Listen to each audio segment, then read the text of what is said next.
Hey guys, today's video will be a bit short because, unfortunately, we've reached the end of this series season. Remember that the parts are marked in the video description. Now, without further ado, let's go to the video. In an airplane flying through the skies, the radio crackles, and the crew members were asked to report the situation. If they heard the radio, they were supposed to respond. The young man in a black suit replied that the target had been destroyed. They quickly replied, as expected from a first-class mercenary.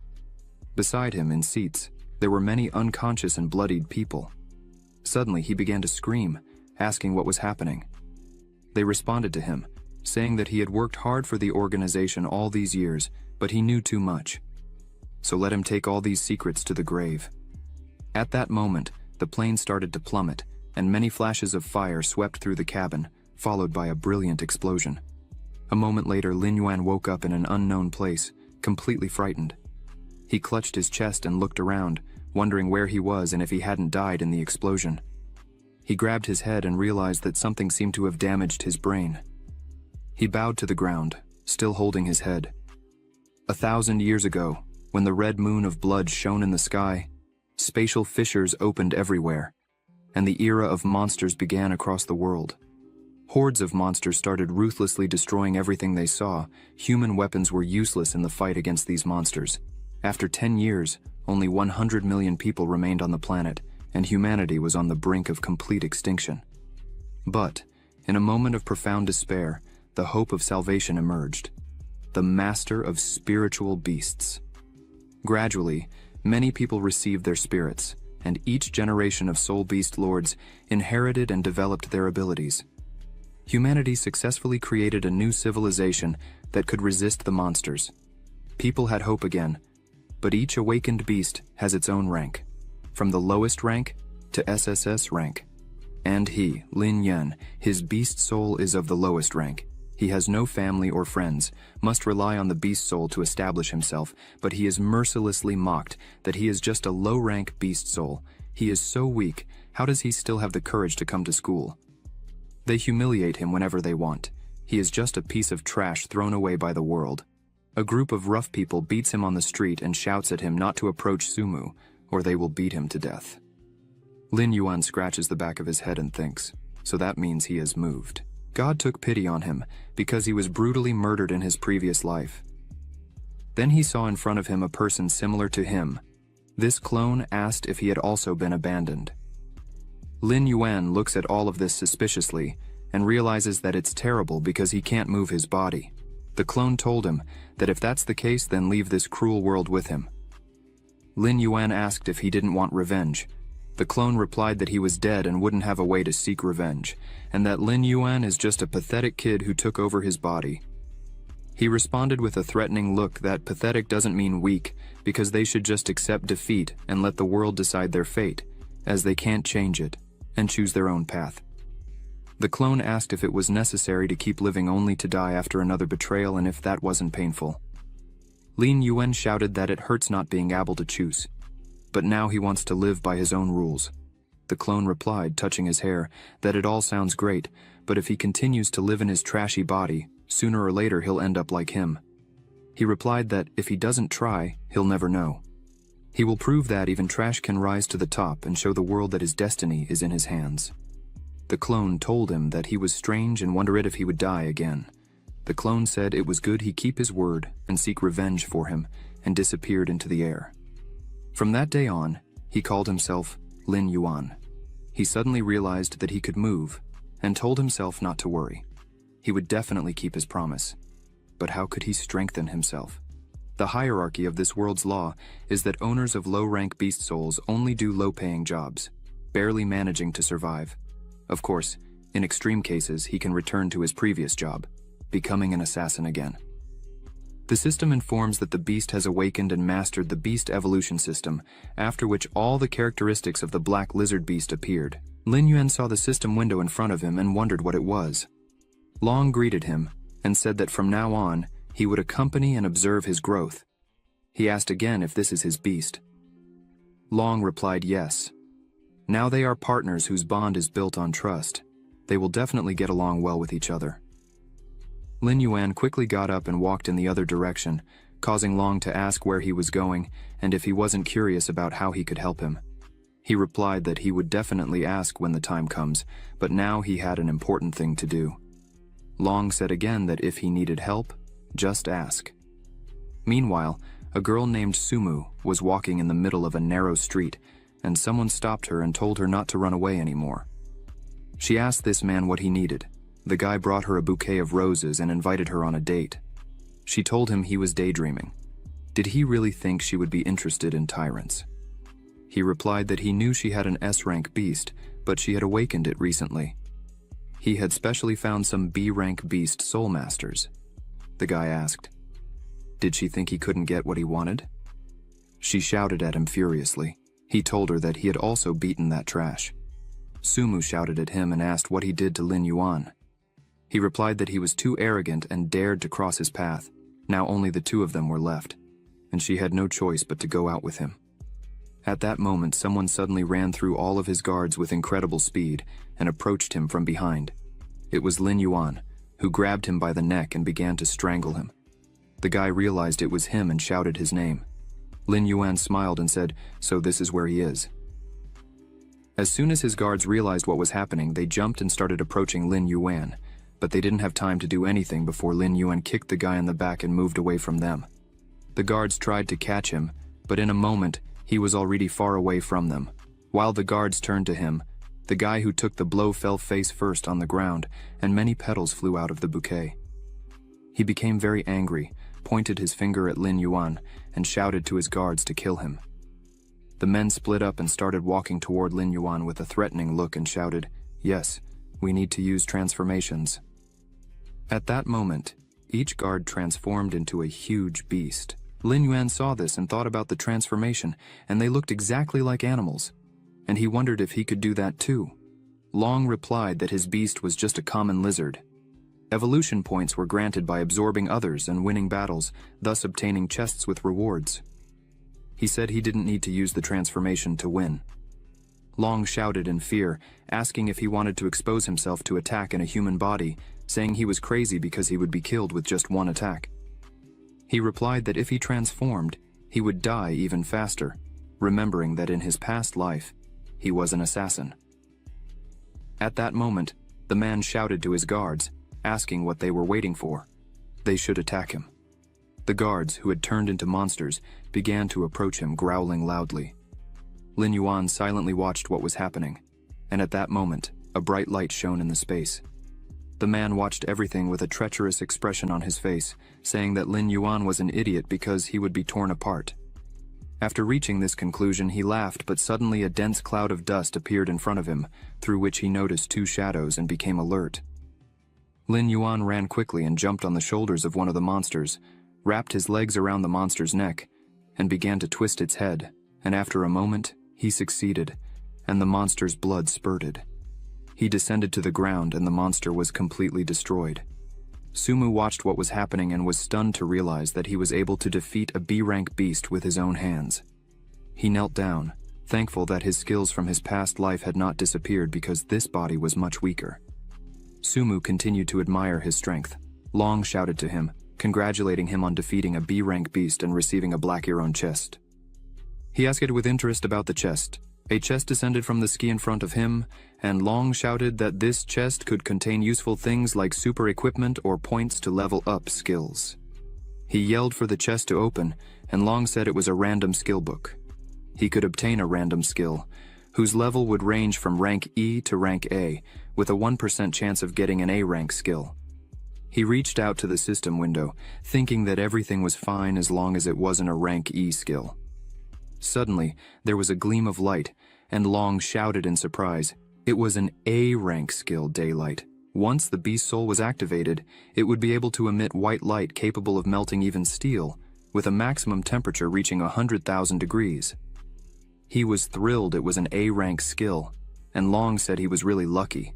It was amazing. Maybe they should buy a lottery ticket. Meanwhile, Lin Yuan pointed his finger at the man standing in shock, with the three beasts still behind him, and he said that now was not the time to celebrate.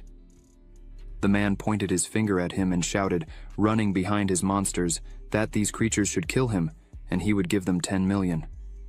The animals were very eager for this victory, and suddenly, Sumu turned to Lin Yuan and offered to summon the beast and help him. He stopped her with his hand and said there was no need for that, asking her to go further away.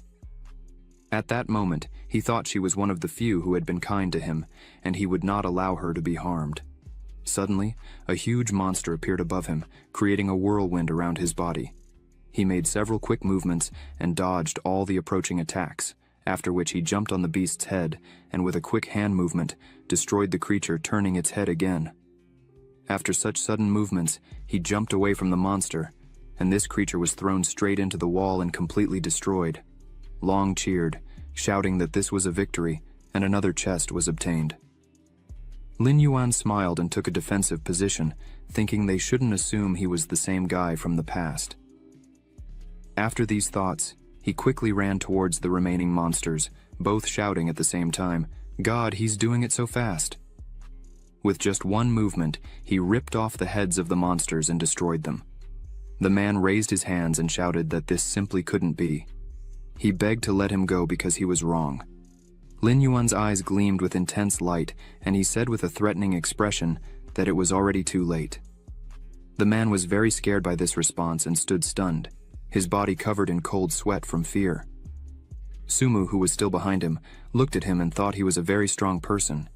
He looked the other way and said, holding the backpack in his hands, that they were already leaving. She replied, looking at the broken-headed bully, "Okay." She thought it seemed that he wouldn't bother her anymore. She felt embarrassed for being an S-rank beast soul master and not protecting herself, but Lin Yuan saved her, and she didn't even imagine he was so strong. He was surprised by her look and asked what was wrong, if he had something on his face, because she was looking at him that way. She spoke with a slight fear. No. After what happened, she tried to say in a trembling voice that she wanted to thank him and ask him to forgive her for dragging him into all this. He replied that it was normal because they were classmates and should help each other. She told him she thought they were friends. He asked her what was wrong. She smiled and answered with embarrassment, "Nothing. But it's already late." She had to go home and said they would see each other at school tomorrow. At that moment, she wondered in her mind what was wrong with her. Long spoke to Lin Yuan, saying he was very lucky. Lin Yuan lowered his gaze and asked him not to say such nonsense. She is one of the friends of the original owner of the body, and if she now belonged to him, then of course he needed to protect her. "Okay, now it's time to talk about their case," said Lin Yuan with a trembling voice. Lin Yuan pondered, as expected of a former assassin. His look and tone were quite intimidating. He arrived at Lin Yuan's house, entered, and shouted, activating the beast soul, after which his body shone with a bright yellow color. Long closed his mouth in surprise when he saw Lin Yuan transform into a beast, and said that in the world of monsters, he would only serve as a snack. He thought it wasn't surprising that his best beast soul was called trash. Long asked if he needed his advice. Lin Yuan shouted at him that he could go ahead and say it. Long retorted that he could absorb and earn enhancement points and use them to strengthen himself. He had just received the points from the chest. Lin Yuan asked again what he meant by absorption. Long told him to eat and pointed his claw towards the refrigerator. Lin Yuan looked at him confused, and Long continued to say that he needed to eat. Beast souls were like ordinary animals, and first, he needed to consume a lot of protein. He also needed to remember to stay in shape and eat raw meat. Lin Yuan looked silently at the raw chicken and didn't approach the table. Long got a little upset and asked him to eat quickly, then he would strengthen immediately. Lin Yuan thought that yes, he would do it to level up. He grabbed the raw chicken by the throat and took a bite of the meat. Long told him after a moment that he had successfully consumed the fresh chicken meat. Lin Yuan was satisfied with the food he had eaten and rubbed his stomach. 5 enhancement points were received. Lin Yuan asked to use them to grow, and Long told him okay. Lin Yuan continued lying on the floor, and suddenly he stood up and shouted that he had eaten without blinking, and he needed more meat, saying there would be a meat feast that night. Long said he approved of that.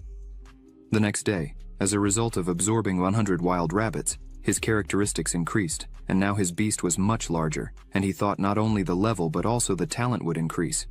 He arrived at school, sat at his desk, and, spinning a pencil in his hand, thought that although he was no longer so insignificant, It wasn't enough because he needs to get more points, and when he becomes even larger, he will need to find a secluded place, not to attract attention.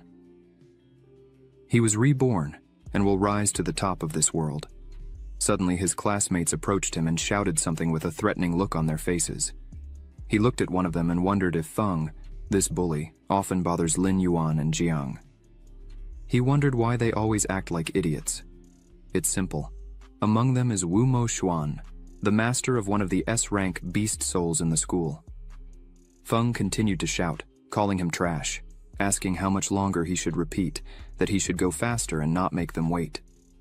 The other guy shouted that he should feel honored just by the fact that they allowed him to do something for them. The guy asked if he understood, calling him an idiot. Lin Yuan shouted back at them to leave him alone and broke the pencil in his hand in anger. Feng pointed his finger at him and shouted, asking what he was saying. Lin Yuan asked calmly if he didn't understand the human language. Wu Moxuan approached and said that the weakest A-rank beast soul was so bold today. He could easily end his lizard, so he shouldn't show off. Lin Yuan looked silently at him with a threatening look, and he continued to say that trash should stay in the trash. It's a shame there's such a weak beast soul like him in their school. If he were in his place, he would have died in the ditch. Lin Yuan replied that, unfortunately, he planned to live comfortably.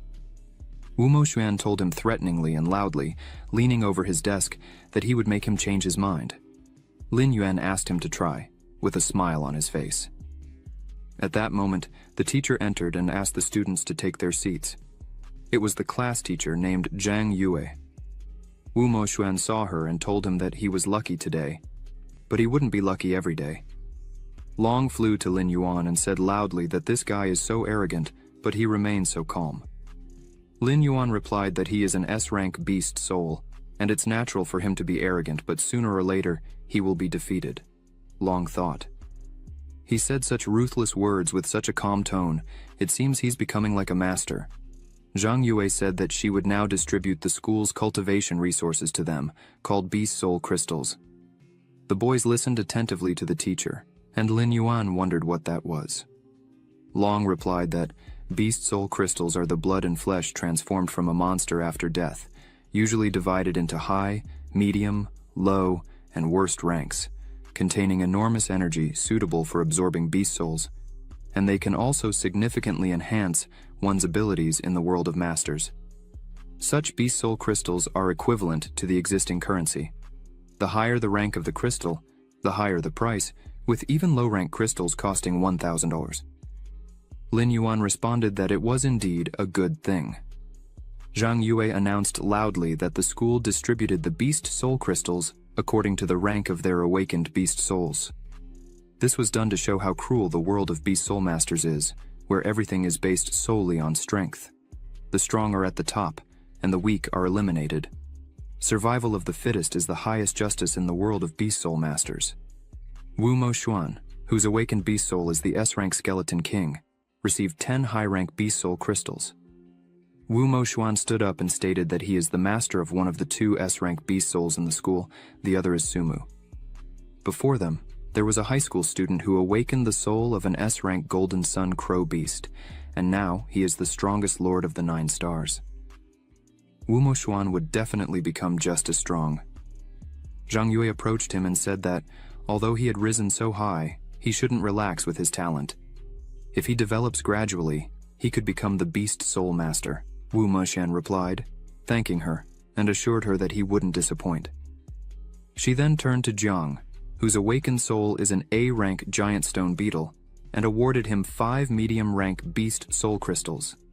Li Feng, with a B-rank hurricane demon wolf soul, received 5 low-rank beast soul crystals. Lin Yuan, with an E-rank lizard beast soul, received 5 of the worst-rank beast soul crystals. Wu Moxuan decided to ask aloud if, with an E-rank beast soul, Lin Yuan intended to break the school record with such a useless beast soul. He didn't think Lin Yuan would become a master. It's better to become an ordinary worker and spare himself the shame. He and a group of guys humiliated him and laughed loudly. Lin Yuan approached the teacher and thanked her for the crystals he received, and she asked him to work harder. Wu Moxuan asked again with a smile. If the worst-rank beast soul crystal was worth 1,000 coins, could he buy a bag with radiation inside? It's not suitable for cultivating a beast soul. He started shouting that he didn't want such trash, even if it were given, but who cares? At this moment, Long whispered to Lin Yuan in his ear that lower-grade beast soul crystals are formed when monsters are destroyed by nuclear weapons, and their flesh and blood are contaminated by nuclear radiation after death. But they contain a huge amount of energy that his devouring ability can absorb. This is a great thing for him. He listened attentively to Long's statements and pondered that this is how it works. Zhang Yue said it was okay. She would give him a high-rank beast soul crystal herself. He smiled and thanked her for that, but asked if he could request to exchange the high-rank crystal for a low-rank one. She shouted at him angrily, asking if he could hear what she was saying. She knows he's eager to increase the beast soul's power, but she can't feed it countless extremely harmful crystals. He thanked her again and said that, in that case, he would accept it. He sat in his place with a high-rank beast soul crystal. Wu Mo Xuan looked at him, thinking how Lin Yuan's talent was insignificant, and how could Professor Zhang Yue be so supportive of him? Long said once again, next to Lin Yuan's face, that the cost of a high-quality beast soul crystal is 10,000, while a low-quality one costs only 100 coins. He could exchange it for 100 low-quality beast soul crystals, but ordinary people don't carry so much money with them. He asked what he should do. Long suggested going to the Beast Soul Palace after school and exchanging it there. He replied that it was a good idea. At that moment, someone called his name. It was Sumu, who approached and asked with a smile on her face why he was there. She offered to go home together after school because she needed to tell him something. He said it was okay, and she continued to say that she had just heard from the principal that the guy who bothered her had left the school, which was great. At that moment, Li Feng, Wu Moxuan, and Jiang were surprised to see her approaching him. Li Feng asked in surprise if she wasn't the school beauty, Sumu, and wondered if they knew each other. Li Feng was also very surprised and exclaimed why she, the owner of the S-rank snow-niled fox beast soul, was hanging out with trash. They had a good conversation with Lin Yuan, and Wu Moxuan wondered why this Lin Yuan was so lucky. He has the weakest soul, and he became very irritated, questioning why everyone was so kind to him, from the teacher to Sumu. In the evening, after school, this group stopped Lin Yuan at the classroom exit. He asked with a smile what else they wanted from him. Wu Moxuan asked aloud what kind of love potion he gave to the teacher, and what means he used to get close to Sumu. Last time, he made that rich guy detain her, so he could intervene heroically and become the savior. As a result, that bully left the school and disappeared. Lin Yan asked with a threatening look if it was him. He realized that it was him who killed Lin Yuan. Wu Moxuan shouted that a beautiful girl like Sumu is suitable for a talent like him, not for useless weaklings, so why is she with him? Wu Moxuan said he should stay away from her, and asked if he understood that. Furthermore, Wu Moxuan told him that wherever they appear, he should run away with incredible speed. Lin Yuan thought that if a fight started at school, he would be punished. Teacher Zhang Yue is so kind to him, and he didn't want to make things difficult for her. After these thoughts, he approached Wu Moxuan's face and said that he couldn't and didn't want to do that. Wu Moxuan angrily shouted that, for an arrogant person like him, he would do him a favor and open Sumu's eyes to the fact that he is just trash. But he doesn't want her to think that he is bullying the weak. Wu Monxuan proposed the following. If he passes the 7-day beast tests, he will eat a bag of lower-grade crystals, and if he loses, he will disappear from their sight. Lin Yuan replied that it was a serious bet and asked if he was sure he could handle it. Wu Moxuan said, why should he be afraid to bet with trash like him? Lin Yuan agreed with him with a smile and shook his hand in approval. After some time, he went out to meet Sumu, and she told him that he was late. He replied that something had happened, asking why she called him. She said with a smile that nothing important had really happened. She has an S-rank snow-niled fox beast soul, so the school gave her 10 high-quality crystals, and she wants to share half of them with him. He asked what exactly she wanted to share, and she replied crystals. What else would it be? She heard that he only received low-rank crystals because he has an E-rank beast soul. In that fight where he defended her, he was so resilient and not inferior to a B rank. As long as he trains hard, he will definitely be able to develop. She wonders how they could give him only low-quality soul crystals. He thanked her for the concern but said he couldn't accept her crystals. She retorted that she heard that the beast test difficulty is not easy. Even B-rank individuals can fail. She doesn't need all of them, and he should absorb them because it will help him a lot for the test. He asked if she wasn't afraid that by giving him half of the crystals, she wouldn't be able to pass the tests. She turned to him with a slight smile and told him not to underestimate her. She has an S-rank, nine-tailed snowfox beast soul. She can pass it even without soul crystals. He heard her and asked how that would be, although he couldn't tell her the reason. But if they could pass the tests, he would accept her proposal. She asked again if that was true, so they agreed. He replied that of course it was true, but if he failed the tests, then the game wouldn't be worth it, so he needed to prepare well. She replied that she agreed with that. He looked into her eyes and thought that on the day of the beast test, she would be shocked by his strength. Long told him that she cared a lot about him. They said their goodbyes and went their separate ways. Lin Yuan told Long in response that he was talking nonsense, to take him to the Beast Soul Palace. Long said how quickly his mood changed. Beast Soul Palace. They entered, and Long said that the palace is intended only for Beast Soul Masters. It is where the beast will be tested. He agreed and said that he first needed to exchange the crystals. He approached the manager and asked to exchange it for low-grade beast soul crystals. The man looked at him questioning this attitude and adjusted his glasses to carefully examine the crystals. He thought Lin Yuan had gone mad, trading a high-quality crystal for garbage. He slammed the bag of crystals on the table and said, 100 low-quality crystals. The commission fee is 500 coins. Lin Yuan replied that it was okay. Long asked him if he didn't think he was some kind of crazy. Lin Yuan responded, putting the bag on his shoulder, that there's a fine line between genius and madness. The man, still shocked, observed them closely. In an abandoned warehouse outside the city, a huge monster stood up and roared loudly. The system window reported, Beast Soul, Giant Black Lizard, Status, Growth Phase. Talent Evaluation, Rank B, Level 7-star Battle Beast, Height 3.1 m, Weight 540 kilos, Attack Methods, Bite, Claw Attack, Daylight Ability. Magical sparks appeared around the black lizard's body, and a small purple crystal appeared on its paw. Long was surprised by this, and shouted that it had successfully absorbed nuclear radiation, receiving 1,000 evolution points. Lin Yuan, reincarnated as a lizard, said that a chicken gave only 5 points, and by absorbing a low-quality soul crystal, he received 1,000. These 100 stones are equivalent to 100,000 evolution points. Each level is divided into 9 stars. His current level is a 7-star battle beast. There are ranks like Emperor, Beast Lord, Beast Master, Beast General, and War Beast.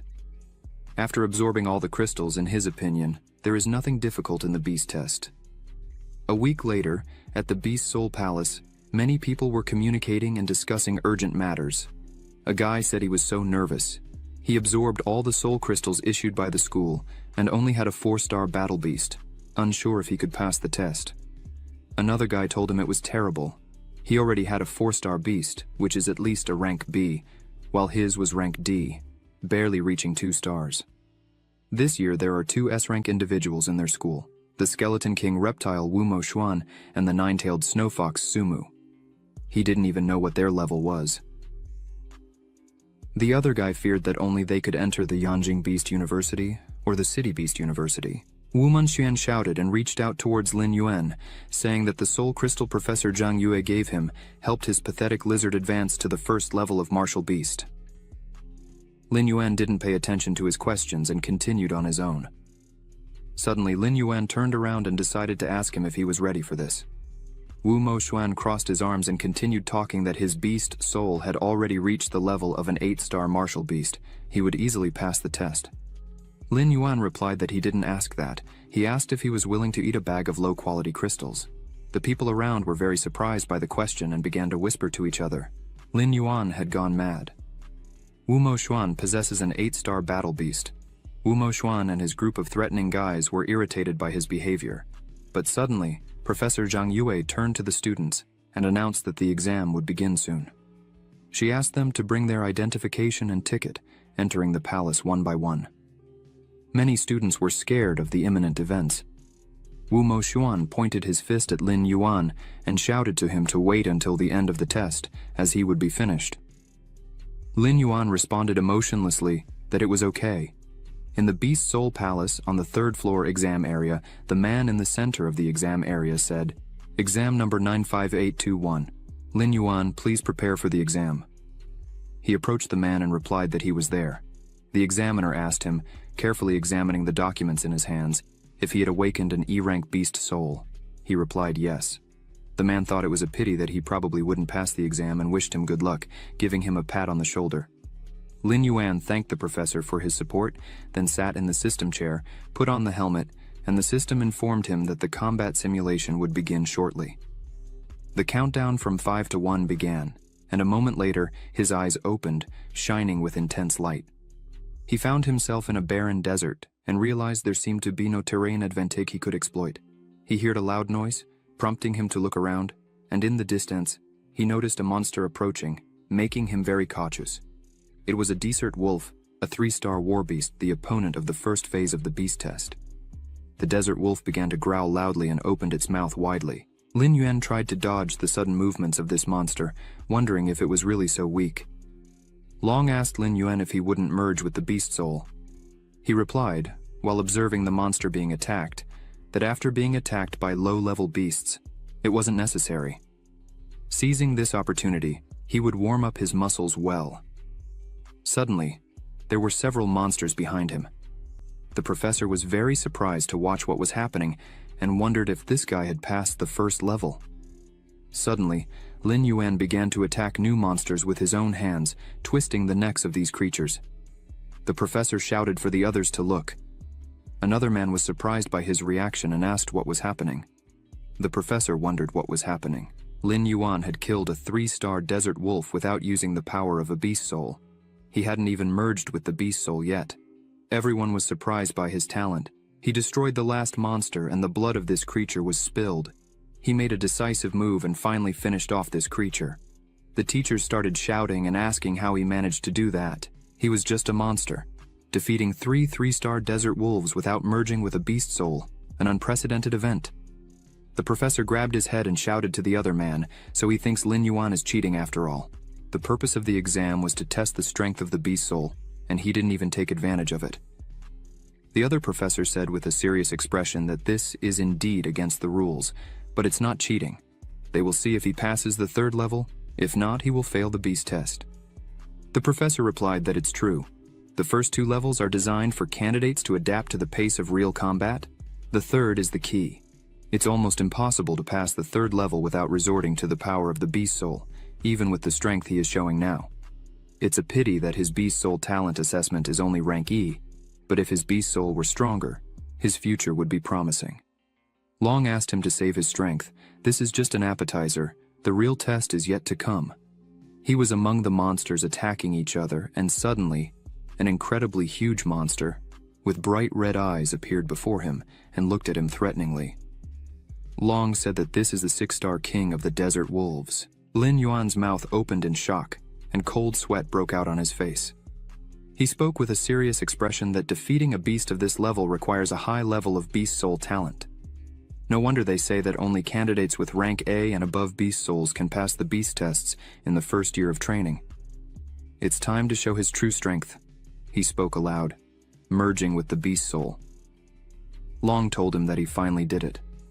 At that moment, his whole body lit up in blue, and the system window showed him all the characteristics of the enormous black lizard he had transformed into. After a moment, Long shouted with joy that he had reached a higher level. This is a new beginning. He opened his huge mouth and roared loudly at the monster. Suddenly, one of the teachers watching what was happening became pensive and wondered what happened to the weak animal soul of the lizard, even something as small as the ability to turn into a tyrannosaurus. The professor shouted and asked if he made a mistake during the inspection and asked if he really was rank E. Another professor shouted, showing him the documents. He's not blind if he doesn't believe it, then he should check for himself. The registration card shows exactly rank E. The professor asked again, shouting in perplexity, Then what's happening? A giant beast like this should be at least a general rank. This is incredible. Only a few days have passed since the awakening of the beast soul, and he already has a general rank beast soul, which means his talent is not inferior to S rank. In fact, it's SS or SSS. The enormous lizard stood before the small, frightened and defenseless monster. He was able to reach this level. The monster bared its teeth and leaped high, growling loudly. The lizard's body continued to shine with magical light. Lin Yuan swung his paw and effortlessly destroyed his opponent. The teachers were incredibly shocked and exclaimed that he killed the 6-star beast in a second. One of them ordered the other to stay there and continue recording the details while he reported the situation to the chief examiner. The professor urged him to hurry. Another professor, who ran to report what was happening, smiled and thought that finally, an extraordinary talent had appeared in their city. Many wolves began to approach Lin Yuan, and he wondered if more wolves had appeared. The difficulty level of the exam was a bit disappointing for him. Long flew closer to him and shouted that the first 3 levels are necessary to achieve a passing score. He should continue to fight to get a higher score, as many famous universities recruit Beast Soul Masters based on the Beast Test results. 6-star Desert Wolf and 10 3-star Wolves. This level seems to test the combat ability of the Soul Masters. He roared loudly and realized that for him, this was child's play. The rest of the wolves approached him, but at that moment he made a sudden move and the blood of the monsters spilled. After that, there was a bright flash of light, and one of the wolves was destroyed and heavily bloodied. Lin Yuan continued to destroy one monster after another, and after some time, he had defeated all the monsters. After defeating them all, he wondered how many more levels there were. Meanwhile, Chief Examiner Xiuan asked why he was called and why the rush. He asked if they didn't know that proctors are not allowed to leave the examination area without authorization. The professor told him, Mr. Zhao Shan, that a candidate had extraordinary indicators, so he wanted him to look personally. Zhao Shan asked, "What did he say? Is something out of the ordinary?" The examiner continued to explain that his talent assessment did not match the strength he demonstrated. Zhao Shan replied that there was nothing unusual about that. Many people surpass their limits during real combat. A rank B can outperform the performance of a rank A. He is exaggerating too much. The examiner shouted back that his talent was rank E. Zhao Shan turned abruptly to him and asked again, shouting, "How dare he participate in the beast test with such low talent? This guy is bold, and he was only summoned because the student awakened a rank E beast soul." The examiner shouted back, "Mr. Zhao Shan, first, you need to look at his fight and then draw conclusions." He went to the computer to show everything that was happening in the examination area. Zhao Shan said that it couldn't be that a rank E beast soul master was able to pass the tests. At this moment, around the lizard's body, there was only the remaining dust from the fierce battle. Zhao Shan saw this and became very cautious. After seeing it, he shouted and asked if they were sure he is rank E. Another examiner asked, so now he understands why they called him here. He thinks Lin Yuan has the strength of at least a beast general. Many monsters formed around him again. Now he is on the 10th level of the test. The 10th level is the last level, and it's very difficult since each of the 10 wolves has the strength of a 7-star war beast. It was asked again, so does this mean that if he can pass level 10, it will be proof that he has the power of a beast general? Zhao Shan replied, yes, and furthermore, the top universities will start fighting for him without exception. Everyone who managed to pass the 10 levels of the test is a genius at least. This young man's future is that of a beast soul master of lord rank, maybe even an emperor rank beast soul master. The examiners were very surprised by this information and opened their mouths. Zhao Shan spoke. Okay, it's too early to talk about this. It remains to be seen if he can pass this level. At this moment, Lin Yuan was thinking that he believed the final stage of skill assessment would be the boss of the monsters, but here, there were only 10 desert wolf kings. These creatures looked at him with a threatening gaze. Lin Yuan suddenly moved to attack these creatures, shouting that they are just trash. He pointed his claws at them and continued to shout, destroying one after another with incredible speed, saying that no matter how many there are, they are just a bunch of garbage. More and more wolves were heading towards him, but he destroyed them with agility and speed. These creatures couldn't bite his body, demonstrating a terrifying defense. The examiners realized that he was able to withstand the attacks of 7-star war beasts. Attack, defense, speed, and explosive power, all at a perfect level. The examiner said, "If this is truly a Ranky talent, then I can commit suicide." Everything around was filled with the blood of the deed monsters, and Lin Yuan looked into the distance, thinking, 6 more. He opened his mouth and the wolves became very cautious, seeing such a monster in front of them. Zhao Shan wondered, in fear, what kind of power this was. In this case, he created a bright burst of energy that illuminated the entire area and decided to get rid of them all at once. He created a bright beam aimed at the monsters and crushed everything in its path. After this, Lin Yuan roared loudly and lifted his head. The examiners were perplexed and didn't understand what kind of technique this was. They watched with fear what was happening in the examination field. Everything turned into dust, and a moment later, the system reported that candidate Lin Yuan successfully passed all stages of the beast test. Lin Yuan felt relieved that the beast trial was much easier than he expected. Since he passed the final level, it means he is guaranteed a good score. He wonders how many people will be surprised when the results are announced. After all, even Wumo Xuan with an S-rank talent definitely couldn't pass the beast test. He wants to take this opportunity to show all the universities that even an E-rank beast soul can have tremendous power. Long also thinks that the exam is over.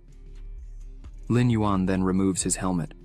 Next to him are 2 men, looking at him in perplexity. Lin Yuan's profile is displayed on the computer screen, indicating that he is male, 18 years old. His awakened animal soul is a black lizard. His talent rating corresponds to rank E, and his actual strength is equal to a 3-star beast general. This data was obtained from forces demonstrated in a real combat simulation, subject to some errors. The men look at him and think in horror. At 18 years old, less than 2 weeks after the awakening of the beast soul, he reached the rank of 3-star beast general, a simply terrifying power. Zhao Shan looks at Lin Yuan and, with a stern expression, congratulates him on passing all levels of the beast test. He asks if Lin Yuan knows what this means. Lin Yuan smiles happily and asks if it means he has a good score. One of the examiners happily explains that it means more than a good score. He demonstrated talent and strength, so the beast universities of Yanjing and Modu will surely compete for him. Lin Yuan replies that this is good and asks when the results will be published. The examiner replies that if nothing happens, the lists will be announced that afternoon. At that moment, one of the examiners thinks that usually others feel excitement or joy, but he is very calm. Lin Yuan exits the capsule, bows, and thanks everyone. Then he adds that if that's all, he will leave. General Zhou Shan calls Lin Yuan and asks him to wait. Lin Yuan asks in surprise if there is something else.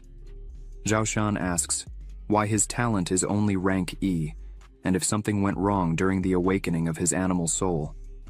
If he has any problems, he can go to him, and he will help. But Lin Yuan explains that no. His beast soul was indeed weak during its awakening, so it was classified as rank E. General Zhao Shan was worried in vain, but almost immediately, one of the examiners turns to the chief examiner suspiciously and asks if he thinks this guy was telling the truth. He answers confusedly that it doesn't seem like he was lying, but was very surprised by his character. Zhao Shan observes Lin Yuan and notes that after achieving impressive results, he didn't seem arrogant, which is very commendable. In the future, another Beast Soul Master with immense power will appear. At this moment, near the Beast Soul Palace, numerous students were animatedly discussing the imminent exam. Sumu's voice suddenly rang out as she cheerfully shouted to Lin Yuan. She was near a tree, waving at him with all her might. When she ran up to Lin Yuan, he immediately asked how it went, if she passed the exam. Sumu exclaimed that, of course, she passed, and the grades were good. Lin Yuan asked if it was really so, how many levels she completed. Sumu replied with a smile.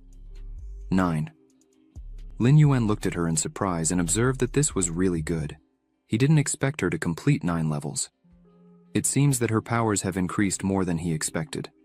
She wanted to ask him about his evaluation, but she didn't know how after all, People with rank E usually hardly pass the first level. Later, she will be very surprised. Lin Yuan then happily says that the exam is over. They don't need to think about grades anymore. He also invites her to dinner to celebrate her success. Sumu smiles and extends her hand, exclaiming that it's okay, then she wants a big bowl of noodles. Lin Yuan asks in surprise if that's all, just a bowl of noodles. Sumu explains that she is so hungry that she will eat whatever he gives her. Then, Lin Yuan starts thinking that the restaurant is far away, and they will miss the announcement of the lists. Well, Sumu takes his hand, starts running, and says with a smile that, anyway, the results have already been determined, and what will be announced is just a ranking. Lin Yuan mentally agrees and thinks that, no matter what happens, no one can surpass his grades. Sumu keeps pulling his hand and shouts that they should go faster, she is hungry. Lin Yuan immediately responds that he understands. At 1 p.m. on the Beast Soul Palace Square, among the crowd, someone shouts and demands that people get out of the way. Students are wondering who this guy is. It is Wu Mo Xuan, an S-rank Beast Soul Master, who completed 7 levels, the same result as the winner of the previous year. He is strong, and should be the main candidate this year. The talent of an S-rank Beast Soul is terrifying. With these results, he will be able to enter one of the best universities. Just at that moment, Wu Mo Xuan triumphantly thinks that an exceptional personality like him is attracting attention from all sides. He was preparing for this exam, and even asked his parents to buy an expensive pill to maximize the potential of the Beast Soul in a short period. Then, one of his friends asks why he hasn't seen Lin Yuan. Wu Mo Xuan confidently replies that it's not even worth asking, obviously. He was hiding somewhere, daring to challenge him with his level. Then the friend exclaims with a malicious smile that Lin Yuan is so funny. If he were in his place, he wouldn't dare say a word and would have buried himself in the ground long ago out of shame. Another friend sighs and also adds that he would like to watch this show, but Lin Yuan didn't even show up. He is a true coward. Suddenly Wu Mo Xuan interrupts their conversation and says, okay, since he doesn't want to come out, then he will remain a coward for the rest of his life. He also thinks that Lin Yuan's escape is exactly what he wants, so he doesn't appear again. At this moment Lin Yuan's voice is heard, turning to Sumu and saying, as he said, the restaurant was far away, but she wanted to eat there. She responds with a laugh that everything is fine, they are just in time, but she ate deliciously. Wu Mo Xuan turns around and sees them passing by. Sumu smiles happily, while Lin Yuan says something to her. Wu Mo Xuan starts to get very irritated and thinks that Lin Yuan is an idiot. How dare he appear in front of him with Sumu? Wu Mo Xuan then approaches them and asks irritably, if this isn't Lin Yuan, he looks so calm, it seems that the test score is not bad. Lin Yuan replies briefly, yes, he is completely satisfied. One of Wu Mo Xuan's friends mockingly asks if he's happy with it, so modest. It must have been hard to pass the first level. Another friend also smiles maliciously. You can overcome the first level without any skill, and asks if there are people who couldn't. Those around who heard this began to laugh and say that they shouldn't shame Lin Yuan so much. It's great that a guy with an E rank had the courage to participate in the exam. Wu Mo Xuan leans towards him and, pointing a finger, reminds him that he hasn't forgotten about their bet. Right? In response, Lin Yuan scratches his head and replies that he almost forgot, but since he remembered, Lin Yuan asks if he is ready to lose. Upon hearing this, Wu Mo Xuan starts to get very angry and exclaims, lose, how can he play around with someone like him? At this exact moment, the clock strikes exactly 2 o'clock, and people start shouting that the lists have been published, exam results announced, questions immediately arise. The lists have been announced, so first, Wu Mo Xuan immediately exclaims joyfully, he is this year's champion. He then starts reading the list and sees that Sumu is in second place, and her score is 9 levels passing the beast test. He looks at it in perplexity and wonders if he has the 3rd place. Are there really 2 in front of him? He reads the list further and sees that he is in 3rd place. The beast test was passed. Wu Mo Xuan is even more surprised. Sumu is in 2nd place. She managed to complete level 9. He didn't expect her talent to be greater than his. No. If she completed 9 levels and is only in 2nd place, then what kind of monster is in 1st?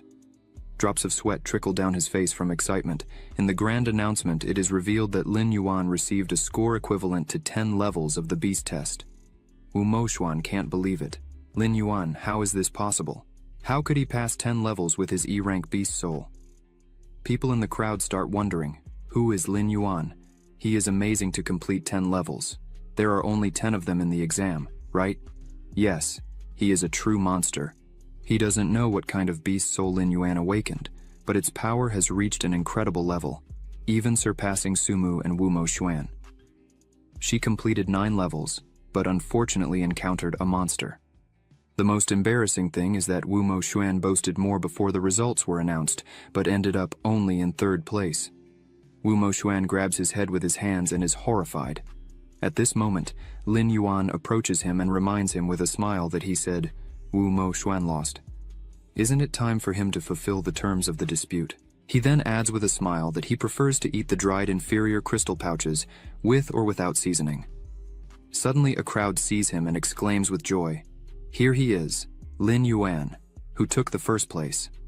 Sumu also looks at him and thinks that his rank is higher than hers. That's why when she said her results he wasn't surprised. But the question is, how did he do it? Wu Moxuan starts shouting frantically that this is impossible. How can an E-rank idiot get such a result? He cheated. A crowd hears this and chaos begins around. People ask, perplexed, isn't that Wu Moxuan? He thinks Lin Yuan cheated. Is this true or false? Is this possible during the exam? Number 1 deceived everyone. Isn't that Sumu? She's there too. Lin Yuan hears this and asks angrily if he cheated. Does Wu Moxuan really think he would do such a thing to win? But Wu Moxuan starts screaming back that Lin Yuan has an E-rank beast soul. How then did he pass the 10 levels of the beast test? People hear this and immediately start wondering, it's an E-rank beast soul, isn't it the weakest thing? How did he manage to complete 10 levels? He really cheated.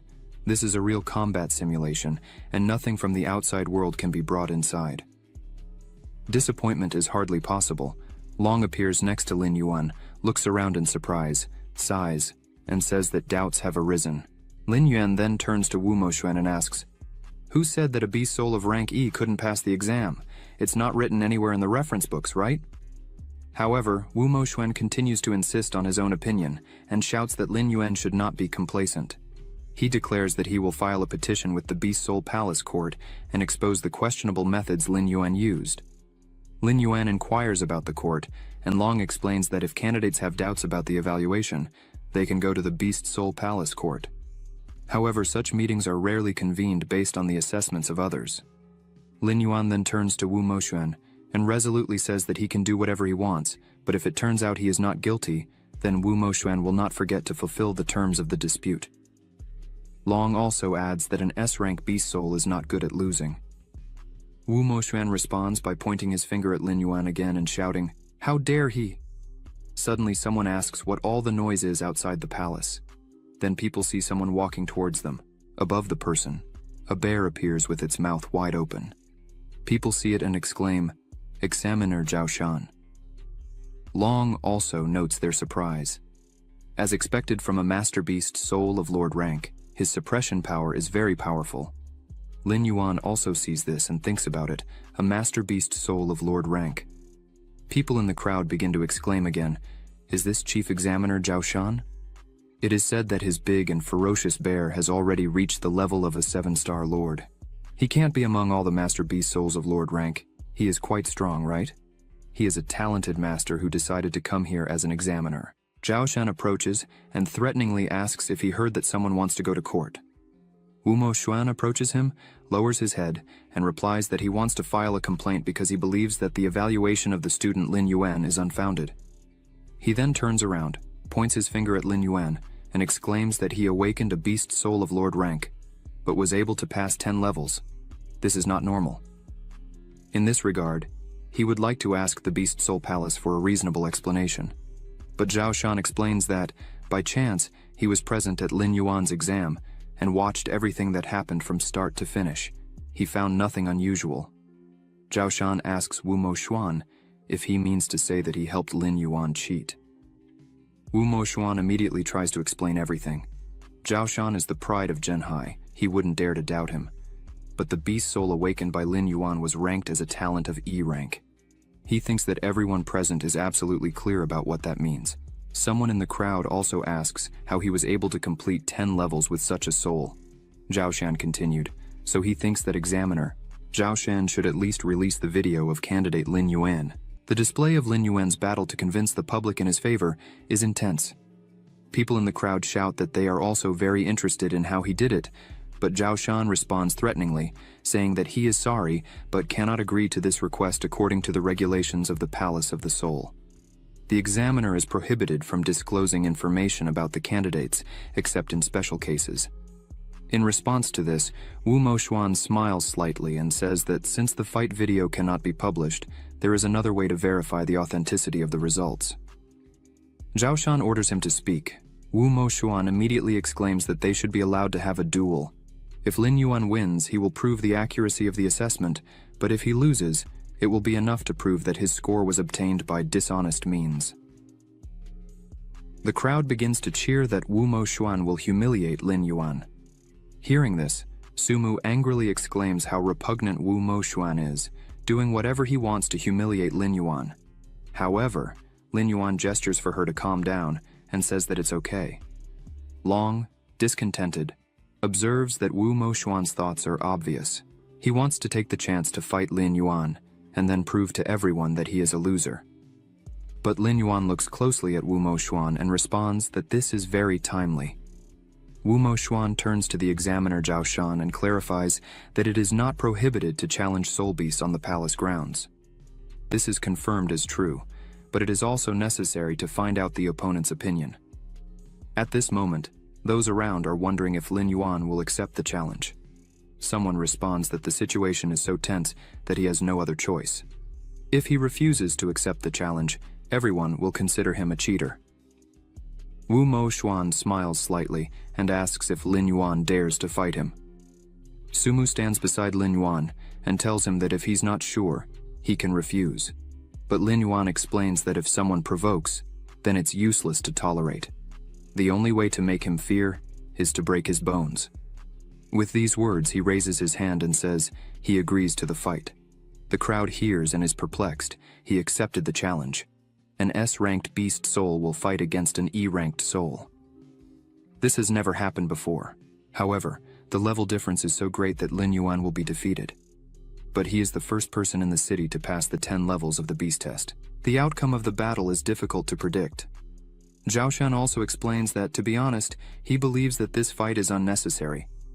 They are both the pride of Zhenhai City, holding the first and third places. There is no need to fight to the death over such a trivial matter, since he has already said that he was able to personally verify that Lin Yuan did not cheat during the exam process.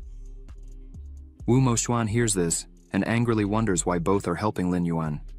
He wonders why he is so special that they cover for him. He then shouts to Lin Yuan that if that's the case, then he should fight him. It would be great if Examiner Zhao Shan witnessed this battle. He will show how he will tear him to pieces. Zhao Shan announces that in this case, the fight will take place in the Beast Soul Palace arena. Anyone who wants to watch can come. After some time, the Beast Soul Palace arena was filled with spectators. Zhao Shan announces that if both sides are ready, they can start the fight. But first, they need to explain the rules. This battle is just a practice. They can give it their all but cannot kill. The battle will end as soon as one side admits defeat. It is forbidden to use any foreign objects during the fight. If any rules are broken, it will be considered a defeat. All clear. Wu Moxuan and Lin Yuan, staring intensely into each other's eyes, simultaneously respond, yes. Then Zhao Shan says okay then, and declares the battle started. Wu Moxuan immediately turns to Lin Yuan and says that he must understand that everything that happens is his fault, but Lin Yuan also responds that he didn't expect him to make such a fuss to avoid the terms of the bet. If he simply begs for mercy, he will consider sparing him from his lunch with inferior crystals, he mentally adds. After all, if she gives them to Wu Moxuan, it will be a waste.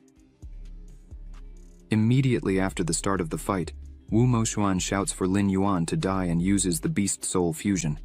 He immediately transforms into a large skeletal lizard. The audience exclaims, in perplexity, "What kind of monster is this, the reptilian skeleton king?"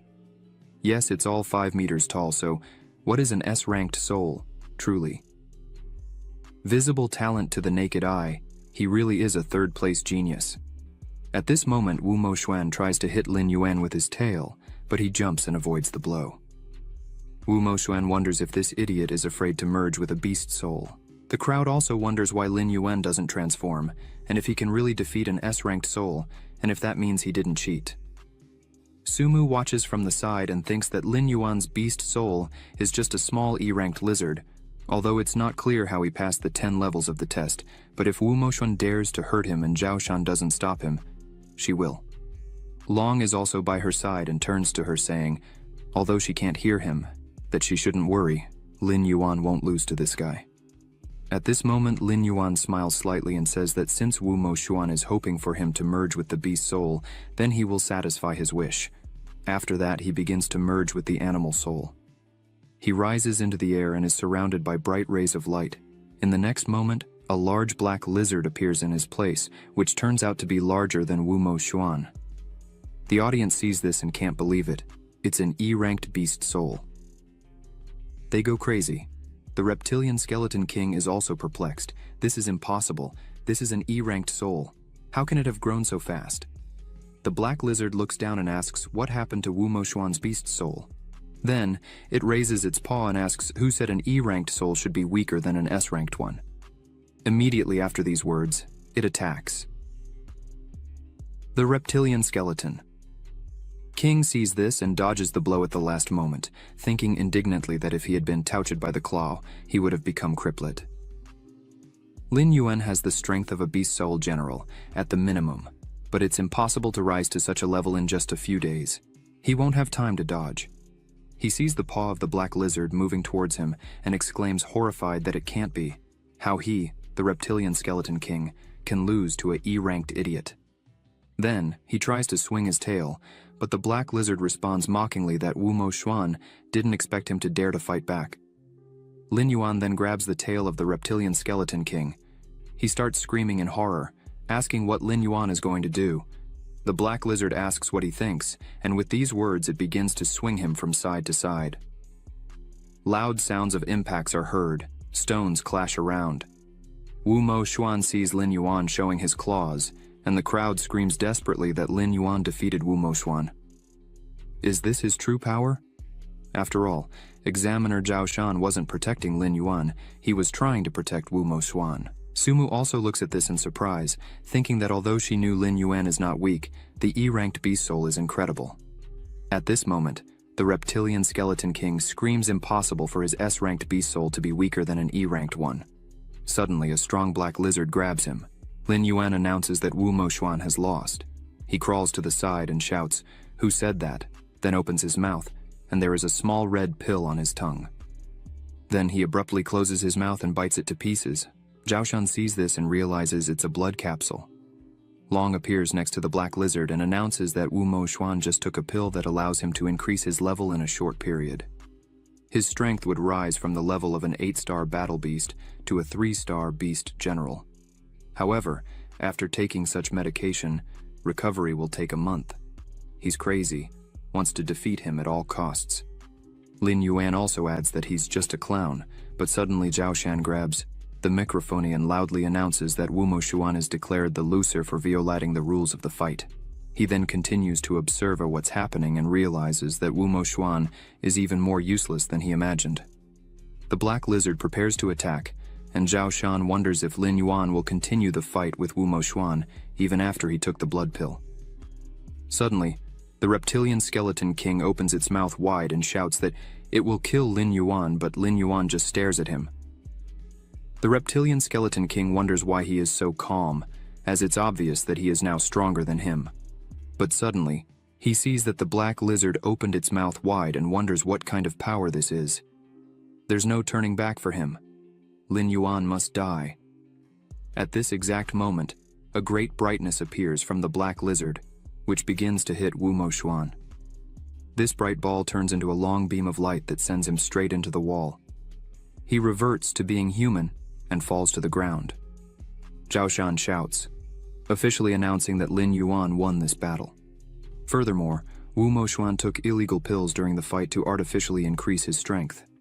Then, he asks if anyone objects to the assessment of student Lin Yuan. The crowd exclaims angrily. It can't be that Wu Moxuan couldn't win even with the help of pills. Lin Yuan is very strong. What blind person evaluated his E-ranked beast soul as a talent of E rank? They have seen a person of E rank defeat an S rank. At that moment, Zhao Shan approaches Wu Moxuan, grabs his hand, and asks one of the examiners to take him to the infirmary. The injuries are not fatal, but the side effects after taking the medicine are enough to keep him in bed for a few months. The examiner responds briefly that he understands everything, so 2 men accompany Wu Moxuan, sadly noting that now no reputable university seems to accept him. The other adds, "As you make your bed, so must you lie in it." At this moment, Zhao Shan approaches Lin Yuan and congratulates him on winning the duel. Lin Yuan immediately thanks him, but Zhao Shan asks what he is thanking for. Lin Yuan explains that he gave him the opportunity to test his skill on Wu Moxuan. He also thinks that Zhao Shan should have stopped him in time but didn't. Then, Zhao Shan bows in his direction, puts his hand on his shoulder and says that, in fact, he is not only the head of the examiners, but also a member of the admissions committee of the University of Animals in Modu. Does he want to join them? Lin Yuan asks again. What? At that moment, Zhou Hyong is next to him and explains that the animal universities of Yanning and Modu are the most prestigious. Only the best of the best go there. So, Lin Yuan asks with a satisfied smile. If Professor Zhao Shan is recruiting people for his benefit, and he is the best in the city. Zhao Shan hears this and worriedly wonders if this guy is even normal. He's doing a favor for the university. The first thing he thought was what advantages the university would give him. Lin Yuan says that a first-class educational institution should be able to offer certain conditions. Zhao Shan responds with a smile that, of course, if he wants to enroll with them, then he can apply for a full payment, including 500,000 coins, 20 high-quality beast soul crystals, 5 high-quality beast soul capsules, and a general-ranking beast soul sword. Lin Yuan hears this and begins to reflect. 20 high-quality crystals cost 200,000 coins, and 5 beast soul capsules cost 250,000 coins. Long flips a coin and tells him to think twice. Zhao Shan then adds that this is the best offer the university can give him, and he and the university leadership are sincere in their intentions. But suddenly, someone shouts that Zhao Shan is shameless. A sturdy man approaches them and angrily asks if the recruitment campaign hasn't even started yet, and he has already lured this guy to his academy. Lin Yuan looks closely and wonders who this is, speaking in such a tone with Zhao Shan. It turns out to be Cheng Yu from the University of Animal Yanjing. Zhao Shan closes his eyes and asks him not to say anything stupid. Young talents cannot go to any university except his. But Cheng Yu vehemently shouts, then turns to Lin Yuan and exclaims, not to be deceived. Their university is in many ways superior to the University of Modu. If he goes there, he will receive 500,000 coins, 40 high-quality beast soul crystals, and 10 beast soul capsules. Lin Yuan exclaims in surprise. As expected from Yanjing University, they are really rich. Then, a boy from the audience says that's how geniuses are treated. 2 popular universities not only compete for students, but also offer resources. One of the spectators also tells the other that if he passes all 10 levels of the exam, he can also enjoy such honors. At this moment, Zhao Shan partially merges with the beast soul and shouts how Cheng Yu dares to recruit the student right in front of him. But Cheng Yu, who also partially merges with his beast soul, exclaims who he is trying to scare. At some point, a confrontation begins between them. Lin Yuan thinks surprised that this is the energy of Lord-ranked beast soul powers. Then, he prepares to fight, but suddenly someone asks what mess the two have made. At this moment, a person with a sloth beast soul approaches them, and Cheng Yu's and Zhao Shan's beast souls immediately disappear. Lin Yuan looks carefully at the man and is surprised. He suppressed the auras of the furious great bear and the ghostly tiger. Could this man's strength be greater than that of Zhao Shan and Cheng Yu? The man approaches and gently says that Lin Yuan should go to Sichuan Animal University. They will give him 300,000 coins, 50 high-quality beast soul crystals, and 10 beast soul capsules. This man's name is Ding Lu. He is from Sichuan Animal University. He adds that Lin Yuan will receive 20 high-quality crystals every semester until he graduates. He also won't lie by saying that they spare no effort in talent development. Lin Yuan listens attentively and thinks how Sichuan University is so rich. Then there are people around him who also persistently ask why he doesn't consider their university. They can offer him such conditions. Another person insists that Lin Yuan needs to choose their university. Someone also holds up a piece of paper and shouts that he needs to go to their university. Last year, they ranked 8th. Lin Yuan smiles awkwardly and thinks that although everyone wants to accept him, it's clearly to use him as free publicity. Chung Yu then orders them to stop making noise and asks Lin Yuan what he thinks. Lin Yuan bows and says that he is grateful to everyone, but regrets that, besides Yanjing Animal University and Modu Animal University, he doesn't consider other organizations. Ding Lu adds that if he changes his mind, he can go to him anytime. Lin Yuan also responds that if something happens, he will contact him. Zhao Shan and Cheng Yu menacingly order him to answer whom he will choose, but Lin Yuan waves his hand and responds that, before the start of the admission campaign, he will give an answer. Zhao Shan humbly replies that he will wait. Cheng Yu exclaims with a smile to think carefully. Lin Yuan again responds that he understands everything. After that, Zhao Shan and Cheng Yu leave Lin Yuan. Zhao Shan is indignant and exclaims that he stole Lin Yuan from him, but Cheng Yu immediately tells him that he is shameless. He was the one who took Lin Yuan away. Then Zhao Shan asks if he wants to fight. Cheng Yu also responds decisively that he can. He's not afraid of him. Gradually they move away, and Lin Yuan no longer understands what they are talking about. Long congratulates joyfully. The system has just ranked his beast soul as a general rank. A silver chest has been obtained. Lin Yuan must quickly open it and see what's inside. This is his first silver chest. Lin Yuan sighs and looks into the distance. At that moment, Sumu runs up to him and exclaims that Lin Yuan is amazing. Now he is the #1 in the city, and popular universities are fighting for him. So what will he choose? After all, he achieved everything through talent and grades. He asks her which academy she would choose. She replies that she is considering Yanjing Academy and Modu Academy.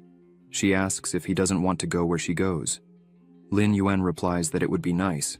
They could take care of each other, but he still needs to think about it. Sumu adds that objectively, Yanjing University is stronger, but she will choose Modu University. Lin Yuan asks why. Sumu looks away and replies that there are people in Yanjing whom she doesn't want to see.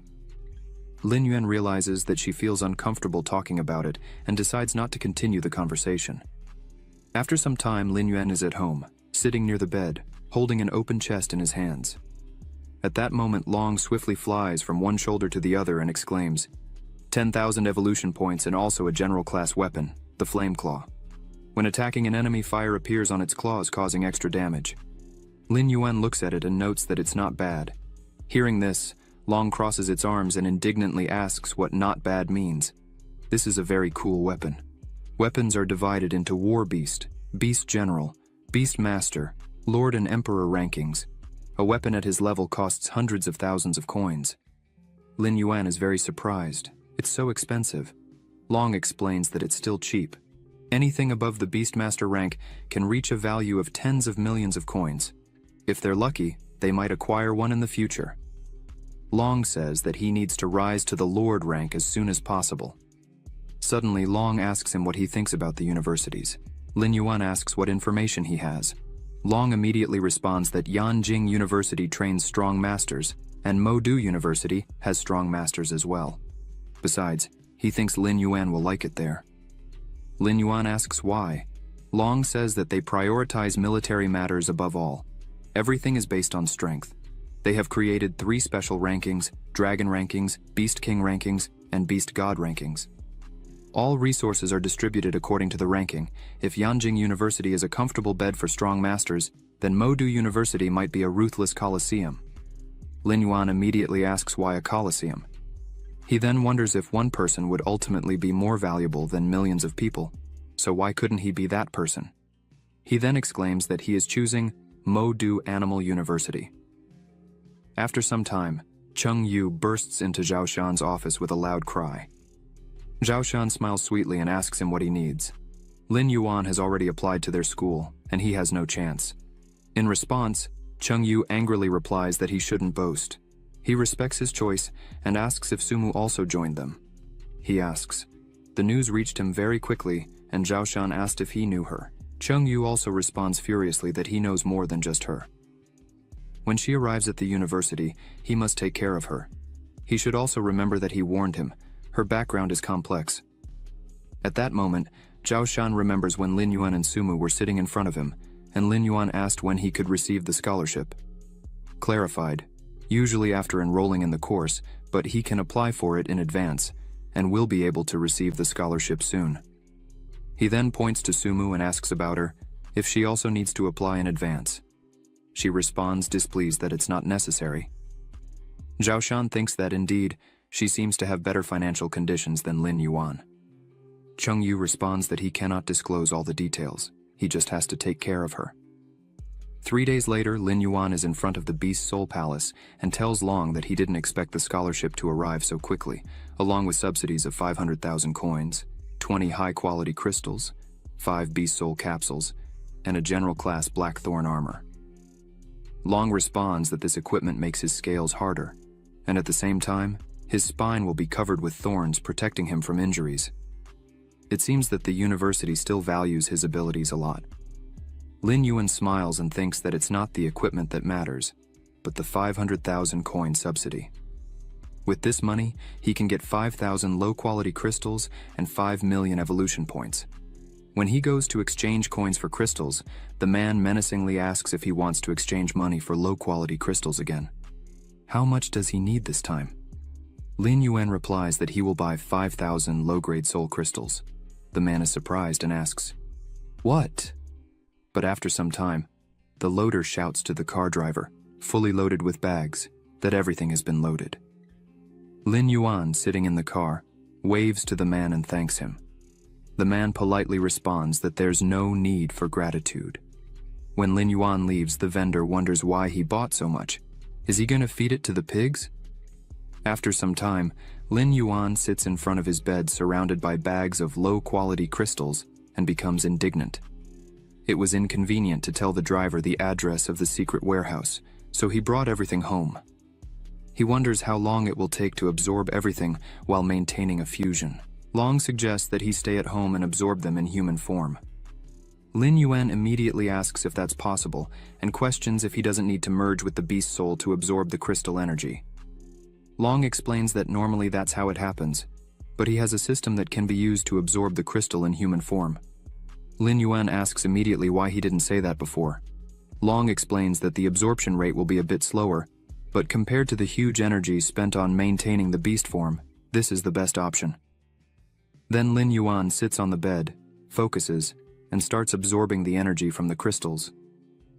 Moments later, Long happily congratulates him. He successfully absorbed the nuclear radiation and received 1,000 evolution points. Lin Yuan begins to think. It took 15 minutes, a bit slower than during the transformation. He needs to speed up to absorb all 5,000 pieces. On average, that's 48 pieces per day. As night falls, Lin Yuan continues to sit on the bed and absorb the energy from the crystals. Long cheerfully announces that his body underwent a mutation in the process of absorbing nuclear radiation and is now able to resist it.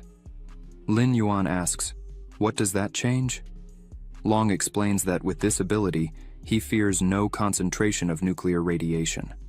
Lin Yuan then understands that to destroy monsters, nuclear weapons were used in many areas, and now his body will not be affected by those polluted restricted areas. Wonderful. There are still 2 months ahead. He must swallow all the crystals and increase his strength as quickly as possible. Long responds with a smile that it's good. After some time, a meeting was held in the conference hall of Modu Animal University. Director Wang Ting sat at the head of the table and said that everyone had worked hard in the past few days. Currently, the student recruitment at their university has been successfully completed. The freshmen this year are even more outstanding than in previous years, and not only their university but also other prestigious institutions had incredible talents and geniuses at their disposal. However, the process of waiting for them to grow is really costly.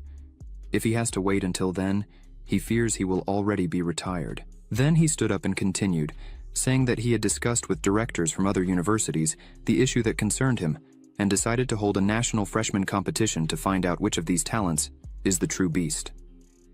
In the conference room of Modu University, many people began to discuss whether it would be a good idea to hold a competition for talents from different universities to come together and compete against each other.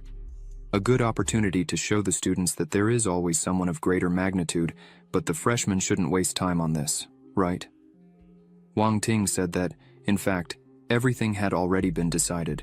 Everyone can participate, and he hopes they provide him with a list. One of the staff members turned to the director and asked how many people should be registered. He replied that there should be about 12 people, 10 starters, and 2 reserves. In his opinion, it's better to choose according to the ranking, as there is nothing superfluous about it. According to one of the 3 lists, incoming students can also challenge, but if they follow the dragon ranking list, there may be omissions, as it only determines real combat ability. This is what happened with Songlan, the champion of Modu. His beast soul, the multicolored glass butterfly, is of the auxiliary type. Although he has reached the level of a 7-star beast general, if he were to fight alone, he would be at a disadvantage. Perhaps he wouldn't make it to the top 10 of the dragon list. This means that Songlan is weak. If he joined a fellow 9-star general class beast soul, his abilities could rival those of a beast king. The man raised his hand again, stood up from his seat, and spoke to the director. That he understands what he means. He uses the dragon ranking as a guide, but doesn't adhere to it completely. After all, there may be double battles in the competition, right? Director Wang Ting said that is correct. This is the first national competition, and will be broadcast nationwide, so he hopes everyone will give their best and strive to surpass others. The staff understood the instructions and said that everything would be done. A staff member approaches Zhao Shan and asks if he is very happy with the new students this time, and requests to take a look at them. He took the tablet from Zhao Shan's hands and said with an enthusiastic look that this young woman named Sumu is great. Wait, because they are recruiting rank E talents, Zhao Shan asked to look further down.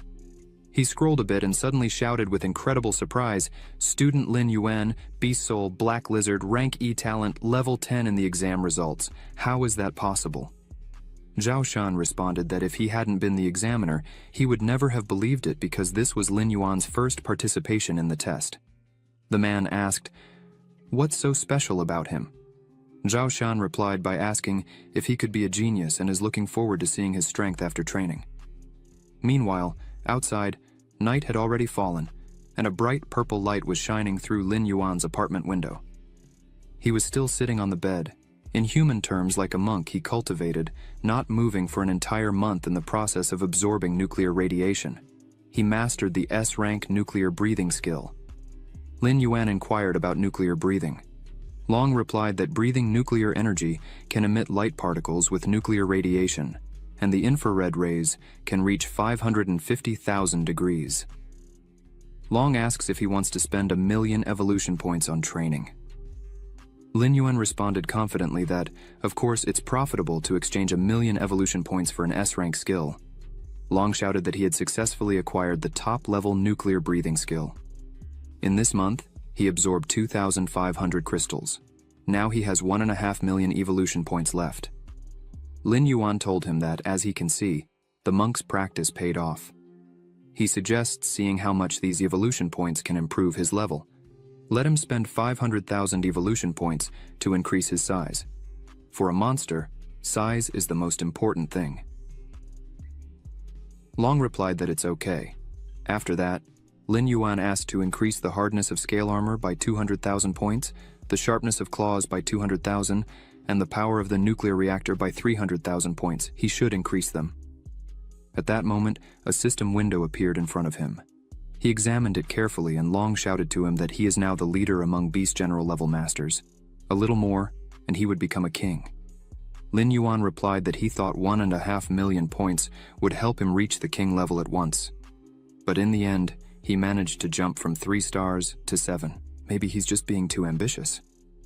Long responded, pointing to the bags, that he still had 2,500 crystals remaining.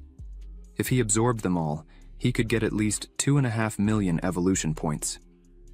Lin Yuan doesn't know if this number of points is enough for him to advance to the king level at once. He didn't expect that from the general level. His cultivation would be in the millions.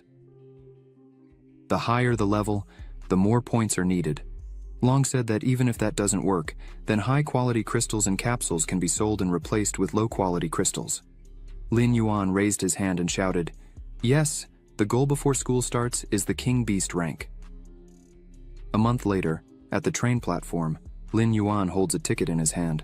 Someone shouts to him, "Lin Yuan!" It was Sumu, who waved to him and approached with a suitcase, walking with Zhao Shan.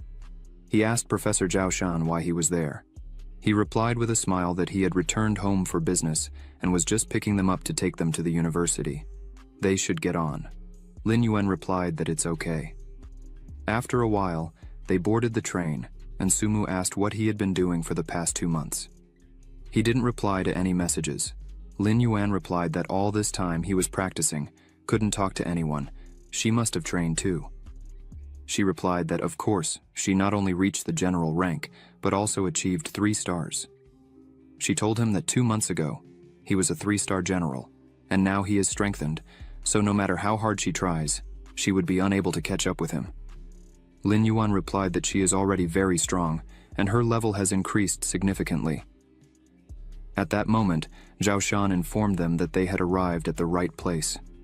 He opened the doors, and they entered a room with all amenities, which surprised Sumu. Lin Yuan thought about it upon entering. Regular seats on this train cost more than 100,000, and Professor Zhao Shan has a separate room just for him. A Lord-class master is treated specially. Zhao Shan said that if everything goes well, they will reach the university at night. Lin Yuan asked what he means by, "if everything goes well."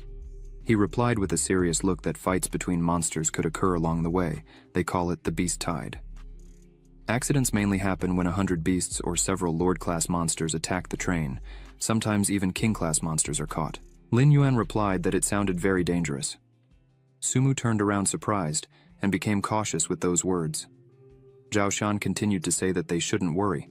The probability of them appearing is extremely low. Anyway, if that happens, he will try to stop them so that they and the people on the train can escape. Even against an Emperor-class level, he can resist for 5 minutes. Lin Yuan was alert and thought that with Zhao Shan's strength, he can only hold an Emperor-class monster for 5 minutes. This seems to be much more terrifying than he imagined.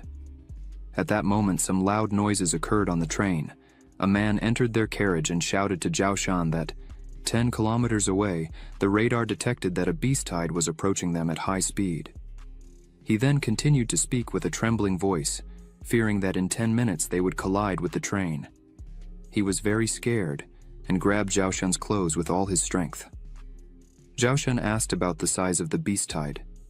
He replied that there were 3 beast kings, more than 50 generals, and about 300 war beasts. The other 2 beast soul masters ran to meet them.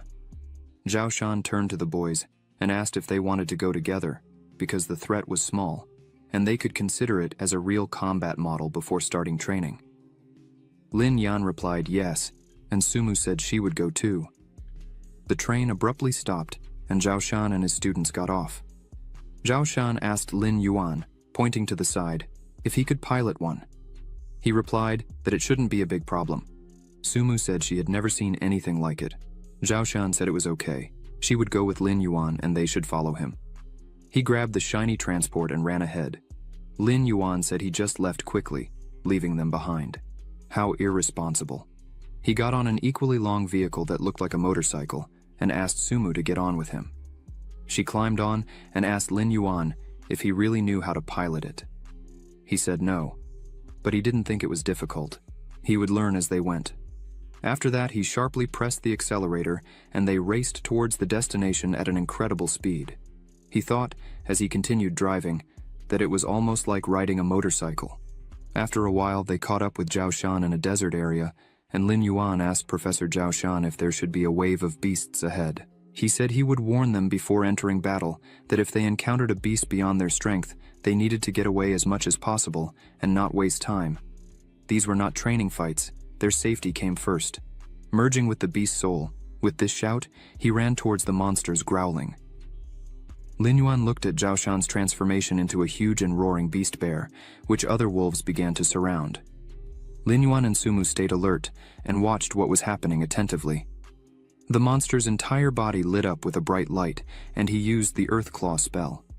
Then, he pounded the ground with his fist, creating several cracks in the path for the wolves. After that, the ground began to split, and the wolves fell into the huge fissure that appeared, and a moment later, the gap closed again. Lin Yuan thought, surprised, that he split the ground. If the Beast Soul Master is capable of this, then the Emperor rank would be able to easily destroy mountains. The wolves ran towards them, Sumu used the fusion spell and transformed, and Lin Yuan did the same. They turned into monsters and started fighting against the attacking wolves, using their abilities. Sumu unleashed an ice wave at one of the wolves, and Lin Yuan destroyed the enemy with his sharp claws. After that, one of the monsters approached Lin Yuan from behind. Sumu turned quickly and realized this. She shouted for him to run, and sent many ice shards towards the monster, but these shards collided against the creature's incredible defense, and the monster continued to approach. It's all useless, she thought. He used the red flame claw spell and sent his powers towards the approaching monster. The creature was bleeding and was thrown back with a bang. Sumu watched what was happening and thought, this porcupine, at least in the last phase of the general rank, and he defeated it with a single blow. How strong is he now? The train continued to travel at high speed. One of the crew members asked the commander to take a look and inquired if the detection radar was malfunctioning. The commander asked, surprised, is it out of order? But how is that possible? The guy asked. Aren't the purple points supposed to be the Beast Kings? The commander shouted for him to wait, because something was wrong. There were only 3 kings, so where did the 4th point come from? After his words, it disappeared from the radar, and he said it seems like this is a Beast King that can hide its presence. They should report this immediately to the Soul Masters on the front line. At that moment, one of the masters on the front line had already been destroyed by another monster whose paws were covered in blood. It leaned towards the master, after which the man's blood appeared in the creature's mouth. Sumu asked Lin Yuan how many general-class beasts they had killed. He replied that he didn't know, and suggested it was about 12. At that moment, a kind of magical light appeared behind her, creating a vortex. She turned quickly and became very alert. A dark purple light was approaching her. It was a monster that roared loudly at her and approached with bright red eyes.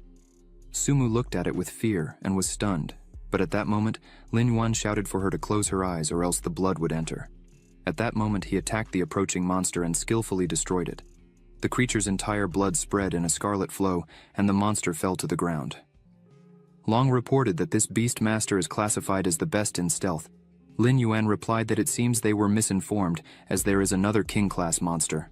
Sumu asked him, perplexed, and he said he was facing the monster rising from the ground, and said this was a cowardly mutt that only knew how to hide. He would bark back at it. At that moment, the monster disappeared from their eyes, and they started to turn around. Sumu asked Lin Yuan to be careful, because it could appear anywhere. At that moment, the monster appeared directly above Lin Yuan's transformed body, which quickly attacked with its back spikes. Lin Yuan turned and asked if it had decided to scratch its back.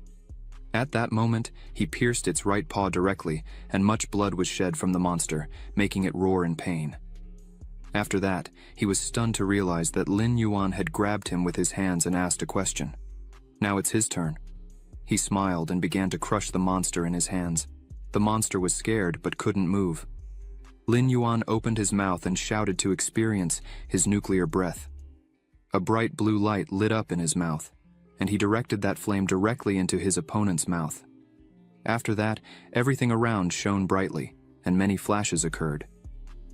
Sumu stood by watching what was happening. Also nearby was Zhao Shan, who was very surprised and stunned. Lin Yuan transformed back into his human form, picked up the purple crystal from the ground, and wondered how much the core of the king-class Beastmaster could be sold for. Zhao Shan approached him, asking in surprise how he killed it. Lin Yuan asked if he hadn't seen it. Zhao Shan asked him to be honest about what level his strength is now. He replied, looking away, that he had just broken through to the 1-star king-class rank. Zhao Shan opened his mouth in shock and asked how he achieved this during the test. He was a 3-star general. How did he grow so much in 2 months? He whispered in his ear. Professor, he has a secret. Just don't tell anyone. In fact, he can absorb nuclear radiation from lower soul crystals. At that moment, Sumu ran up to him and asked with a scared expression if he was okay. He waved his hand and said calmly that he was fine. She thanked him and said that if he hadn't done that, it would have been the end for her. He replied that, in fact, she is very strong. She was just scared and lost her composure. Zhao Shan told her that, after all, it was the first time she faced such a situation, and it's normal for a person to get nervous. She turned to the professor and said that Lin Yuan is right. Unexpected situations on the battlefield can happen at any time.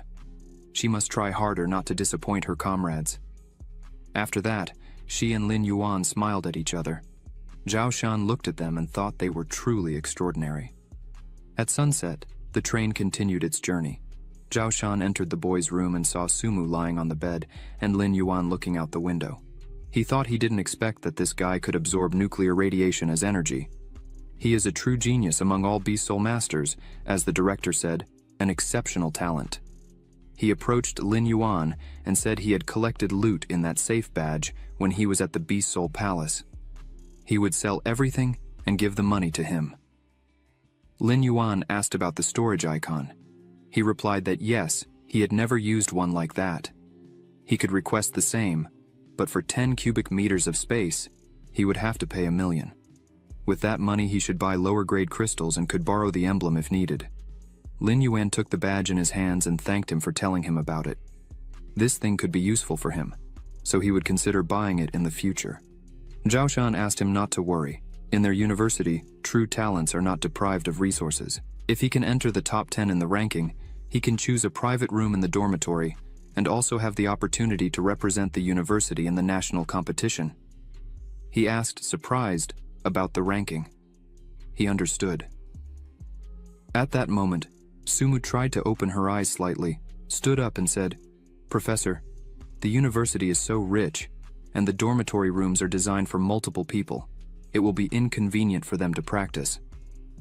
He replied that the dormitory is a place to sleep and relax. Students can visit training rooms for free, which are open 24 hours a day. Lin Yuan thought he was lucky to have such facilities. Otherwise, he would have been quickly found out. He took a deep breath, and Zhao Shan said that if she still wants a separate room, she can donate 5 million to the school. Lin Yuan was very surprised and shouted, 5 million? That's a lot. Sumu shouted that it was so little, and Lin Yuan was very surprised by her reaction. He looked at her carefully and thought, questioning who she is.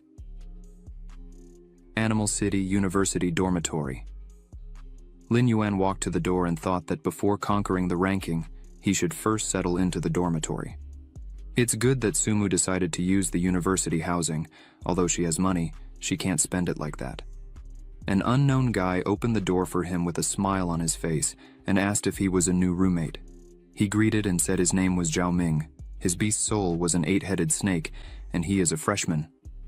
Lin Yuan entered the room and said his name was Lin Yuan, and he was from Zhenhai. Another guy in the room asked him if he's the talented guy. He still has a rank E beast soul. Lin Yuan asked if he knew him. The guy replied that he didn't, but he read his dossier. And he is amazing. He was eating a bag of chips and continued talking to him. Lin Yuan asked if he saw his file, but where can anyone review the personal data of freshmen? The guy replied that he has his own methods. There's nothing in the university that he, Wang Jin, doesn't know. Zhao Ming sat at the computer table and said with a smile that this guy is great at collecting information. Wang Jin said he could talk about anything that interested him, but of course information has a price. He continued eating a bag of chips, approached him, and asked then what his place is in the ranking.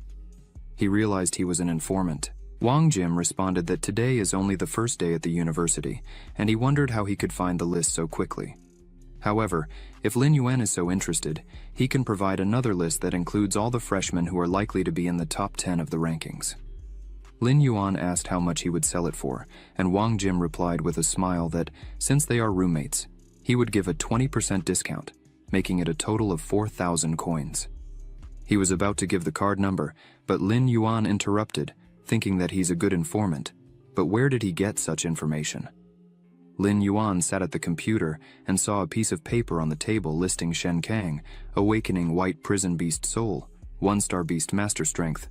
Chen Mo Awakening Demon Tree King Beast Soul, 9-star Beast General Strength. Wakuandu Awakening Golden Wing Centipede, King Beast Soul, 3-star Beast Master Strength, Xing Awakening. 8-headed Serpent Beast, Soul, 8-star Beast General Strength. Songlan Awakening, Colorful Glass Butterfly Beast Soul, 2-star Beast Master Strength. Lin Yuan pondered that there are many hidden geniuses in the Modu City University, with half of the freshmen already holding king-level rankings. Zhao Ming, who seemed cheerful, is an 8-star Beast General. Lin Yuan wondered about Wang Jin's strength. At that moment, one of the guys mentioned that the last roommate had arrived.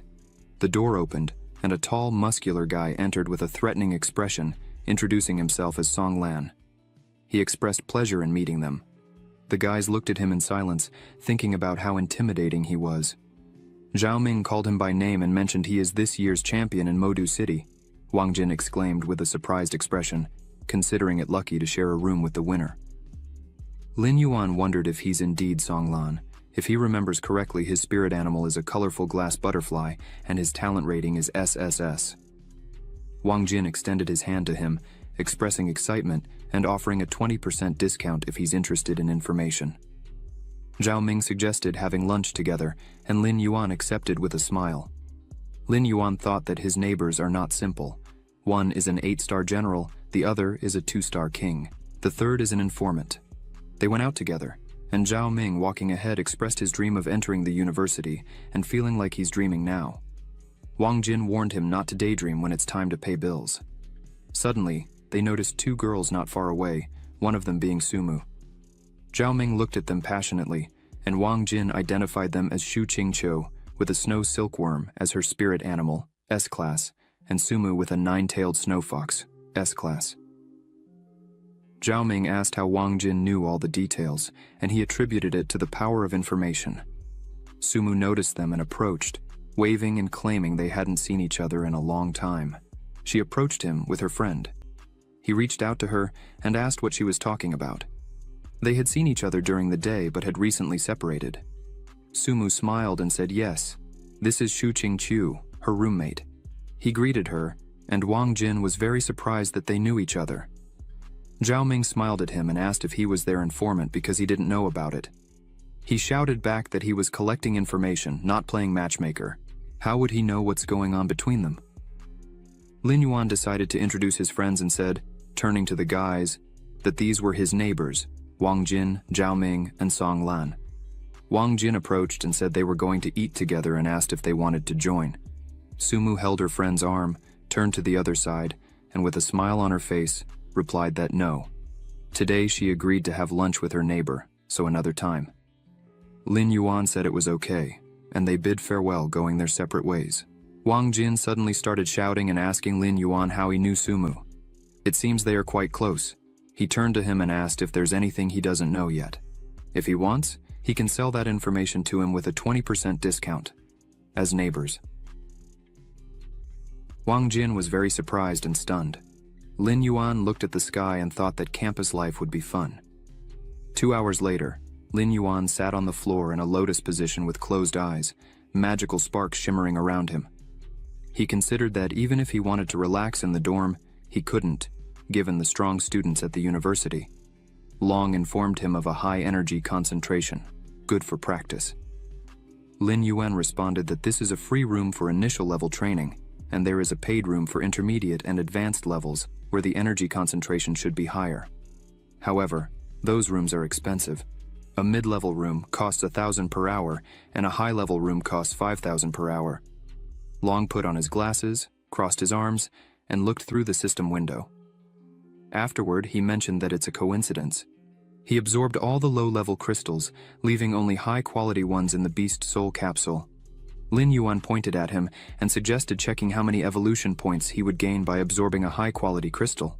Long did so, and Lin Yuan congratulated him on earning 1,000 evolution points. Lin Yuan was upset, expressing dissatisfaction, stating that the result is the same as absorbing low-quality crystals, and he wasted 10,000 coins. Long flew closer and assured him that nothing bad happened. He still had the capsule. He put the capsule in his mouth, and after a moment a bright spark appeared in his stomach, emitting many rays of light. Long was surprised and congratulated him again for successfully absorbing the beast soul capsule. He gained a new talent. Long raised his hand and joyfully spun several times, while Lin Yuan looked up in surprise and asked if he has a talent count in his characteristics, if these are hidden parameters. Long continued loudly informing him that talent could increase absorption rate by about 5%. Lin Yuan responded in a low voice, looking to the side, that it's true. He feels he's absorbing energy faster. Long said that since he's there, he shouldn't limit himself to one capsule per month. He should absorb as much as he can. Lin Yuan mentioned that the Beast Soul capsule is a good thing but expensive, costing 50,000 per piece. The next day, inside the university dormitory walls, Lin Yuan woke up, got out of bed, looked around and remarked that it's only morning. But where are those two? Wang Jin, sorting papers on the table, replied that they must be in the training room. Lin Yuan realized that he wasn't the only one training diligently. He needed to go to the Beast Soul Palace and buy a batch of lower-level crystals. He picked up the phone and greeted someone who called him. The caller greeted him and asked if he was awake. He should come to pick up the money. After a while, he met Zhao Shan on the street, and he mentioned that all the crystal cores were collected. The portion given to him is 2,200,000. Lin Yuan, with the phone in hand, looked at Zhao Shan's phone and wondered how much that would be. This would solve his problem. Zhao Shan spoke. Furthermore, he exchanged 1 million for 10,000 lower-level beast soul crystals. The crystals and the remaining money are in this badge. He will lend it to him for a while. Lin Yuan thanked him, calling him a professor, and at that moment, he looked into his eyes and thought that indeed, Zhao Shan is someone he can trust. After that, a smile appeared on his face, and he asked the professor if he could help him with something. He wants to exchange the remaining money for some beast soul capsules. This money is enough to buy 24 pieces, which would last for 2 years. Zhao Shan asked why he needs so many. He asked him not to worry, and said he knew the right amount. Zhao Shan replied, okay, as soon as there is time, he will go to the Beast Soul Palace and he should train hard. The rankings will be announced soon. Suddenly, he patted his shoulder and began to speak loudly, saying that if he gets into the top 10, he will try to secure a spot for him as a representative of their university in the competition.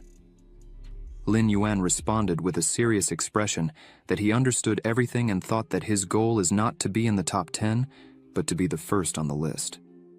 A little later, he was back in the training room, studying hard alone, except for the presence of Long nearby, who congratulated him for successfully absorbing nuclear radiation, earning 1,000 evolution points this time in just 10 minutes. Lin Yuan continued to sit in silence with closed eyes, but suddenly, he asked if it was due to the 5 reward capsules he absorbed. Does that mean not only does the air energy absorption rate increase, but also the crystal assimilation rate? Long responded with a surprised expression that honestly, he himself isn't sure. When the professor sends a batch of capsules, he'll be able to check. Lin Yuan gripped the purple crystal in his hands and shouted with a threatening expression that, yes, they will continue to absorb the crystals to increase their strength. Time passed. Days followed mutually. Sometime later, a few days after, Lin Yuan entered the dorm room with a shopping bag in hand. His neighbors were all in the room, facing each other. Lin Yuan entered and asked if today is a special day, because everyone is here. At that moment, he thought that normally, these 3 leave early and return late. Well, except for Wang Jin, who collects information all day. Wang Jin told him that today is the freshmen's meeting. He was so engrossed in training that he forgot about it. Lin Yuan exclaimed with a surprised expression that he really forgot. Wang Jin smiled and shouted that the 3 of them are training like monsters. They really want to be in the top 10. Zhao Ming retorted, come on. With his 9-star general, he can only get in the top 100, but Song Lan with his strength will surely get into the top 10, right? Song Lan spoke in response, scratching the back of his head. Although he holds the rank of king, his soul is auxiliary, and he is not skilled in battle. Furthermore, there are many talents in the university, so it's uncertain. Lin Yuan thought as he watched the conversation. It seems that this year's competition will be intense, and he must train hard. After some time, the boys entered the huge assembly hall. Wang Jin turned to him and said he heard that Director Wang Ting would give a special speech at the freshman meeting. He is the Beast Emperor, and his presence will show that the students are crucial to the university. However, he is unaware that there will be a national competition among the first classes of famous universities this year. The director attaches great importance to selecting students who will represent the university in competitions. Zhou Shan touched Lin Yuan's shoulder, who abruptly turned to him and asked, "Professor Zhou Shan, why is he here?" He replied that teachers should also attend the freshman meeting.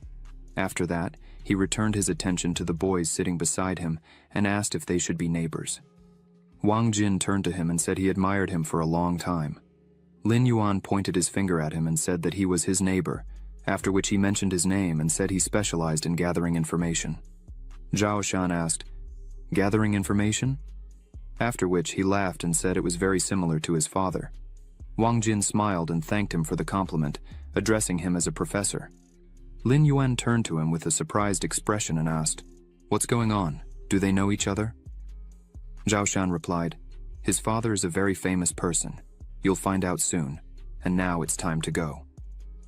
Zhao Ming asked Wang Jin who he was. Wang Jin replied, "This is Zhao Shan, the Great Furious Bear, an 8-star beast lord, one of the promising candidates for the position of emperor." At that moment, he asked to look at the stage where the director appeared. Director Wang Ting arrived at that moment. Lin Yuan looked at Wang Jin in astonishment and wondered, "Wait, his name is Wang Ting, so Wang Jin is really his son? Incredible." Wang Ting ascended the stage and spoke loudly, with confidence in his eyes. He greeted the teachers and students. He is the director of Most City Animal University, Wang Ting. He is happy to see them all here. They are the freshmen of his university and also a great hope. Soon the ranking will be officially opened. They will face the first stage of the fight. The higher the ranking, the more generous the rewards they will receive. Destiny is always in their hands. Talent matters. It means anything as long as they fight. They can change their destiny. The strong must fight. The Beast University of Modu has the highest mortality rate, but since each of them chose to be here, it means there are no weaklings and cowards here, ladies and gentlemen. They realized this, and all the students shouted together, "Yes." The list was released. The system window reports in first place, Wo Xiangu, Beast Soul King Awakens, Golden Winged Centipede. In second place, Shen Gang, Beast Soul Awakens, White Fang. In third place, Wang Lin Hu, Beast Soul Awakens, Red Flame Tiger. In 10th place, Song Lan, Beast Soul Awakens, Multicolored Glass Butterfly. Wang Jin's information turned out to be useful. The assumptions were correct. Then, as he looks after some time, he realizes that he is only ranked 312th. His awakened beast soul is a large black lizard. He sadly realizes that he is ranked very low. Lin Yuan continues to look at the list and thinks that Modu Beast University really has many super talented students. He was ranked this way after only 10 rounds of tests. He wonders what the rules for ranking are.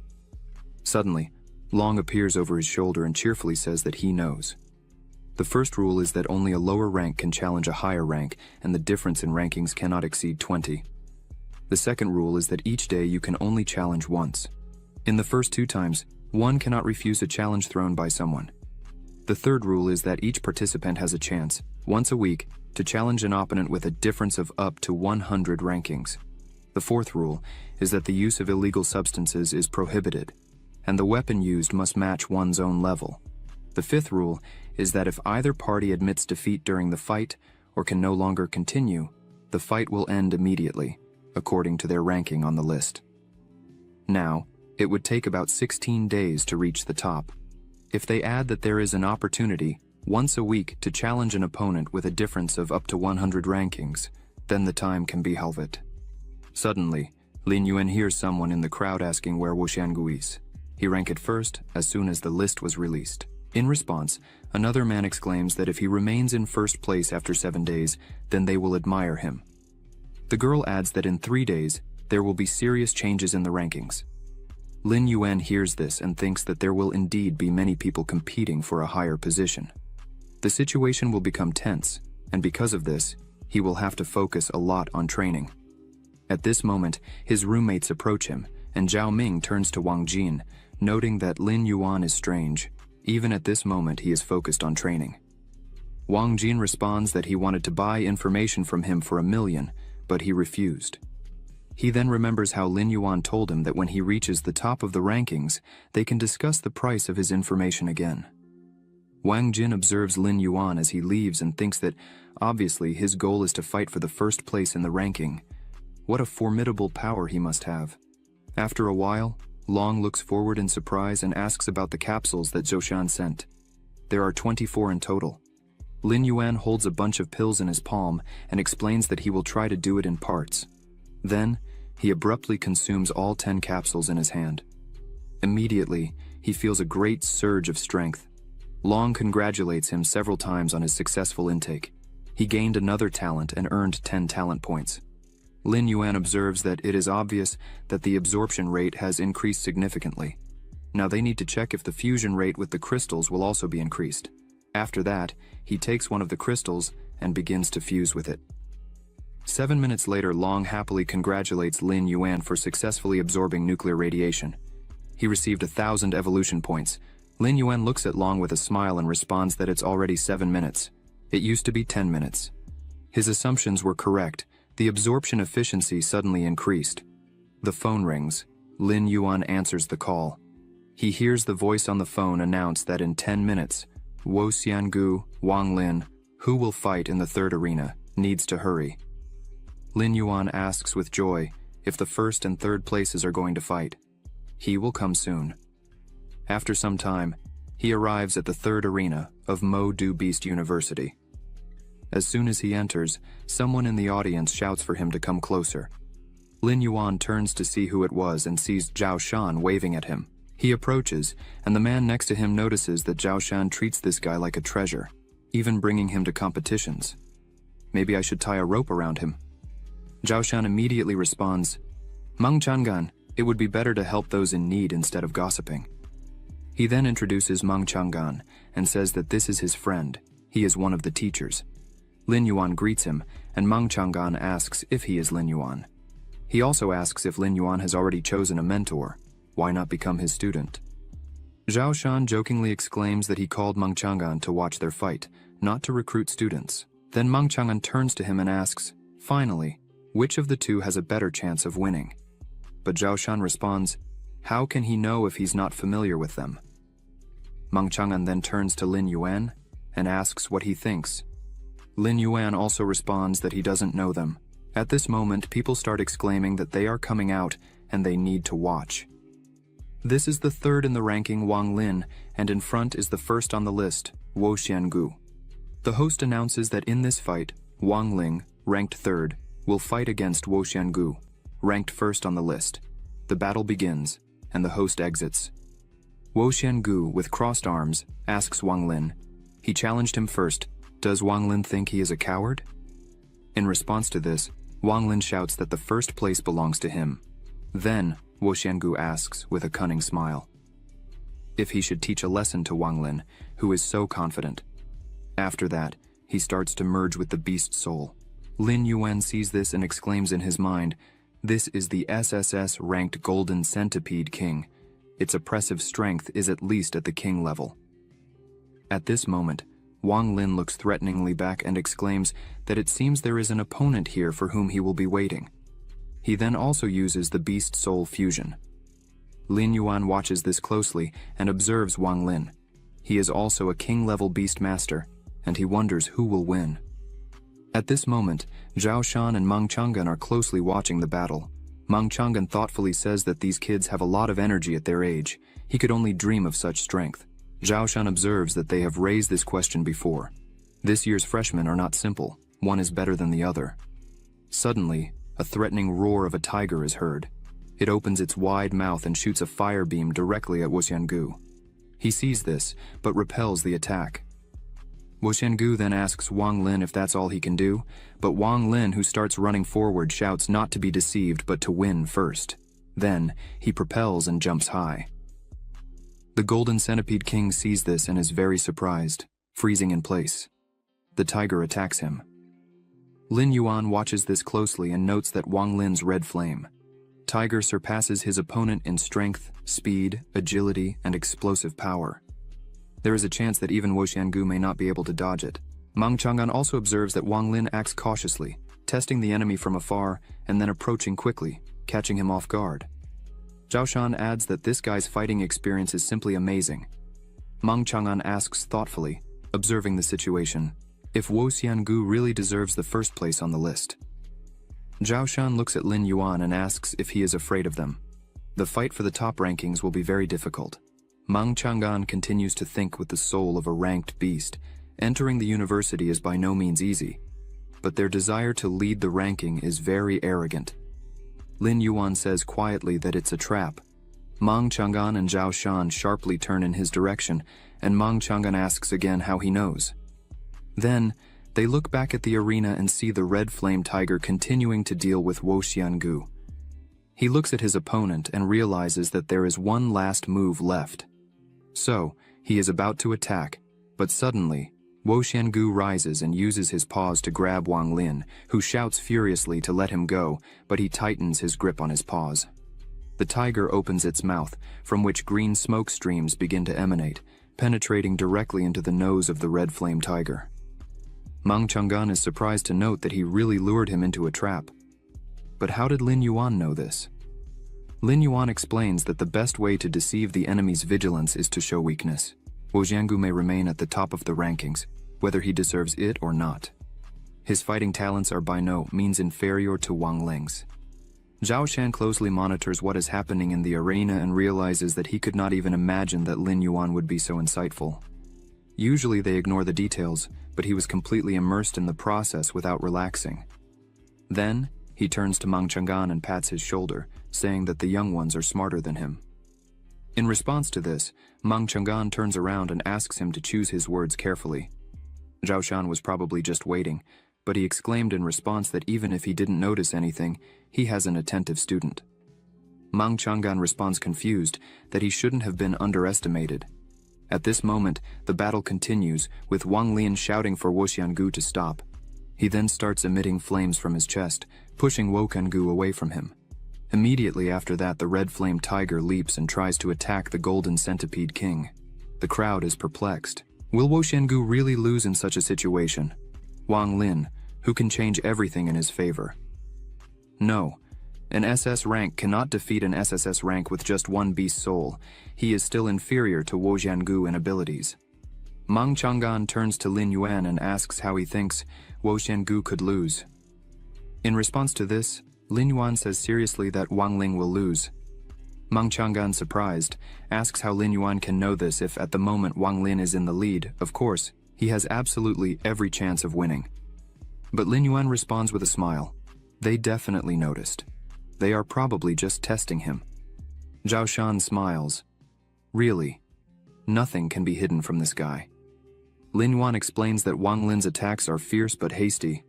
The poison is about to take effect. The red flame tiger growls heavily and prepares to attack. Wo Xiangu insists that he give up soon, that he has no chance. Perhaps it is not too late to go to the medical center and remove the poison, but if he doesn't go, he is not responsible for the consequences. But in response, Wang Lin shouts with a loud roar, "No way!" He then jumps directly towards Wo Xiangu. Wo Xiangu looks at this and exclaims, "What a fool!" Then he hits him with his tail and pushes him back. Wang Lin, who falls hard to the ground. Lin Yuan observes this and notes that by falling into the centipede's trap, Wang Lin had already lost. Although Wo Xiangu is currently in first place, he will face tougher opponents in the future. The host's voice is heard, announcing that Wo Xiangu won. Zhao Shan sees this, saying it's a shame. If Wang Lin hadn't been poisoned, the battle could have been more exciting. Mang Chang'an looks at Lin Yuan and says that if he thought like him, the result would certainly change. He thinks that the guy is obviously a novice, but his vision is like that of an experienced hunter, which is scary. Zhao Shan then turns to Lin Yuan and asks if he knows why he invited him to watch the fight. He assumes that Zhao Shan wanted him to admire the young talents.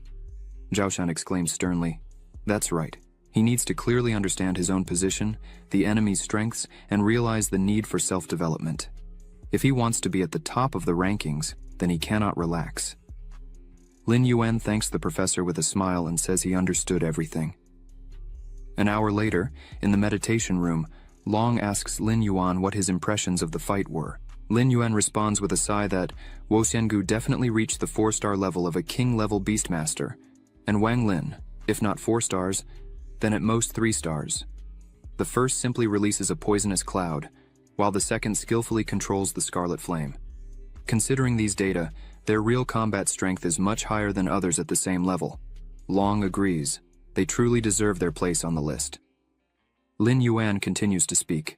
Furthermore, aiming for the first place, Wo Xiangu undoubtedly has an ace up their sleeve. The question is whether Wang Jin can obtain detailed information. Long asks what are his chances of winning against them. Lin Yuan starts to think. Perhaps around 3 to 5 for him, 7 for Wang Lin. He has good intuition and developed combat skills, but in a life-or-death duel, there isn't much chance, not to mention Wo Xiangu. Long tries to cheer him up, saying that his soul is above the S rank.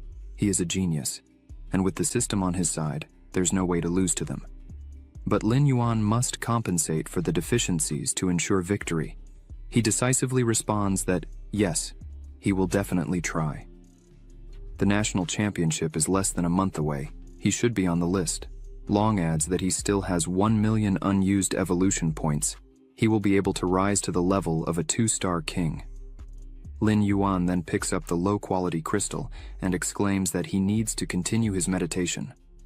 Long adds with a smile, "That's true." A week later, Lin Yuan continued to meditate and breathe steadily. Long looks at the information window and cheers. The information window specifies that his animal soul is a large black lizard. State and growth stage, talent rating is equal to SS rank. The class is a unique beast king. The height is 20 meters and 7 centimeters. Weight is 7,840 kilograms. Attack methods, bites, and claw attacks. The ability is an A-ranked attack, daylight, and an S-ranked nuclear breath. The beast artifact is a scarlet flame claw, similar to the beast level. The black scale armor is also similar to the beast level. The remaining number of evolution points is 3,250,000. Lin Yuan also looks at it and feels relieved. He has been accumulating evolution points since reaching the Beast King rank. At the moment, he already has over 3 million points. If it weren't for the boost from the pills, it wouldn't have been possible to accumulate so much. In response to this, Long asks how he will distribute the points. Lin Yuan shows 2 fingers and immediately responds that he will spend 200,000 points on scale resistance, another 200,000 will be spent on sharp claws, another 200,000 for sharp teeth, and the same amount to increase the power and capacity of the nuclear breath. Half an hour later, Long congratulates him as a master for receiving the 2nd star. There is still 1,750,000 points left. Lin Yuan examines his hands and notes that it's a pity he didn't reach the 3rd star, but it's still not bad. Then, he stands up, leaves the room, and says happily that it's time to test his abilities. Long agrees, saying that it's true. He hasn't shown up in the dorm for a week and has only slept for 2 or 3 hours. He also thinks that the description makes him seem like a real monster. A few moments later, in Wang's room, Jin asks, perplexed, why Lin Yuan came back. Lin Yuan, embarrassed, asks, "But isn't this a dorm? Why can't I come back?" Then Wang Jin packs things into a bag and says that Lin Yuan has gone crazy from training so much. How long has it been since they last saw each other? Lin Yuan asks confusedly where Song Lan and Zhao Ming are. Wang Jin continues to pack his things and explains that Zhao Ming got seriously injured. He came to change clothes. Song Lan arranged a meeting with Zhao Ming's attacker for tonight, but in the meantime, he is probably training. Lin Yuan asks again, confused, "What is this? Why does he need that?" Wang Jin picks up the bag and explains that someone as kind as Zhao Ming would never get into conflict with someone. There are just too many hunters attacking, so Song Lan had to expose himself to protect himself. Lin Yuan asks about the attacking hunters. Wang Jin closes his eyes and explains that they use strong students to reach the top, and then give up places to weaker ones, thus gaining profits and manipulating the ranking. Lin Yuan is very surprised and continues to ask for more details. Wang Jin continues to explain that initially, the strongest freshmen fight for a place on the list, and then lose to the weakest member of the group to transfer the ranking to them. Also, to maintain scores, participants must pay a weekly fee, and those who want to get a higher ranking are required to pay more. Lin Yuan leans in and asks perplexed if they shouldn't be removed from the list if they don't meet the skill level. Wang Jin responds, "No, their position is maintained as long as the money keeps coming in. If anyone dares to challenge the person they are protecting, they become a target." Zhao Ming couldn't bear all of this, so he challenged them, but he was seriously injured. Upon hearing this, Lin Yuan agrees. This is really his style. He asks if the university doesn't care about this. Wang Jin asks with a smile. He forgot that our university admires fights more than anything else. Of course, no one will interfere. Then Lin Yuan realizes that this university is even more ruthless than he imagined, and he begins to like it more and more. Next, he asks who founded the organization. It probably isn't one of the strongest to create such a thing. So, Wang Jin says that the creator of the Hunters group is Wo Xiangu. Lin Yuan asks if Wo Xiangu isn't the first on the list, but Wang Jin responds that he hasn't been in the first place for a long time. Among the current freshmen, he is considered a hidden talent. Wang Jin then shows the phone displaying the leaderboard on the screen. Today, at 3:30, the first place is occupied by Chu Tiani, the best solo soul of the black-headed golden eagle. The second place goes to Shen Keng, the white-fanged beast soul. The third place is Wo Xiangu, the king of the golden-winged centipede beast soul. The fourth place is Li Qinggan, the dark purple monstrous vine beast soul. The fifth place is occupied by Wang Lin, the red flame tiger beast soul. The 18th place is occupied by Song Lan, the multicolored glass butterfly animal soul. After this, Wang Jin adds seriously. On the second day after the list was published, Wo Xiangu created a ranking hunters organization. He recruited Li Qinggan, Shen Chang, and a bunch of other strong guys. Wo Xiangu promised many benefits. Now, 1/3 of all students are in his organization, but guys like Wang Lin and Chu Tiani didn't join. Lin Yuan observes thoughtfully. Wang Lin and Wo Xiangu don't get along, so it's not surprising. If we talk about Chu Tiani referring to Wo Xiangu, we had no idea about his strength. Wang Jin, sitting in the chair in front of Lin Yuan, exclaims, Chu Tiani would need only 4 days to reach the top. The funny thing is that many hunters challenged him, but they were just another obstacle. This left Wo Xiangu very irritated. Lin Yuan smiles and asks if Wo Xiangu also lost to him. Wang Jin explains, to be honest, their souls are different. Chu Tiani, for example, can fly. It's impossible to catch him with venomous spit, so he won. He added that he would later send a battle video for Lin Yuan to watch, but now he needs to rush to Zhao Ming. However, Lin Yuan replied that he would go with him. After a while, they arrived at Zhao Ming's room. He was lying on a hospital bed with his arms and legs wrapped in bandages. Upon seeing Lin Yuan, he immediately asked how he had gotten there. Lin Yuan went to his bed, put a basket of tangerines on the table, and asked how he was feeling. Zhao Ming replied that he was okay, but Wang Jin immediately exclaimed that he would be fine if those people hadn't done anything wrong. Zhao Ming, in turn, smiled awkwardly and said that it's because his skills are inferior to others. Then he asked if Song Lan was meeting with that guy today. Wang Jin replied yes, tonight, at the 7th arena. Upon hearing that, Zhao Ming sat up in bed and said angrily that it was all his fault. If he had been a little stronger, none of this would have happened. Seeing this, Wang Jin tried to calm him immediately, saying that he should be quiet or he would have to bandage him again. Lin Yuan observed Zhao Ming with concern and asked if Yuan Li was the one who did this to him. That night, Lin Yuan and Wang Jin were at Modu University's Arena No. 7. Wang Jin was eating a snack and explained that today's opponent is called Yuan Li. He is ranked 25th, but he's fighting hard for it. He also hopes that Song Lan can make it because in the battle with Zhao Ming, Yuan Li didn't show his full strength. Lin Yuan turned to Wang Jin and asked in surprise why Wang Jin doesn't seem to care about his ranking. Wang Jin confirmed with a smile that, yes, it's very difficult for him to fight for a place on the list, so he can only improve his intelligence. He doesn't rely on anyone to gather information and then sell it. He wants to become the biggest seller of intelligence services in China. Lin Yuan adds that it seems even the wealthy are facing difficulties. Wang Jin looks at the starry sky and explains that, to be honest, he has a brother, incredibly talented, but due to conspiracy issues, he entered Yanjing University. He really wants to be his brother's assistant. That's why he collects information. Upon hearing this, Lin Yuan is very surprised. In his imagination, an older brother should be both an older brother and a father at the same time. It's hard to imagine what kind of person his older brother is. Suddenly, Wang Jin puts the snack aside and says that it has already begun. At this moment, Yuan Li enters the arena and sneers, ironically asking if Song Lan will stand up for that idiot. Song Lan stands in front of him, points his finger and says he went too far. In response, Yuan Li also points his finger and laughs, asking if he's talking about a fight with that fool. Very funny, he's so weak that he asks others to defend him. Song Lan hears this and, clenching his fists angrily, begins to merge and transform into a multicolored glass butterfly. Yuan Li sees this and can't believe what he sees. This is his spirit. With these words, he starts to laugh a lot and says how cute the butterfly is. He's very scared.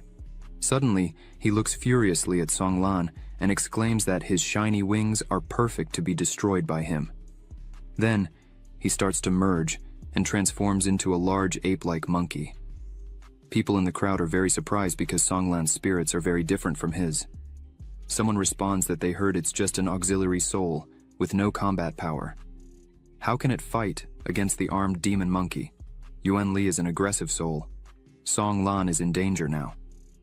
Wang Jin turns excitedly to Lin Yuan and says, Yuan Li is incredibly strong. He has every chance of entering the top 10 in the rankings. He asks if Song Lan has a chance of winning. Lin Yuan watches closely what is happening and answers that he still doesn't know, but now the monkey clearly has the advantage. At this moment, the monkey reaches out for the butterfly, but it uses acceleration. When Yuan Li thinks he has caught it, it appears behind him. Yuan Li wonders what this is, but the butterfly uses fury and attacks the monkey from behind. The monkey then screams in pain and falls to the ground. Lin Yuan understands. This is the power of the glass butterfly. Wang Jin says, despite the mediocrity of the soul, it still needs to be taken into consideration. If Yuan Li relaxes, he will suffer. The butterfly looks at him mockingly. He shouts angrily that Song Lan must die. With these words, he stands up and jumps toward the butterfly, and in an instant, it flies around the monkey and hurts it. Wang Jin exclaims in horror. He has gone mad. But Lin Yuan explains that no, these are attempts to push Song Lan to the edge of the ring to limit the space of movement and create an opportunity to attack.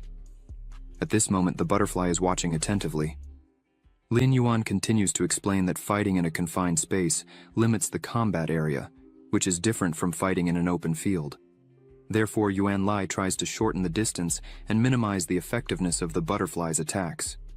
At that moment, the monkey jumps to attack Song Lan. Wang Jin asks, horrified, and finds out that Song Lan's situation is terrible. The monkey raises its fist and confidently shouts that butterflies are not capable of anything.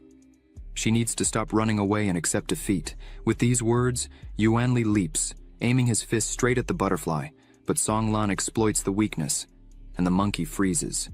He exclaims in horror, not understanding what is happening. He can't move. The butterfly responds that it won't be able to narrow the space. The battle's outcome is already predetermined. Then, the butterfly starts flapping its wings intensely, but the monkey smiles bloodthirstily and says that although Song Lan is stronger than that idiot, he never ceases to be a fool. Yuan Li starts gathering energy to attack Song Lan, who sees this and anxiously shouts for an aerial attack. At that moment, the monkey uses a series of strikes, and many sharp red spears burst from its chest. The spears fly directly at the butterfly and tear its wings. Song Lan falls helpless to the ground. Yuan Li jumps and maliciously smiles, saying it's time to torture this fool a bit. With these words, he intentionally falls onto the butterfly and tries to crush it. Yuan Li then stands up and says he knew Song Lan could fly, so he prepared an aerial attack.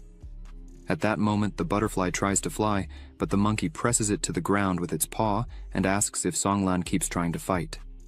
With these words, he further injures the butterfly and starts laughing furiously. Wang Jin wonders with tears in his eyes where the referee is because no one is announcing the fight results. This monster is going to kill him. Yuan Li continues to hurt Song Lan's eyes and asks him what a failure. The auxiliary soul couldn't protect anyone. He is weak but likes to defend others. He also hopes that Song Lan remembers today's lesson for a long time. At this moment, the referee appears and announces that based on the duel results, Yuan Li will take Song Lan's place in the rankings and become the 18th. Yuan Li turns back into a human and laughs loudly, saying that if Song Lan wants to continue, he'll be waiting for a call anytime, but now he belongs with his idiot friend in the infirmary. Then he starts to leave, but suddenly Wang Lin's voice is heard going straight to him, asking if he has no shame. He approaches quickly. Yuan Li, mocking, asks why he cares. It only concerns him and Song Lan. If he wants to fight, he can go to Woxianggu, but Wang Lin clenches his teeth in anger and asks threateningly if he dares to say more, because if he says more, he will tear his mouth himself. Yuan Li turns to him, opening his arms, and asks if he's threatening. Too bad the person highest on the list can't challenge the person lowest on the list. Wang Lin, hearing this, exclaims in irritation how he dares to speak like that. Wang Jin sees this and is also irritated, so he descends to the arena and questions Lin Yuan about it. At that moment, Lin Yuan enters the arena and says, "Since it's like this, Yuan Li should fight with him." Yuan Li asks, surprised, who he is. Lin Yuan explains that he is Song Lan's friend and occupies the 312th position in the ranking. Yuan Li must accept the challenge. Yuan Li does this, pointing his finger at him, and starts laughing loudly. The 312th place in the ranking, he wants to fight. According to the rules, he has no right to challenge him. He's tired of living. Lin Yuan responds with a smile that he really can't do it now, but in 12 days, he'll be ready. Yuan Li asks, 12 days. Then he thinks that to challenge him in such a short time, he must undergo extreme tests one after another every day. After that, he adds that since Lin Yuan is so confident, then he'll wait. If Lin Yuan fails, he will personally break his bones. Lin Yuan also adds that Yuan Li doesn't need to worry. He will wait. He then looks at Song Lan and runs to him with Wang Jin. Song Lan holds his hand and, with the last of his strength, begins to apologize for losing. Lin Yuan immediately calms him and tells him to rest and regain health. He will take care of the rest. Then he turns to Wang Lin and thanks him for defending Song Lan. Wang Lin explains that they were not satisfied with the hunter's behavior before, but as he sees that Lin Yuan is not a coward either, he decided to challenge Yuan Li. Lin Yuan replies, "If I were afraid of everything, what's the point of coming here?" He then apologizes and says they need to go to the infirmary. Wang Lin remains silent for a while and watches as Wang Jin and Lin Yuan help Song Lan walk. After a few seconds, he responds, "It's okay." Then he realizes that friendship with Lin Yuan will be useful later. Wang Jin and Lin Yuan stay close to the hospital bed where the injured Song Lan is lying. Wang Jin turns to Lin Yuan and asks if he was just fooling around in the arena. He replies, "It seems like it." Wang Jin wonders, "Can't you handle Yuan Li?" Wang Jin looks at him suspiciously and responds that he doesn't know his true power. But Lin Yuan says that in 12 days, they will find out. Wang Jin is very surprised by this response. The next day, Wang Jin is in Arena 57. He observes Chen Hai, a mutant sea serpent ranked with 8 stars in the soul hierarchy, who is in the 262nd position in the ranking. Mockingly, Chen Hai tells Lin Yuan that he really has high self-esteem, challenging Yuan Li and jumping 50 positions in the ranking to fight him. But Lin Yuan raises his hands and shouts that he needs to talk less.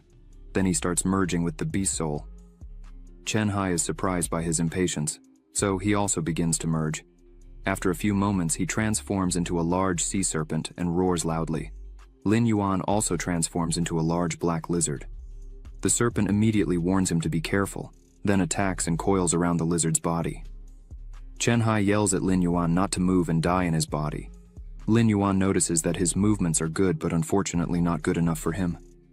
With these words, he throws the serpent aside and thinks that this is the power of a beastmaster. They are not equals. Then he grabs it and says it's time to finish.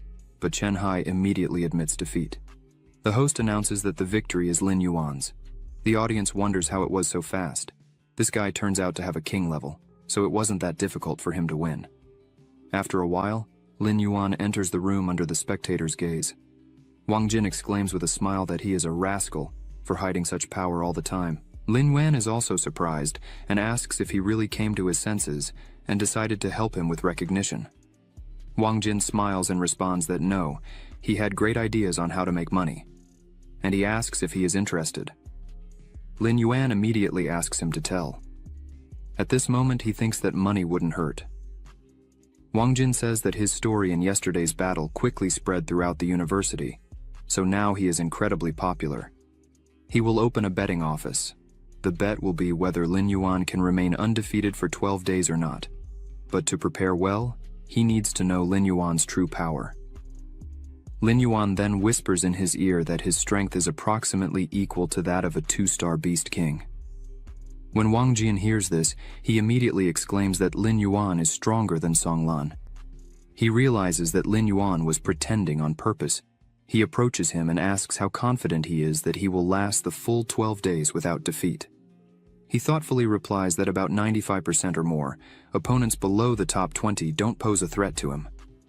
Then, Wang Jin responds with a smile, "Okay, I'll bet 10 million. We'll split 60% to 40%. Lin Yuan indignantly asks if that's too much. Wang Jin responds with a smile, "Of course not. He is the key to their success."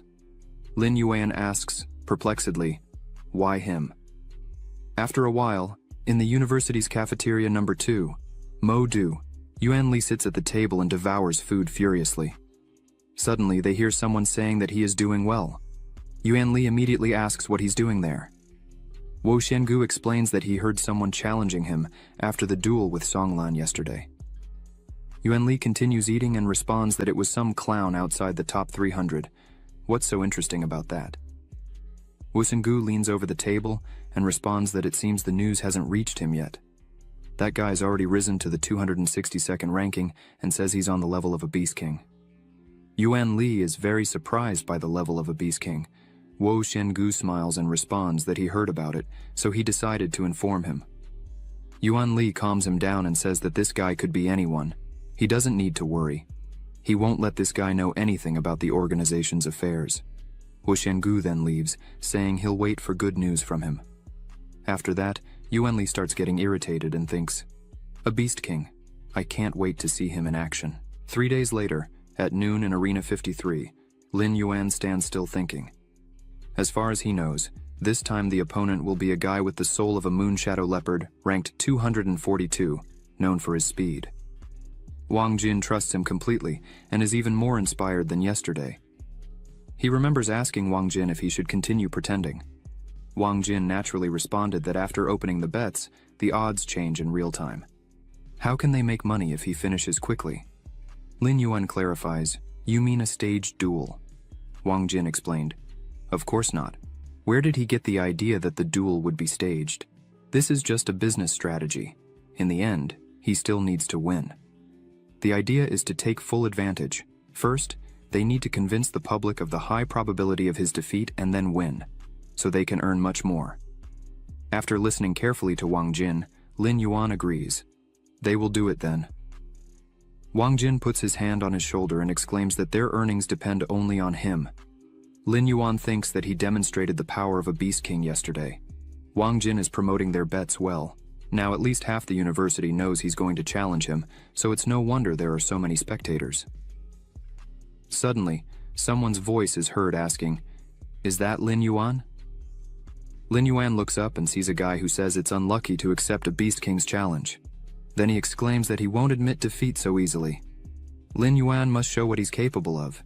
He then starts merging with the beast spirit. After a few moments, he transforms into a moon shadow leopard. Lin Yuan sees this, and also merges with the beast soul, turning into a black lizard. The leopard sees this and thinks it would be a good idea to suppress the Beast King. After all, he is a 9 stars. He should be able to. So he quickly runs around the lizard from behind and attacks. The lizard groans in pain, and the leopard mentally notes that he injured him. His advantage is speed.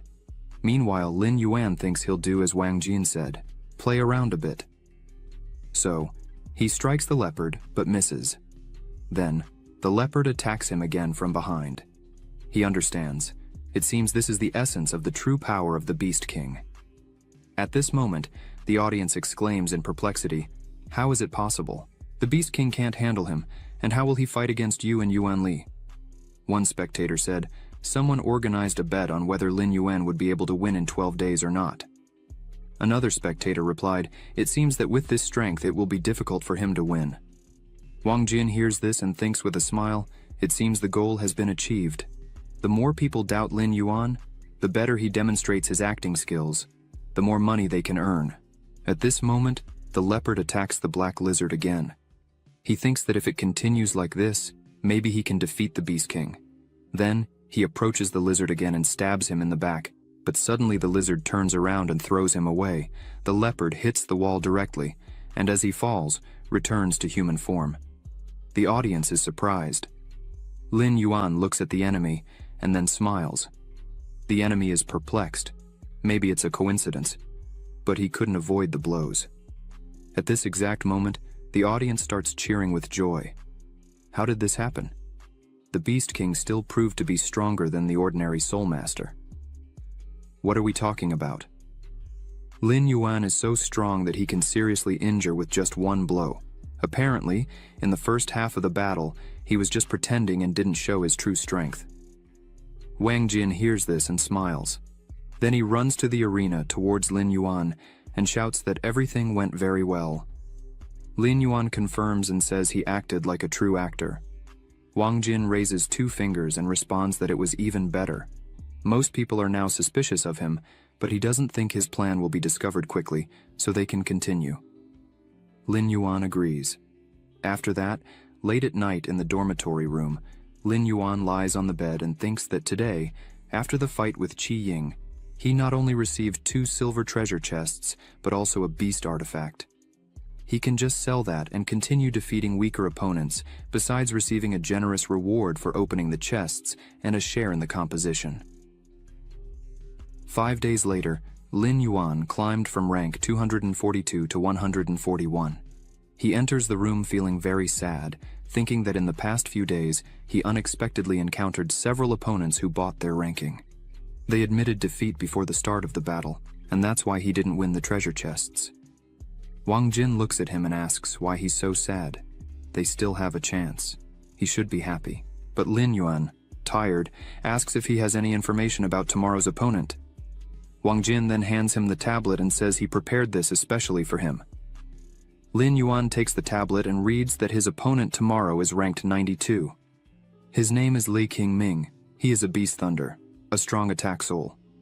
His form is that of a giant blue beast with lightning on his body, capable of controlling thunder, and possesses enormous explosive power.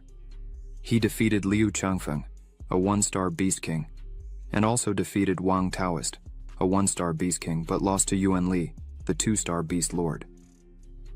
His estimated strength is that of a 1-star Beast King at the maximum level, and it is the entry level for a 2-star Beast King. Lin Yuan notes that he seems very strong. Wang Jin confirms, of course after being defeated by Yuan Li, he joined the hunting group.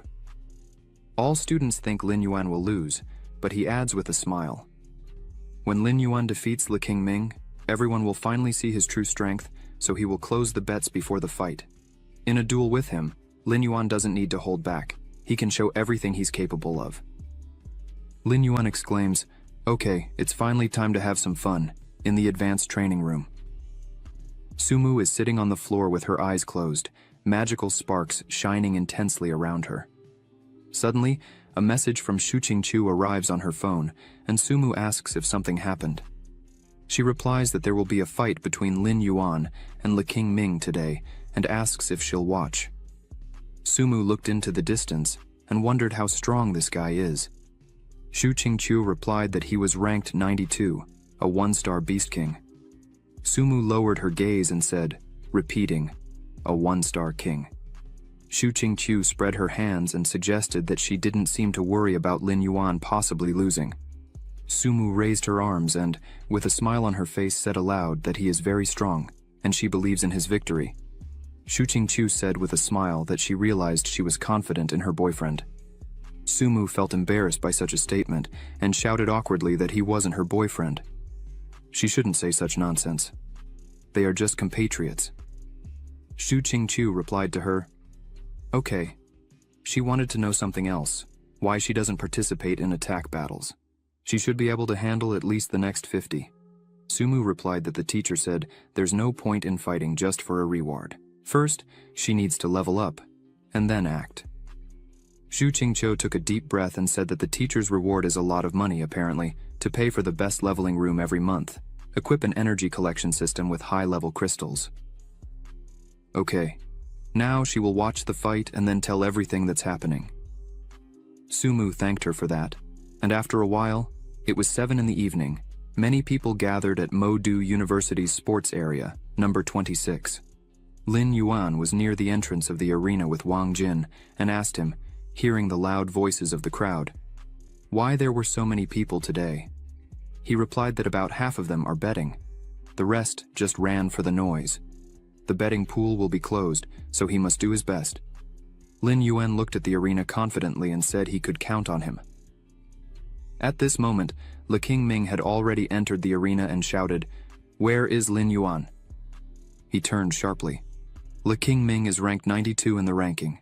Lin Yuan walked towards him, stopped in front of him and said he was there. Le King Ming approached him. He seemed much more powerful than him, and suddenly asked him a question. "Were you the one who threatened Yuan Li and dared to say that you would never lose in 12 days? Lin Yuan asked him, but what couldn't he do? Le King Ming shouted at him with a threatening look. Of course it's possible, but unfortunately, his self-confidence will destroy him. Lin Yuan, with the same threatening tone, told him to try. After a moment, both made a sudden move and shouted at the same time, merging with the soul of the beast. They transformed into beasts and faced each other. Thick dust formed around them, and bright sparks emanated from their bodies. People around were very surprised by this transformation, and one of the guys shouted, "This Le King Ming is so strong, he's one of the strongest freshmen." Another guy next to him shouted back that although Lin Yuan, the Beast Master, didn't impress especially in the last competition, now everyone calls him a chatterbox. The girl next to him also shouted, anyway, she bet on Lin Yuan's defeat, and can't even imagine what goes through the minds of those who rely on him to win. At this moment, Le King Ming, with eyes burning with a bright light, said, "By the way, I forgot to say that I bet on your defeat, and that's 5 million. Lin Yuan asked him if he really bet 5 million that he would lose. Le King Ming asked the question with a smile, showing his teeth. So what? He needed to bet on victory. Lin Yuan replied, "It doesn't matter. He just wanted to thank him." Le King Ming asked him, puzzled, if he said thank you, but why? Lin Yuan shouted back that he would soon find out, and after these words he rushed towards him, causing a loud roar to echo throughout the arena. Le King Ming shouted how fast he was. The man of intelligence said that his soul belonged to the strength category. At that moment, he stretched his paws, looked up, and his whole body shone with intense light. At that moment, they started attacking each other in the air, roaring loudly, making sudden movements. After the first blow, Lin Yuan was thrown to the side with a roar. Le King Ming looked at him and thought with a malicious expression on his face. Although he has only 1 star, he can match the speed of 2 stars. If he doesn't die, he will suffer a lot. At that moment, his eyes widened in surprise, and he wondered, is this it? But how is this possible? He saw how quickly Lin Yuan recovered after his blow and ran to attack him. Le King Ming tried to prepare himself and realized how monstrous he was, forcing him to do so. He stopped abruptly and directed a bright magical beam towards him. Lin Yuan smiled and said, looking at him, that he was unlucky. He was caught when the audience no longer needed his performance. He opened his mouth from where a beam of bright light emerged, defeating his opponent with incredible speed and bidding him farewell. Le King Ming flew to the side and said, "How could this be?" His body sent many fragments flying in all directions after this attack. There was a loud scream, and Lin Yuan looked around. Le King Ming fell to the ground and was destroyed. The host announced that the duel was over. Lin Yuan was happy about it and won. Many people in the arena were perplexed by this surprise, opening their mouths in amazement. No one expected such a turn of events, and everyone continued to watch Le King Ming's suffering, who opened his bloody mouth and screamed. People began to rejoice and shout, "Wow!" One of the guys exclaimed that he couldn't believe what his eyes were seeing. Lin Yuan really won. How great is that? He decided to bet 200,000 on it, and his intuition didn't disappoint him. People laughed loudly and rejoiced. Xu Xingqiu was also stunned by the end of this battle, and mentally wondered if he was able to destroy Le King Ming with one blow. Although she is a beast queen with a second star, it would also be difficult for her to resist such a thing.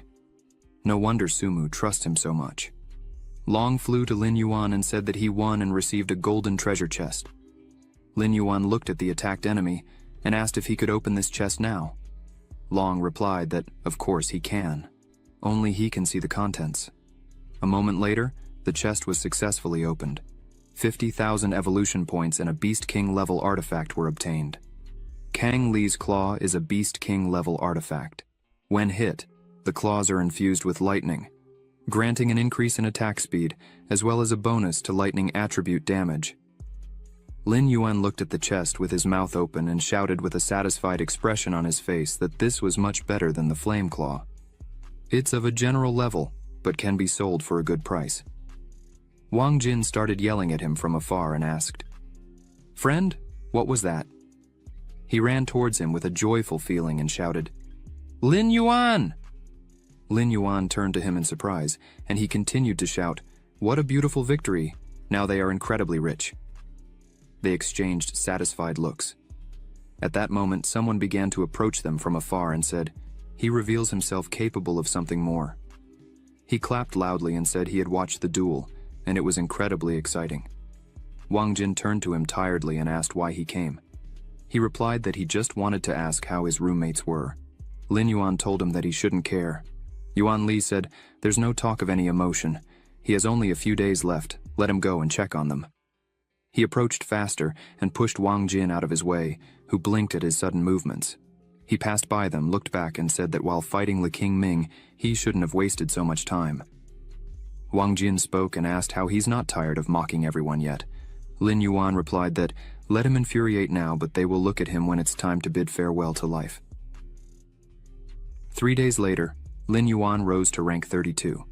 He was in the training room in the lotus position, with closed eyes, many sparks emanating from his body, Long floating above him, watching what was happening with a smile on his face. Lin Yuan opened his eyes and spoke seriously that he finally reached the 3 stars of the Beast King.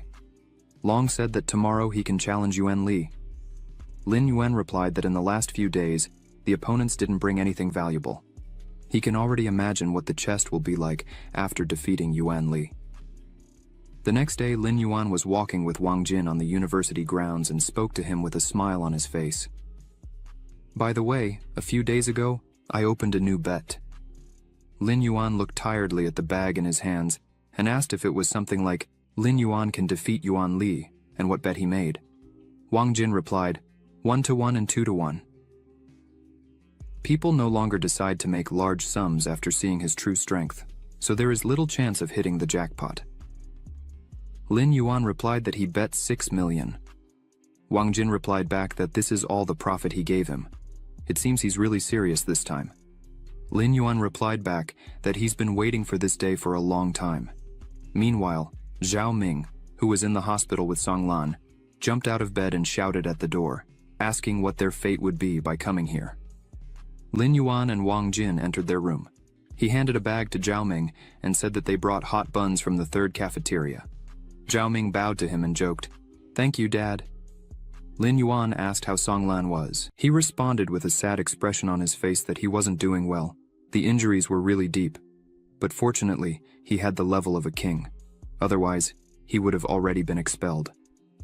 Song Lan opened his eyes and asked with a trembling voice why they suddenly came. Wang Jin approached him with a package and said with a smile that they brought breakfast for them, and he could eat it. Lin Yuan looked away and thought that in the battle with Yuan Li, not only Song Lan's body was defeated but also his spirit. His damaged pride wouldn't allow him to live in peace, and he would start doubting his abilities. No one would help him here. Only by facing himself in a struggle could he realize the value of life. Wang Jin took a bite of the sandwich and said that today Lin Yuan would definitely get revenge for them. Zhao Ming and Song Lan looked in their direction, confused, wondering what was happening. Wang Jin told them that in 12 days he had never lost, and that's all for today's fight. Zhao Ming asked him, with an astonished expression on his face, when he became so strong. Song Lan was wide-eyed, surprised for a moment, after which he decided to speak with a threatening expression on his face. That even though Yuan Li used techniques last time, he doesn't think that's all he is capable of. He should be careful. Lin Yuan was saddened by the situation and thanked him for his advice, after which he confidently said he would not lose.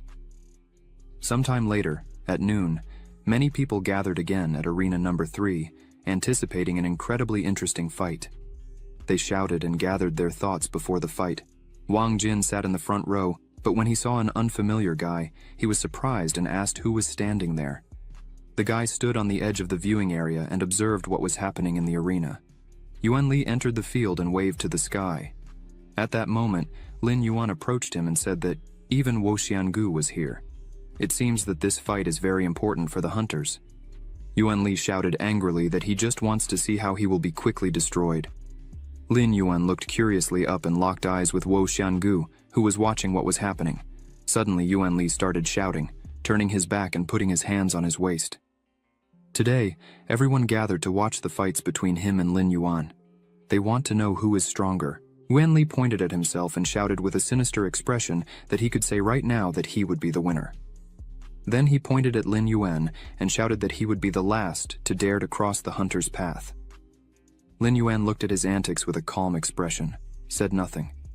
Wo Xiangu applauded afterward and shouted with a smile on his face that it wasn't bad.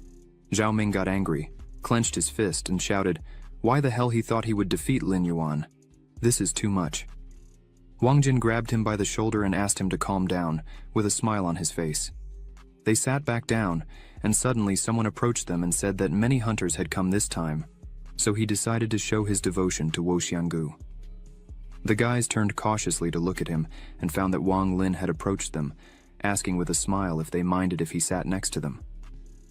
Wang Jin was astonished at the question and replied that, of course, he could sit with them. He didn't think he would come here too. Wang Lin said that he had bet 10 million on Lin Yuan. Naturally, he came to watch this fight. Wang Jin was surprised and asked if it wasn't too much, if he wasn't afraid of losing. At that moment, Zhao Ming realized that the guy had a lot of money. Wang Lin asked if they organized bets. He had enough time to earn extra money, and then he would bet all the money on Lin Yuan. Wang Jin realized the guy was doing the right thing and took his share. Zhao Ming looked down and said, they should only see how confident he is. Wang Lin replied that Wo Xiangu also made a lot of noise, and at the same time, settled in front of the organization members. In the end, after Chu Tianyi expressed support for Lin Yuan, he became the most desired target. He hopes that this won't affect him too much. Wo Xiangu stands up and observes what was happening in the arena, with a look and a smile on his face. Wang Lin thought that he really wanted to see how Wo Xiangu would react if Yuan Li lost. At that moment, a battle started between the rivals, and Yuan Li shouted with a threatening look, transformed into a huge monkey, and shouted that in this battle he would break Lin Yuan's bones one by one until he knelt in front of him and began begging for mercy. He began to roar loudly and thrash his arms and legs everywhere, making a lot of noise. Many sparks from the transformation flashed around him, and he shouted to show what he was capable of. Lin Yuan still didn't transform and stared intently at the huge monkey that appeared right in front of him. He continued to watch him threateningly, and suddenly his eyes widened. He cast a fusion spell and transformed into a huge monster and roared. He stood in front of the monkey for a moment, and suddenly, the monkey jumped quickly and began advancing toward him, opening its mouth. Lin Yuan quickly realized what was happening, but at that moment, Yuan Li touched his body, and a bright spark occurred between them. They collided with their powers, and suddenly, Yuan Li expressed fear on his face and realized it couldn't be. His punch was at the level of a 2-star king. At that moment, there was a loud click between them, and blood spurted. Lin Yuan opened his mouth, from which Yuan Li saw a bright light beam beginning to be directed towards him. Realizing that his conditions weren't good, he needed to change his position immediately. He moved away from Lin Yuan and managed to dodge the bright light beam Lin Yuan was about to destroy him with. Yuan Li paused, and dust clouds flew near his body due to a powerful blow from Lin Yuan. He was scared, and thought he was in a terrible situation, that everything was happening too fast. He opened his mouth in shock, and at the same moment, a light beam from Lin Yuan's mouth was heading towards him. He was scared, and wondered if this was happening again. After which he tried to quickly jump from his position, but a bright light beam illuminated the entire area and hit him directly, although not directly as he managed to shield himself. No one would have thought, Yuan Li wondered with a terrified expression, he thinks he can deal with him just with this ability. How naive. He began advancing head-on with Lin Yuan's attack and realized he had not a scratch. He was absorbing most of the energy, and if this continued, it wouldn't last long. Lin Yuan continued to attack him with a bright light beam, but Yuan Li held up the blow and defended himself with his shield. Zhao Ming wondered surprised. Yuan Li endured Lin Yuan's attack. How did that happen? Lin Yuan continued to attack him with all his strength, but suddenly, the bright yellow light turned blue, and after a loud sound, Lin Yuan began emitting bluish magic. Everything lit up with bright light beams, and Yuan Li, with scared and horrified eyes, realized it was nuclear energy. But before he had time to conclude this thought, he was destroyed by an incredible surge of energy. The blow hit his chest precisely, and he roared loudly in pain before being thrown aside, a huge stream of blood pouring from his mouth. Lin Yuan stopped, continuing to observe what was happening, and at that moment, Yuan Li fell to the ground with a crash. Wang Jin, Zhao Ming, and Wang Lin, who were stunned by what was happening, and at the same time, very happy, and Wo Shengu, in turn, became cautious, and with a somber expression asked how this happened. Zhao Ming pointed his finger at Yuan Li, and began shouting, "Wow!" and then asked, when did Lin Yuan become so strong? From incredible joy he hugged Wang Jin, who replied that he didn't know. He had always been like that. Zhao Ming continued to shout, "Yuan Li is no match for him. It's a pity that someone's bet didn't work out." Wang Lin told them not to rejoice too early because he didn't think everything would be so easy. Yuan Li stood up, taking a heavy step, and admitted that Lin Yuan had exceeded all his expectations. He was surrounded by a huge column of dust. Afterward, he touched his wound on his face and said threateningly, "It means I can play seriously with you." After these words, he ran towards Lin Yuan, who once again abruptly opened his mouth as a defense and began emitting magical light, causing stone fragments to fly everywhere. Yuan Li jumped high and advanced towards him, shouting for him to die. He made many sudden movements that illuminated the entire area with a bright light.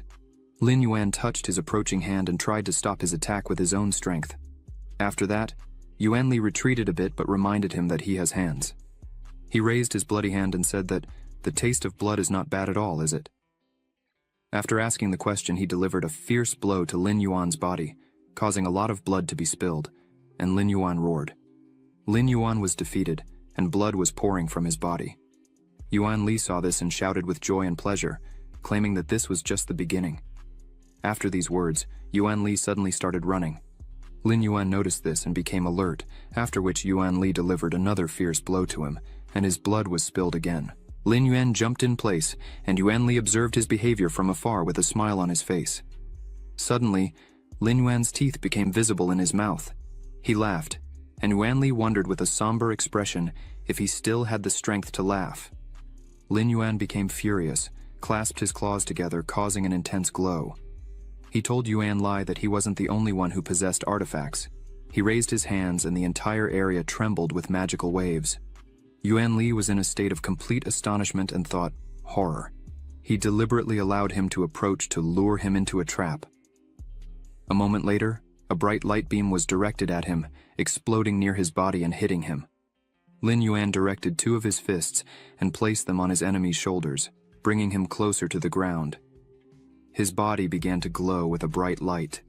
After this, he abruptly lifted his head, looking up, and opened his mouth again. He directed a bright light beam at Yuan Li, who in turn began to scream in fear, pleading for him not to do this.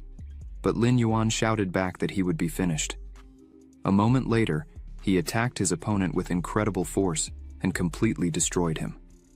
The entire area was filled with a bright blue color. Wang Jin, Wang Lin, and Zhao Ming opened their mouths in surprise, and at the same time they all saw Yuan Li defeated, lying motionless in a pool of blood. Lin Yuan stared at his body, and a lot of dust formed around the battle site. After this, Yuan Li said with a trembling voice that he hadn't lost yet, but he couldn't finish that sentence. Suddenly, Lin Yuan said with joy in his eyes that since he hadn't lost, then let him allow him to continue. Yuan Li tried to get up from the ground, but his entire body was shaking, and he was completely exhausted. He asked loudly, "What does he want to achieve with this?" Lin Yuan shouted back at him that he wants to do to him the same thing he did to Zhao Ming and Song Lan at that time. He opened his mouth again and continued his attack, making Yuan Li scream with the sudden continuation of the fight and his pain. Suddenly, the entire area turned a bright red color. Yuan Li was completely defeated and fell to the ground again, experiencing incredible pain. The people around were surprised by this turn of events, and someone started shouting, "Lin Yuan is really a cruel guy. This is how Yuan Li should be treated. Let him have what he deserves." A girl covered her mouth with pity and watched Yuan Li's suffering with a scared expression on her face. Another guy shouted, clenching his fist in anger, "Honestly, it's about time he learned a lesson. The hunters are the weak point of the academy. Well done, Yuan Li." Lin Yuan stopped his attacks and asked his opponent, "Is he giving up? This is the only way to stop his suffering. Otherwise, he might as well forget about the national competitions." Yuan Li remained silent for a while, then suddenly started shouting and asked, "Lin Yuan, what does he think he's doing?" Lin Yuan opened his mouth and shouted back, "He's just behaving as he did at that moment." At that instant, screams and discussions were interrupted by Wu Xuan, who shouted, "Lin Yuan, he shouldn't exaggerate what's happening." Wang Lin, who approached him from behind with Wang Jin and Zhao Ming, shouted at him with a question, "Did he go too far?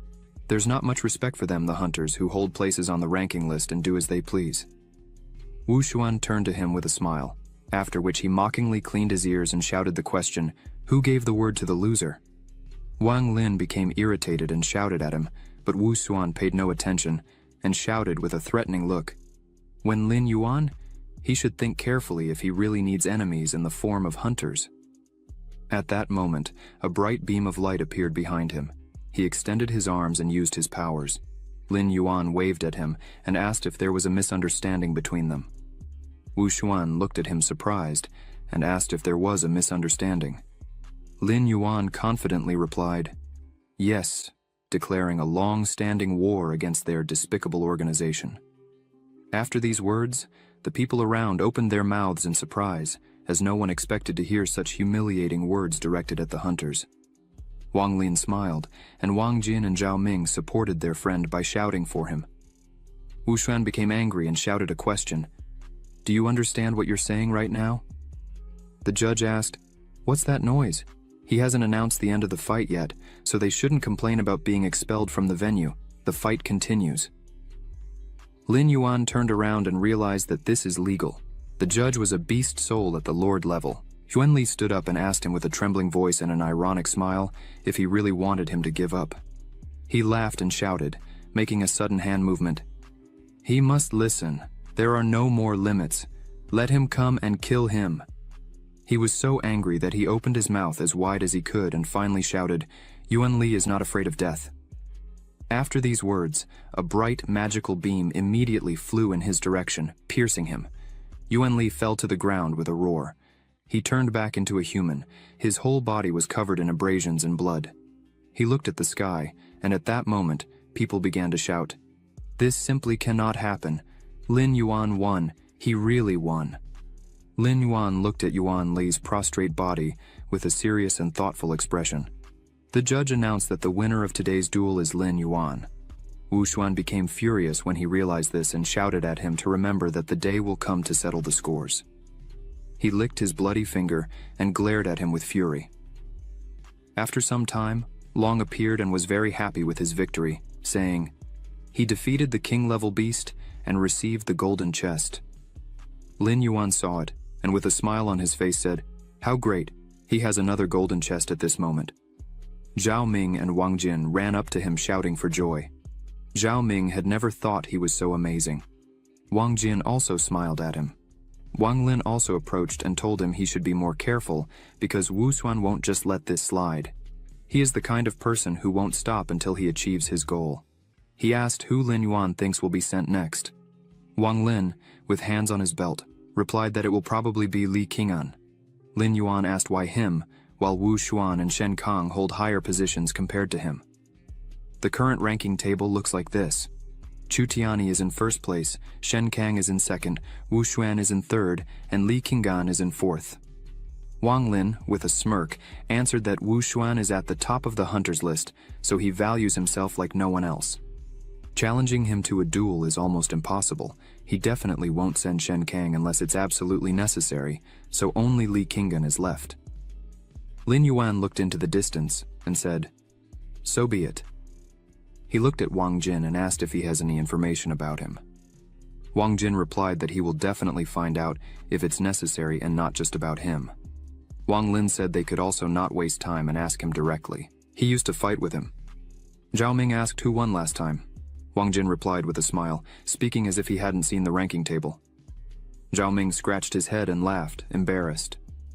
After that, Wang Lin spread his hands and said naturally he lost. As Qing'an is not only incredibly strong, but his beast soul is also extremely eccentric. Lin Yuan asked what he meant by those words. He approached them and asked if they had heard about the plant soul in the observation room. One of the university staff was watching what was happening on the computer. Director Wang Ting entered and said, "This is a truly spectacular duel." This man was a judge. He turned sharply and asked the surprised dean how he ended up there. He replied that he was just watching the fight. Lin Yuan is not so bad. The judge agreed, saying he was quite experienced, ruthless, and decisive, which is lacking in most students. Wang Ting asked if his ability had reached the E rank. The judge scratched his head and exclaimed exactly, but he had a thought that the information was incorrect. The strength he showed is at least S or SS rank. Speaking of which, he should know a little about the hunters recently. They have become more aggressive, taken over the ranking table, and continue to press the rest of the disciples. There are complaints. Wang Ting replied that he understood everything, but Wu Xuan did not violate a single rule of the academy. His approach also corresponds to their motto. Students can feel the injustice. That's quite natural. The world is cruel in its essence. These kids still don't know the pressure people face every day, and the further they go, the more it will happen in their lives. Lin Yuan entered the cultivation room, and the system greeted him, calling him Freshman Lin Yuan, ranked number 18 on the list. Upon updating his qualifications, he now had a 50% discount for the high-level training room. The procedure would take no more than 5 minutes. He looked inside the room and said, "Cool. Now it's clear why everyone is striving so hard to reach the top of the ranking table." Long, who was beside him, told him to open the chest faster. He sat on the floor and opened it with a satisfied expression on his face, then showed it with joy. Wow, 50,000 evolution points, and a king-level artifact. Lin Yuan noticed a shiny object above him, and wondered what it was. Long replied that it's a crystal that accumulates energy, and when the owner's attack reaches maximum energy in the crystal, it becomes 50% more powerful. Additionally, the owner can pour their own energy into it. He can try it now, and he replied, "Okay," then shouted the word fusion and transformed into a monster.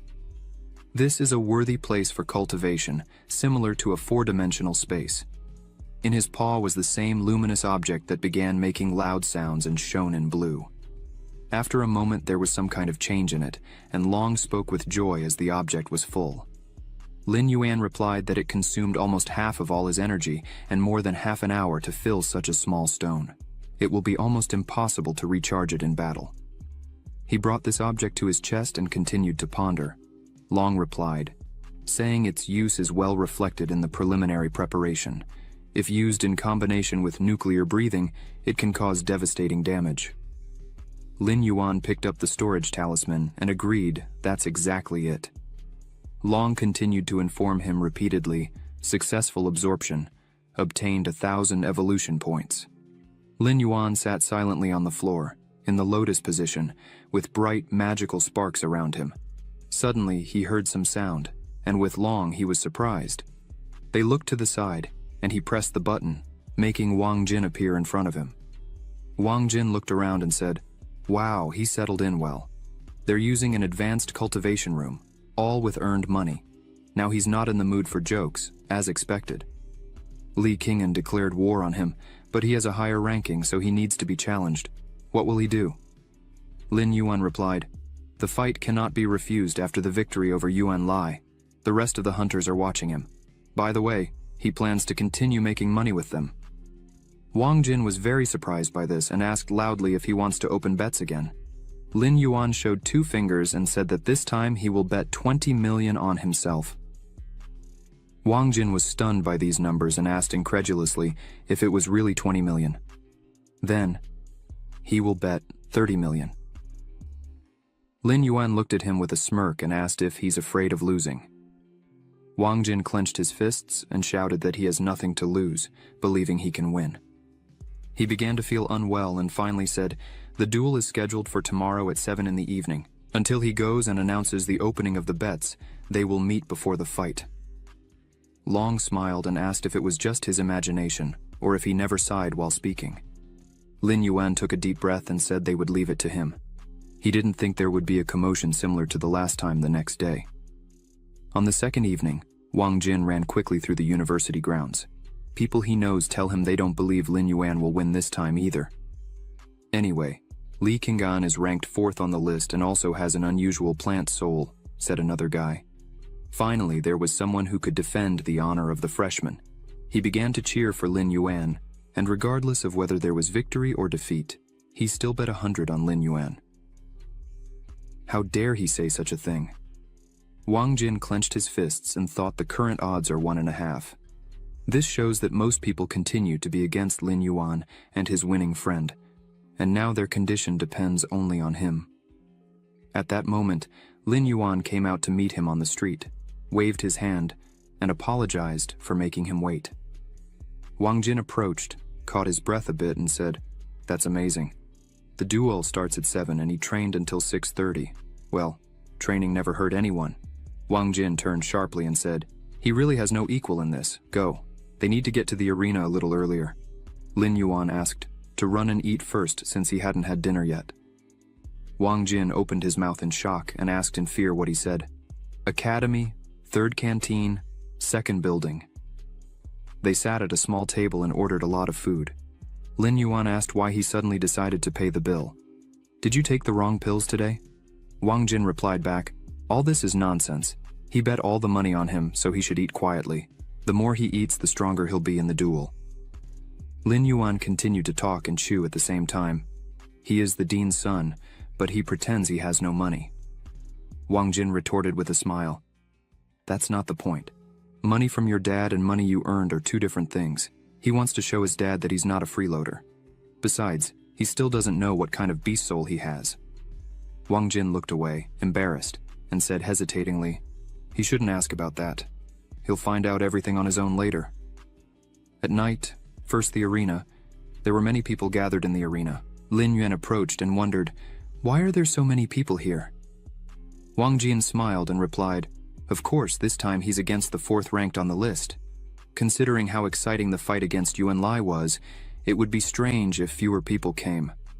They bumped fists, and Wang Jin told him to go in, and meanwhile, he would find Wang Lin and Zhao Ming. Lin Yuan agreed with him, but suddenly turned around when he realized something was wrong. It was Wu Xuan, who was in the same place as last time, watching him with a terrifying expression.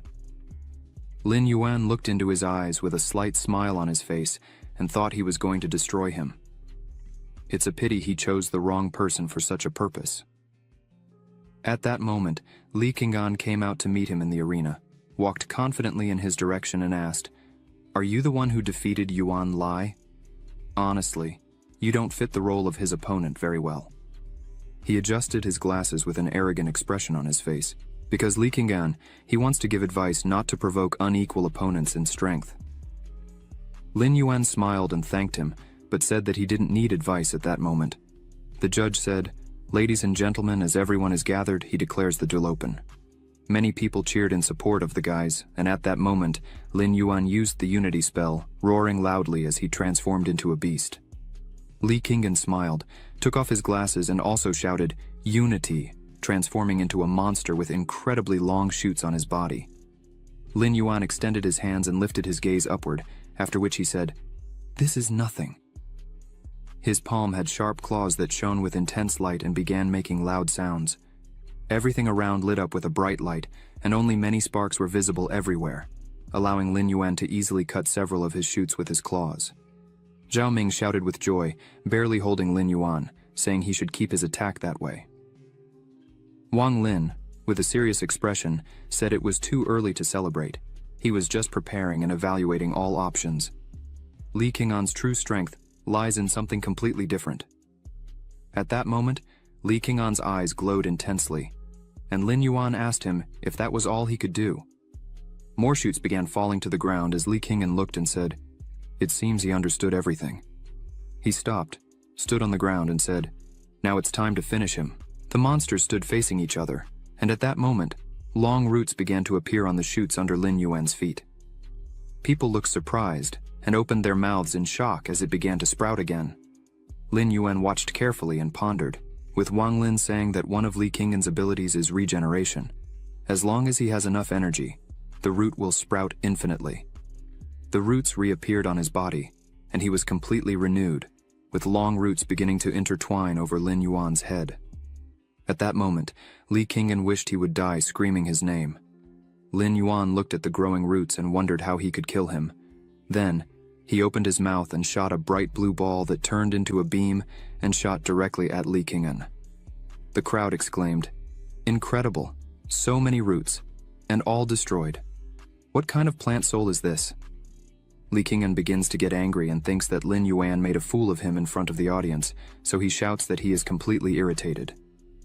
The black lizard mockingly asks if he has something new to show. Then, the demonic plant begins to produce even more roots and weaves a dome with them over the black lizard, which watches with tension and says the situation is not the most optimistic. Lin Yuan would probably be unable to defend against such an attack. Zhao Ming immediately questions if he will fail and lose Wang Lin, explaining that he doesn't know. He had warned earlier, Li Qingyan had taken the advantage, and it wouldn't be easy to recover. Men exclaimed in fear, whether to warn or not, but it's hard to avoid something like this. Wang Jin closes his eyes tightly, clasps his hands and thinks excitedly. At this moment, the audience carefully watches the battle and exclaims about the same technique when many shots are sent from all sides. At this exact moment in Li Qingyan's arena, a black lizard is surrounded. She tries to destroy everything with her nuclear breath. The audience observes this and notes that even Lin Yuan will have to try, as one nuclear breath is not enough. At this exact moment, several roots attack the black lizard from behind. It realizes this when suddenly the rest of the roots begin to penetrate its body. Wang Jin looks horrified. "Why?" Li Qingyan asks. So, Lin Yuan is ready to beg for mercy. Lin Yuan does not respond, but he understands that the roots are sucking energy from his body. Here is Li Qingyan's second ability, energy absorption. The demonic plant loudly asks how he is. Lin Yuan should beg for mercy if he wants to save at least a drop of energy. But the black lizard smiles and replies that he hasn't achieved anything to ask for such a thing. Then, he swings his claws and begins to cut all the roots. Li Qingyan understands that neither long-range nor short-range attacks will help. Lin Yuan begins to roar loudly, and then charges directly towards Li Qingyan suddenly. He stops right in front of him, widely opens his mouth where there is a bright blue ball. The demonic plant sees this and thinks relieved that this is the nuclear breath with which the black lizard defeated Yuan Lai. But Li Qingyan notes that it's a pity he already knows this technique. After this, Li Qingyan continues to release new roots that wrap around the body and then form a shield. At this moment, Lin Yuan unleashes a beam of nuclear breath, but Li Qingyan manages to launch this attack. The audience is surprised. What a deadly move with just his breath. Lin Yuan deserves the status of one of the talented freshmen. Can a root shield block this? After a few moments, the attack ends in smoke, and small flames emanate from Li Qingyan's shield. He thinks he was lucky that an abundance of energy was put into this blow before it collided with the shield. However, he never expected the blow to still be powerful, but the victory is still his. Lin Yuan has no more ways to resist, but suddenly Lin Yuan smiles and says that Li Qinggan is really unlucky to hear this. The demonic plant removes the shield and asks indignantly what he said, that he needs to stop talking nonsense. The black lizard sees this and thinks that his strength is only enough for one blow, just like him. Then he turns to Li Qinggan and says that without the energy accumulating crystal, he might actually lose to him. What a pity something like that will never happen again. Immediately after these words, blue rays of light appear around the black lizard. Li Qinggan sees this and wonders what kind of crystal is happening. Lin Yuan shouts that Li Qinggan is an idiot. Li Qinggan can't understand if it's some kind of joke. He begins again to create a shield around himself, which this time is much more powerful than the previous one, but a powerful attack from the black lizard destroys the shield. Wang Lin, Zhao Ming, and Wang Jin watch in astonishment. At this moment, Lin Yuan uses a nuclear breath attack to throw Li Qinggan straight into the wall. He hits it and falls to the ground. The crowd freezes with interest. Lin Yuan won. He really defeated Li Qinggan. Then the announcer's voice is heard announcing that, based on the results of the duel, the victory goes to Lin Yuan, having defeated Li Qinggan. He rises from the 18th to the 4th place in the rankings. Wang Lin, who watches this, notes that he couldn't even think that this could happen. Then, the announcer announces that the fight is over. Zhao Ming and Wang Jin hug each other and exclaim joyfully, "Hooray, Lin Yuan won 45 million. Wang Lin, who also looks at the arena with a smile. At this moment, Wu Xuan approaches Li Qinggan and starts getting angry while Li Qinggan is unconscious on the ground. Li Yuan is pleased to notice that this is his first gift to Wu Xuan. What will he say? At this moment, Wu Xuan exclaims with dissatisfaction that Lin Yuan will still think about the consequences. He's not afraid to regret. Li Yuan then turns and asks what they were thinking when they started their activities. Zhao Ming was injured by a gang member and simply didn't accept the established rules, so he decided to challenge. Song Lan decided to intercede for him and was also injured. It is still unknown when he will be released from the medical center. It doesn't seem to Wu Xuan that they should have thought about the consequences first, but he responds with a smile that it was just a misunderstanding. Lin Yuan clarifies if there's a misunderstanding. Wu Xuan explains that of course he feels sorry for his roommates. Maybe if he had been a bit stricter with the members of his group, this wouldn't have happened. However, aggression on both sides is inevitable. If he wants, Wu Xuan can apologize to his friend on behalf of the whole organization. With these words, he extends his hand as a sign of courtesy. Moreover, with sincere intentions, he invites Lin Yuan and Song Lan to join him. In fact, he values them a lot. Maybe one day they can become friends. He doesn't have to do anything, just agree. They will receive a salary exactly equal to what Shen Kang receives. The audience exclaims perplexedly. Apparently, he wanted to attract Lin Yuan. It's called one more friend, one less enemy. Wu Xuan also doesn't know how Lin Yuan will respond to his proposal, but Lin Yuan asks with a smile if he proposed similar conditions to Chu Tianyi. Wu Xuan doesn't understand what he means. Lin Yuan explains that Wu Xuan charges money from ordinary freshmen to attract others to his side. That's the difference between him and Wu Xuan. Wu Xuan knows why Chu Tianyi rejected him. Because tigers and jackals don't live together, especially ones so big. They are just a group of leeches parasitizing society. How dare they call themselves serious organizations? In fact, it's even more immature than playing with children's toys. Wang Jin and Zhao Ming exclaim in shock. This could lead to bad consequences. Now, Wang Lin adds with a smile that they thought he was crazy, but compared to Lin Yuan, he was nothing. The audience begins to shout that Lin Yuan is right. This gang only feeds on the students. They ask if they are worthy of holding high positions on the leaderboard.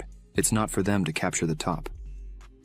Wu Xuan hears this, gets angry, and notes that he has never experienced such humiliation before. How dare this Lin Yuan say this? Lin Yuan leaves, waves his hand and says he's not very happy. It's okay. He can even send Shen Kang now or come himself. He doesn't care whom he fights. In the end, he will defeat everyone. Then, he turns briefly and says, "The game has begun." Before making a choice, Wu Xuan should think carefully, but Wu Xuan doesn't respond, just grits his teeth and looks at Lin Yuan after some time.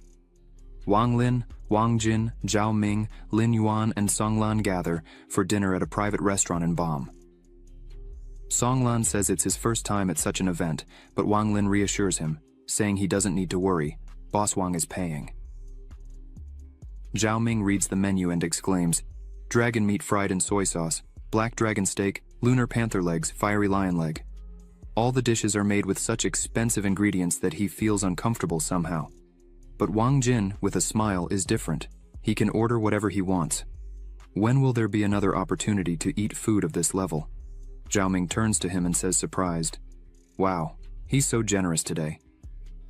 Wang Jin smiles and explains that Lin Yuan should be thanked for this. They have 45 million, so this dinner is just a trifle for them. Then he turns to Lin Yuan holding a glass of wine in his hand and says with a smile that he should make a toast to him.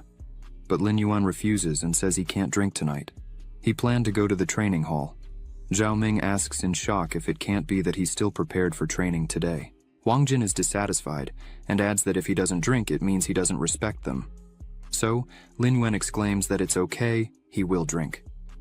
With these words, he picks up the glass and drinks it immediately.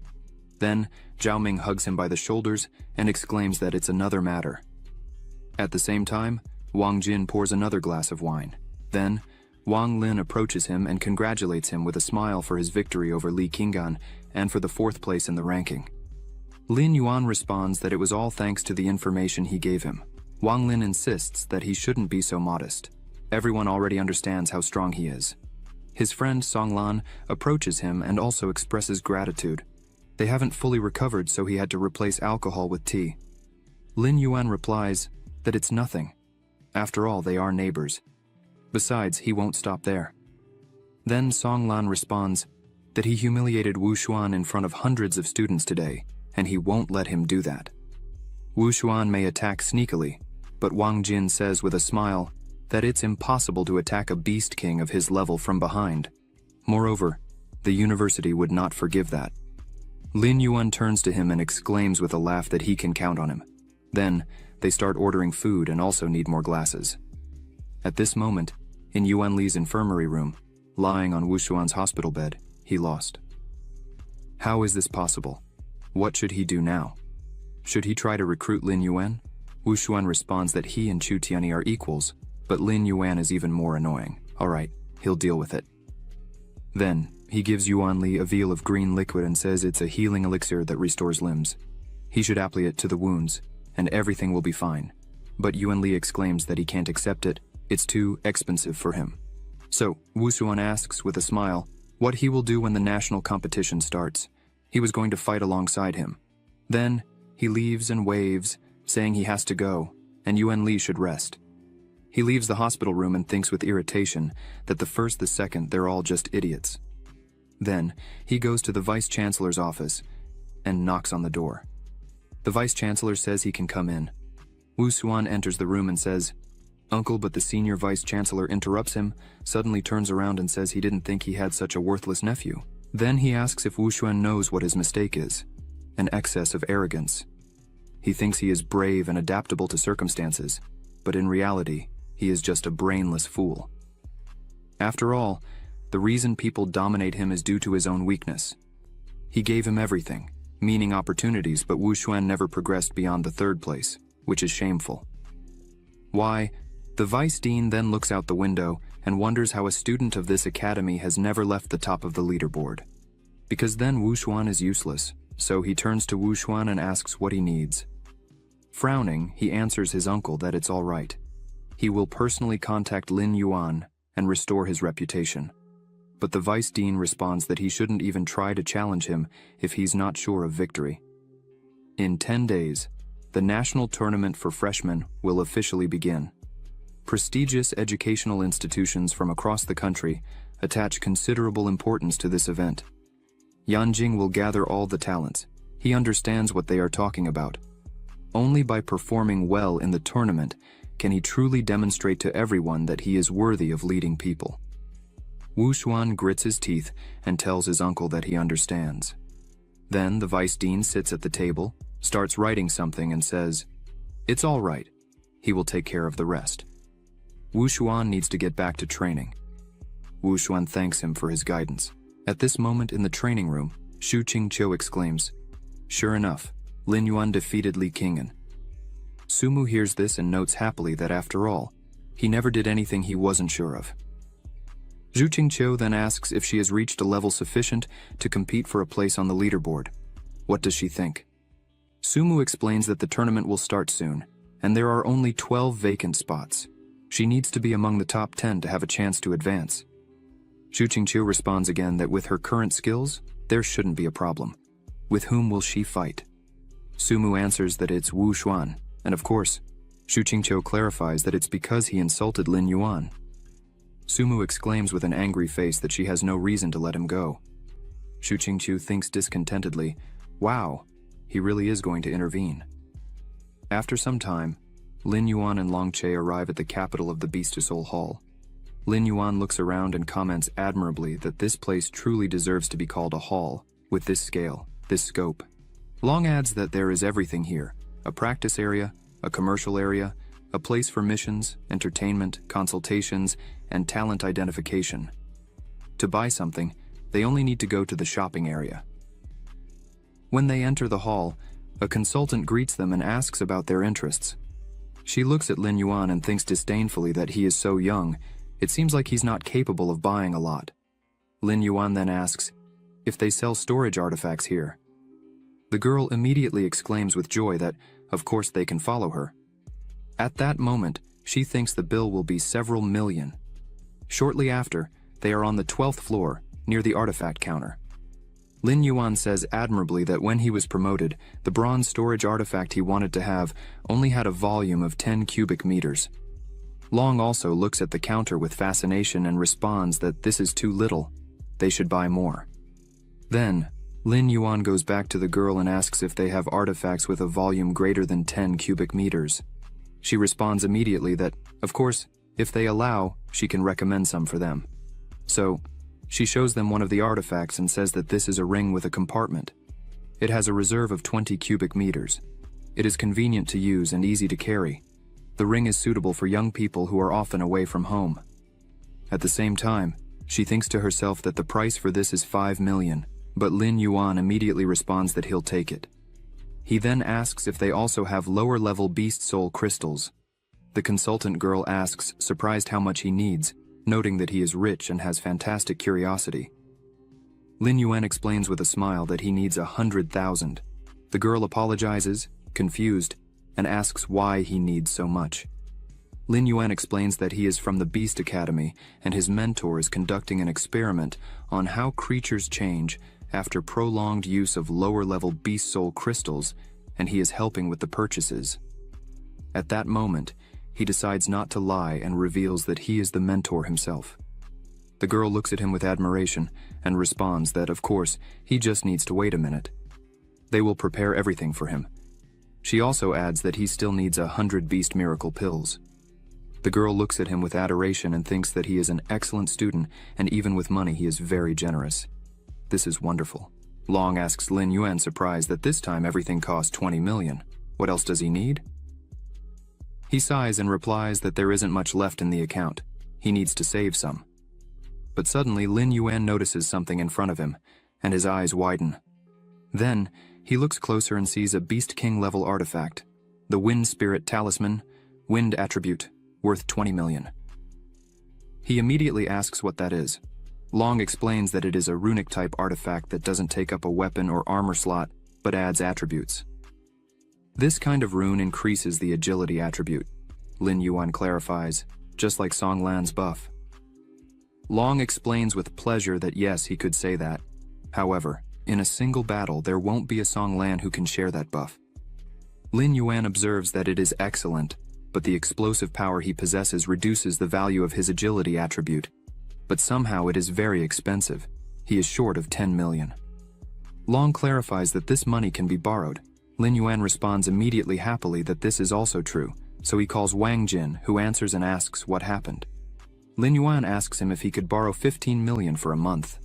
Wang Jin asks, surprised what he had more than 20 million, where did that money go? Lin Yuan explains timidly that he spent it all on equipment. Wang Jin agrees and replies that he will transfer the money now. Lin Yuan sincerely thanks him. At that moment, the girl approaches him and, turning to Lin Yuan, hands him a package and says that his crystals and storage ring are packed. She also exclaims in her mind that he is the god of wealth, and she loves him. But Lin Yuan points to the wind spirit talisman and clarifies that he will take that too. The girl looks at him shocked and thinks with gratitude that the sales number has reached so quickly at the beginning of the month. Shortly after, Lin Yuan and Long leave the store, at which point the girl bows to the ground and exclaims that the Lord should come again. Lin Yuan hears that and thinks that he almost became a rich man and became a debtor in an instant. But who could maintain his place? In the afternoon, he enters the dormitory and asks the neighbors why everyone is gathered. Zhao Ming finds out that he arrived just in time to go to the lecture with them. Lin Yuan explains that he is very tired today, and besides, the training affects him much more. Song Lan agrees, but says that the lecture will be very useful for people at their level, so it's better to go. Lin Yuan asks about the subject of the lecture when leaving the room. Zhao Ming explains that they say there is a difference between the level of a beast lord and a king. Many people have settled at the beast king level. Wang Jin then adds excitedly that this time Professor Zhao Shan volunteered personally to give the lecture. He will teach Lin Yuan how to evolve to the lord level. Lin Yuan hears this and is very surprised. After some time, the students gather in the auditorium of the Beast Academy. Lin Yuan enters and looks around, perplexed, asking if Professor Zhao Shan is really so popular. Zhao Ming responds immediately that yes, he achieved the lord level at a young age, causing quite a stir in society. If they look ahead, all the front rows are already occupied. So, Wang Jin smiles and says they can count on him. They will definitely secure their seats at the front. He approaches the students loudly and apologizes for being a little late, offering 10,000 to anyone who vacates their seats. The students immediately start raising their hands and suggest they can vacate their seats. Shortly after, Zhao Ming, sitting in the front row, exclaims the power of money and all its glory. Wang Jin agrees, indeed. After this, Zhao Shan goes up to the stage and notices that Lin Yuan also came to listen. He stands near the microphone and announces that he is very pleased to greet everyone. He believes that everyone is there to learn how to evolve to the lord level. As they know, many of those present have already reached the king level. But as they progress, they probably find themselves stuck and unable to advance further. This issue is the most urgent. So, the Beast Soul Hall has conducted various studies and, in the end, arrived at the following conclusion. Many of them still do not understand their own path. Lin Yuan hears this and wonders. The students also start discussing what they don't understand about the subject. Zhao Shan explains that the so-called path is the ideal match of a person with their beast soul. That is, it is complete unity. Zhao Ming approaches Song Lan and asks if he understands something. Song Lan responds thoughtfully that he understands something but is not sure if it's correct. He continues to explain that the students don't need to worry. Not understanding a bit is normal. He should give a more specific example. Once, during cultivation, he spent 6 months walking in places with majestic landscapes. His soul animal is of the earth, an angry bear, so he considered it necessary to feel the power of the earth and also understand every movement of the wild beast. Until one day, he finally felt a change. The strength of the earth and the strength of the bear became his strength. At this moment, a large angry bear appears above Zhao Shan, roaring loudly. The students see this and exclaim admirably. Lin Yuan also looks surprised and thinks that every word spoken is admirable. Zhao Shan is praised? Naturally, each soul is unique, and everyone has their own path. They need to figure out what works best for them. There's no need to hurry. The best emperor-level mentor today is Zhang Yang. It also took him 3 years to find his path. Lin Yuan wonders about the 3 years. Wang Jin explains that yes, after finding his path, he elevated his S-rank soul level to SSS in 1 day, and the 9 stars of the Beast King turned into 6 stars of the Lord. He explains that before evolving, Jiang Yang was a mediocre soul master, but perseverance and determination are precisely the qualities they lack. Therefore, the evolution process is not as complicated as it may seem at first glance, but at the same time, it's not entirely simple. Lin Yuan thinks about it. The path is indeed an abstract concept. It requires merging with the soul, In other words, finding an answer in one's own consciousness. After the end of the lecture, only Zhao Ming, Song Lan, Lin Yuan, and Wang Jin remained in the audience. After a brief silence, Zhao Ming asked with confusion which Soul Professor Zhao Shan was referring to. He didn't understand a word. Does he really need to catch some snakes to prevent intuition? But Wang Jin replied that he didn't understand anything either. At that moment, Song Lan, thinking about it, said that he had a kind of realization. Previously, he resisted his soul beasts, then tried to develop physical skills, but in the battle with Yuan Li, he realized that this wasn't the advantage after all. So perhaps he should embrace the characteristics of his beast. Lin Yuan hears this and is surprised. Song Lan thinks like a true genius. He oriented himself so quickly. Suddenly someone addresses him. Lin Yuan turns around and sees Zhao Shan. He asks how he enjoyed the lecture, whether it emphasized anything new. Lin Yuan responds that yes, but he still can't figure out which path to follow. Zhao Shan approaches him and reassures him. He doesn't need to worry. He recently evolved to the king level. What's unique is that it happened so quickly, and besides, he ranked 4th on the leaderboard. Lin Yuan stands in front of him and replies that he couldn't lose face in front of him. Besides, he also needs to return something to the professor. With these words, he hands the vault to Zhao Shan. He takes it and asks with a smile. Not bad, they must have earned a lot from bets. At that moment, Wang Jin approaches Lin Yuan and says that Zhao Shan can also join, but he shakes his head and replies that he will probably decline. Moreover, if they still want to challenge Wu Xuan, then they will have to wait a few weeks, as he was sent on some mission. Hearing this, Wang Jin turns to Lin Yuan and says that Wu Xuan is deliberately avoiding him. But Zhao Shan hears this and explains that there's no need to exaggerate. His uncle is the vice director, he gave him a mission. Wang Jin responds understandingly. The vice director never got along with his father, so he does this. Zhao Shan approaches Lin Yuan, puts his hand on his shoulder and tells him not to worry. If something happens, he won't leave his students alone. The national tournament is approaching. They can prepare calmly while there's time. Lin Yuan thanks the professor for this, and the day begins to change into night. Lin Yuan is in the practice room, absorbing the nuclear energy from the lower grade crystals. Long exclaims that the effect of 100 pills was powerful. It would only take 5 days to absorb 5,000 crystals.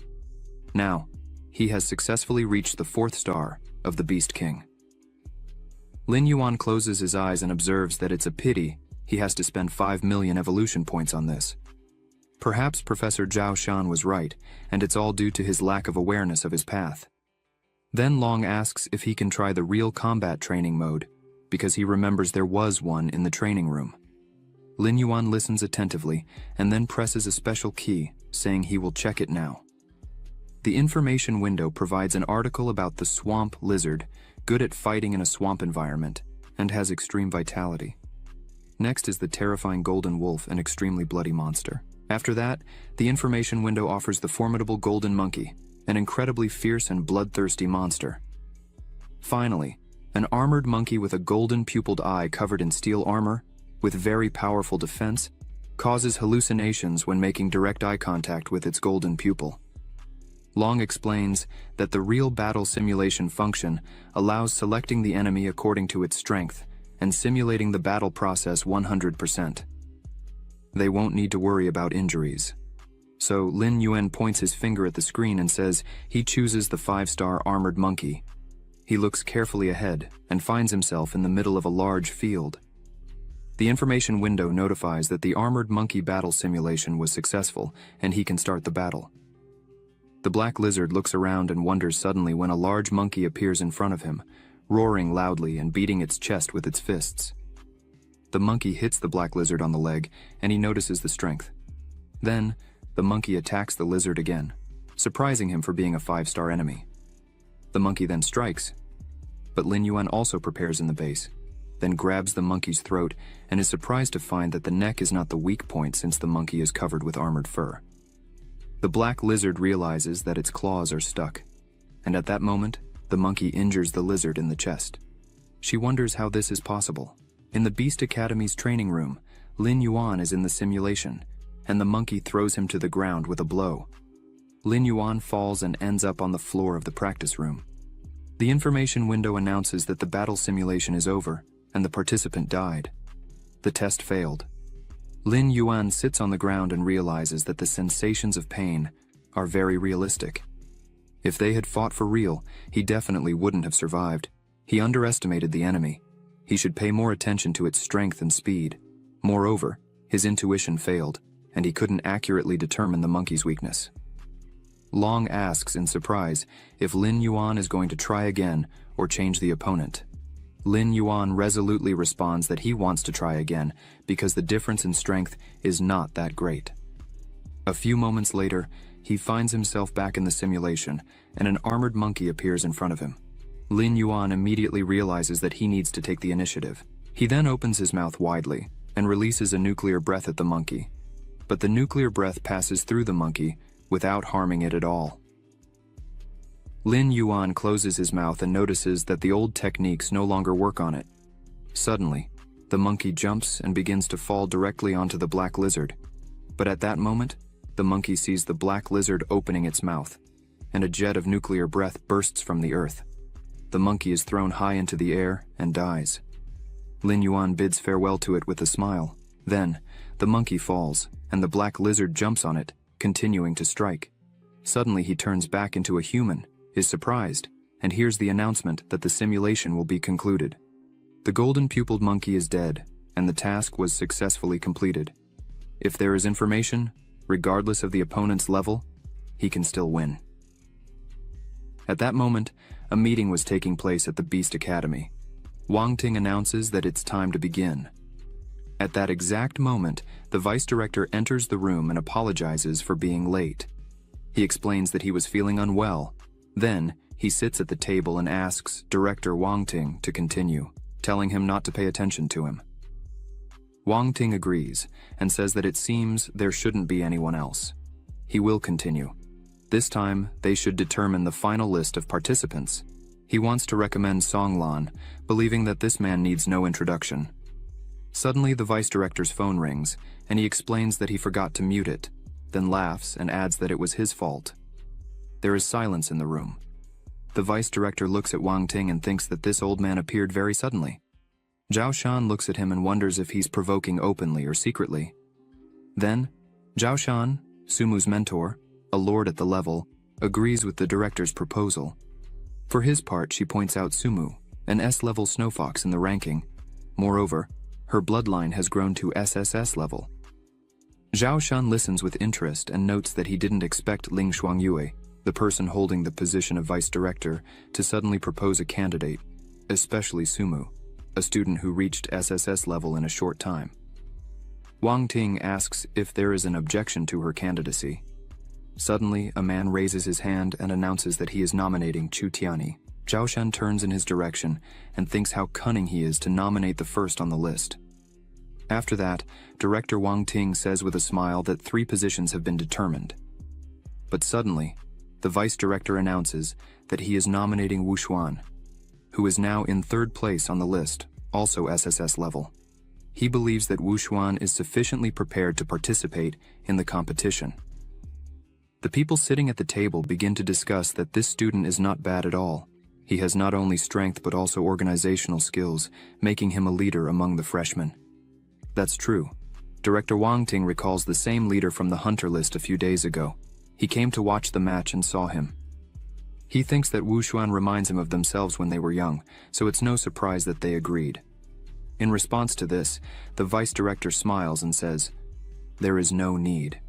He also believes that something or someone who seems harmless but is dangerous or deceptive, nothing will work out for him sooner or later. Everything will belong to him. Suddenly, Zhao Shan announces that he is also nominating Lin Yuan. He recently defeated Li Qinggan and ranked 4th on the leaderboard. His strength is obvious to everyone. He should become a member. But suddenly, someone interrupts him and asks if Lin Yuan seems to be his fellow countryman and disciple, and, most importantly, he is rank E. Is it appropriate to promote his people like this? Yes. The whole city will laugh at them if they allow him into the ring. At that moment, Zhao Shan pounds the table with his palm and stands up threateningly, asking the man what he means. If he is strong, why can't he recommend him? In response to this, The vice director taps his finger on the table and asks Professor Zhao Shan to calm down. He then says that Lin Yuan is indeed developing very rapidly, but Zhao Shan can assure that he is stronger than others. The reputation of the city and the academy is at stake. All right, they will let Ranky present himself, but if he loses, Zhao Shan will bear the consequences. Zhao Shan stands up and directs the question to Xiangyi about determining a person's upper limit solely based on their talent. Zhao Shan adds that Lin Yuan's fourth position in the ranking demonstrates his ability to surpass this mentioned limit. The other teachers at the meeting table begin discussing among themselves, agreeing with Zhao Shan's arguments. However, Xiangyi expresses no doubt about Lin Yuan's ability.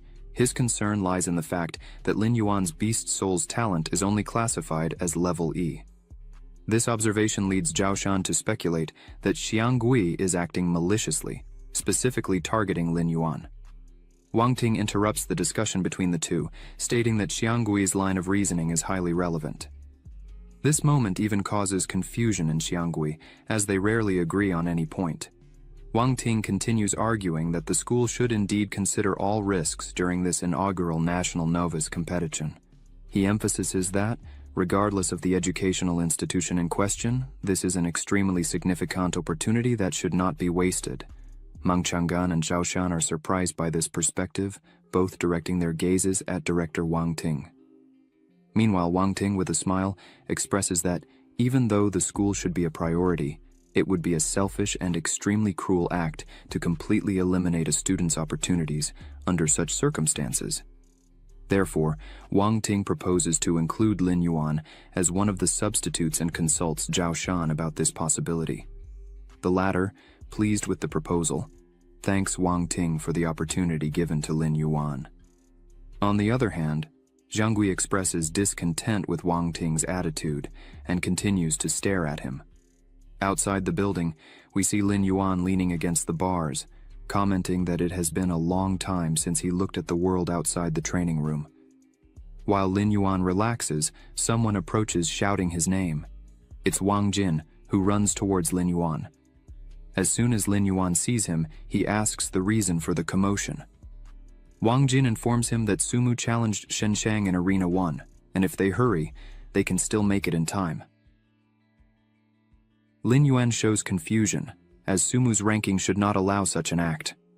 Wang Jin presumes that Lin Yuan is probably not aware of one of the rules. Wang Jin explains that, to promote competition, the top 10 in the ranking must accept 3 challenges unconditionally every month. Lin Yuan feels deeply frustrated, realizing that his intensive 12-day battle with numerous opponents was in vain. However, upon facing reality, he quickly acted, urging Wang Jin to hurry so they could make it in time for the fight. Wang Jin then began to ponder that Lin Yuan had claimed his relationship with Sumu was limited to friendship. However, it was now evident that there was a strong bond between them.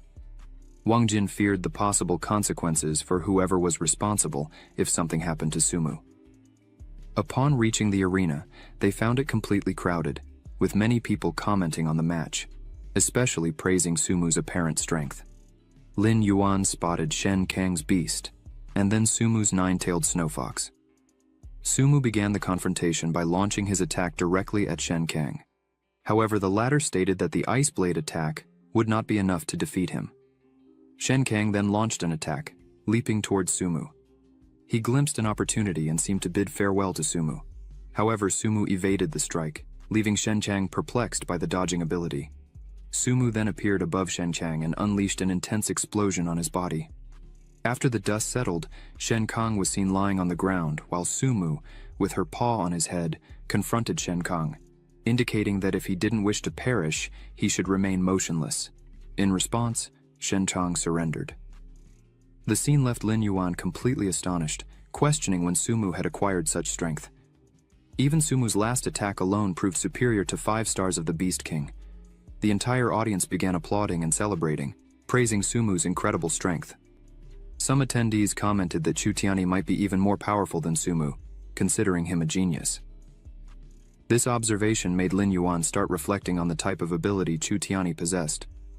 While Lin Yuan pondered this, Sumu waved to him, calling him over. Sumu then approached Lin Yuan, explaining that initially she wanted to challenge Wu Xuangu, but he had hidden, leading her to challenge Shen Kang. With a radiant smile and great enthusiasm, Sumu claimed that all of this happened because of Lin Yuan's interference. Sumu asked Lin Yuan what he thought of her performance. In response, Lin Yuan stood up, touched Sumu's head and praised her current strength.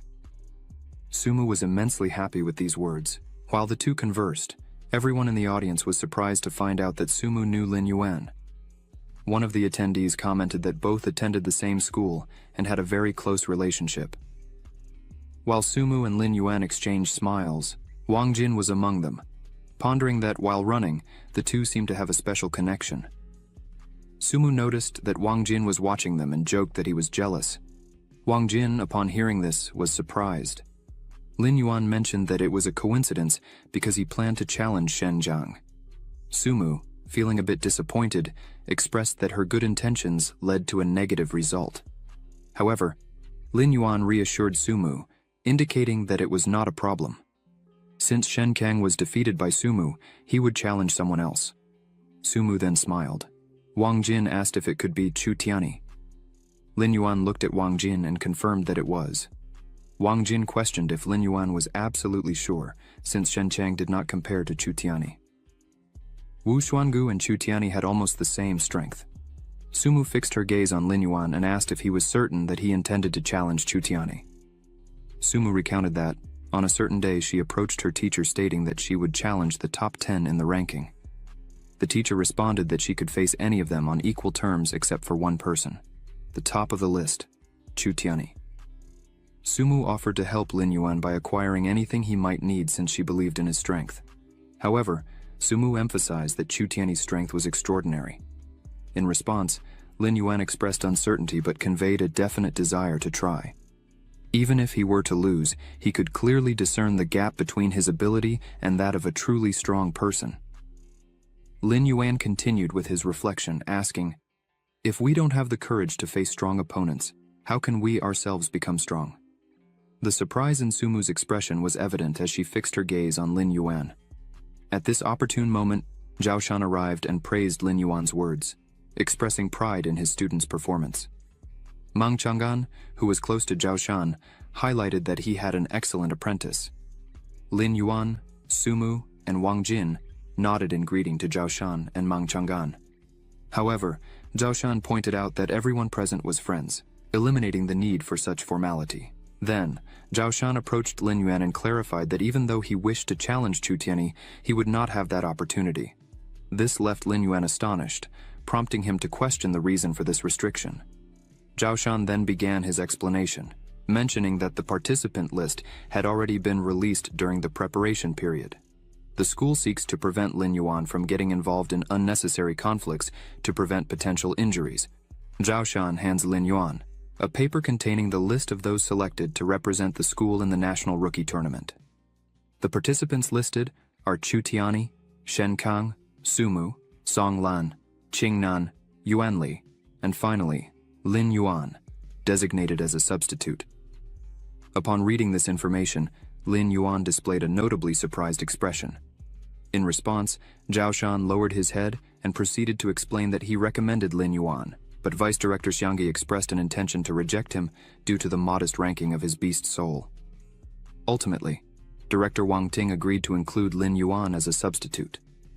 Faced with this revelation, Lin Yuan opted for silence, directing his gaze at Zhao Shan.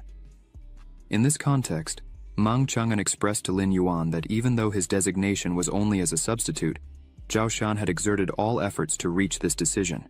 He urged Lin Yuan not to blame Zhao Shan.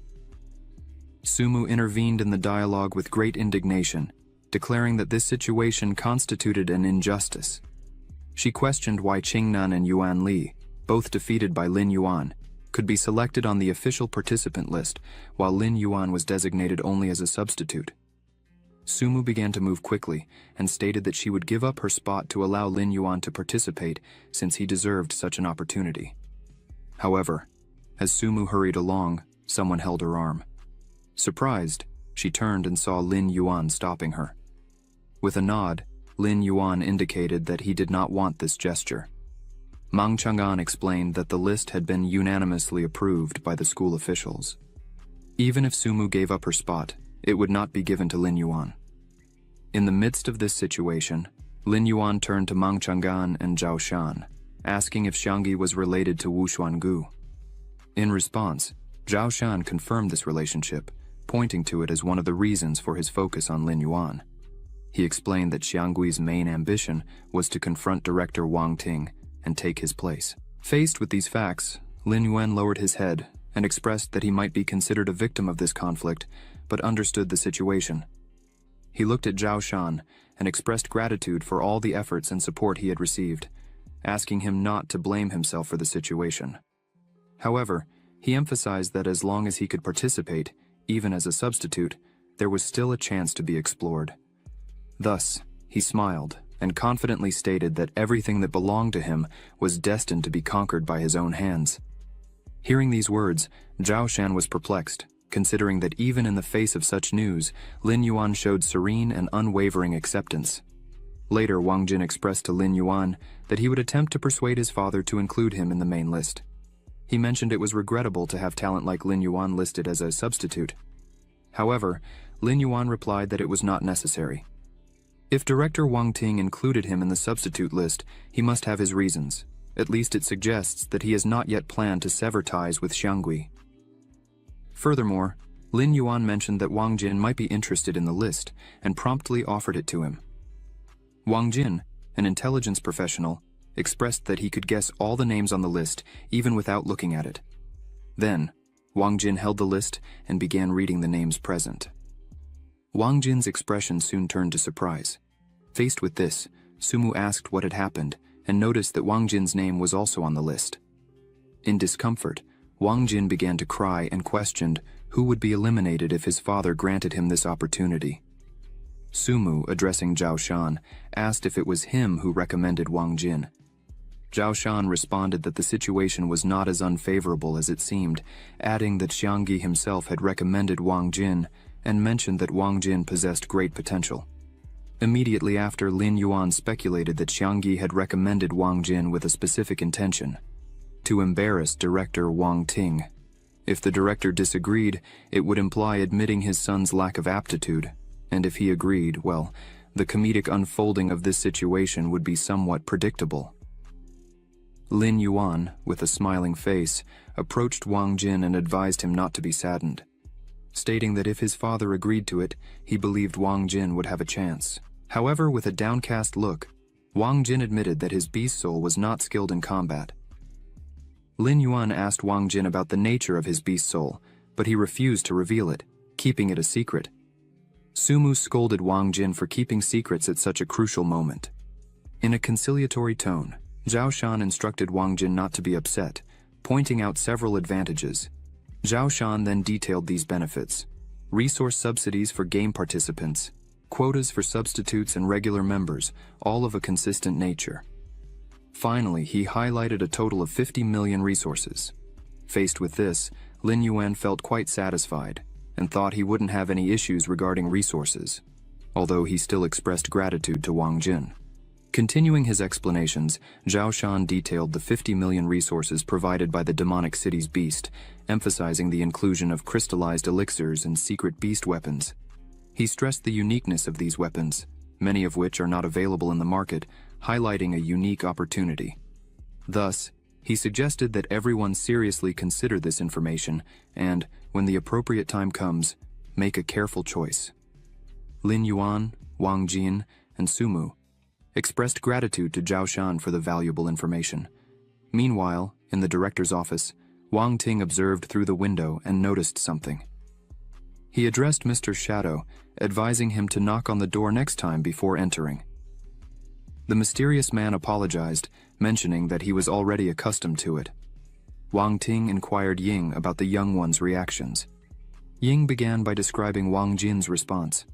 As anticipated, Wang Jin appeared nervous, disbelieving, and uncomfortable. The possibility of his participation in the tournament might be influenced by Xianggui's maneuvering. Wang Ting turned to Ying, stating that he was aware that Wang Jin's strength had reached the level of 4 stars of the Beast King. Wang Ting saw no obstacles to his participation. Moreover, he added that he never took Xianggi seriously. After absorbing this information, Ying was surprised to discover that Wang Jin's strength equaled that of Shen Chang. However, he wondered why Wang Jin harbored so much insecurity within himself. Wang Ting sighed and began to explain that naturally, Wang Jin's brother possessed extraordinary abilities. This naturally generated insecurities in Wang Jin, besides the fact that Wang Jin's beast soul is peculiar and inconvenient to display. However, fortunately, Wang Jin's diligence did not hinder his progress. Wang Ting considers this competition as the last opportunity he can offer to his son, Wang Jin. Wang Ting asked Ying about Lin Yuan's reaction to the list. Ying reported that he displayed complete serenity, resembling an adult. However, looking at Lin Yuan, Ying noticed a resemblance between them. This fact surprised Wang Ting. The director noted the uniqueness of Ying's words about someone and asked if Ying would accept Lin Yuan as his student after the competition. However, Ying declined, stating that he currently did not wish to take on a student. Wang Ting regretted this decision and turned his attention to the window, contemplating Lin Yuan. A few days passed, and we find ourselves in front of the treasure residence in the demonic city, where a venerable gatekeeper awaits. He inquired if the three young individuals in question were registered on the list, indicating Lin Yuan, Song Lan, and Wang Jin. Zhao Shan approached the elderly man, presenting a document duly signed by director Wang Ting. The elder examined the document carefully, and after thorough analysis, consented to allow them entry, emphasizing that when the time came, they should leave immediately.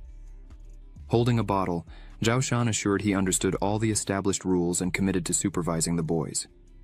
Later, he addressed the elder, calling him by the name Chen, and offered him a bottle of exquisite wine brought specifically for him, asking him to enjoy it. After savoring the wine, Chen expressed gratitude to Zhao Shan, praising it as the best choice. Zhao Shan then informed that he would enter and asked Chen to savor the drink at ease. Once inside, Song Lan inquired about Chen's origin. Zhao Shan quickly turned to Song Lan and began telling the story of a master of beast souls who, 20 years ago alone, managed to defeat a tide of beasts, hunted a king-level beast, and saved an entire city. After Zhao Shan's narrative, the three were astonished, questioning if the man from the story was the elder standing outside. Zhao Shan confirmed, stating that indeed, the old man's name was Chen Tunri. Additionally, he revealed that Chen had once been the strongest beast king in China. Zhao Shan continued explaining that, unfortunately, after defeating the tide of beasts alone, Chen suffered severe injuries from which he never fully recovered. Furthermore, his beast soul was damaged. Zhao Shan added that if he could recover a little more, he would probably live another 30 or 50 years, dedicating all that time to guarding the treasure house. Wang Jin mentioned hearing that Chen had a peculiar temperament and was not easily approached. However, lately, he seemed to enjoy Zhao Shan's company. In response, Zhao Shan smiled and adopted a posture, stating that Mr. Chen undoubtedly recognized Zhao Shan's rare talent. Wang Jin sarcastically scoffed and commented that he believed it, adding that such recognition had nothing to do with the excellent wines Zhao Shan habitually brought for Chen. Zhao Shan scolded Wang Jin, giving him a light pat on the head, and urged everyone to hurry since they only had half an hour. He instructed them to start the item selection immediately. Lin Yuan and Song Lan began evaluating the available products, while Wang Jin suggested searching on the second floor and above, arguing that the first floor usually contains only common items. Song Lan and Lin Yuan expressed gratitude for the information. As Lin Yuan headed to the second floor, he took out his list and began examining the necessary products, including beast spirit pills, secret techniques, divine beast weapons, and special materials. He pondered the available diversity, regretting the limit imposed on his choices. Lin Yuan recalled Professor Zhao Shan's guidance on achieving enlightenment, recognizing the need to acquire special treasures to strengthen the power of his beast soul. While walking and reflecting on this, Lin Yuan came across something that caught his attention: a shiny cube. Upon approaching, he realized it was a micronuclear reactor. The system opened an explanatory window, identifying the treasure as a nuclear energy reactor, priced at 30 million. It warned about the extremely large and dangerous nature of this device, advising caution. Lin Yuan picked up the object, pondered for a few seconds, smiled, and concluded that it was tailor-made for him.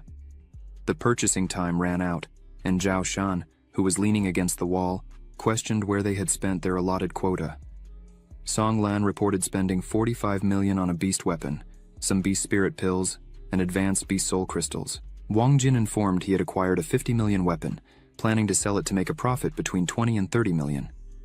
Song Lan asked why Wang Jin didn't choose something that matched his beast soul, but Wang Jin explained that finding a perfectly aligned weapon was harder than touching the sky, justifying his choice as an efficient resource reuse. Zhao Shan questions Lin Yuan if he also chose a beast weapon, and Lin Yuan smiles, revealing that no, but he acquired something extraordinary and rare in the world. Wang Jin inquires about what it is, and Lin Yuan displays the nuclear reactor, leaving Wang Jin completely stunned, thinking it was a bomb. Lin Yuan asks if Wang Jin has any objections to nuclear explosions. Lin Yuan clarifies that there is a significant distinction between nuclear reactors and nuclear bombs. While a nuclear bomb is comparable to gunpowder and explodes as soon as it is triggered, which is indeed extremely dangerous, a nuclear reactor is more like coal. Once lit, it will burn slowly, maintaining heat. Wang Jin sighs in relief, putting his hand over his chest, and mentions that the artifact acquired by Lin Yuan scared him considerably. Wang Jin inquires again about the real danger of the object. Song Lan observes that if it were as dangerous as Wang Jin supposes, the institution probably wouldn't have included it in the treasure room. However, Song Lan doesn't understand how such an artifact could benefit Lin Yuan, and consequently, he asks about Lin Yuan's intentions. Lin Yuan simply responds that the object meets his needs. Zhao Shan interrupts the conversation and asks Lin Yuan about the amount of his quota he used. Lin Yuan replies that it wasn't much, spending only 30 million. Zhao Shan agrees that it's not an exorbitant amount, and emphasizes his belief that no one but Lin Yuan would be able to use such an artifact. Wang Jin comments that Lin Yuan is becoming more and more extraordinary, and asks how many surprises he still holds. Lin Yuan smiles and questions if Wang Jin is trying to get more information about him. Wang Jin responds affirmatively, stating that he is very self-aware and never makes an effort to make things difficult for others. However, he points out that the information about Lin Yuan is by far the most complex to obtain. Wang Jin adds that they are still roommates. Zhao Shan asks about the plans of the three now. Lin Yuan and Song Lan promptly respond that they will return to training, while Wang Jin remains silent between the two. Zhao Shan, realizing that Wang Jin did not respond, directly questions what he plans to do. Wang Jin opens a smile and responds that he will also dedicate time to training, although internally he feels some regret for this decision. Zhao Shan then informs them that in 3 days they should meet at the university gate exactly at 9 in the morning. He explains that they will use a special bus bound for Yanjing University to prepare for the tournament, requesting that no one be late. The three enthusiastically agree to this. In the training room, we see Lin Yuan sitting, talking to Long. Lin Yuan presents the reactor to Long, who is impressed by it. Lin Yuan mentions that he is not sure how to use it and asks if Long has any tips for him. Long replies that the reactor is similar to crystals. It is also a unique consumable. However, its absorption method is different. Lin Yuan asks what the method is and how he can do it. Long explains that if Lin Yuan wants to absorb the energy from the reactor, he should swallow it while the beast soul is fused, because Lin Yuan's stomach is equivalent to a huge atomic reactor. Even though a large amount of nuclear energy is released, it can be completely absorbed by the atomic reactor. Lin Yuan asks Long if he should swallow the reactor now, but Long replies that no, as the reactor would give him an enormous amount of power immediately. However, this effect would be temporary, and the remaining reactor energy would convert into evolution points. Lin Yuan says he now understands. The reactor would serve as an instant buff, and as a bonus, he would gain evolution points. So, Lin Yuan thinks it should be prudent when using it. Long smiles and says that's the so-called secret. 3 days pass. As soon as Lin Yuan arrives in front of the school gates, some people, including the ranking hunters, stare at him, and he stares back at them. Vice President Jiang Gui is also present and goes directly to talk to his nephew Wu Xuan. Wu Xuan points his finger, showing his uncle Xiang Gui who Lin Yuan was. While the two converse, Lin Yuan stares at them and begins to think that this Xiangui fellow was the one who prevented him from entering the main list. He promises that this debt will be repaid twice in the future. Xiangui looks at Lin Yuan and realizes that he has the gaze of an assassin. Xiangui goes back to talking with his nephew Wu Xuan and says that this Lin Yuan he provoked seems to be dangerous. Wu Xuan tells Xiangui not to worry, as he will handle everything personally. In the midst of all this, someone shouts Lin Yuan's name. It was Sumu, who was running toward him. As they meet, Sumu is accompanied by her teacher, Ling Shuangyue. Lin Yuan immediately greets them. He directs his gaze at Professor Ling Shuangyue, considering that she appears to be quite young. Wang Jin comes walking, half sleepy, and asks why they were there so early, as they had agreed to meet at 9 o'clock.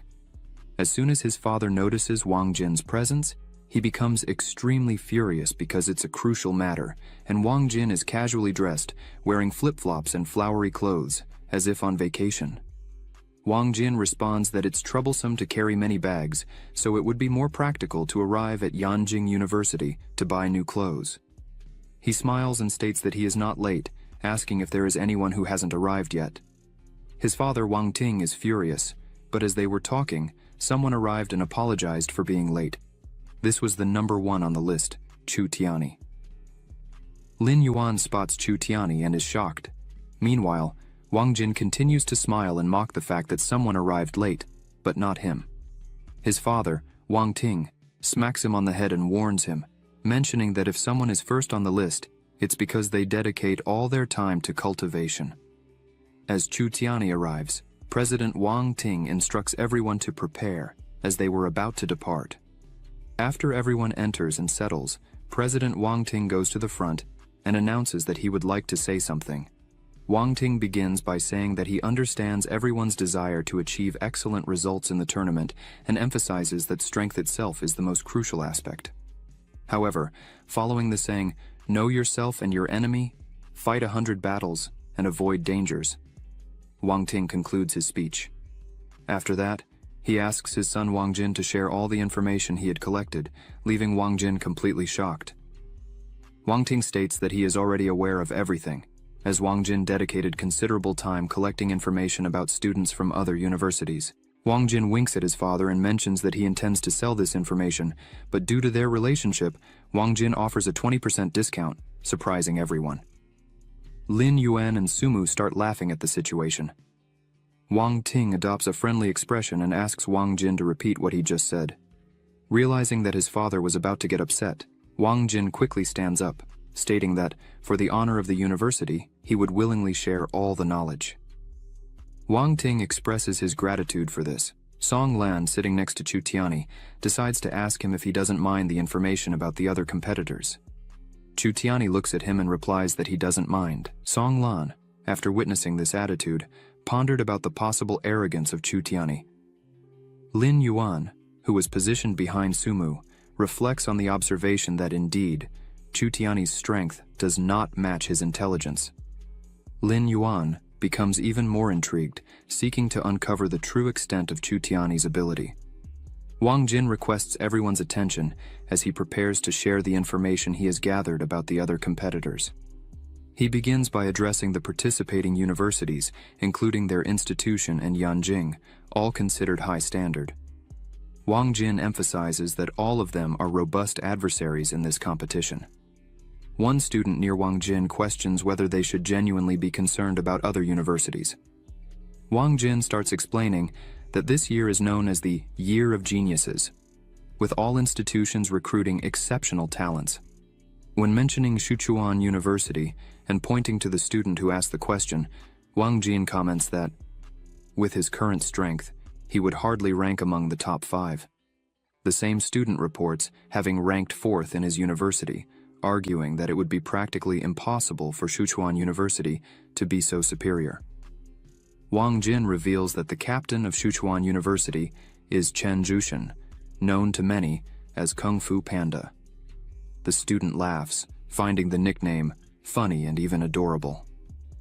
Wang Jin interrupts, requesting not to laugh too much, as Chen Zhushan earned this nickname due to his continuous practice of martial arts since childhood, proficient in Tai Chi and Wing Chun. in addition to integrated Kung Fu with his SSS-level beast soul, Earth Panda. Wang Jin continues, stating that Chen Zhuxian's strength has reached at least the level of a 6-star Beast King. Since entering school, his motto has been that the weak can defeat the strong. The most impressive record was the frontal defeat of a senior 7-star Beast King. However, their team is considered the weakest among all, possessing a 4-star Beast King at its peak. After exposing this information, Wang Jin turns to the other student and asks if he still dares to claim victory. The shocked student, trying to respond, begins to stutter. Wang Ting interrupts both and starts explaining that Wang Jin is correct, as the discrepancy between their school and other high-level institutions is not as wide as many are presuming. As these events unfold, Lin Yuan contemplates silently, not imagining that Shuchuan's comprehensive strength would be so significant. Lin Yuan concludes that, with his current strength, it is more prudent not to express opinions, focusing on working more intensely. Wang Jin resumes the explanation about universities, this time addressing Yanjing University. The vice captain of the university, Chen Longxiang, emerges as the main concern for everyone. He comes from a lineage of beast souls, with the beast soul being an SSS-level ancestral creature. His strength reaches the level of an 8-star Beast King, leaving the students shocked by this extraordinary power. Again, the student next to Wang Jin asks if Chen Longxiang is still a new student, but Wang Jin responds with a smile, asking them not to be overly surprised, as Chen Longxiang is not yet the strongest in the Yanjing team. Chu Tiani, upon hearing this, turns to Wang Jin and asks who the strongest in the Yanjing team is. Wang Jin reveals that the most powerful man in the Yanjing team is Xu Xiao. His strength and the nature of his beast soul were unknown. However, when facing Chen Longxiang, the disparity between them was so evident that Chen Longxiang was convinced of his defeat. Wang Jin narrates these events with a fearful expression, generating a general silence after the revelation of Xu Xiao's extraordinary strength. Then, Wang Jin smiles and asks everyone not to be overly discouraged, arguing that losing to Yanjing University is not a disgrace, as they are already among the second best in the world and should be accustomed to it. Upon hearing this, his father, Wang Ting, scolds him, calling him a bastard and slapping him in the face. Wang Jin, confused, questions the reason for the punishment. Wang Ting responds that he instructed Wang Jin to share information, not to shake everyone's confidence, emphasizing that if they are participating in the competition, it is with the goal of securing first place. Emotionally shaken, Wang Jin stands up and declares that everyone desires to be the first. However, their overall strength is superior, and that won't be altered by eloquent words. Chu Tiani is enthusiastic about this, claiming that he will defeat everyone, whether against Xu Xiao or Chen Longxiang, and requests the opportunity to face them. Wu Xuan begins to express that rushing before necessary is not their style, considering that the competition has not started yet, and, as geniuses, they can overcome any obstacle. Faced with the identified gap between them and others, Wu Xuan argues that they should do everything possible to catch up. Wang Lin agrees with this proposition and declares that he will strive with all his strength to overturn the empire. Wang Ting, witnessing this resolution, shows great contentment, stating that they are now truly honoring the university. However, he reassures everyone that once they arrive, they will receive special training lasting for 3 days. Xiangui, positioned in front, takes the opportunity to suggest to Wang Ting the possibility of using this period to select the team captain. Wang Ting agrees and establishes that they should follow the rules of the Beast Soul Master, emphasizing that strength must be respected and the strongest should lead. Thus, Wang Ting chooses Chu Tiani as the captain. Xiangui disagrees with this choice, arguing that, while Chu Tiani is strong, he is not an effective leader. In contrast, Xiangui suggests Wu Xuan and Songlan as vice captains to assist Chu Tiani. Xiangui justifies this recommendation, highlighting Wu Xuan's experience in leadership and problem-solving, as well as Songlan's meticulous attention to detail, stating that both complement each other. Wang Ting then announces to everyone that this decision was pondered by Xiangui and will be temporarily adopted as follows: Chu Tiani as captain, followed by Songlan and Wu Xuan. With the arrival of the bus, they proceed with the journey more swiftly using a train. Lin Yuan chooses to sit alone and contemplates the list, realizing that everyone there possesses a 5-star Beast King strength or higher. With his current 5-star Beast King strength, he acknowledges that he is not fully qualified. At this moment, someone sits next to him and touches his forehead with a finger, drawing his attention. It was Sumu, displaying her characteristic smile. Sumu comments that Lin Yuan has been staring at the paper for almost half an hour, his brows almost meeting Dewey to intense a focus. Looking at Sumu's smiling face, Lin Yuan calms down and returns the smile. After this exchange, Sumu points out that they still have 3 days of training, and considering Lin Yuan's talent, she firmly believes in his rapid progress. Lin Yuan notices Sumu's enthusiasm and asks if she truly has so much confidence in him. Sumu, with a half smile, affirms yes, trusting Lin Yuan completely, because he is Lin Yuan. They gaze at each other again when suddenly, Wang Jin arrives, surprising them and dispelling the mood. Wang Jin apologizes but announces that he has something of extreme importance to share with them. Sumu and Lin Yuan turn to Wang Jin with concern, inquiring about the crucial nature of this information. Wang Jin reveals that his father, Wang Ting, would take them to the city center to relax. Lin Yuan expresses surprise at the revelation and questions Wang Jin's certainty. Similarly, Sumu shows shock at the information and asks if Wang Jin is joking. Wang Jin responds that his father, Wang Ting, finally understood the situation, acknowledged everyone's efforts in the past few days, and deemed it appropriate to relax before the championship. Lin Yuan ponders this decision, considering it peculiar, and suggests that director Wang Ting surely has other objectives with this. Sumu agrees with Lin Yuan, mentioning that Wang Ting mentioned special training, and the director does not usually act superficially. She advises Wang Jin not to get too optimistic too soon. Wang Jin then smiles and casually comments, stating that there are various activities that can be done at a bath training center, using the expression "the husband sings and the wife follows." After uttering these words, Sumu and Lin Yuan are surprised. Sumu stands up, expressing irritation, mentioning that one day she will put an end to Wang Jin. Lin Yuan observes Sumu and comments that she has become considerably stronger, going from level S to level SSS.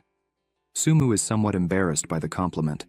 Then, Sumu turns her gaze to Lin Yuan with a happy expression, suggesting that she is working hard in training not to fall behind Lin Yuan, but to be by his side.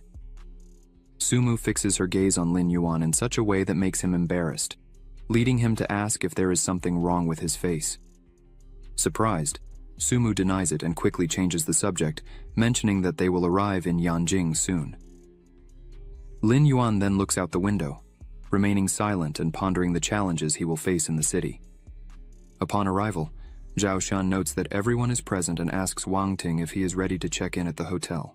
However, Wang Ting declines and informs them that they will first go to the Tianqi Bath Center, surprising Zhao Shan. Wang Jin smiles, looking at Sumu and Lin Yuan, commenting that he had warned about this possibility.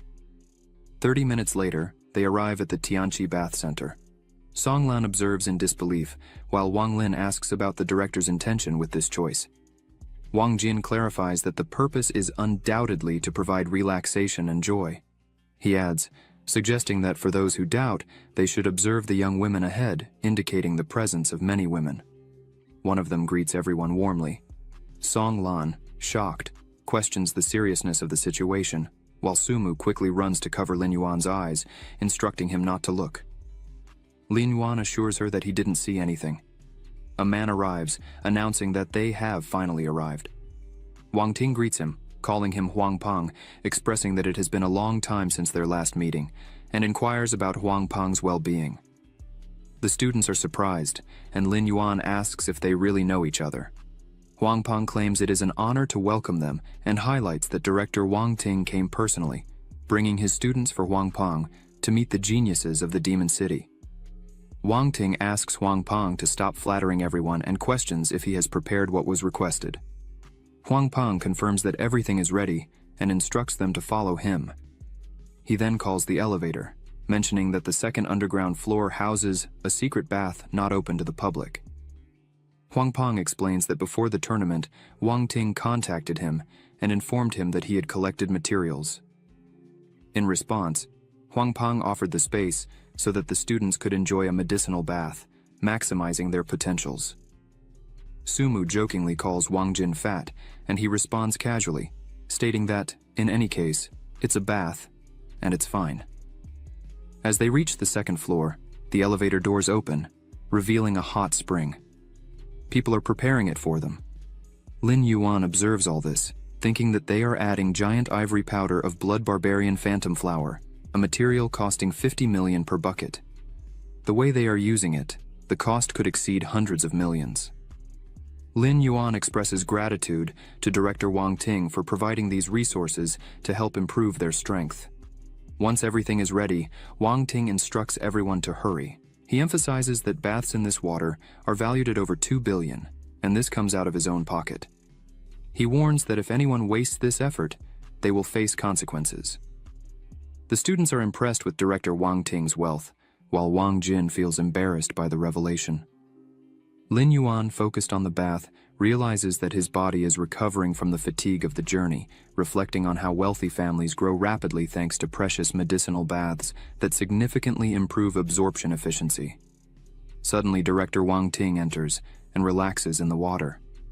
Wang Lin, beside him, asks why he is there too, and Wang Ting responds casually, suggesting that he can also enjoy the medicinal bath he paid for. Wang Lin awkwardly agrees. Wang Ting invites other teachers to join, but Zhao Shan thanks and declines. Ling Shuangyue also refuses, mentioning that she is not accustomed to bathing in hot springs with others. Wang Ting insists, explaining that the material he put in the water is enough for 30 people. He emphasizes that he may need their help later. Lin Yuan, hearing this, suspects that director Wang Ting is planning something more. As Lin Yuan observes, director Wang Ting holds in his hands a crystal derived from a Beast King level, mentioning the impressive energy contained in it, which can explode and cause death if absorbed recklessly. Lin Yuan is impressed to see the crystal personally. Wang Ting reveals that the medicinal bath was prepared to allow the students to absorb the energy from the Beast King's crystal. After saying this, he makes the crystal explode in the water. Immediately, Long appears near Lin Yuan, mentioning that the energy field there is very comfortable. Yellow glows begin to envelop Lin Yuan, surprising him. Long congratulates Lin Yuan several times for absorbing 10,000 evolution points from the Beast King's crystal. Lin Yuan realizes that if he absorbs all of this for 3 days, he will have millions of evolution points. Everyone enjoys the aquatic environment when Wang Ting starts to observe Ling Shuangyu closely, who notices the attention and returns the gaze. Later, she gives a smile and displays the crystal core of the dark ice ghost face Bear King. Ling Shuangyu reveals that this crystal, upon reflection, is on the level of a Beast King. After her considerations, Ling Shuangyue gently places the crystal in the water, which regains its blue color, now enriched with yellow hues, indicating the spread of the crystal's energy in the water. Wang Ting directs his gaze to Vice Director Xianggui and suggests that he follows the same procedure, considering the meritorious performance of the students. Xianggui, upon hearing this, wonders if Wang Ting had previously arranged with Ling Shuangyue for him to retrieve a Beast King-level crystal. After reflection, Xianggui agrees and presents the dark crocodile crystal as a gift to everyone present, expressing his wish for them to achieve excellent results. He then places the crystal in the water. Surprise takes hold of the students as, within a few minutes, 3 Beast King-level crystals rest in the water. Wang Ting, aware of the magnitude of the energy involved, suggests again that the teachers closely monitor the process, preparing to enter the water. Meanwhile, Wu Xuan mentions that the Hinadan gifted by his uncle Xianggui is capable of rapidly absorbing energy in a short period, making it ideal for the occasion. He anticipates that this will create a significant gap between him and the other students, focusing intensely. Observing Wu Xuan's concentration, Xianggui, despite the cost of a Beast King crystal core, sees it as an investment in Wu Xuan's development. Zhao Shan noticed such a scenario and, as he approached to inform the director, was interrupted by Wang Ting, who stated already being aware of the situation. Wang Ting adds, highlighting that he understands Xianggui's considerations, emphasizing, however, that the effectiveness of the process depends intrinsically on individual talent. The higher the talent, the more efficient the absorption will be, as illustrated by the example of Chu Tiani, who surpasses his peers even without the aid of pills. Wang Ting exposes the existence of distinct approaches, mentioning figures like Sumu, whose focus on a single form of energy results in remarkably consistent attributes, naturally doubling efficiency. Wang Ting also noted that Ling Shuangyue chose not to enter the water for a specific reason. The crystal she released was intended for Sumu. When questioned by Zhao Shan about not intervening regarding Wu Xuan and his use of the Hinadan, Wang Ting responds with a smile, indicating that there are no regulatory restrictions on the use of Hinadan. He clarifies that his goal is for everyone to absorb the maximum amount of energy possible. However, he warns about the risks associated with excessive tablet absorption, highlighting that the transformation into one's own abilities is subject to luck. Wang Ting points out Xianggui's self-confident perception, emphasizing that he did not consider the possibility that Wang Ting had already anticipated. According to Wang Ting, Xianggui blindly trusted Wu Xuan. Addressing Zhao Shan, Wang Ting highlights that his focus should be more on the student Lin Yuan. Although Zhao Shan observed that energy seems to fluctuate around Lin Yuan, suggesting limited talent for the level Re King Beast energy absorption, Wang Ting urges Zhao Shan to examine more closely. The observer is surprised to see that the energy is being absorbed rapidly, creating a vacuum around Lin Yuan. When Zhao Shan questions Wang Ting about Lin Yuan's method, Wang Ting replies that if Lin Yuan's own tutor does not have this knowledge, Wang Ting wouldn't either. Wang Ting emphasizes the presence of numerous secrets in Lin Yuan, concluding with a reflection on true strength and its relationship with secrets. Zhao Shan expresses satisfaction, stating that the most crucial thing is Lin Yuan's smooth development. Almost asleep, Zhangyi notices an increase in energy speed. Looking to the side, he sees that Lin Yuan is exceptionally absorbing energy. However, Xiangyi, incredulous, questions Lin Yuan's method. Meanwhile, Wu Xuan begins to notice something different, catching Xianggui's attention, who, before reacting, hears Wu Xuan's cry. At that moment, everyone directed their attention to Wu Xuan. He was notably changed, with his eyes gleaming and his body enveloped in a blue hue. Composed, Wu Xuan proclaims to have ascended from the level of a 5-star Beast King to the level of a 6-star Beast King at once. Glancing at Chu Tiani, he reflects that if even Chu Tiani fell short of him in energy absorption, then Wu Xuan was the chosen one. As he casts a mocking look at Lin Yuan, Wu Xuan's first impression is that the latter is absorbing energy slowly. However, upon looking again, he realizes he was mistaken. In fact, Lin Yuan was absorbing so rapidly that it resembled the speed of light. Impressed, Wu Xuan considers that Lin Yuan might have used the Hinadan. But after pondering a bit, he realizes that not even the Hinadan is capable of reaching such speed. Wu Xuan is unwilling to accept losing to a level Re Beast Soul again. So, he focuses to the maximum to try to surpass Lin Yuan, initiating the absorption of an immense amount of energy. His body is close to the limit. In this process, Wu Xuan begins to bleed from the mouth, shocking Wang Lin and Song Lan. Witnessing the scene, Zhao Shan turns to director Wang Ting and expresses concern that Wu Xuan may face problems if he continues this way. However, Wang Ting assures Zhao Shan not to worry about Wu Xuan, as his uncle Xianggui would not allow him to have complications there. Suddenly, Xiangyi interrupts Wu Xuan and asks if he is going crazy, questioning who instructed him to absorb energy in this way. Wu Xuan complains, claiming not to be convinced, and asks how Lin Yuan can absorb energy at such an extraordinary speed. His uncle Xianggui reprimands Wu Xuan, explaining that he gave him the Hinadan to enhance his energy absorption, and not to blindly compete with others. Xiangyi points out that Wu Xuan did not realize that, although Lin Yuan absorbed a huge amount of energy, his strength had not changed. Observing Lin Yuan, Xiangyi notes that the energy around him is bright and without waves. Wu Xuan, discontented, questions how a level E Beast Soul can absorb energy from a level Re King Beast Crystal Core, and ponders about its impact on Lin Yuan's strengthening. Xiangyi then tries to calm Wu Xuan, advising him not to waste energy on senseless questions and emphasizing that his biggest enemy is himself. Later, everyone started evolving one after another. Wang Ting expressed satisfaction with what he witnessed, while Zhao Shan remained focused on observing Lin Yuan, who has been motionless since the beginning of energy absorption. 2 days later, everyone was out of the water, engaged in lively conversations and smiles. Wang Jin expressed his gratitude to his father for the medicinal bath and shared a discovery.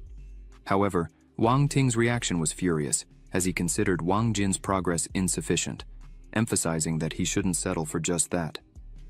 While conversations flowed, Lin Yuan remained silent and unmoving. Zhao Shan approached Lin Yuan and called him.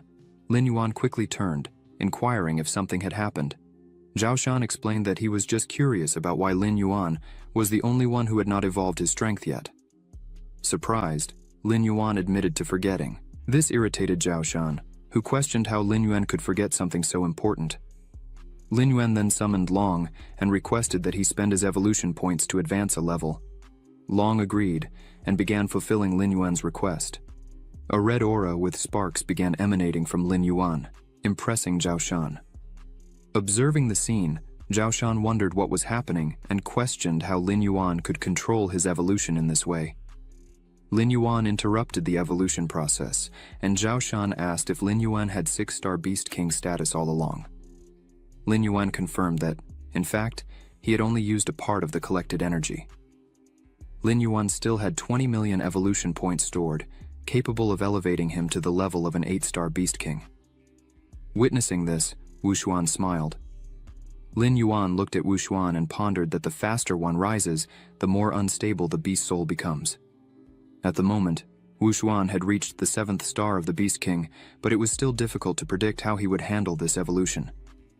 Director Wang Ting, who was observing Lin Yuan from afar, praised his incredible ability, highlighting that Lin Yuan alone was able to absorb a third of the present energy. Wang Ting addressed everyone, announcing that it was time to go to the hotel. Upon arrival, Wang Jin informed them that Yanjing had rented the entire hotel, and all guests were students and professors from other universities. Wang Jin speculated about how many people were still ahead of them to check into the hotel, expressing his hunger. Sumu offered to take them to eat after checking in, mentioning the variety of delicious foods in Yanjing. Wang Jin, curious, asked how she knew about it, and Sumu, a bit annoyed, replied that she had read the guide.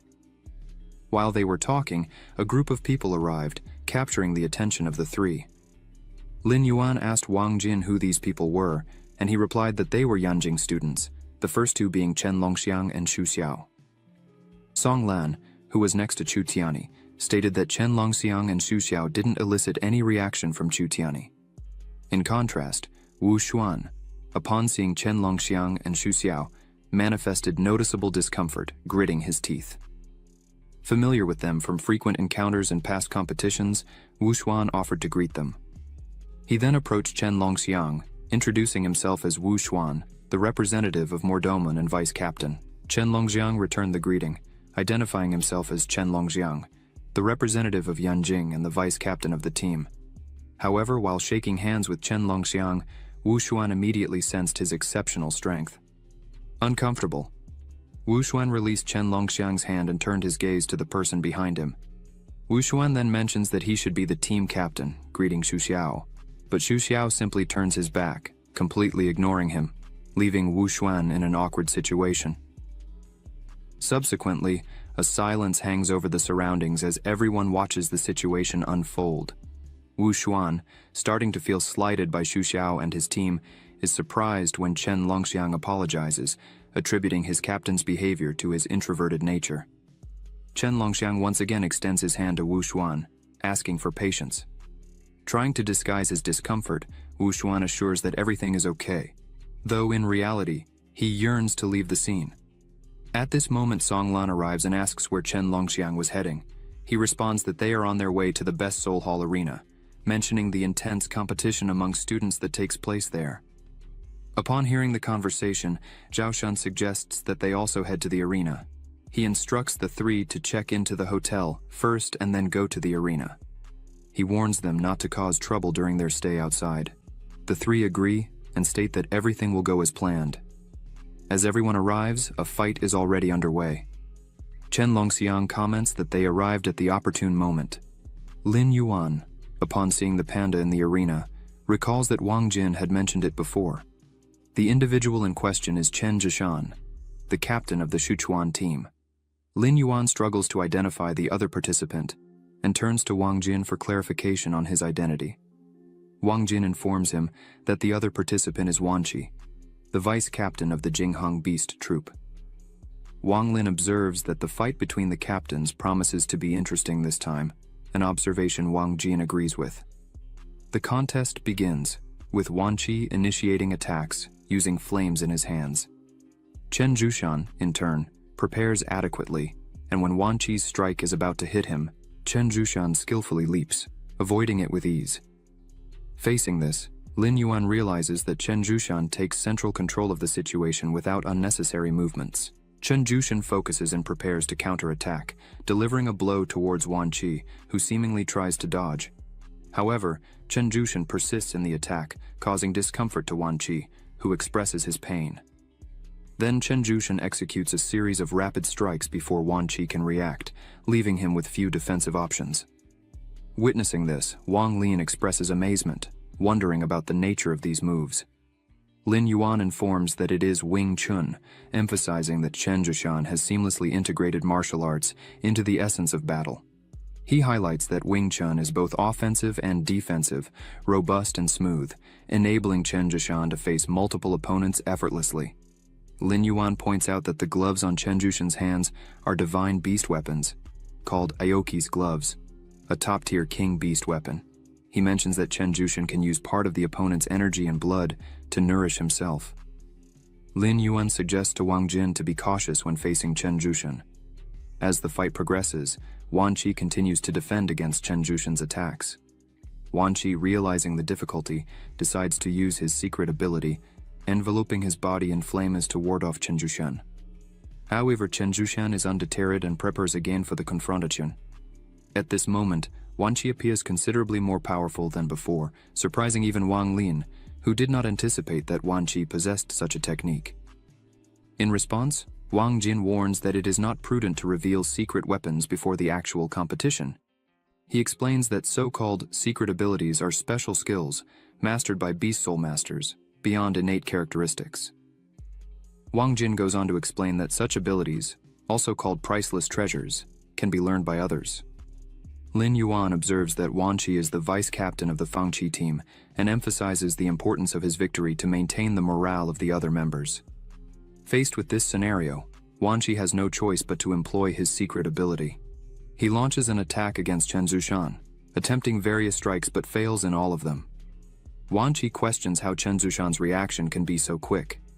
While Wan Qi ponders, Chen Zhushan lands a precise punch to his jaw, followed by a blow to the abdomen, leaving Wan Qi disoriented. He falls to the ground abruptly. Chen Zhushan focuses again. Wang Lin urges Wan Qi to use all his abilities, claiming that this way he can face Chen Zhushan on equal terms. However, the fight comes to an end. Wang Jin laments, pointing out that none of Chen Zhushan's secret skills were revealed. He emphasizes that Chen Zhushan is indeed a prodigy, whose thinking transcends the common capabilities of people. Chen Zhushan reverts to human form and looks around, asking if anyone is willing to step into the arena and face him. The referee announces that the match has come to its conclusion, declaring Chen Zhushan as the victor. Wang Jin considers that Chen Zhushan is being somewhat reckless by challenging everyone in this way. If he persists in this behavior, his trump card is likely to be revealed soon. Lin Yuan observes that the trump card is not Chen Zhushan's focus. After all, he is a beast soul master and a warrior. He adds that a warrior must constantly improve through battles. Wang Jin questions Lin Yuan if this indicates that Chen Zhushan is using these competitions to transcend his limits before the main competition. Sumu interrupts the two, asking if Lin Yuan would like to face Chen Zhushan. However, Lin Yuan states that his cultivation level differs from Chen Zhushan's. Therefore, engaging in combat would be a mere waste of time. Upon hearing this, Wu Xuan sarcastically questions if Lin Yuan is worthy of such an act. Wu Xuan points out that even Wan Qi, a 7-star king beast, couldn't face Chen Zhushan. Presumably, Lin Yuan wouldn't last even a minute in such a confrontation. Sumu quickly turns to Wu Xuan, asking if someone talked to him. Wu Xuan asserts that everything he said was the pure truth, and Lin Yuan should acknowledge it. Wu Xuan mentions that Lin Yuan was making excuses, claiming it would only be a waste of time, but the truth would manifest when the real competition approached. Sumu, enraged, stands up, wanting to confront Wu Xuan. However, Lin Yuan restrains her. Sumu stares at Lin Yuan, who remains silent. He just shakes his head and watches Wu Xuan without uttering a single word. Wu Xuan begins to ponder and question what this meant. Knowing Lin Yuan's mindset, he would explicitly state if he were not a match for Chen Zhuxian. Wu Xuan considers the possibility that Lin Yuan really can compete on equal terms with Chen Zhuxian. Chu Tianyi stands up, expressing his intention to fight. Song Lan warns Chu Tianyi, pointing out that he is the captain and representative of their team. It would be commendable to see him triumph. However, in case of defeat, it would be detrimental to the other members. While Song Lan was speaking, Wu Xuan steps forward and states that if the captain can't fight, he will take over. After all, Chu Tianyi doesn't need to act. Wu Xuan looks at everyone and smiles, declaring that his presence alone is enough to defeat Chen Zhuxian.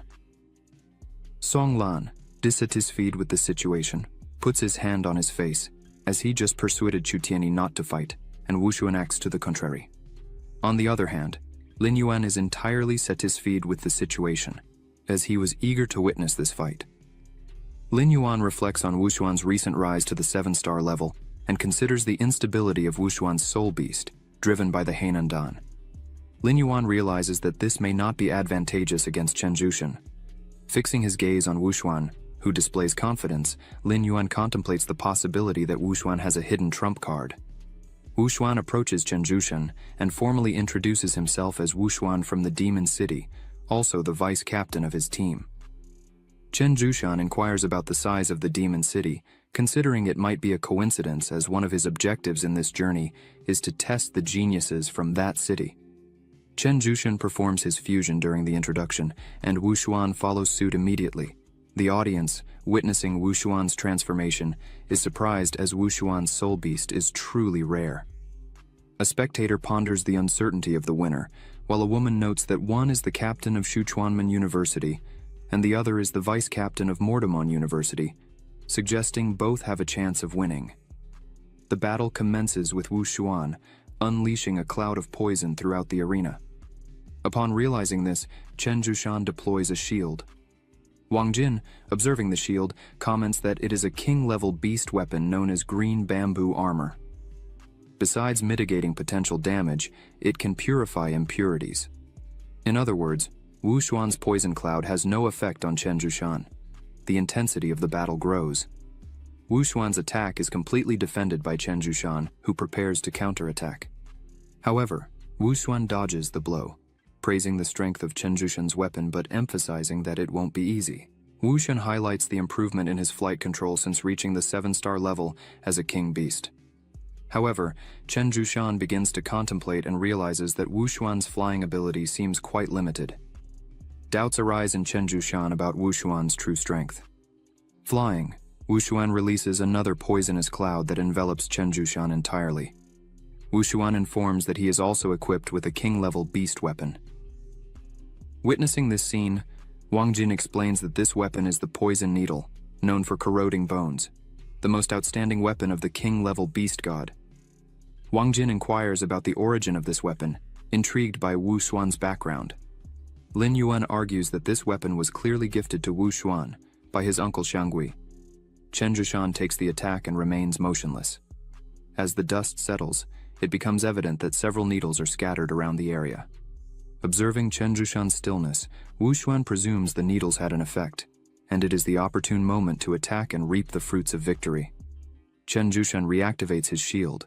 However, Wu Xuan argues that this attack is not easily eliminated from the body.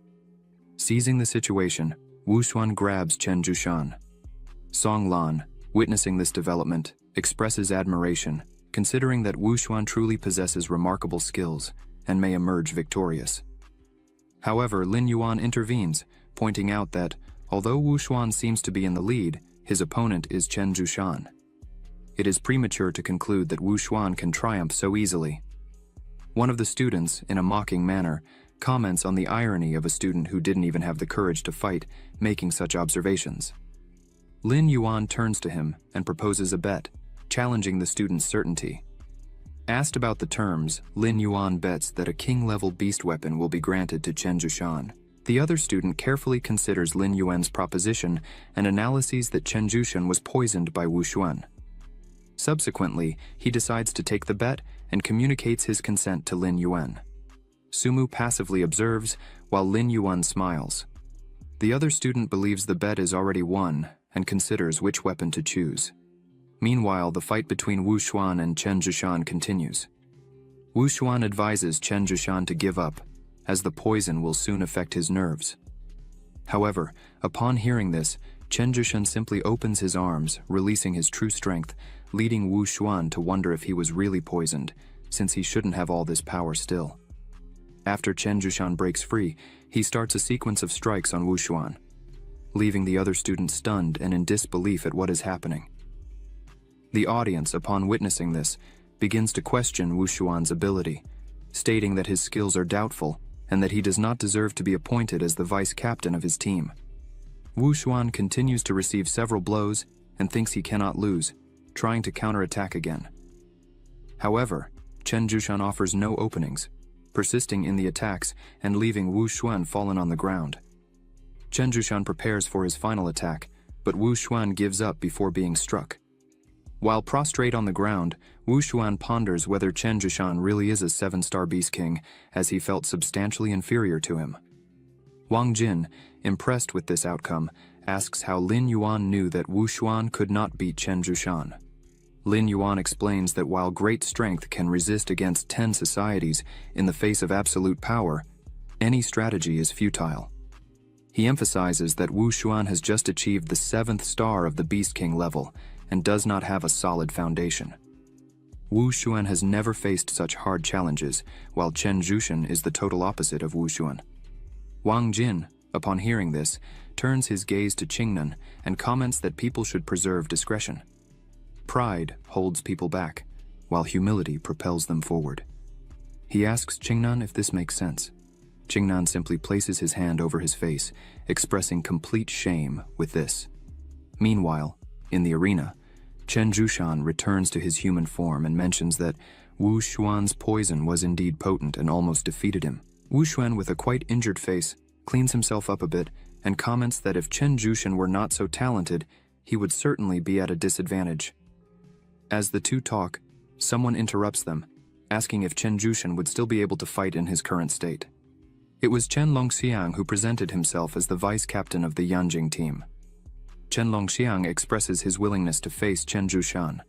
The audience, for their part, does not realize that Chen Longxiang had disappeared from among them.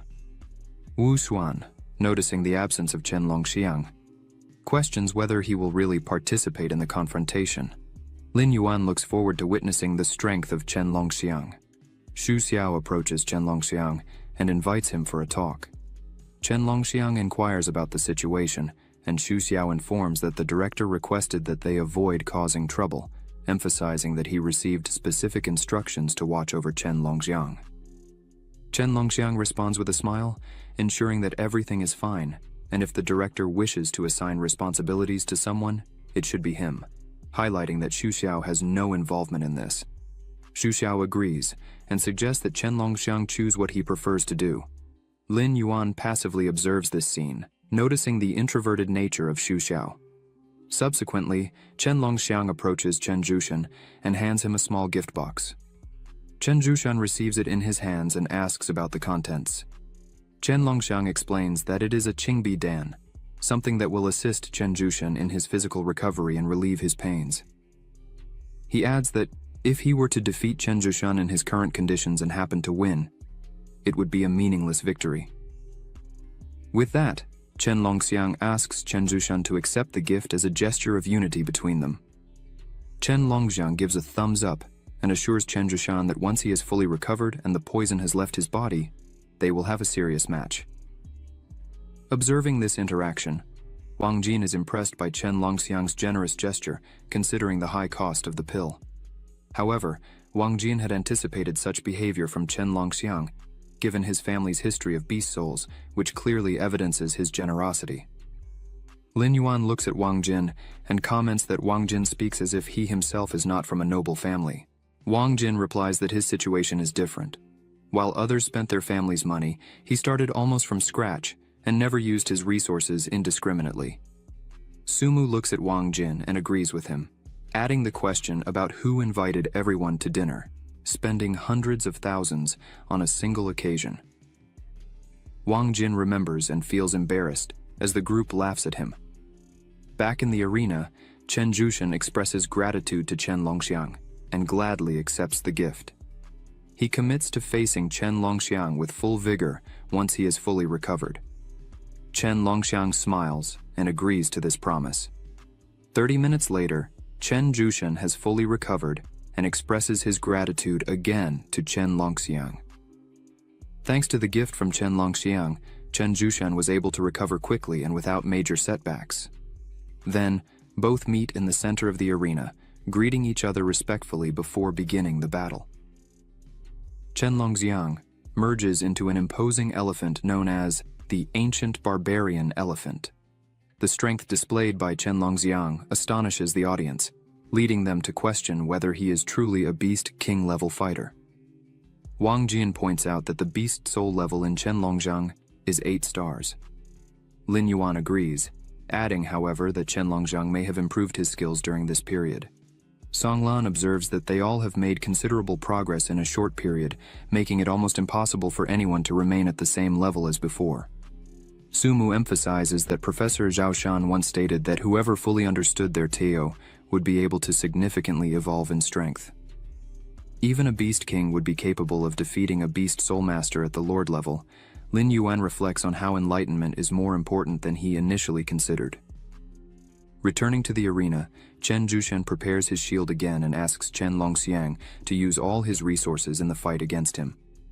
Chen Longxiang prepares to attack and states that facing Chen Zhuxian with all his strength is exactly what he wishes. Chen Zhuxian positions his shield, while Chen Longxiang's attack collides harshly with the shield, leaving everyone impressed. The impact perpetrated by Chen Longxiang was so intense that it broke through Chen Zhuxian's defense, delivering a vigorous blow capable of injuring him and projecting him far away in the arena, culminating in his defeat with just one strike. The audience exalts, proclaiming that Chen Longxiang possesses supernatural strength, to the point of subduing Chen Zhuxian with extreme efficiency.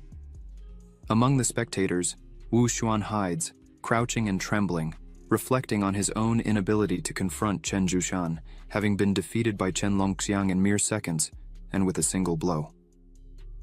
This outcome leads Wu Xuan to ponder the notorious discrepancy between them. He wonders if this is the true magnitude of Chen Longxiang's strength. While experiencing a shiver of fear, Chu Tiani stands up and requests a challenge against Chen Longxiang. Chen Longxiang turns to Chu Tiani, inquiring about his identity. Chu Tiani responds that he is the greatest beast soul, Chu Tiani. Wang Lin warns Chu Tiani not to act rashly. Chen Longxiang replies that the greatest beast soul of Demon City is what he has been waiting for. Xu Xiao positions himself beside Chen Longxiang, mentioning a pre-existing agreement that Chen Longxiang would have only one victory. Xu Xiao's presence by his side surprises Chen Longxiang. The audience's attention shifts to Xu Xiao, who becomes the subject of commentary regarding the captain from Yanjing. Feeling uncomfortable with this attention, Xu Xiao steps closer to Chen Longxiang, warning him about the potential reprimand from the director if he persists. Chen Longxiang requests from Xu Xiao one more chance to fight, to which Xu Xiao, fixing his gaze on Chen Longxiang, states that if Chen wishes to confront someone, Xu Xiao will be his opponent. Chen Longxiang immediately declines the offer, recalling the defeat he suffered the last time he faced Xu Xiao. Turning to Chu Tiani, Chen Longxiang offers his apologies, revealing that Captain Xu Xiao has forbidden him from proceeding with the fight. He then suggests to Chu Tiani to wait for the official start of the competition for their confrontation to take place. Chu Tiani watches in silence.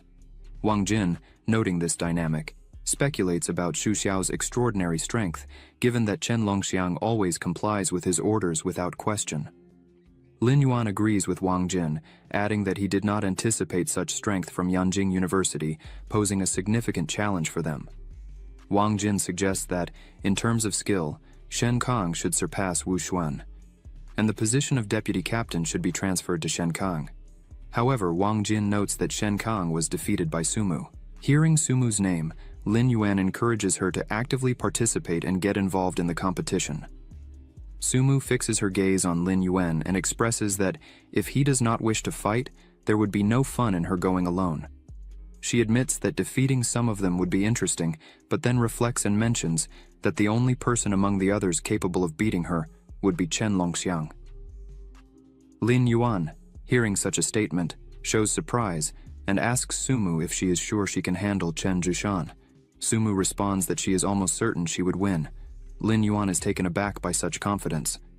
Wang Jin questions Sumu about her certainty, to which she responds seriously, asking Lin Yuan if he underestimates her.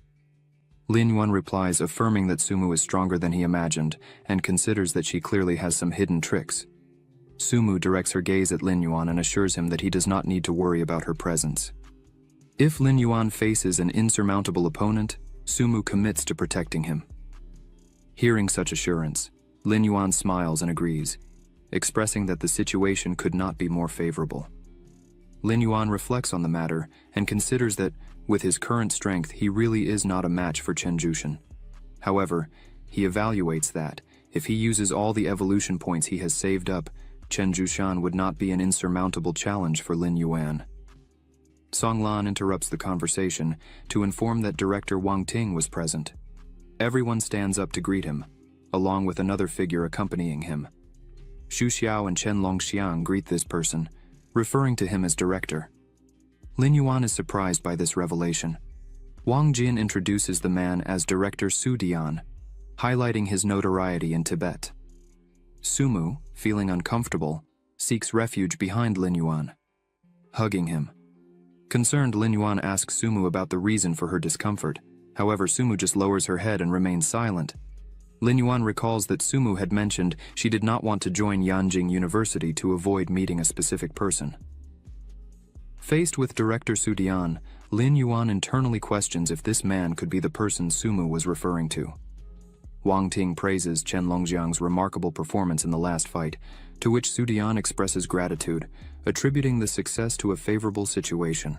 Lin Yuan, fixing his gaze on Su Dian, wonders about the possible familial relation between Su Dian and Sumu, considering the observation made by Professor Zhao Shan that Sumu's family was not simple. Lin Yuan turns to Sumu and asks if Su Dian is, in any way, related to her. Sumu confirms, informing that Su Dian is her biological father. With this revelation, Sumu lowers her head with a melancholic expression and declares that there is no relation between them. She emphasizes that this condition was true in the past, is true in the present, and will remain so in the future. Wang Ting addresses Director Su Dian and requests that they leave, to avoid putting pressure on the students and compromising their performances. Su Dian agrees with the suggestion, but before doing so, he turns his gaze to Sumu, pondering that she still hasn't been able to forgive him. He notices that someone is staring at him, and this displeases him. Lin Yuan observes Su Dian with a furious look, maintaining direct eye contact. The two exchange glances. Lin Yuan emits an intense aura, and Su Dian responds in kind. Su Dian turns around and summons Wang Ting to leave. Wang Ting asks if there will be no more piercing looks. Su Dian states that there is no longer a need. However, he questions who is the young man standing next to Sumu. Wang Ting informs him that it is Lin Yuan, an apprentice of Zhao Shan and the designated substitute for the team. Su Dian quickly turns around and asks if Lin Yuan is really a substitute, as the aura he emits is similar to that of a teacher. After this episode, Su Dian and Wang Ting departed. Lin Yuan, who was protecting Sumu, asked her to return to the hotel, which Sumu promptly complied with. As they left, they spotted someone watching them. Upon inquiring Sumu, Lin Yuan asked if it was Wu Moxuan, a confirmation provided by Sumu. She informed that Wu Moxuan had joined Jubei University, even though it is the last ranked among the elite universities. However, she highlighted that Wu Moxuan's strength was considered one of the greatest within the institution. Recalling the previous victory over Wu Moxuan, Lin Yuan imagined that he still hadn't learned his lesson. He instructed Sumu to ignore him and move forward. As night fell, Lin Yuan was in the hotel, taking a bath. At that moment, Long appeared and questioned if Lin Yuan still wished to train that night. Lin Yuan expressed the need to practice more, motivated by the display of strength seen in Yanjing. Additionally, he revealed that Wang Jin would soon return, intending to use the remaining 20 million points to reach the 8-star level of the Beast King. 2 days passed. In the hotel lobby at 8 in the morning, everyone was properly uniformed and with their groups formed. Wang Jin observed another team's uniform, commenting on its green color, expressing gratitude for not wearing hats. Lin Yuan, not understanding, asked Wang Jin about the meaning of his words. At that moment, Sumu arrived, apologizing for her lateness.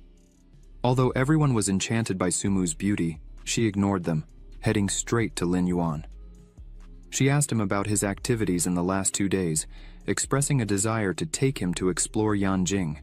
However, Wang Jin had informed that Lin Yuan was busy and should not be disturbed. Lin Yuan reported that he was practicing and had made significant progress in the last few days. Sumu was extremely pleased with the news and inquired about the advancement achieved by Lin Yuan.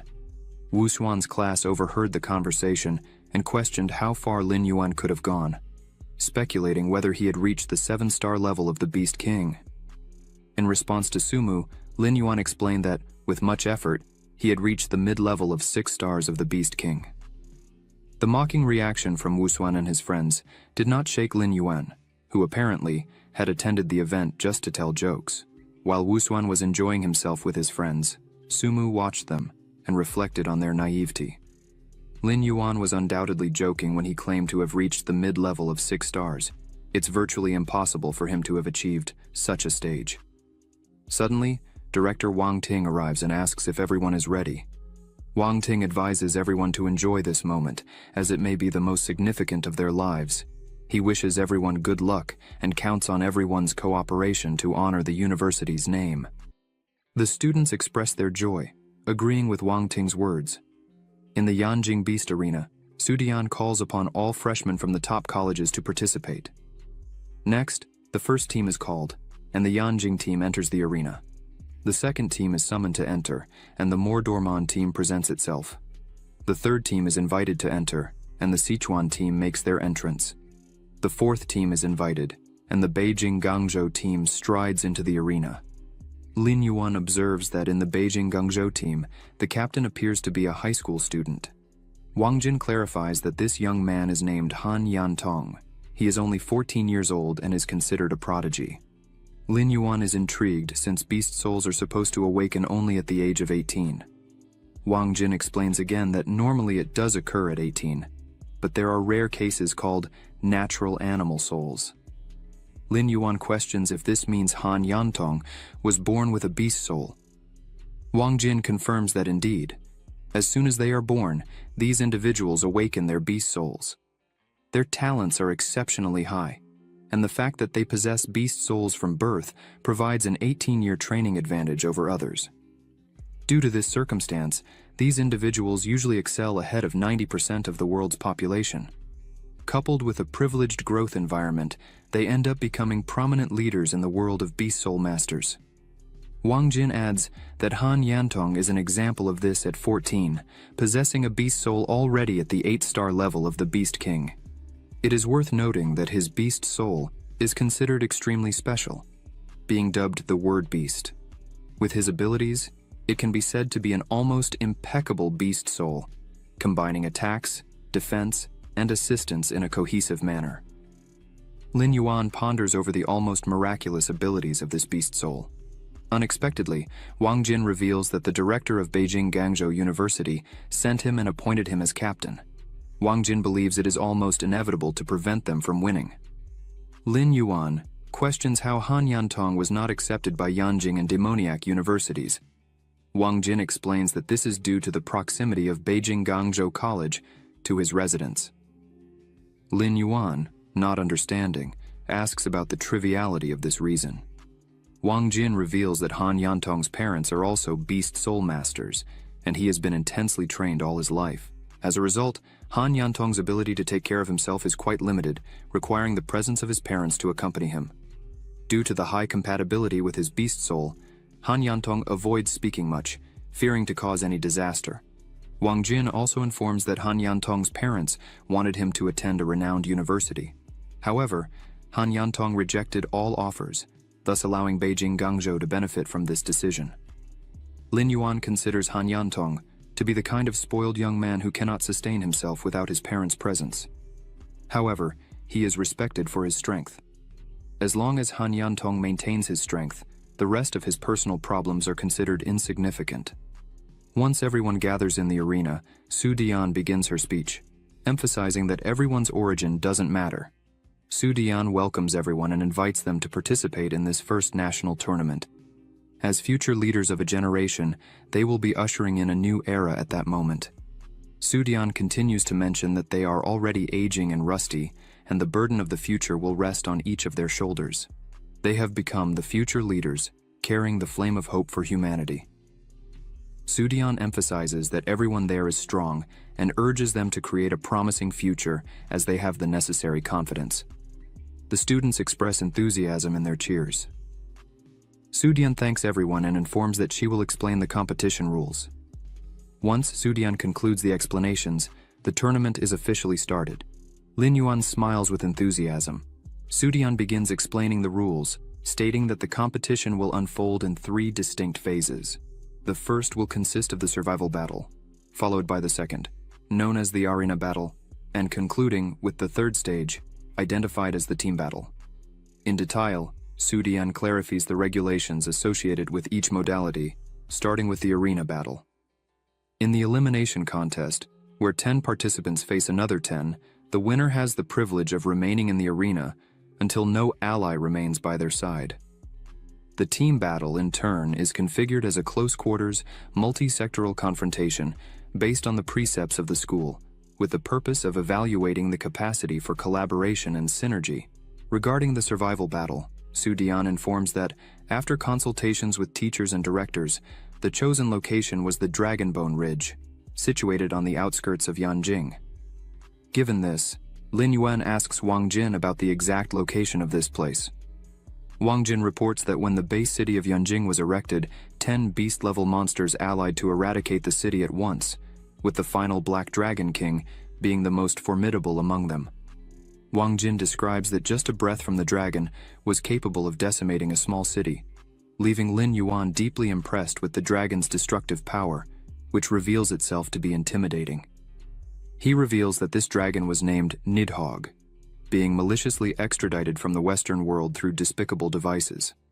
Faced with Lin Yuan's question about the meaning of this, Wang Jin explains that these dragons could not be annihilated, and upon witnessing the strengthening of the country, they conceived a nefarious plan.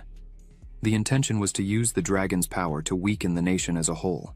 However, in the end, the dragons were neutralized by dozens of nuclear bombs. Subsequently, the body of Nidhogg gave rise to a peculiar mountain range named Dragonbone Ridge. The nuclear bombardment also resulted in the creation of various mutant and powerful beasts in the area of the Dragonbone Mountains. Wang Jin assures having heard reports about the presence of lord-level creatures in the region. Given this explanation, Lin Yuan fully understands the situation and concludes that the choice of this location is indeed not surprising. Seizing the opportunity, Lin Yuan inquires Wang Jin about the presence of radiation in the area. Wang Jin responds that hundreds of years have passed and the vast majority of the radiation has dissipated. There still exists a minimal amount, however, it is located in the depths of the mountains, unable to affect them. Lin Yuan shows great enthusiasm upon noting that the radiation generated by the bombs has been around for thousands, or even hundreds of thousands of years. Consequently, he concludes that the place is perfect for his cultivation activities.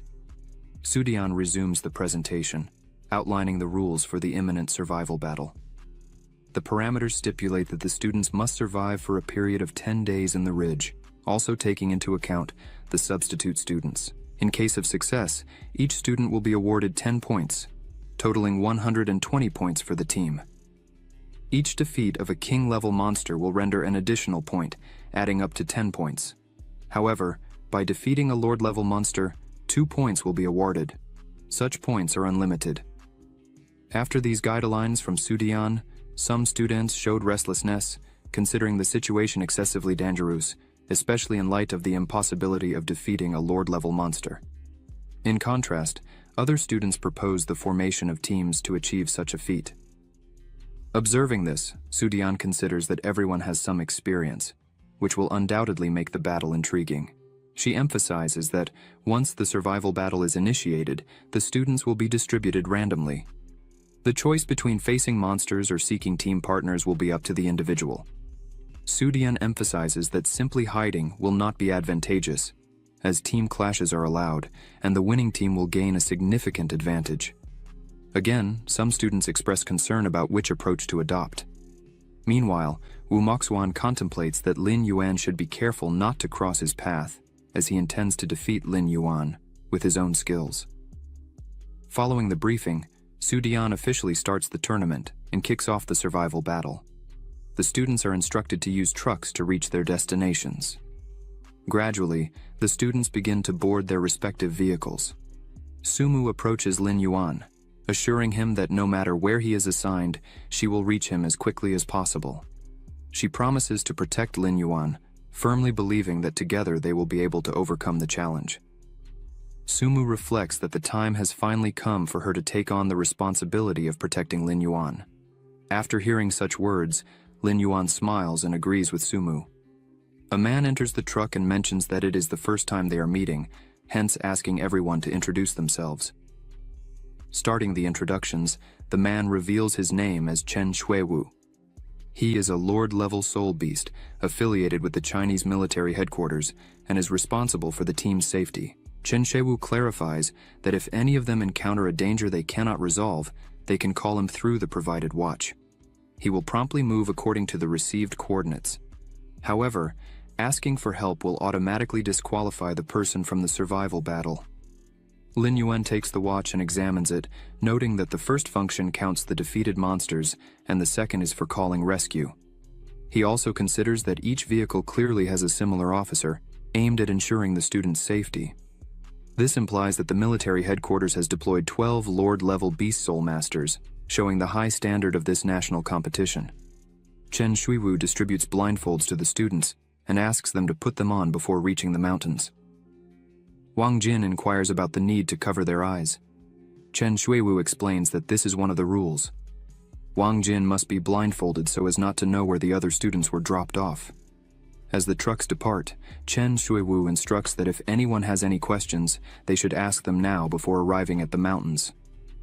Lin Yuan raises his hand and voices his question. Chen Shuiwu encourages him to proceed. Lin Yuan asks if the crystal cores he obtains by defeating monsters must be handed over to the school, or if he can keep them. The question surprises those around him. Chen Shuiwu clarifies that all gains from the hunts belong to those who obtain them. However, he wonders why Lin Yuan is concerned about this. Lin Yuan celebrates excitedly, while Sumu simply laughs. Everyone has their eyes properly covered. As the trucks proceed on the path, Lin Yuan begins tapping his knee with his finger. Chen Shuiwu notices this and thinks that Lin Yuan is truly distinct from the other students. In the middle of the mountain, we see Lin Yuan's truck moving forward. Lin Yuan, blindfolded, senses that the vehicle has stopped. While tapping his leg with his finger, he meticulously counts each second that passes, totaling 25,761 seconds. This would amount to more than 7 hours of travel to that point. Chen Shuiwu grabs Wang Lin's arm and projects him out of the truck. Lin Yuan notices this and, through the sound and movement, realizes that it is neither Sumu nor Wang Jin. The truck resumes its movement, making some turns that culminate in Wang Jin's fall, who expresses that all this is madness. Lin Yuan does not divert his focus, considering the turns are intentional to disorient the students. However, Lin Yuan was a formidable assassin in his previous life, making this task not difficult. The truck stops again, and this time, Wang Jin is designated to stay. After his departure, the vehicle starts moving again. After a while, the truck stops once more, and this time, Sumu is chosen. Lin Yuan realizes that Sumu and Wang Jin have already left, likely meaning it's now his turn. The truck stops for the last time, and Chen Shuiwu touches Lin Yuan's shoulders, throwing him out of the truck. Lin Yuan quickly gets up, removes the blindfold from his eyes, and questions why Chen Shuiwu was so rough in throwing him out. As he stands, Lin Yuan watches the truck drive away and estimates that, according to the vehicle's speed, he is 15 kilometers away from Sumu. Without wasting time, Lin Yuan transforms, and immediately Long congratulates him for successfully absorbing nuclear radiation and acquiring 100 evolution points. Lin Yuan notices this, and quickly realizes the persistence of radiation in the area. He starts to calculate that, even if it's in a small amount, he still gets 100 points every 10 seconds, totaling 600 points per hour and an accumulated 864,000 points per day. If Lin Yuan stayed for the 10 days of the competition, he would reach a total of 8,640,000 evolution points, thus enabling his beast soul to ascend to the next level, reaching the 9th star of the Beast King. Lin Yuan considers that he is still at the entrance of the forest and thinks that by going deeper, he might encounter a more significant concentration of radiation, further enhancing his evolution points. Long urges him to move forward, however. Lin Yuan states they cannot proceed yet, as he wants to find Sumu. He argues that Songlan and Wang Jin have probably already met, and having more individuals implies greater collective strength. Long asks about Lin Yuan's plan to locate them, to which he responds that he precisely remembers the place where each was thrown. He asserts that he will head towards Sumu first, hoping that she hasn't moved too far away. 10 minutes later, Lin Yuan reaches the vicinity of the location where Sumu was supposed to be. However, he doesn't find her. He perseveres in observing the surroundings and finally identifies footprints on the ground, approaching for a closer analysis. He confirms that, unequivocally, they are Sumu's footprints. With the confirmation of the direction taken by Sumu, Lin Yuan swiftly follows the footprints left by her. After a few minutes on this trail, Lin Yuan hears the sounds of Sumu's beast souls ahead. Sumu is surrounded by 3 monsters, a venomous ink demon mollusk, a ghost civet, and a 3-headed dog. Sumu assesses the situation and states she knows the 3-headed dog monster. Even being a level 7 beast queen, she recognizes the difficulty of defeating this monster. While Sumu is surrounded by the 3 monsters, another opposing team, composed of 3 individuals, watches secretly. Qianchuan expresses luck in finding a 3-headed monster so early. Lieutenant Xiaohan remains silent for a moment. Fang Liang, another member of the group, mentions recognizing the snow fox, identifying her as the new student from the demonic university. He questions whether they should assist her. Qianchuan responds by stating she is an enemy. Lieutenant Xiaohan agrees, supporting Qianchuan's stance and emphasizing the need to do everything to win the competition. He adds that even without the monsters, they should not allow her to escape. However, Lin Yuan remains behind, listening to all these considerations. After absorbing the situation, Lin Yuan contemplates that there's no objection to aiming for the competition's fruits, but if something happens to Sumu, he will not hesitate to act. Sumu confronts the 3 monsters simultaneously and recognizes the imperative of not remaining passive, waiting for death. Determined to gain an advantage, Sumu opts to initiate the attack. The 3-headed dog realizes that Sumu is preparing to attack and anticipates its own attack against her. Both attacks collide in the air, resulting in mutual cancellation. The mollusk, in turn, prepares and launches an attack, releasing venom from its mouth. Sumu performs an agile leap, swiftly dodging the mollusk's attack, which upon touching the ground creates a hole. Witnessing such an event, Sumu understands that the mollusk's attack consists of highly corrosive venomous ink. She contemplates that it will be practically impossible to defeat the 3 monsters at once. Sumu considers the possibility of requesting assistance from Chen Shuiwu, but remembers that, by doing so, she would be immediately eliminated. Additionally, she emphasizes the urgent need to find Lin Yuan. Lin Yuan believes that Sumu hasn't given up yet and decides to wait and observe more closely to assess Sumu's performance. The ghost civet advances towards Sumu and strikes directly, resulting in injuries. Sumu, staring intensely at the ghost civet, goes on the counterattack.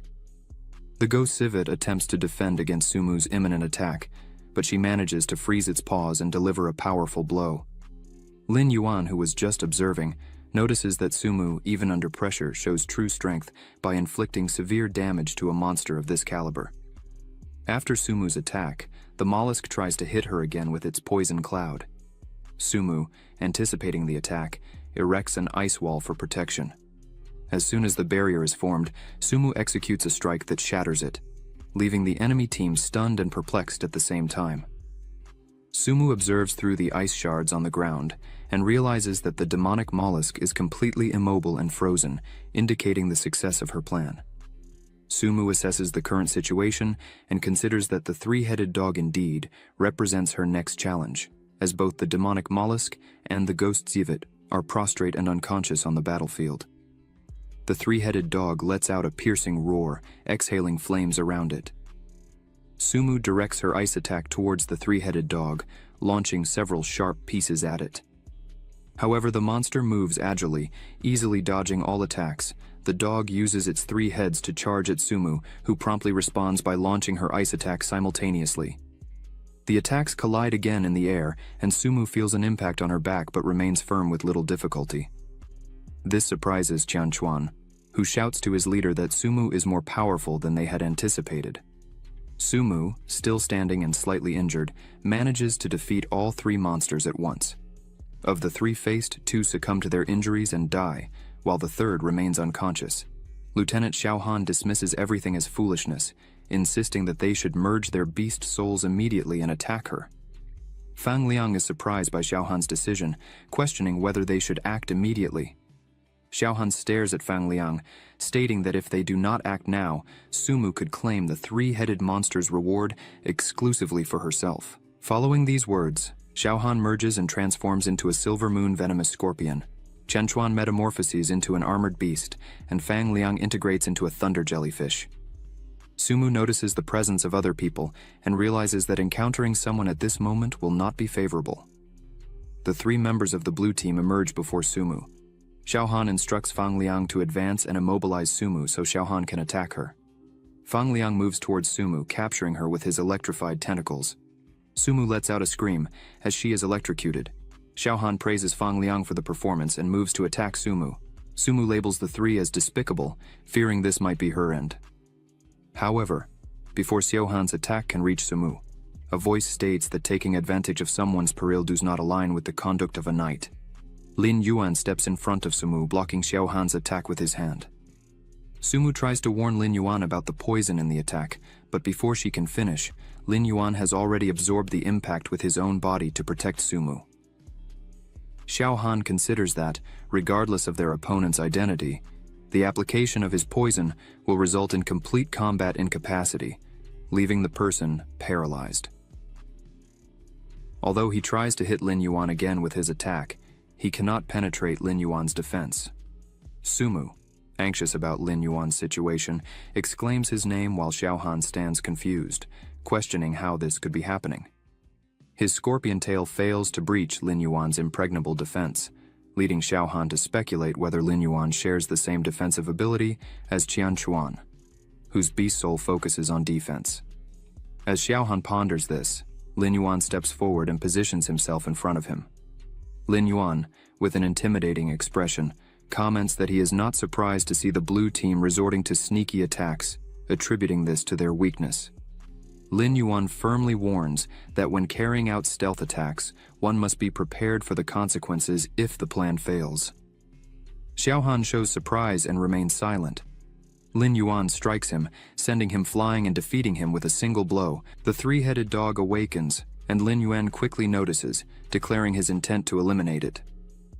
Lin Yuan runs towards the monster, which retaliates with a fire attack.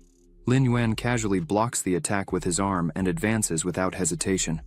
As he approaches the monster, Lin Yuan jumps ready to deliver a fatal blow, annihilating the three-headed monster. Long appears to congratulate Lin Yuan on his successful defeat of the monster and informs him about the reward received. Lin Yuan thanks Long, expressing satisfaction at receiving 2 chests. Lin Yuan turns to Fang Liang and Qianquan, asking whether they would leave on their own or prefer to be removed by force. Fearing the latter, Fang Liang and Qianquan revert to human form, take their leader Xiaohan, and hastily retreat. Lin Yuan turns to Sumu, expressing concern for Wang Jin, considering him more vulnerable than Song Lan. Lin Yuan fears for the possible elimination of Wang Jin, and, in response, Sumu asks if Lin Yuan knows where to find Wang Jin. Lin Yuan confirms and explains that during the ride in the truck, he was able to observe everyone's exit, allowing him to reach the location. Sumu just looks at Lin Yuan and admires his ability. As they run to find Wang Jin, Sumu questions Lin Yuan's current strength. Lin Yuan reveals that he has reached 8 stars at the Beast King level, impressing Sumu with his extraordinary strength. Suddenly, Lin Yuan stops their advance and declares that Wang Jin got off here, although he does not seem to be present at the moment. Sumu notes that a considerable amount of time has passed since Wang Jin left the vehicle, suggesting he probably isn't in the area anymore. Lin Yuan notices something on a nearby tree and decides to move closer for a detailed inspection. Upon observing the mark on the tree, Sumu quickly deduces that Wang Jin likely left that mark. Lin Yuan comments that Wang Jin is insightful and possibly left the marks on purpose, indicating they could follow them to find him. Sumu expresses concern about Wang Jin's risky action, considering other students could hunt him if they saw the marks. Lin Yuan agrees with Sumu and emphasizes the need to find Wang Jin quickly. Sumu identifies some monster footprints on the ground. Upon examining them, Lin Yuan concludes they are from more than one monster, but fortunately are small in size. Suddenly, Lin Yuan hears a sound and wonders about its origin. Sumu is unsure of the cause, but believes the sound comes from the direction of the footprints. Lin Yuan and Sumu realize the sound may be related to Wang Jin and run to investigate. As they approach, they see a giant egg being attacked by some smaller monsters.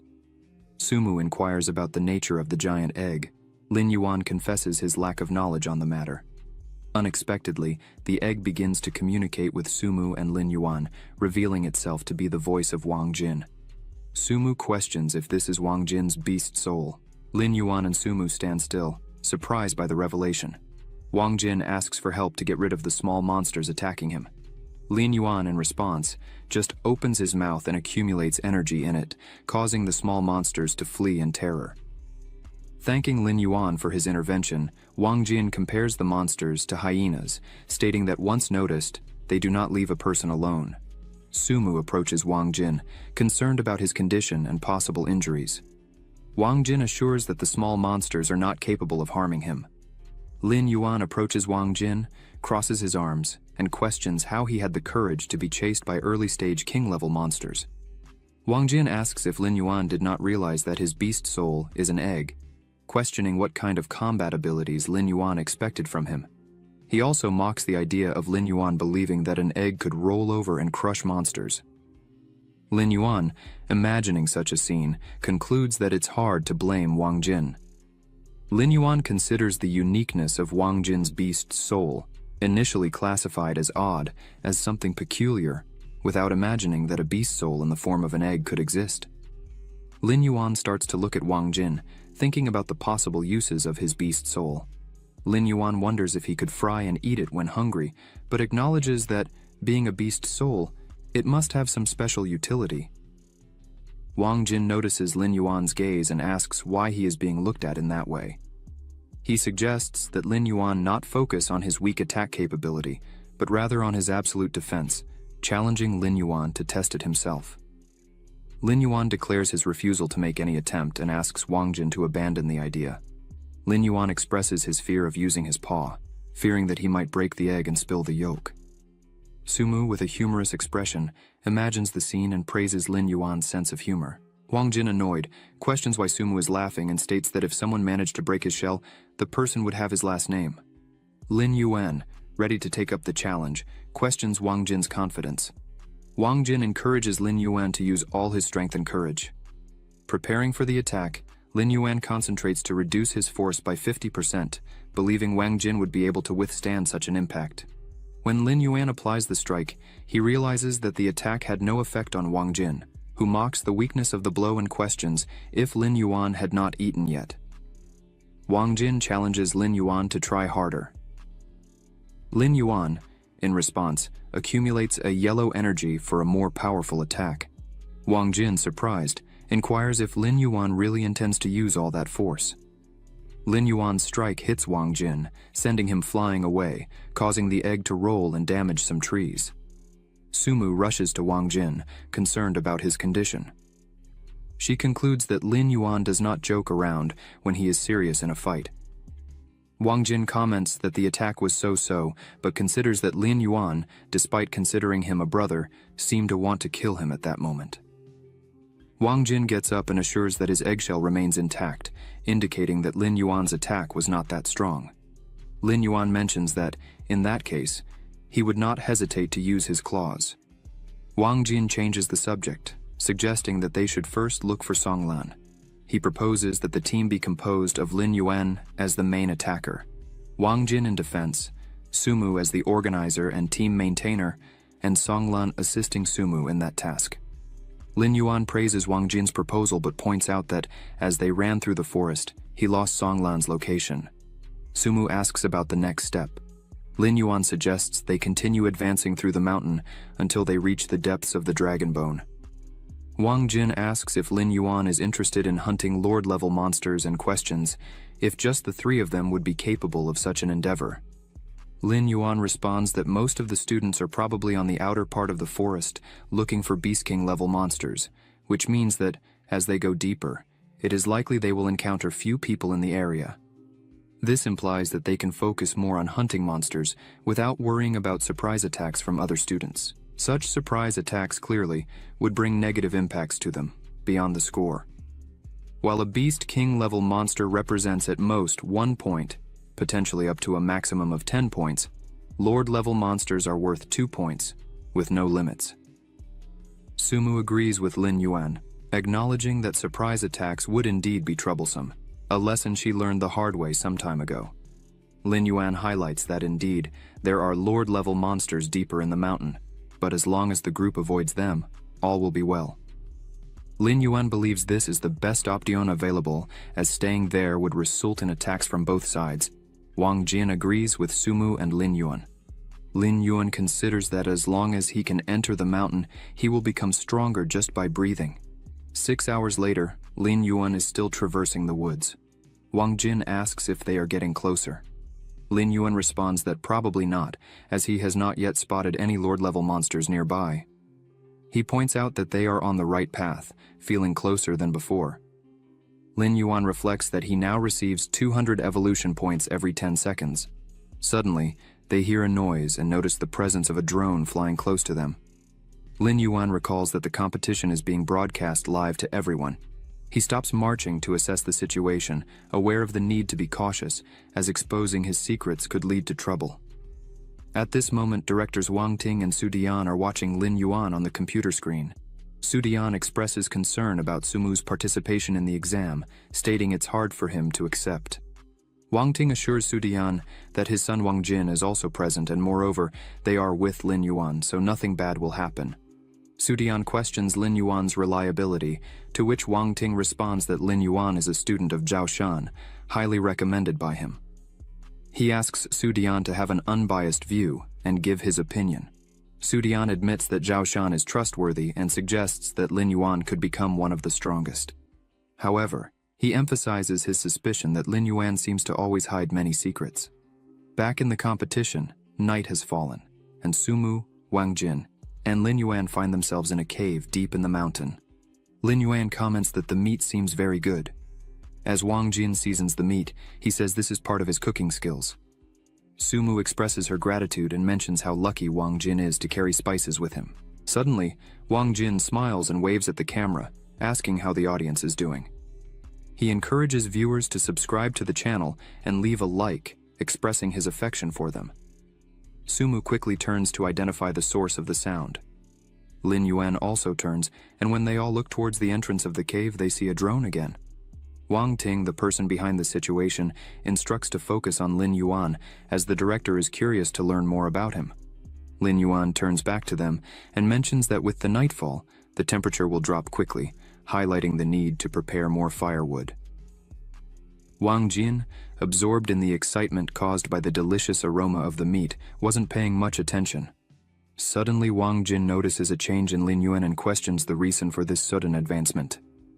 Sumu agrees with Wang Jin, noting that Lin Yuan is surpassing the 8 stars of the Beast King level, approaching the final stage. Lin Yuan laughs, trying to disguise the situation, stating that he doesn't fully understand what's happening, as he was just sitting there and mysteriously getting stronger. Wang Jin, moved, falls to his knees, grabs Lin Yuan's leg, and begs to be taught by him, also asking Lin Yuan to be his mentor. Lin Yuan tries to push Wang Jin away, explaining that it's not a matter of not wanting to teach, but rather that he doesn't have the capability to do so. Even so, Wang Jin accepts the situation and decides to go gather firewood. Sumu stands up and approaches Lin Yuan, who asks her to accompany Wang Jin to avoid dangers, while Lin Yuan takes care of the meat. After Sumu and Wang Jin leave, Lin Yuan summons Long and asks to open the 2 chests he had previously won. Long opens the first chest and congratulates Lin Yuan for obtaining 50,000 evolution points and a divine beast-level weapon called Soul-Destroying Claw. He explains that this weapon can inflict damage not only on the enemy's physical body, but also on their soul, causing harm to both the opponent's body and soul. In the second chest, Long congratulates Lin Yuan for another 50,000 evolution points and a Beast King level secret skill called 9 Transformations of the Beast God Tiger Transformation, this being the first volume. Lin Yuan, without hesitation, begins the process of absorbing the knowledge of the skill, with lights enveloping his body during meditation. Some fighting stances begin to form in his mind, and after a few minutes, Lin Yuan celebrates a complete understanding of the skill. Long is extremely pleased and encourages Lin Yuan to test his new power at the back of the cave. Lin Yuan heads to the back of the cave and merges again with the beast soul, feeling safe there as there are no drones to watch him. Long explains that transforming into a tiger for a short period can significantly increase his explosive power, making him like a furious tiger. Lin Yuan undergoes the transformation, displaying some red marks on his body, and performs moves to test the skill. After delivering some strikes to the cave's rocks, Long mentions that, with Lin Yuan's current strength, he could maintain the transformation for about half an hour. Long points out that, compared to the barbarian elephant secret skill, Lin Yuan's skill is somewhat inferior. Long clarifies that this was only the first volume of the tiger transformation, and as Lin Yuan acquired the other parts, his strength would gradually increase. Lin Yuan examines his transformation carefully and expresses eagerness for the next steps in evolution. A few days pass, and Lin Yuan's group remains in the cave. Wang Jin wonders if they are really in a Lord-level monster territory since it's been several days without sighting a single monster of that level. He observes that the audience might have gotten bored not seeing them in action, as the drones haven't appeared for some time. Lin Yuan questions if this isn't something positive, as they are out of danger. While Wang Jin agrees, he sighs, commenting that it's less exciting. Suddenly Wang Jin feels a chill, and Lin Yuan asks him why. Wang Jin responds that he doesn't know. Sumu, frightened, points behind and asks Wang Jin to look in that direction. Wang Jin, trembling, turns to see what Sumu is indicating and is faced with a gigantic monster staring directly at him. Wang Jin gets scared and transforms into his beast soul, the egg. The monster looks directly at him and delivers a swipe, throwing Wang Jin, who collides against the cave wall, resulting in a small crack in his shell. Sumu is worried about Wang Jin, while Lin Yuan stares at the monster. It starts moving towards Sumu and Lin Yuan, leading both to immediately transform. Sumu creates an ice wall in an attempt to contain the monster, and Lin Yuan takes the opportunity to attack, causing pain to the monster, which then buries itself in the ground. Lin Yuan warns that it's an earth dragon and tells everyone to be alert to the ground. Suddenly, an explosion erupts from the ground, launching rocks towards Sumu and Lin Yuan. Sumu creates another ice wall to protect them, but the rocks manage to break through, leaving Sumu momentarily stunned. However, Wang Jin quickly rolls in front of Sumu, absorbing all the damage from the rocks. Wang Jin complains that the attacks hurt him a bit. Lin Yuan declares that they need to force the dragon out of the underground. Otherwise, they will be completely vulnerable and unable to attack it. Noticing that he can't even feel the dragon's aura, Lin Yuan speculates that this is because the monster is Lord level. Lin Yuan starts running and announces they're going to escape. Wang Jin and Sumu are confused about Lin Yuan's actions, but he states there's no time to explain, just asking them to follow him. Wang Jin comments that the monster is very fast, questioning the effectiveness of fleeing. Lin Yuan turns around and emphasizes that no one said they were going to flee. The monster approaches, and Lin Yuan gets ready, opening his mouth and gathering energy. He fires a powerful blast of energy, forcing the monster to emerge from the ground in agony. Once the monster is fully exposed, Lin Yuan instructs Sumu to freeze it quickly. Sumu understands and uses her powers to immobilize the monster, which becomes completely frozen. Lin Yuan runs toward the monster, leaps, and prepares another attack. He lands a powerful blow, causing the monster's mouth to bleed. Holding the monster's severely injured head, Lin Yuan emphasizes that no matter how strong the external defense is, the internal organs are still vulnerable. He opens the monster's mouth, declaring that this is the law of the strongest. Lin Yuan gathers energy in his mouth again and shoots it inside the monster, causing an internal explosion that shatters it from the inside out. Long appears to congratulate Lin Yuan for defeating a Lord-level monster, announcing that he has won a platinum chest. Wang Jin and Sumu are surprised to learn that Lin Yuan has the strength to face a Lord-level monster alone. After the victory, Lin Yuan is surprised to find that each head of the monster provided a crystal core. He comments that they are worth 20 million and laughs. Wang Jin complains about Lin Yuan's exceptional strength and jokes that he disguises himself as a pig to eat with the tiger. Wang Jin expresses dissatisfaction, considering the situation unfair. Sumu praises Lin Yuan's consistent strength and highlights that he never hid anything from Wang Jin. However, Wang Jin sighs and agrees with Sumu, admitting that his hubby is truly the strongest. Sumu starts chasing Wang Jin, calling him a damn fatty, and questioning if he isn't afraid of dying. Wang Jin runs ahead, stating he doesn't want to die, but live to eat more kebabs. Lin Yuan watches the whole scene while laughing at the situation. Suddenly, Wang Jin stops running when he realizes someone has stolen his skewers. Lin Yuan examines the footprints and concludes they are from monsters. Wang Jin, furious, states that if he catches the thief, he will teach them a lesson. Lin Yuan suggests they follow the footprints, which lead them to a bush near a tree. As they approach, Lin Yuan discovers a little monster finishing eating the meat. The three are intrigued by the identity of the little monster. Suddenly, the little monster fills its cheeks and launches a fireball towards the group. Lin Yuan warns to be careful, pushing Sumu and Wang Jin aside while dodging the shot, which effortlessly creates a hole in the tree. Lin Yuan looks at the hole and is surprised by the small monster's power. Sumu screams in desperation for Lin Yuan to be careful. Lin Yuan reaches out towards the little monster, which approaches and sniffs Lin Yuan's hand. Sumu, concerned, watches the interaction between Lin Yuan and the little monster. Lin Yuan touches and caresses the little monster, surprising Sumu. She asks what's happening and how the little monster knows Lin Yuan. The little monster turns to Sumu and Wang Jin with a serious expression, as if wanting to protect Lin Yuan. Sumu comments that the little monster really likes Lin Yuan, while he asks the little monster not to be so rude with his friends. Then, Lin Yuan calls Long and asks if the little monster is some kind of relative of his. Long responds that he has no relation to the little monster and suggests that it was attracted by the radiation present in Lin Yuan's body. Lin Yuan ponders whether the little monster was formed by nuclear radiation and is powerful despite its size. He wonders if the little monster could become dangerous as it grows. Wang Jin interrupts Lin Yuan's thoughts and asks what they should do with the little monster, questioning if Lin Yuan would like to keep it. Lin Yuan asks if a Beast Soul Master would be able to raise a little monster in this way. However, he is not concerned with the answer and expresses his desire to keep the little monster, highlighting their closeness and immense power. Lin Yuan considers it advantageous if the little monster could become a useful ally for them. He wonders if, in the future, it would be useful for humans to create monsters, stating that he would take care of it.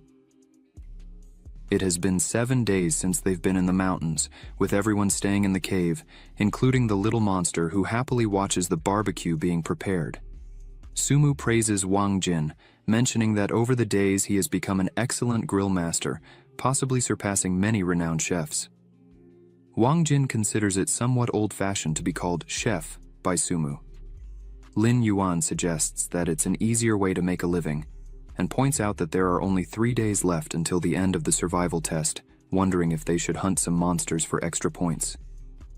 Suddenly, a drone reappears, watching them. Lin Yuan feels somewhat uncomfortable with the situation. Sitting next to the little monster, Sumu asks Lin Yuan if it would be okay if the drone filmed the little monster.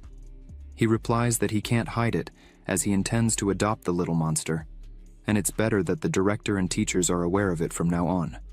Wang Jin wonders about his father, Wang Ting, and others' reaction upon seeing the little monster. In the university's conference room, everyone watches the scene and is surprised by what they see. The director of Peking University, Jiang Tianqi, questions Wang Ting about why his students are with a monster. Su Dian immediately requests the broadcast be stopped.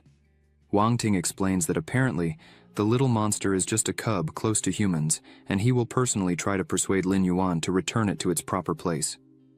Su Dian points out that the color of the little monster has changed slightly, but it is very similar to Nidhugg. Everyone is shocked by the comparison.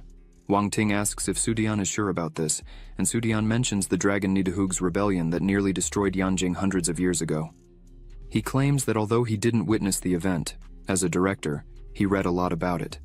And the descriptions in the records match exactly with the little monster, except for the color. Zhang Tianqi asks if the dragon wasn't dead hundreds of years ago, and if this meant it had come back to life. He states that they've killed it once, and that if necessary, he's willing to lead against the dragon again. The director of Hiyu University mentions that if Nidhugg was indeed revived, it wouldn't be a big issue but suggests resolving the situation as soon as possible since the Dragonbone Mountain range is very close to Yanjing City, and the impact of this is hard to predict. Wang Ting asks Su Dian if this was also his thought. Su Dian sighs and clarifies that everyone misunderstood him. At no point did he state that Nidhugg returned to life, but the crystal core of it, which was never found, seems to have surfaced. This surprises Wang Ting. He asks what Su Dian means by crystal core and if the little monster could be a result of this core. Su Dian suggests it's just a guess, but fortunately the baby dragon is young and is almost impossible to pose any threat to them. He states that the trial can still continue, but for now, it's crucial to keep this a secret, focusing on the live broadcast. Zhang Tianqi mentions that this could be a future disaster and needs to be resolved as quickly as possible. Su Dian informs that Zhao Yun has already reported to the military headquarters to deal with all hidden dangers in the range. Meanwhile, deep in the mountains, inside a cave filled with scattered bones, lies a crystal core on the ground. A monster feeds nearby but senses something, drops its prey and heads towards the crystal core. When the monster finds it, something happens, making it extremely nervous. It shows anger, opens its mouth and something comes out of it, traveling through the forest and reaching other monsters nearby. Wang Jin wakes up frightened, still dark around him. He thinks he might be dreaming, but Lin Yuan is also awake and notes that dawn has broken, though there's a thick black fog around. Sumu comments that the fog doesn't seem natural. Wang Jin speculates it could be a skill of a lord-level monster, given the fog's extent. Lin Yuan realizes his watch is useless, concluding that the fog interferes with the magnetic field, leaving them stranded without communication. Sumu is concerned about the situation, considering the difficulty of communicating with the teachers, as this would also affect the drones. The little monster approaches Lin Yuan, and he calms it down, assuring that the fog will soon pass and there's no danger. Lin Yuan instructs the little monster to behave and stay there while he investigates the area. In another cave deep in the mountains, the rest of Lin Yuan's team is gathered around a bonfire. Qingnan wonders what's happening and if anyone has managed to contact the school. Songlan checks the watches and confirms the lack of contact. Qingnan considers the possibility of staying there to die but reflects on the school's reaction when they realize the lack of contact. Wang Lin points out that something strange has been happening since the beginning of the fog, with more frequent encounters with lord-level monsters. Song Lan expresses concern for Chu Tiani and Lin Yuan, as neither of them has been found. Wu Xuan states that Chu Tiani is strong, but doesn't understand why Wang Lin is worried about Lin Yuan, calling him a loser. Wu Xuan suggests that Lin Yuan might have been eliminated a long time ago, and even if he hasn't, he probably wouldn't have the audacity to explore deep into the mountains. Song Lan scolds Wu Xuan, asking why he insists on belittling others, considering they are classmates and team members. Wu Xuan asks if someone so weak is qualified to be his teammate. Wang Lin, hearing this, stands up and declares that he is also a loser, so he is not worthy of staying on the same team as Wu Xuan. He tells Wu Xuan that he will leave him alone. Song Lan, standing up, states that they have different plans. Qingnan questions Wang Lin's sanity in wanting to leave the team at this moment, not understanding how dangerous the fog might be. Yuan Li asks for calm and suggests that Wang Lin and Song Lan reconsider, highlighting that Wu Xuan's presence doesn't require the two to leave the team. Wu Xuan states that he didn't say anything wrong, just pointing out that the E-rank Beast Soul Masters were selected through the back door. He emphasizes that he will not be intimidated by anyone, and suggests that if Wang Lin and Song Lan want to leave, they can do so. Qingnan looks displeased at Wu Xuan, thinking that the encounters with Lord-level monsters are all due to Song Lan's amplification effect. If Song Lan leaves, the fights will be completely different. Qingnan concludes that it's over and asks what they can do now. Wu Xuan inquires about the meaning of this and questions if they think they can't live without the two. Qingnan mentions that without Song Lan, it would be very dangerous to face Lord-level monsters again. Wu Xuan considers it a complete waste, as he can't find anyone to replace. Yuan Li and Qingnan sigh at Wu Xuan's response. Meanwhile, everything unfolds inside the cave. Wang Lin and Song Lan are already outside. Wang Lin asks why Song Lan accompanied him. Song Lan responds that he is a friend of Lin Yuan and wouldn't accept what Wu Xuan was saying. Wang Lin scratches his head and questions if Lin Yuan could have been really eliminated. Song Lan assures that Lin Yuan is fine, as he is very strong. He emphasizes that he believes Sumu and Wang Jin are with Lin Yuan. Wang Lin agrees with Song Lan, stating that he is correct. In the university conference room, a soldier approaches the directors informing that the investigation result of the fog is ready. The man explains to Su Dian that the fog can interfere with the magnetic field, affecting the operation of any electronic equipment. He adds that they detected a large number of monsters moving in the fog, including several Lord-level monsters with unknown destinations. Logically, there shouldn't be so many Lord-level monsters in a single arena. The military speculates that these monsters may have received instructions from a higher-level monster. In other words, there is suspicion that there might be a Beast King-level monster deep in the mountains. Wang Ting asks if the soldier is suggesting that the fog was caused by a Beast King-level monster. The soldier confirms, but due to the complexity of the situation, it's impossible to determine precisely. However, the range of the black fog is limited to the depths of the Dragonbone Mountains. The soldier adds that security officers have entered the black fog to search for students, assuring the directors that they need not worry. The military hopes the school will send 2 Beast King-level experts as representatives to the mountains to investigate. If they encounter a Beast King-level monster, they must be prepared to kill it immediately. Su Dian and Wang Ting stand up, stating that they themselves will go to the mountains. Zhang Tianqi expresses that he sees no need for both directors to go, noting that it's understandable for Wang Ting to go since his son Wang Jin is there. However, Zhang Tianqi questions the necessity for Su Dian to go. Wang Ting replies that his daughter Sumu is also inside. Su Dian, with a determined look, promises that he will not allow anything to threaten his daughter's life. Meanwhile, in the depths of the mountains, Lin Yuan had already defeated the third monster. As Lin Yuan wondered if it was another Lord-level monster, the little monster was frolicking around. Wang Jin, watching the little monster play, thinks it's quite carefree. Sumu, laughing behind, mocks Wang Jin, saying that the little monster played a better role than Wang Jin during the fight. As soon as the monster Lin Yuan defeated turned into a crystal core, the little monster stared at the crystal core, fascinated by its glow. Suddenly, the little monster tries to eat the crystal, and Lin Yuan is completely scared by this, thinking that the crystal core of a Lord-level monster is worth tens of millions. Lin Yuan takes the crystal from the little monster and tells him that from now on, he cannot go around eating just anything. Suddenly, Lin Yuan and Wang Jin sense something and think it might be another wave of monsters coming. Wang Jin is worried, as they have already spent a lot of energy in the previous fights. Lin Yuan, with a serious look, calls Long and asks him to use all his evolution points. Long appears smiling and says he will do it immediately.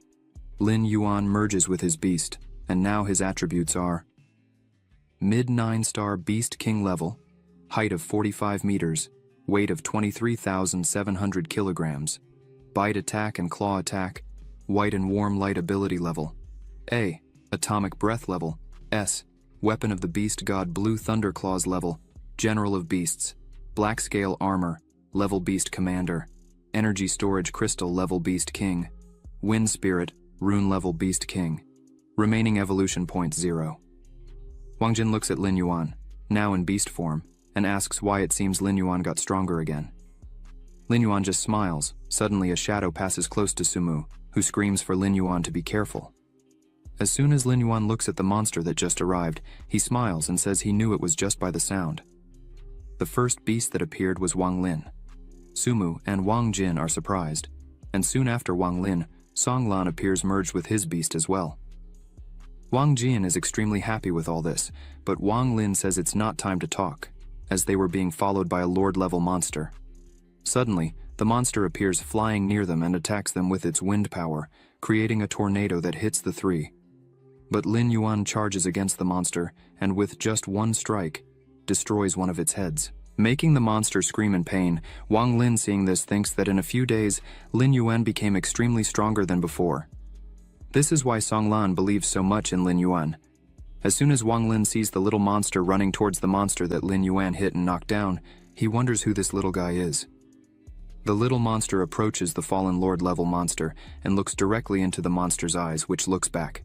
Then, the little monster launches a gigantic and monstrous fire attack, pulverizing the fallen monster.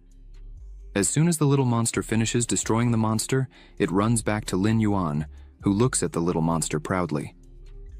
Lin Yuan puts his hand near the little monster and asks for it to return the little monster. A bit scared, the little monster spits out a crystal core that was in its mouth. Lin Yuan pets the little monster and says it's a good boy and is learning. Lin Yuan thinks he cannot spoil the little monster too much, as it could be too dangerous. Lin Yuan needs to train it to always obey his commands. After the little monster does exactly what Lin Yuan asked, Lin Yuan throws some food to the little monster, which eats happily. Wang Lin, seeing this, is amazed, asking if this young dragon was raised by Lin Yuan. Wang Jin explains that Lin Yuan actually adopted the little monster because, as shown a little while ago, its destructive power is terrifying. Sumu interrupts the conversation and asks Wang Lin how they managed to get there with just the two of them. Wang Lin responds that it's a bit complicated to explain right now. Then, the five head back to the cave and sit down in front of the bonfire. After Wang Lin explains what happened, Wang Jin becomes a bit nervous because only Wu Xuan dared to look down on Lin Yuan, even knowing he couldn't touch Lin Yuan in a real fight. Sumu asks Song Lan about the situation from where he came. Song Lan says that there are monsters everywhere.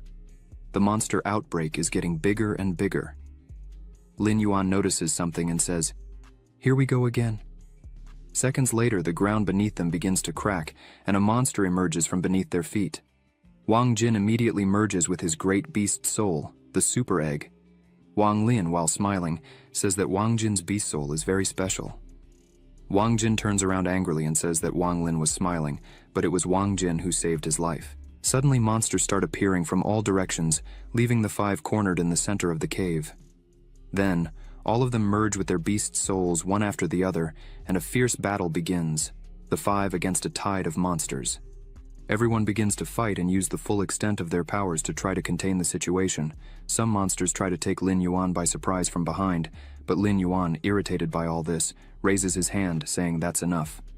Lin Yuan goes on a rampage in front of him.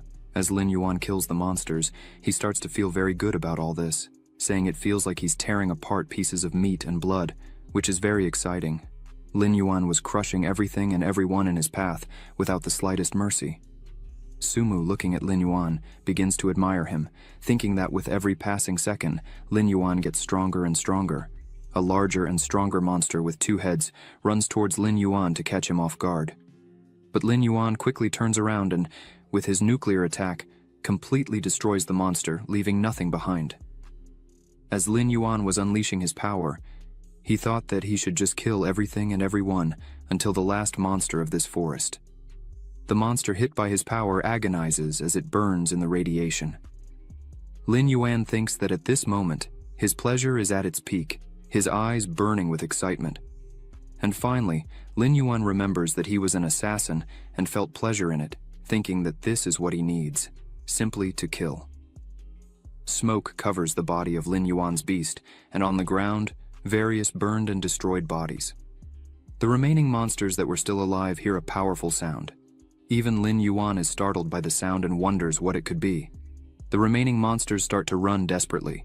leaving Lin Yuan not understanding the reason or what made all the monsters run away from there. Sumu looks up at the sky and notices something different. Sumu asks why there are two suns in the middle of the black fog. Everyone looks up to see what Sumu is talking about. As soon as Lin Yuan looks up, he realizes that they are not two suns, but the eyes of a monster. Wang Lin is scared by this and asks what kind of monster could be so big. Suddenly, a gigantic dragon appears before them. Wang Lin tells Lin Yuan that they need to run away from there as fast as possible, but Lin Yuan says that this monster is a Beast King level and it's not possible for them to just run away. Song Lan says that the dragon is looking directly at Lin Yuan. Lin Yuan replies that it's for a simple reason and shows the little monster. Lin Yuan emphasizes that no matter what happens or who they are fighting against, the only thing they must do at the moment is to fight against the odds. The monster begins to suck the fog into itself more and more.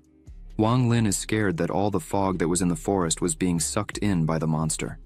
As soon as the monster finishes sucking the fog, it charges towards everyone there. Lin Yuan steps forward, gathers his nuclear energy, and launches a powerful nuclear energy blast against the mist thrown by the monster. Lin Yuan thinks that this is the atomic breath that mobilizes all the energy from the stored energy crystal, capable of instantly killing a Lord-level monster. Then, Lin Yuan thinks this might hold off the monster for a short period. The two powers collide in the air, and Lin Yuan realizes he won't be able to withstand this power. So, he stops his atomic breath. At the moment, everyone is defenseless as the attack from the great monster is coming towards them. The little monster, seeing this, fills with courage to protect Lin Yuan and prepares to attack, releasing a gigantic fireball. Sumu, seeing this, immediately prepares to help the little monster protect everyone. Lin Yuan takes advantage and comes back with his nuclear energy attack, combining the three attacks at the same time. The three attacks collide with the great attack from the Beast King and cause an explosion in the air. Lin Yuan begins to get excited again seeing this. The area where they were fighting is completely destroyed by the intense fight. The Beast King opens its mouth to try to swallow the little monster, but the little monster quickly dodges the Beast King's bite and takes the opportunity to attack again with its fireball, hitting the Beast King's head directly, making the Beast King bleed and scream in pain. The Beast King uses its tongues to try to catch the little monster. Lin Yuan, seeing this, tells Wang Lin that he and the others should leave. Wang Lin asks Lin Yuan if he intends to face the Beast King alone. Meanwhile, the Beast King manages to catch the little monster, who looks scared at Lin Yuan. Lin Yuan, seeing this, begins to clench his fists, saying he can't let it go because he promised to protect the little monster from everything and everyone. And seeing this, the little monster won't be able to escape on its own. Lin Yuan's eyes were burning with flames as he said this. His killer instincts were bubbling inside him. Sumu looks at Lin Yuan and says that, regardless of the decision Lin Yuan makes, she will support him. Wang Lin says that because of Lin Yuan, everyone there has become stronger and friends. Song Lan says that this is the first time he will have the chance to fight against a Beast King, and that means his life won't be in vain. Wang Jin says his father is the director of Mortimun University, so Wang Jin cannot disgrace him. Even if they die there, his father will avenge them. Lin Yuan, seeing this, gets excited, and without wasting time takes the lead and launches another attack against the monster, thus starting the battle of their lives. Song Lan stays close to Lin Yuan to support him and increase his attack power. Lin Yuan's attack cuts off the monster's tongues that were holding the little monster. Wang Lin leaps furiously, attacking the monster and making the Beast King bleed again. The Beast King manages to hit everyone at the same time, but Lin Yuan, seeing his friends and those he loves being threatened, grabs his nuclear generator in his hand and thinks that for a long time in his life, he was very weak, and because of that, everything he loved was taken from him. Lin Yuan thinks that he trained desperately for the day to come when he could protect those he loves, and no one would take anything from him anymore, no matter if this monster is a human or a god. Lin Yuan swallows the nuclear generator and begins to glow intensely, leaving everyone completely astonished by the immense strength shown by Lin Yuan as Lin Yuan was getting bigger. His coloration began to turn red. Lin Yuan rises incredibly strong. Lin Yuan looks into the eyes of the Beast King and says, Today I myself will show what a true god is like. One of us will not leave this. Lin Yuan was completely red, and red energy was emanating from his body as if it were blood. He begins to accumulate energy in his mouth, shocking his companions with the monstrous strength Lin Yuan was displaying at that moment. It was something they had never seen before. Lin Yuan had accumulated so much energy that his power shone like the sun, so bright. This was Lin Yuan's final trump card. Then he launches himself towards the monster in front of him. The monster, seeing this, widens its eye as it was a frightening amount of energy coming its way. Lin Yuan manages to hit right in the monster's chest, with no chance of defense. As soon as the attack ends, the monster's chest had a hole and was raw, with smoke still coming from the spot hit by Lin Yuan. The monster rises again and roars very loudly, while the hole in its chest pulsated. Wang Lin tells Song Lan that it is impossible for them to do anything in a fight at this level, where Lin Yuan is now. Song Lan asks Wang Lin to retreat first and not interfere in the fight. Song Lan says that perhaps he can help Lin Yuan with his support power. Song Lan begins to concentrate and use his powers to assist Lin Yuan. As soon as Song Lan accumulates enough energy, he sends this helping energy to Lin Yuan, who, once received, feels a bit better, and thanks Song Lan for the help. The monster wastes no time and launches its attack again towards Song Lan, as it noticed Song Lan was assisting Lin Yuan. But before the attack could hit Song Lan, with a very quick movement, Lin Yuan steps in front of the attack and takes it as if it were nothing. After receiving the attack, Lin Yuan, standing still, looks seriously at the monster and says that if it touches a finger on one of his partners, there will be nothing left of its body to tell the story. Song Lan, seeing this, wonders what Lin Yuan's strength level is at this moment. Could it be a 9-star lord level? Or even a beast king? Lin Yuan goes straight for the monster, in a brawl, and lands a hit that leaves the monster somewhat dazed. Lin Yuan takes advantage and turns the monster over and holds it by the head with one hand while the other hand, flaming, comes down to hit it. But the monster recovers and bites one of Lin Yuan's arms, but Lin Yuan doesn't lose his cool and starts to gather energy again in his mouth. The monster, seeing this again, gets scared because it remembered the last time this happened. It almost ended up dead. The monster quickly releases Lin Yuan's arm and jumps back, starting to gather its dark energy in its mouth. Both Lin Yuan and the monster fire their powers together, which collide in the air and start a contest to see which power is stronger. A very bright light begins in the center of the powers, causing Sumu to cover her face, as the brightness was extremely strong. As soon as Sumu looks again, she sees the monster screaming in pain, wrapped in a strong red energy, and Lin Yuan standing, looking at all of this. Sumu, seeing this, begins to wonder if Lin Yuan had really won this fight. But suddenly, Sumu's eyes widen, shocked by what she was seeing in front of her. The monster, which was previously screaming in pain from the burns made by Lin Yuan's attack, had gone silent. Lin Yuan, seeing this, doesn't quite understand and starts to realize that the monster was beginning to heal from all the injuries caused in the previous fight. Lin Yuan thinks he can't wait any longer and let the monster recover 100%. Then, the core in his chest begins to glow intensely, and Lin Yuan releases another attack against the monster, causing a huge explosion, covering the entire area with a strong smoke. Song Lan shouts Lin Yuan's name, as he couldn't see where Lin Yuan was. As soon as Song Lan finds Lin Yuan, he rushes to him and says that this monster was not yet at the Beast King level, and apparently, it's absorbing the radiation here and has started to evolve into the Beast King level now. Song Lan emphasizes that they should take advantage of this time and flee from there as quickly as possible.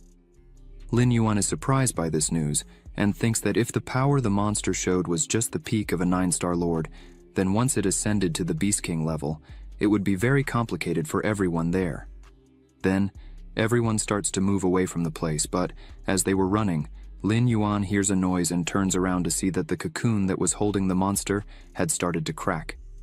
Lin Yuan doesn't understand how this transformation happened so quickly. The entire cocoon starts to crack, and a strong glow begins to come out from inside. Lin Yuan decides to fight again, saying it's too late.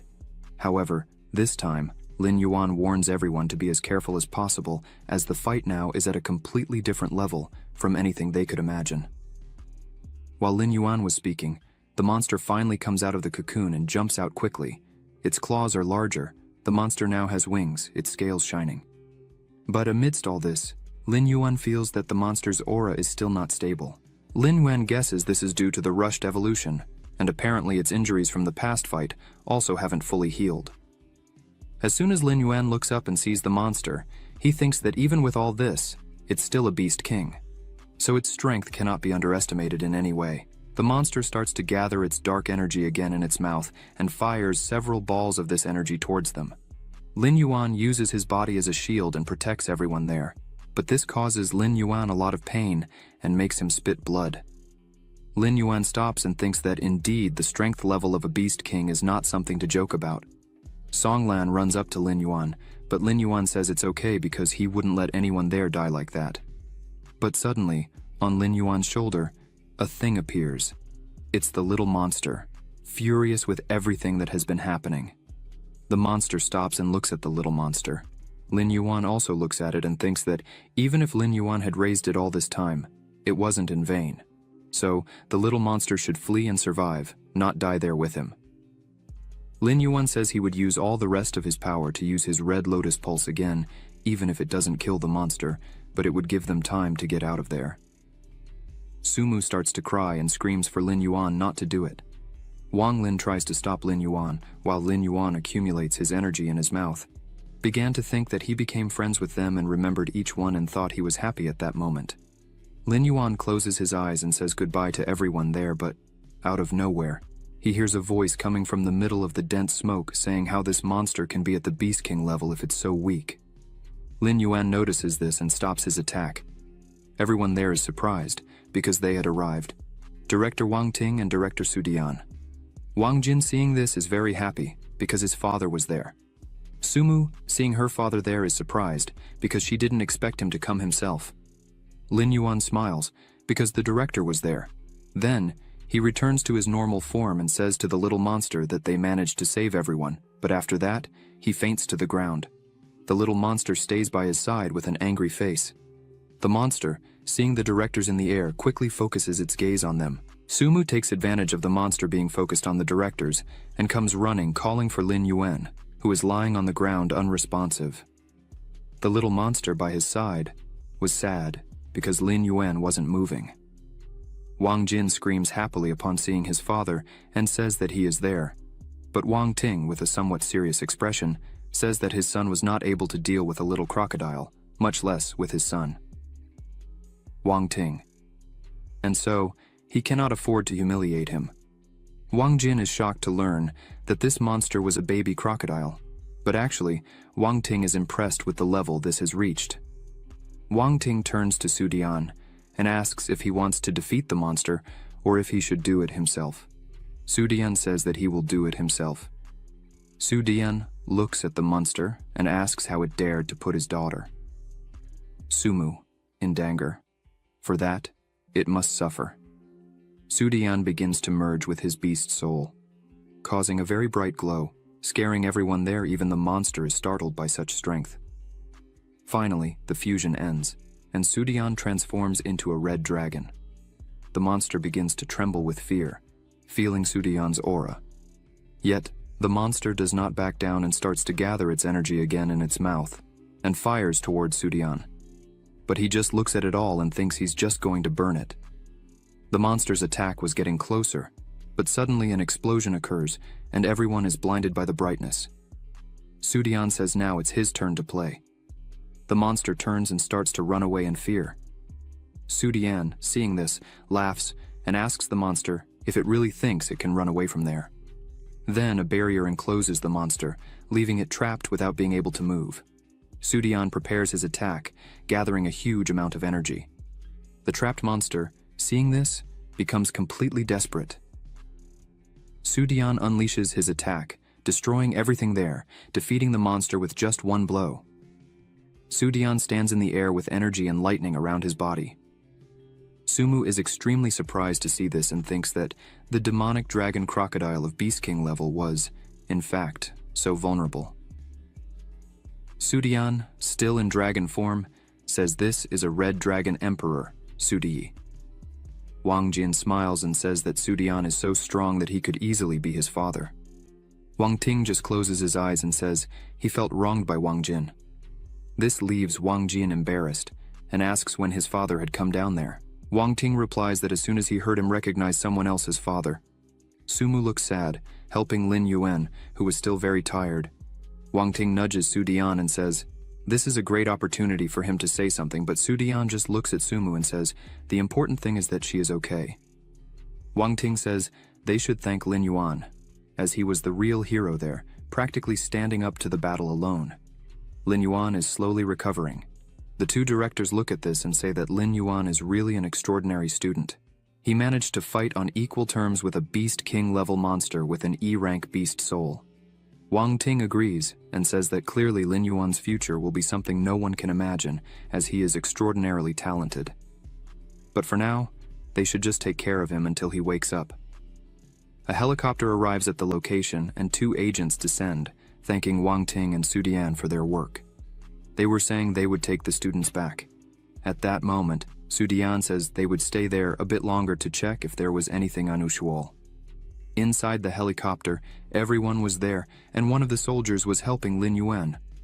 But suddenly, Wang Lin and Wang Jin get startled by something, and out of nowhere, the little monster jumps into Lin Yuan's lap and lies on his belly.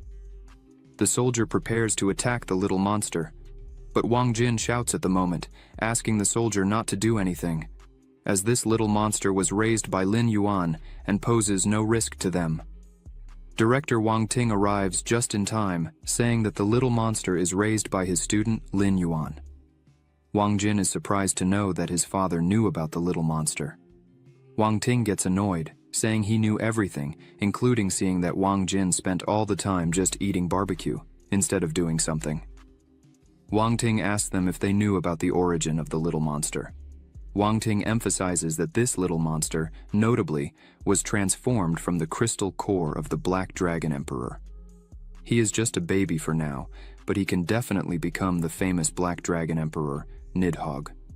Wang Jin, looking at the little monster sleeping with Lin Yuan, asks if he could really be the feared Nidhogg. Wang Ting replies yes. Wang Jin asks what should be done if the little monster really was the reincarnation of Nidhogg. Wang Ting says he can't say anything about it because the decision will only be made after the meeting they will have with all the members together. Song Lan turns to director Wang Ting and says that Wu Xuan, Qingnan, and Yuan Li were still in the forest, separated from them. Wang Ting says he has already sent soldiers to rescue them now that the fog was dispersing and the monster tide was going away, so they would be safe. Su Dian says this fog incident should be kept secret. The soldier present says he understands and will do everything to keep it that way. Meanwhile, in the Dragonbone range, Wu Xuan's entire team was running from just one Lord-level monster. Wu Xuan asks why Qingnan doesn't use her roots to trap the monster. Qingnan replies that it's a Lord-level monster. It's immune to poison. How can I trap it? If you hadn't forced Songlan and the others to move away? Wu Xuan gets angry and asks if Qingnan was blaming him for that. Qingnan says that, with all the facts he just mentioned, how could he stop this monster alone? Qingnan asks Wu Xuan if he even considered his life or death. Wu Xuan says he is the captain there, so everything he says is what has to be done. Qingnan replies saying that, in fact, their captain is Chu Tiani, and if he were there, they wouldn't have to be running away like this, with their tails between their legs. Yuan Li says that now that they have faced a really strong enemy, they still don't want to listen to these orders. Wu Xuan looks back and asks if he wanted to fight him. The spider attacks with its venom and ends up hitting Qingnan, who falls to the ground. Wu Xuan smiles at this and says it was God's punishment. God, everyone who opposes him would fare badly for it. Qingnan was lying on the ground, unable to get up. The monster reaches him. Qingnan just thinks he would die there, but just as the worst was about to happen, the fog passes and the monster retreats. Yuan Li yells that they were finally saved. Wu Xuan, seeing this, thinks that in the end, Qingnan was saved because the fog dissipated. This means he would return with him to school and, if that happens, clearly the actions before would fall on the director's ears, and this could bring great problems. In that case, Wu Xuan thinks the only way is to deal with Qingnan right there. As soon as everyone returns to their human form, Yuan Li and Qingnan were sitting together, and Wu Xuan was behind them with a knife in his hand, ready to attack them. The clock on Yuan Li's wrist starts working just in time. The clock warns that the distress signal was received and help is 5,763 meters ahead. Yuan Li thanks and says he would finally leave this hellish place. This prevents Wu Xuan from attacking them there, as there wouldn't be time. Meanwhile, in the hospital, Lin Yuan wakes up and sees Sumu by his side, all happy that he finally woke up. Sumu says she would get water for Lin Yuan, but Lin Yuan sits up in bed and asks where he was. Sumu says, "This is the medical room of Yenching University." She says Lin Yuan has been sleeping for 3 days. Lin Yuan says that's a long time. Sumu says the doctors said Lin Yuan exerted himself so much that he was completely exhausted, both physically and mentally. And it's a big surprise he woke up in 3 days, because he had exerted himself a lot. Lin Yuan thinks it really makes sense. The side effects of entering the Red Lotus form were much greater than Lin Yuan thought it could be. Lin Yuan asks how the other people were. Sumu says everyone was fine, and that they had already started preparing for the new phase that would begin in the arena. Sumu reports that this incident caused several deaths.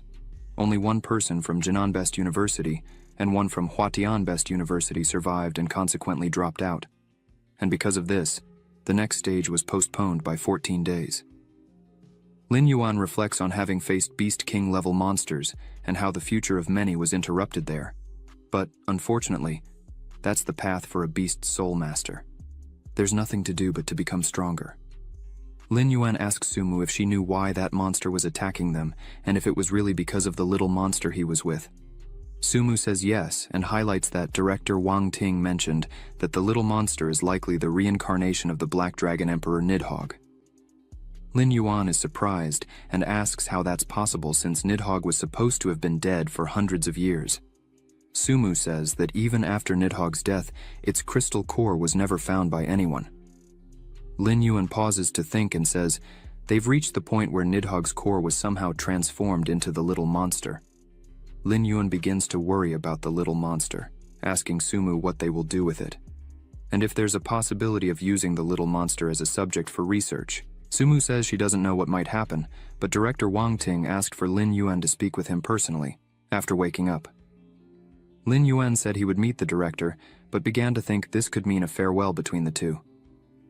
Lin Yuan frowns and says he definitely won't just stand by waiting for the little monster's death. He'll do something to prevent all this. Lin Yuan, slightly irritated by all this, begins to remove all the medication he was receiving, starts to get up, and asks Sumu to immediately get a medical discharge report for him. Sumu is scared by all this, telling Lin Yuan to calm down since he had just woken up. Lin Yuan looks at Sumu and says she should know him better than anyone there. He needs to do something to get better faster. After some time, Lin Yuan was in the training room and merges with his beast soul. A system window opens, showing his current status. Giant black lizard beast, weak status during the growth period, duration 127 days. The consumption of evolution points can shorten the remaining time of the weak state. Talent rating, SS level, 2-star Beast King level, height 33 meters, weight 14,200 kilograms. Attack method, bite, claw attack. White ability, warm light level. A, atomic breath level. S, red lotus form level. SSS, red lotus pulse level. S, red lotus atomic breath level, SS. Secret ability, 9 transformations of the Beast God, Tiger transformation domain, kill, prototype field, Beast God weapon, Blue Thunder Claw level of the Beast Commander. Beast King level energy storage crystal. Wind Spirit rune level of the Beast King, remaining evolution points, 1,237,045. Seeing this, Lin Yuan almost cries out of sorrow, because due to the weak state he is in, he really fell to the 2-star Beast King level, and his weak state will last 127 days, which is truly regrettable for him. Long tries to cheer Lin Yuan up, saying that at least he already has the domain prototype, and, as he recovers from the weak state, his strength will return to normal. Lin Yuan asks Long how he could resolve this weak state, as he can't wait all this 127 days. Long says Lin Yuan can resolve this using evolution points. Long notes that he did a quick calculation, and Lin Yuan would need approximately 62.5 million evolution points to solve the problem. Lin Yuan cries upon hearing this, as this amount is very large, enough for him to ascend to the Lord level in one go. But unfortunately, the tournament will continue, so he has no choice but to quickly regain his strength. Long and Lin Yuan were looking at the system. Lin Yuan thinks that this Red Lotus form depends on ingesting a large amount of nuclear energy in a short period of time to help the host forcefully enter the Red Lotus form. His own form is significantly enhanced. Lin Yuan is surprised and realizes that he should have a second micro-nuclear reactor before he can use it. Long says that Lin Yuan is very smart, but he also receives two strong abilities named Red Lotus Pulse and Red Lotus Atomic Breath. These are exclusive abilities of the Red Lotus form. Lin Yuan, with shining eyes, says that he no longer has money, is currently broke, so he cannot negotiate something like this. Long says that this is determined by the system, and there's no need to discuss this with anyone. But fortunately, Lin Yuan still has many lower beast soul crystals to use. Lin Yuan says that's fine. Then he will go back to doing it like the old times, and a pile of lower crystals appears beside him. During the night, someone goes to the director's room and calls him by the door. The director responds that the door is unlocked, so they could enter. Lin Yuan enters and introduces himself, saying, "Hello?" Director Wang Ting says that he finally appeared, as the director had been waiting for days for this visit. Director Wang Ting tells Lin Yuan he doesn't need to be so formal with him, as this time, he did something that surprised everyone. He alone nearly defeated a Beast King level monster and still protected all his companions. Lin Yuan says he was forced to give it his all, as the situation was truly desperate, but thank God. The director arrived in time, and Lin Yuan could finally rest. The director asks Lin Yuan how he did that, and Lin Yuan says he was just lucky. The director smiles and says everyone has their secrets, and if Lin Yuan doesn't want to share his, that's fine. The director smiles and asks if Lin Yuan wanted to take another medicinal bath, just for him, as a reward for fighting fearlessly against death and risking his life to save his companions. Lin Yuan is surprised and asks if it would really be just for him. As with this, Lin Yuan could return to his maximum strength, or maybe even surpass it. The director tells Lin Yuan that he doesn't need to be modest now, as Lin Yuan's contribution in this incident was fundamental in saving the lives of other students, and, with that, the Minister of Education gave a subsidy, fully reimbursed the medicinal bath, and also provided a King Beast grade crystal core. This makes Lin Yuan extremely happy. Lin Yuan takes the crystal in his hand and thanks the director for it, but Wang Ting looks into Lin Yuan's eyes and says he also has reasons to help Lin Yuan so much. The director tells Lin Yuan to recover as quickly as possible and become an absolute god in this competition. With the power that Lin Yuan has been showing, clearly he is the greatest weapon of the demonic university. Wang Ting cries, saying that unfortunately, after the end of the first trial, their university had been in 4th place among the best. Lin Yuan tells the director to calm down, as this was only temporary. The director looks again at Lin Yuan and says he went from substitute to the university's greatest asset. The director asks if Lin Yuan could bear such a heavy burden. Lin Yuan responds that being there already shows all his determination, and whatever comes next, he will give his all and do anything. Wang Ting pats Lin Yuan on the back and says he is now very confident. Lin Yuan looks at the director and asks if the little monster really is the reincarnation of the Nidhogg. The director says that after the tests they did on the little monster, the result was 99% similarity to the Nidhogg, not to mention that the energy inside the little monster is extremely large. The director emphasizes that if it reaches its final prevalent form, it will become the second Black Dragon Emperor. However, there are still some doubts about this matter. 2 days ago, the army wanted to interrogate the students involved, but Director Wang Ting did not allow such a thing. Moreover, the director obtained the adoption rights of the cub in the name of the beast of the demonic city. In summary, Lin Yuan no longer needs to worry about the little monster's safety. This makes Lin Yuan extremely happy. Lin Yuan thanks Director Wang Ting for his kindness. However, Wang Ting holds Lin Yuan back and says he shouldn't thank him yet, as raising monsters is unprecedented, and dragons represent a very great danger. The director emphasizes that he really managed to keep the little monster, but everyone is watching it, so he should be very careful. Lin Yuan says he already knows how to repay this favor. He will show the true strength of a beast of the demonic city and win the championship. Wang Ting smiles, happy, and says that with those words he feels much more at ease. Wang Ting asks why the little monster respects only Lin Yuan.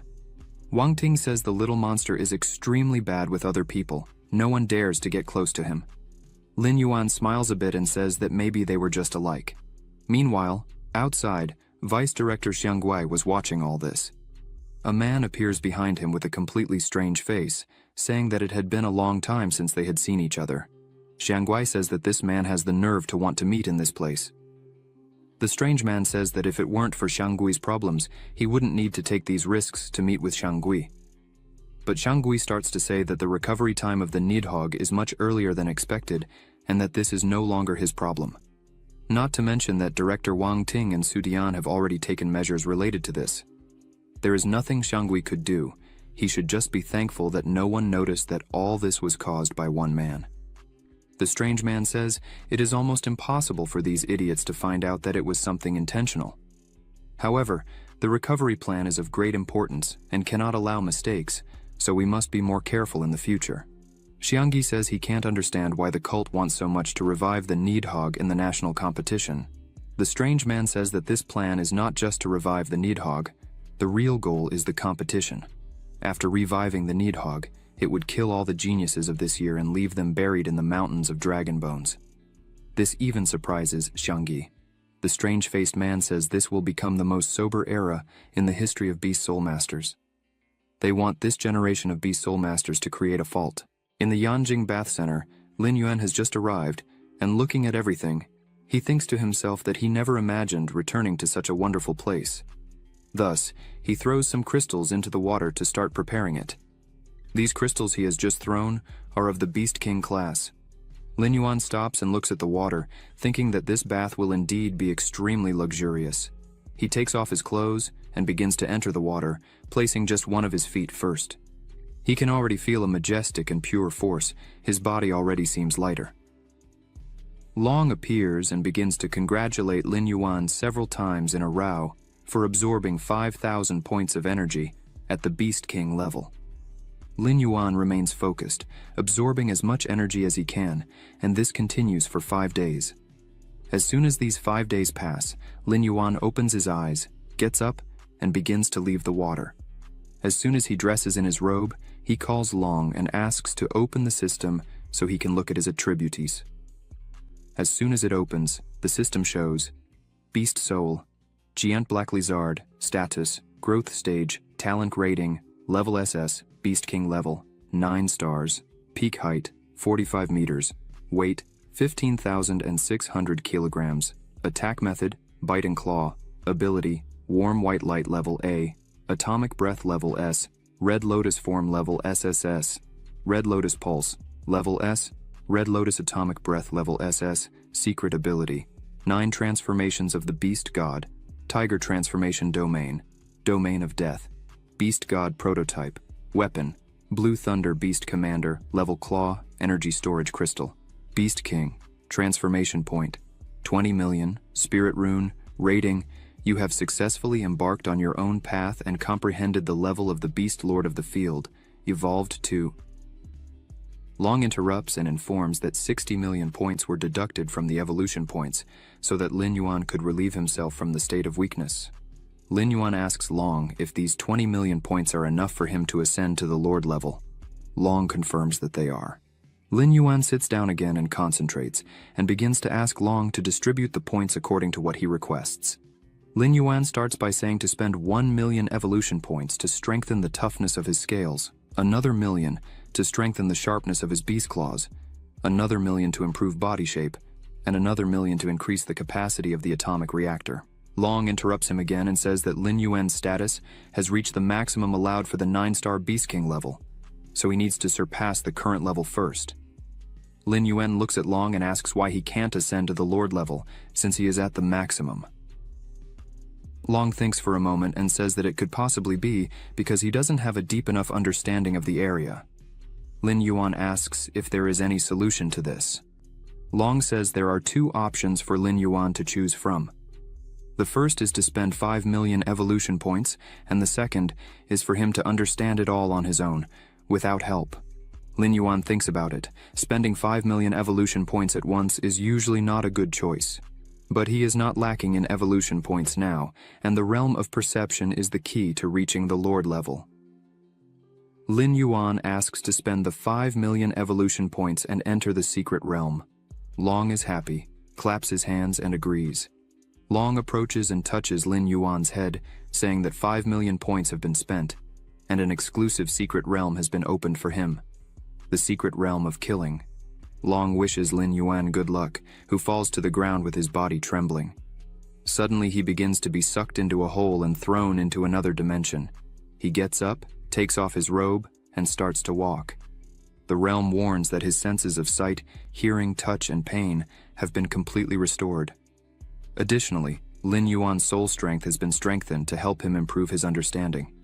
Lin Yuan starts to observe his surroundings and thinks that the sensation is the same as the simulated battlefield during the previous exam.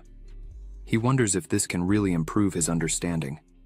Suddenly he hears a noise and starts looking around again to see where it came from. Suddenly, several huge monsters appear by his side. One of the monsters jumps to attack, but Lin Yuan remains still, just looking at the monster. In the blink of an eye, he merges with his beast soul. Lin Yuan thinks that the secret realm is called the realm of killing, so he was going to do exactly what the name said and create a great slaughter. Lin Yuan starts to attack the monsters wildly, tearing them into several pieces. One of the monsters tries to attack him from behind, but it causes no damage. Quickly, Lin Yuan finds himself surrounded by several monsters attacking him at the same time. Lin Yuan starts to get irritated and thinks that if the monsters really want to die so much, then he would fulfill that wish for them. Lin Yuan releases a strong blast with his energy, throwing the monsters in all directions. He starts to control the direction of his shot, hitting one by one, pulverizing all the monsters that his power touches. At that moment, his killer instinct starts to take over him again, and he starts to think that killing, destruction, will dominate everything. His eyes burn with fire as he looks at the burning bodies of the monsters.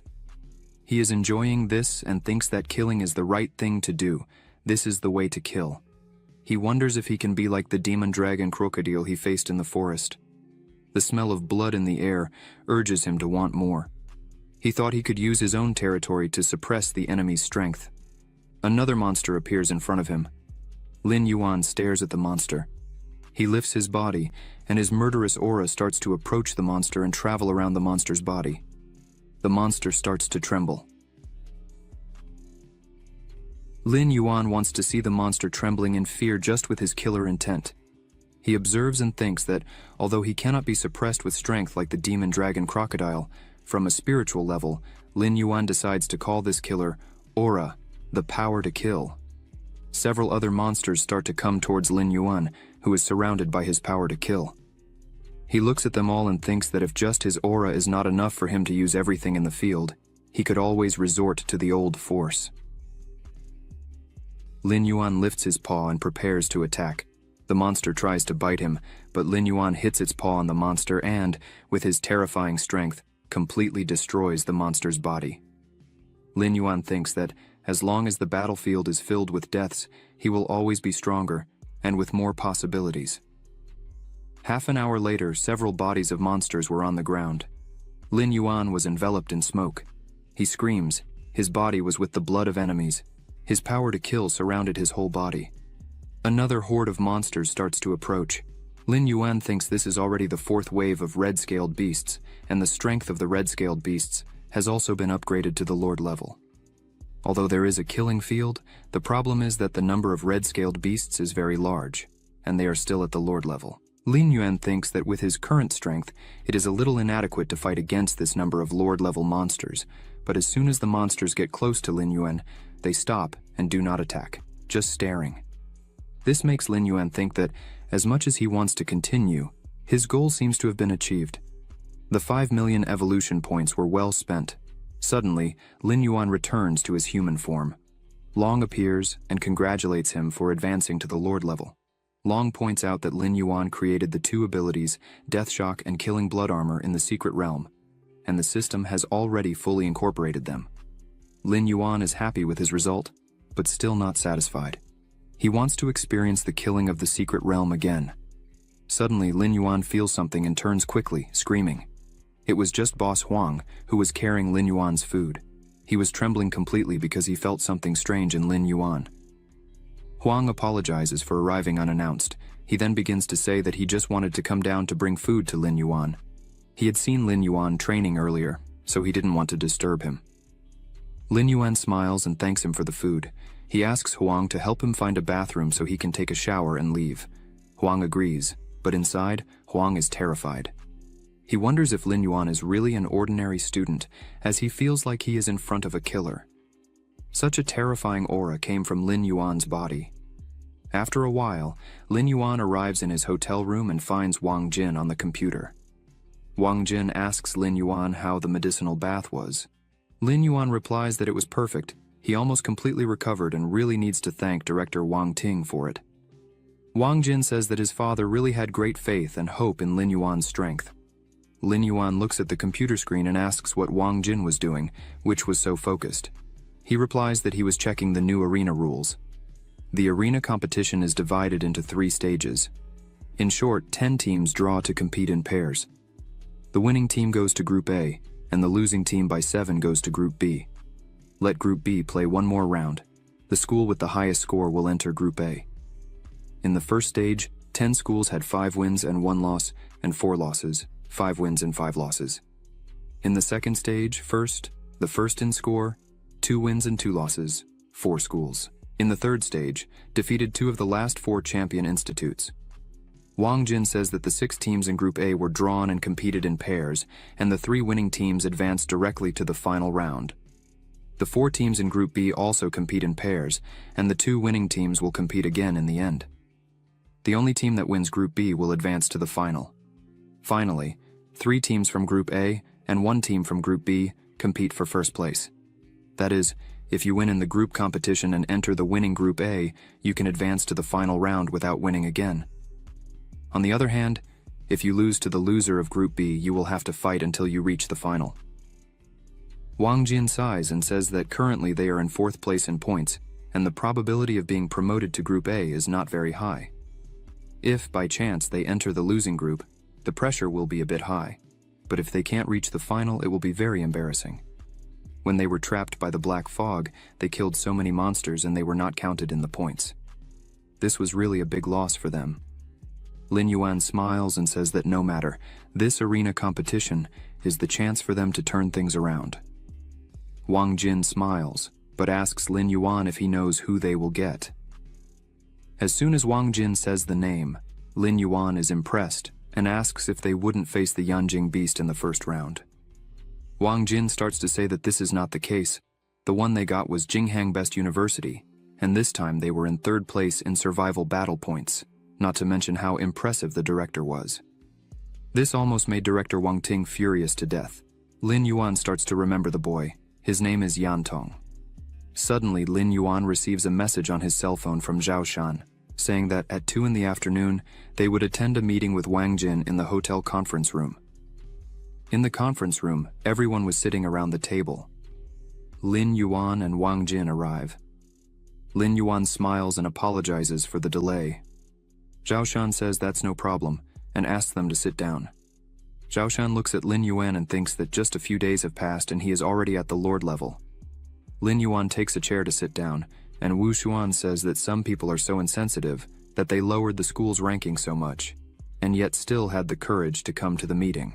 Lin Yuan smiles and turns to Wu Xuan and says that, from what he said, he must have contributed a lot to the school's points. So how many Lord-level monsters has he killed? This makes Wu Xuan nervous. He replies that he definitely did much better than Lin Yuan. Then, Lin Yuan sits down and says that, anyway, he was just a substitute, while Wu Xuan was the vice-captain, which means he was stronger, right? Shang Gui interrupts the two and starts to say that everyone was already there, so they should start the meeting. The director starts the meeting by saying that everyone must already know that the first opponent they would face was Jinghang, so he passes the word to his son, Wang Jin, to analyze the specific situation of the Beijing Hangzhou beast. Wang Jin, a little discouraged, thinks that everything involving information is left to him by his father. Wang Jin starts to say that there are two players on the Hangzhou representative team that deserve special attention. One of them is Fang Qi. This is the vice captain of the Jinghang representative team. Fang Qi is the new student of the Beijing Beast.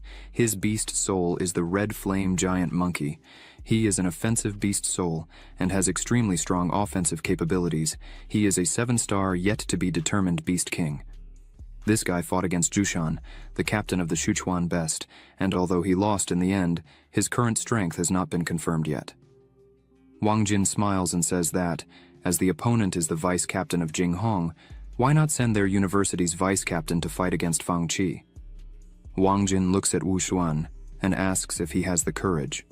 Wu Xuan shouts that there is no need to worry, because if he really knows him, he will surely fight. Wu Xuan thinks that Wang Jin did this on purpose, as he knew that Wu Xuan had previously lost to Jushan. Songlan says that, according to the format of the arena competition, it is not easy for the two to fight precisely. Wang Jin points out that this is exactly why they need to study everything and create tactics and make the battle order as favorable as possible for them. Lin Yuan asks if the order of the two sides would not be chosen at the time. Wang Jin says that, in fact, no. The order of the first 5 players who can compete in the arena. Competition must be presented before the start of the competition. Only the last 5 players can adapt to the situation according to the situation. Lin Yuan is not very pleased with this and says that this is really a tactic. Wang Jin takes his control and continues the explanation, saying that the next is the captain of the Beijing Beast Troop, Yan Tong. Everyone looks at the television.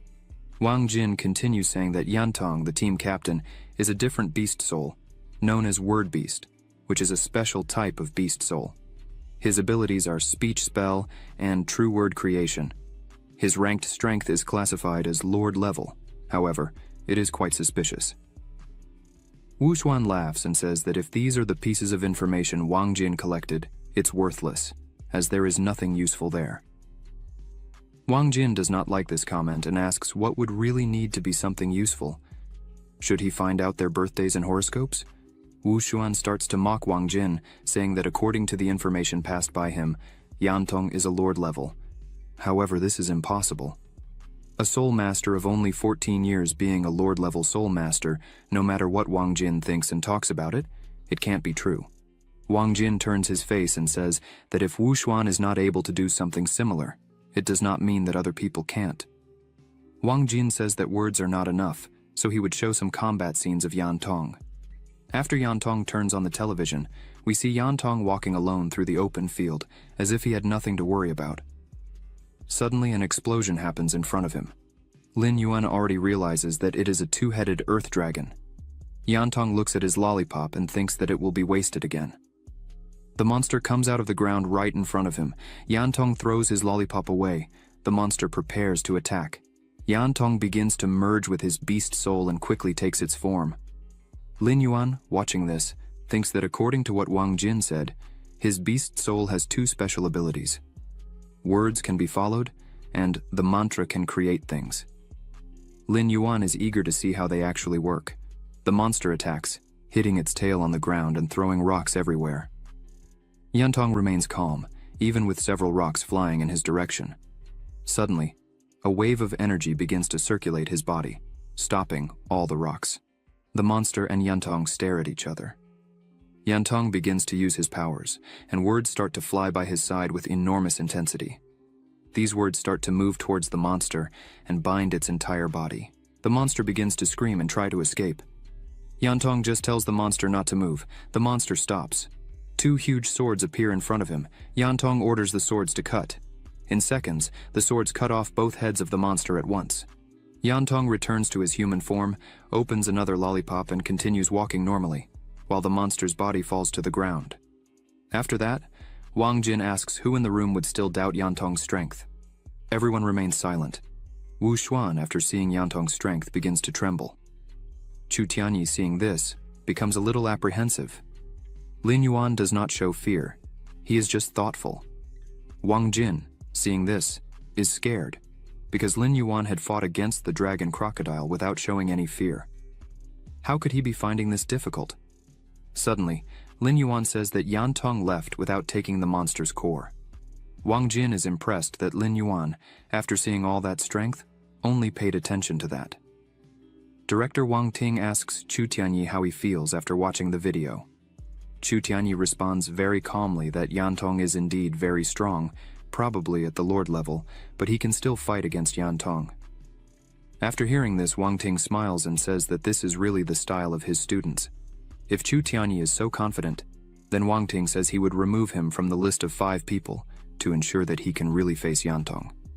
Chu Tianyi remains very serious and thanks the director for allowing this to happen. Director Wang Ting thinks that if Chu Tianyi really defeats Yan Tong, they would have won half the battle, but even if Chu Tianyi loses, he still had his biggest trump card, Lin Yuan. After half an hour of meeting, Wang Ting smiles and says that this is what would be decided. The first to fight would be Wu Xuan, the second Yuan Li, the third Qingnan, the fourth Shen Chang, fifth Sumu. Wang Ting emphasizes that this arena competition is a critical moment for them to show their talents, so everyone must give their best. Everyone shouts and agrees with this. After a few days at 10 o'clock in the morning, the arena competition officially opens. Wang Jin, in the audience, complains that they do not have a good view, as they were placed in the 4th row and not in the 1st row. Song Lan says that unfortunately, there is nothing they can do about it, as the order of appearance in the arena is determined by the ranking of the main schools in the survival battle. Wu Xuan intervenes and says they know very well who did this to them, but Chu Tianyi says that doesn't matter. Wu Xuan should shut up and stop talking nonsense and just recover those points in the arena. Wang Jin turns to Lin Yuan and asks if all the monsters that Lin Yuan had killed in the fog were worth points, they would be in first place, right? Lin Yuan thinks a little about it and says that probably wouldn't work either. As they can see, Yan Jing leads by a good number of points. Wang Jin says that Dragon Crocodile should be worth at least 100 points.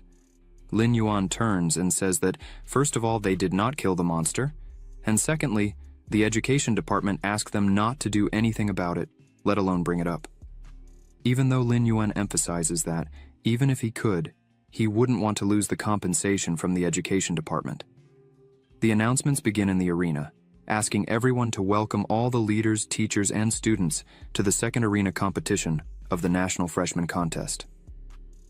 The presenter says he is also very happy to witness the confrontation between all the geniuses of this generation. He begins to invite the competing teams of the first round, the representative team of the Haiyu Beast and the representative team of the Yanjing Beast. Wang Jin says there is a 1 in 9 chance of Haiyu hitting it, but there really is no one who can do it. Song Lan says that fortunately, they can also take this opportunity to see what the strength of Yanjing is. Lin Yuan says that with the strength of Haiyu, he fears that it will not be able to force anything much greater than Yanjing. Wang Jin points out that although Haiyu's reputation is not bad, the difference between them and Yanjing is very large. The presenter invites the first competitor from the Yanjing team and the Haiyu team to enter. 3 guys enter the arena. Lin Yuan recognizes them and asks Sumu if these were the guys who had attacked her before. Sumu, with an angry face, says, yes, all 3 tried to take advantage of her. The other 3 fighters enter the arena. One of them says he has been waiting for a long time and will finally be able to fight. This fighter is called Luo Ji. Longjiang goes to him and tells him to remember what they talked about before. They should not fight with all their strength. Luo Ji says he already knows that. Luo Ji turns his head back and says that these 3 are just trash. He could fight alone against the 3. The presenter says that this battle will pit Luo Ji against Xiaohan. Having said that, the presenter officially declares that the competition has begun. Xiaohan says he wants to see if Luo Ji is really all that he says he is. Luo Ji replies that unfortunately, he doesn't have time to engage in conversation games. He only has one job there, which is to clean up the trash from the arena. Xiaohan transforms into his S-level beast soul, Silver Moon Poisonous Scorpion. Lin Yuan looks at him and thinks that after the beating he took in the forest, his strength has risen from the 6-star Beast King level to the 7-star level. Luo Ji begins to merge with his beast and transforms into a beast. The audience is scared by this, as they have never seen this beast soul before. Just looking at it, they felt fear, as he had 2 wings on his back, as strong as an ox and looks like a tiger. Xiaohan, seeing this, is already a little scared. Luo Ji quickly begins his attack, Xiao Han notices this and uses his secret ability, Silver Moon Thrust. His stinger begins to glow, but the fierce Luo Jie doesn't care about it and continues to advance without hesitation. Xiao Han begins to use his stinger as fast as he can, but Luo Jie dodges all attacks and mocks him, saying that it is extremely slow for him. Xiao Han continues attacking, but Luo Jie continues dodging without difficulty. Xiao Han can't believe that there is such a big difference in power between them. Luo Jie prepares to finally attack, but Xiao Han manages to stop him, using his stinger again to attack first. Xiao Han says that even a genius still has flaws. The stinger was close, almost hitting Luo Jie. Then Xiao Han thinks that finally the first victory would be his. But Luo Jie dodges and says that Xiao Han is really trash, as he just has to see a small flaw, and he bites the bait. Xiao Han realizes that Luo Jie left the flaw on purpose, but now it was too late. Luo Jie, with just one attack, cuts Xiao Han's stinger in half, causing him to scream in pain. Quickly, Luo Jie approaches Xiao Han and hits him with a very strong blow, smashing him against the ground and winning the battle. The presenter interrupts the fight and says that the result has been decided. The audience goes crazy with Luo Jie's strength and also with his cruelty. Lin Yuan is not so impressed by this and just says that this Luo Jie really had some strength. Wang Jin asks not to underestimate him, as from what he heard, Luo Jie has enough strength to compete with Long Xiang. The presenter invites the second competitor from each team to come up to the arena. The first one comes up and introduces himself, saying his name is Liang, and asks Luo Jie to give him some advice. Luo Jie tells him to stop talking nonsense and show some relevant skill. Liang insists, and, as he merges with his beast soul, asks again for Luo Jie to give him some advice. Quickly he merges, and the battle begins with Liang's attack, but Luo Jie dodges and realizes that it is really interesting. But suddenly, Luo Jie is caught by the attack he thought he had dodged. Liang takes the opportunity and uses his attack, causing pain to Luo Jie. Liang looks at this and thinks it's working, but this makes Luo Jie extremely angry. He says that just because of this, the two still want to trap him. Luo Jie uses his wings and strength and breaks free, shattering the tentacles that were holding him. Liang is scared by this and decides to use his secret ability, Thunder Sky Curtain. Several lightning bolts begin to appear around the arena. Luo Jie, with one of his legs, says that this is just a small trick and begins to cut the lightning bolts that were going to hit him. Liang can't believe this is happening, as Luo Jie had disappeared from the arena. But suddenly, he appears behind Liang and says that, unfortunately, it's the end. Liang closes his eyes and screams that he surrenders. However, Luo Jie does not stop his attack and delivers a powerful blow to Liang, causing blood to fly from his body. Automatically, Liang returns to his human form. Feeling excruciating pain, Liang falls to the ground unable to defend himself. Luo Jie continues the fight. The judge points to Luo Jie and says that fighter Liang had given up. He asks why Luo Jie continues to fight like this. Luo Jie apologizes and says he is a bit deaf and had not heard that he had given up. The judge gets angry and says that Luo Jie had won that round, but if he committed any crime again, he would be disqualified immediately. Luo Jie agrees and says, that is right. Longxiang puts his hand on his head and says that unfortunately, Luo Jie has not yet stopped with this stupid habit of his.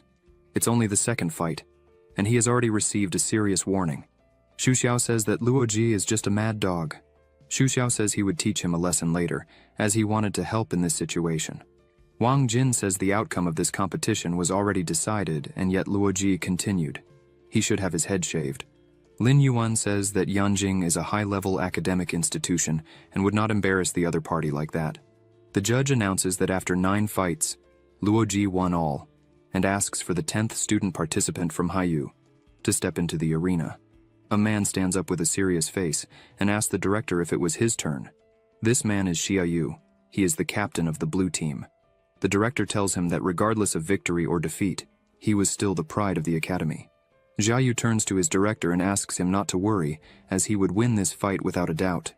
Xia Yu steps into the arena, looks at Luo Jie, and says he is there to defeat him.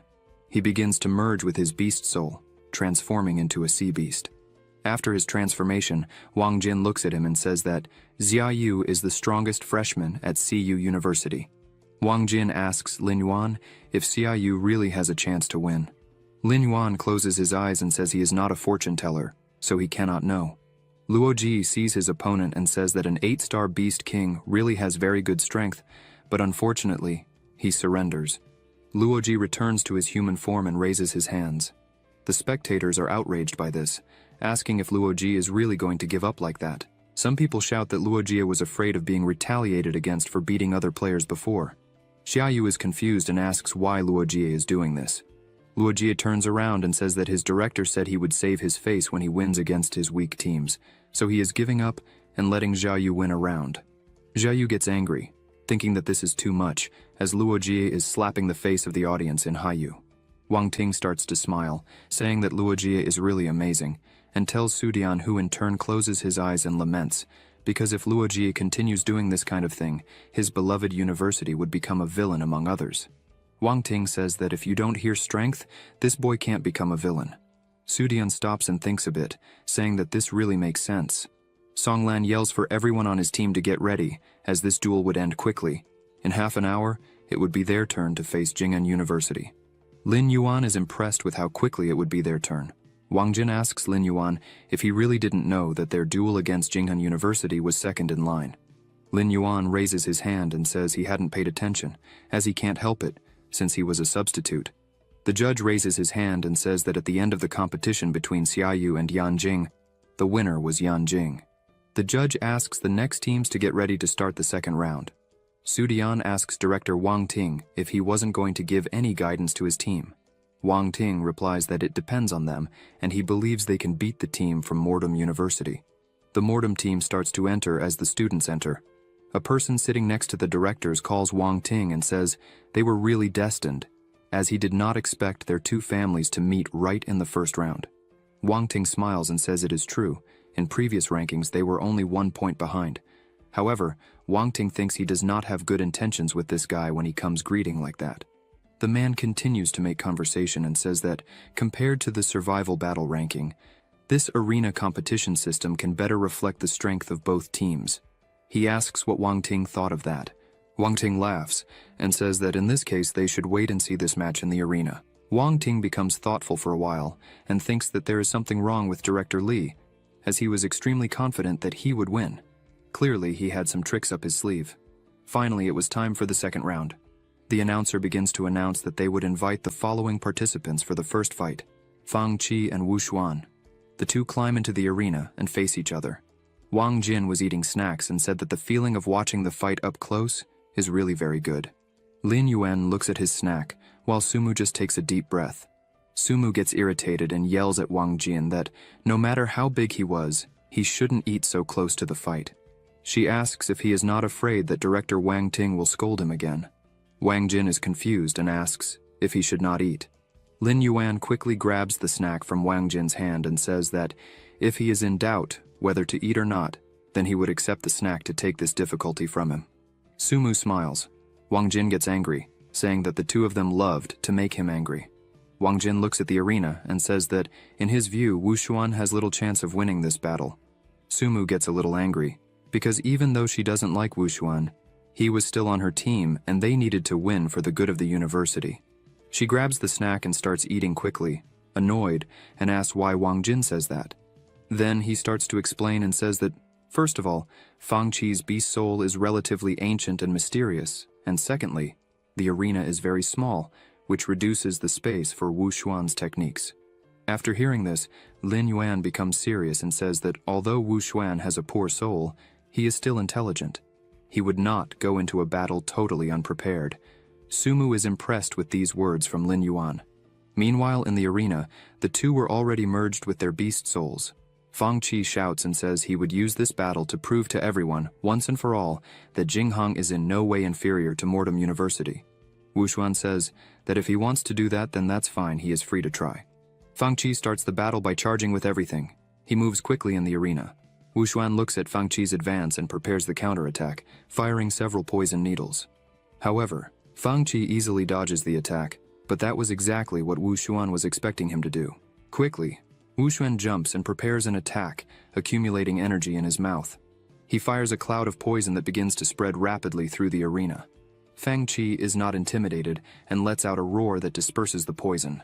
Right after, he jumps towards Wu Xuan, who was still in the air. However, Wu Xuan was prepared for this and calls Fang Qi an idiot while releasing his poison needles again.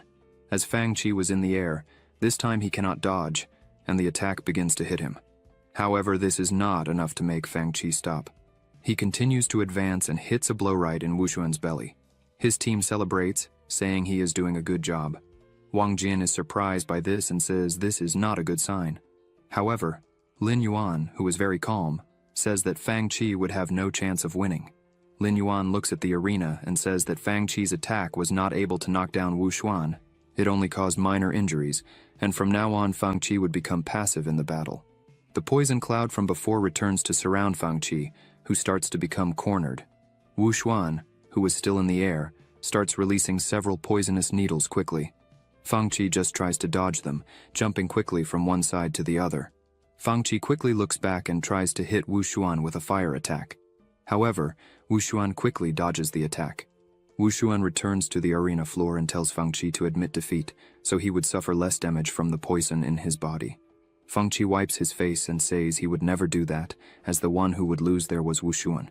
He starts to concentrate a large amount of energy. Flames begin to come out of his body. Suddenly the flames begin to expand, covering a large part of the arena and reaching Wu Xuan. However, it has no effect, but apparently Fang Qi is stronger and more confident. Lin Yuan looks closely at the fight and thinks that Fang Qi has realized the prototype of the Flame Realm. Su Dian starts to applaud and tells Director Li that his student's understanding is very good. He can really understand the prototype of the domain at the Beast King level. Su Dian points out that he would like to congratulate in advance the Beijing Beastmaster for gaining another Beast Soul Master at the Lord level. Wang Ting also applauds and says that this student is really good, a young talent. Wang Ting asks Director Li to train him well. Director Li smiles and says it's not quite like that. Although his student's understanding is very good, his forces are still far behind. He needs to work harder in the future. Back in the arena, Wu Xuan looks closely at this. Fang Qi jumps and prepares to attack, but Wu Xuan does not move. This makes Fang Qi think and question why Wu Xuan was so calm. Had he given up and accepted defeat? Fang Qi lands a strong blow to Wu Xuan's head, but almost nothing happens. Wu Xuan says he should admit Fang Qi really had fooled him. After that, Fang Qi wouldn't even need to fight against the other opponents. Quickly, Wu Xuan rises on Fang Qi's back, leaving him frightened by this. Wu Xuan grabs Fang Qi's body and starts to squeeze. Fang Qi begins to despair, as he is not able to free himself from this. He wonders if Wu Xuan is really much stronger than him. After a huge effort, Fang Qi finally manages to free himself. The two face each other again in the arena. Fang Qi wastes no time and prepares a new attack. Wu Xuan uses his tail to defend the attack and counter-attack. The two attacks collide. Fang Qi realizes that he will not be able to win this duel and is thrown up with force. Everyone is completely impressed by this, especially Director Li. Wang Jin asks when Wu Xuan became so strong. Lin Yuan says that, judging by this single blow from Wu Xuan, he at least exploded with a power comparable to the peak of the 8-star Beast King level. Wang Jin is incredulous and says this is a joke, as it was only a few days since Wu Xuan had reached the 8-star Beast King level.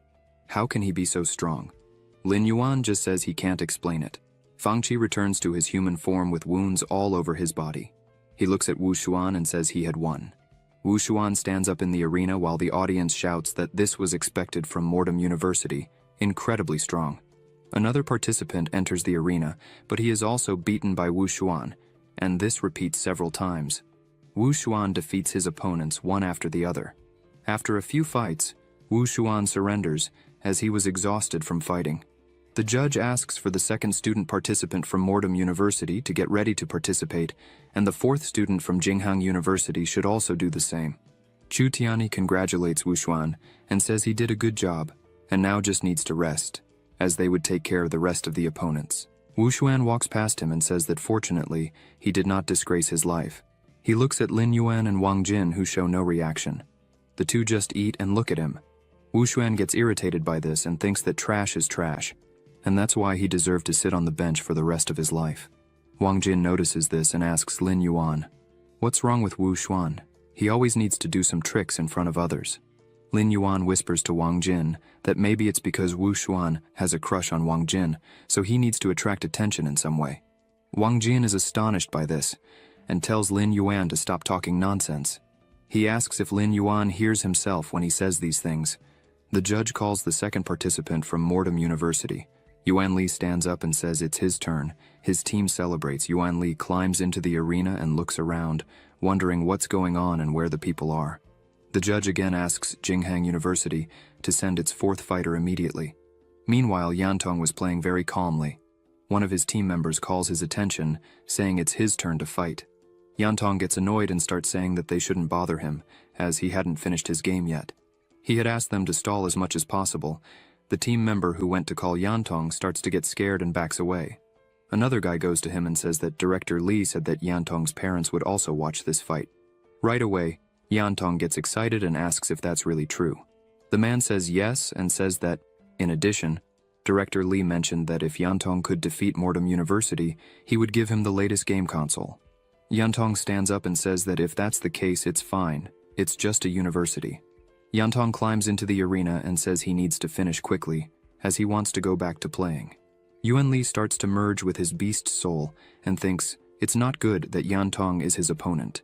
He finishes his fusion, a four-armed monkey demon. Yantong just shows sleepiness with all this, so he merges with his beast soul. The two face each other in the arena. Yantong says that's him and tells Yuan Li that he could attack first. However, Yuan Li doesn't attack. Yantong says that if he's not going to attack, then he will. He starts to say his words and a red energy begins to be created, and several arrows are created. The arrows start to move towards Yuan Li quickly. Yuan Li tries to dodge as soon as he sees the arrows, but his body is not responding and he can't move. This makes him panic. The arrows start to hit him. Suddenly something comes quickly in his direction, hitting him fully, throwing him on top of the arena, hitting the top part. The arrows suddenly stop moving and change direction. Several arrows start to pierce Yuan Li's body, pinning him to the wall. Yuan Li looks at Yantong and thinks that he didn't have a chance to use a single move. He tells the judge that he surrenders and accepts defeat. Yuan Li thinks it was a waste to lose this battle. Yantong asks for the next one to hurry up, as he's in a hurry. Yuan Li starts to leave the arena sadly, saying that he lost. His teammate says it's okay as Yantong is really a monster. He is also the trump card of the other team, the natural beast soul. It's normal that Yuan Li can't beat him. People tell Qingnan that it's his turn to fight. Songlan tells him that he doesn't need to worry too much about winning or losing. If he can exert all his strength, he will be considered a winner. Qingnan enters the arena and quickly merges with his beast soul. Yantong is surprised to see a plant in front of him. Qingnan starts to attack and tells Yantong to be careful again. Yantong starts to say his words, and as soon as Qingnan's roots are going to hit him, he just tells them to stop, and all of them stop. This leaves Qingnan impressed and confused. Yantong says that plant-type beast souls are really interesting. He wants to test a new fighting format. Yantong tells the roots to turn back. They turn towards Qingnan and start to come in his direction. Qingnan is confused, as the roots are still connected to him. This shouldn't be possible. He thinks he needs to cut the connection with them. As soon as he cuts the connection with them, the roots start to die. He attacks again with more roots now. Yantong looks at Qingnan and says that he's really dedicated. Yantong asks Qingnan if he's not afraid that he'll continue to control the roots. Qingnan just tells Yantong to try to do that. Clearly, Yantong spends a huge amount of energy to do such a thing. Yantong says that now that Qingnan has seen everything, they should finish. The words start to come out of his body and become agitated, moving quickly with intense energy flowing through each of them. Yantong sends his words towards Qingnan, which frightens Qingnan, as he has never seen an attack like this before. He creates a shield in front of him to protect himself as much as possible from the attack. Yantong just looks at the shield and says, "Burn." A huge explosion occurs on Qingnan's shield, quickly shattering the shield, leaving the way clear for the word attack. Qingnan can't understand how this can happen and is left without reaction. The attacks hit Qingnan all over his body and several times, causing monstrous pain. Qingnan falls to the ground, screaming that he surrenders and accepts his defeat. Wang Jin and Lin Yuan are impressed by this. Wang Jin says that Yantong is really a monster. No one can beat this kid. Lin Yuan starts to say that when Yantong activates his spirit word, his energy will be consumed. All they can do now is consume him, and then they would let Chu Tiani finish the fight. Qingnan was getting up to leave the arena. Yantong asks him to hurry up as he's in a hurry. The members of Mordom University's team don't like this. Another fighter enters the arena. His name is Shen Kang. He is already merged with his beast soul and lets out a powerful roar. Yantong looks at him and says that Shen Kang is indeed stronger than the previous two participants. Shen Kang starts to advance quickly to attack. Yantong tells him not to move. Shen Kang was in the air. As he had jumped to attack, he starts to feel a pressure holding his body. Lin Yuan feels something and watches the fight closely. He wonders if what he's feeling is Shen Kang's domain, but soon Lin Yuan realizes that it's not the case. It's just the evil aura exhaled by Shen Kang. Lin Yuan points out that if Shen Kang can get to that point, he believes that soon he will understand the area with his talent. Shen Kang asks if this is all Yantong can do. Yantong watches and says, "Instant." Shen Kang is impressed, as Yantong had teleported to the side, making Shen Kang's attack go straight. Shen Kang wonders if Yantong really could be doing this, as it's unbelievable. Shen Kang assumes that Yantong is an unparalleled opponent, but no matter what happens there, he would defeat Yantong. Suddenly Shen Kang starts to howl, and a light begins to appear on his body. In seconds, several attacks start to appear on Yantong's body, hitting him in various parts of his body. Shen Kang sees this and thinks he finally managed to hurt Yantong. It seems that his defense is not strong, but suddenly Yantong says that these snowflakes are really beautiful. Shen Kang is scared by this. Again, words come out of Yantong's body, but this time the letters float around him. Shen Kang wonders what's going on there. Director Lee watches the fight and says that finally Yantong started to fight. Director Su Dian says that he really didn't expect that this boy Yantong was born with a beast soul and still has a very high level of understanding. Shen Kang starts to release a blue energy from his body and says that no matter what's going on there, they would fight to the end.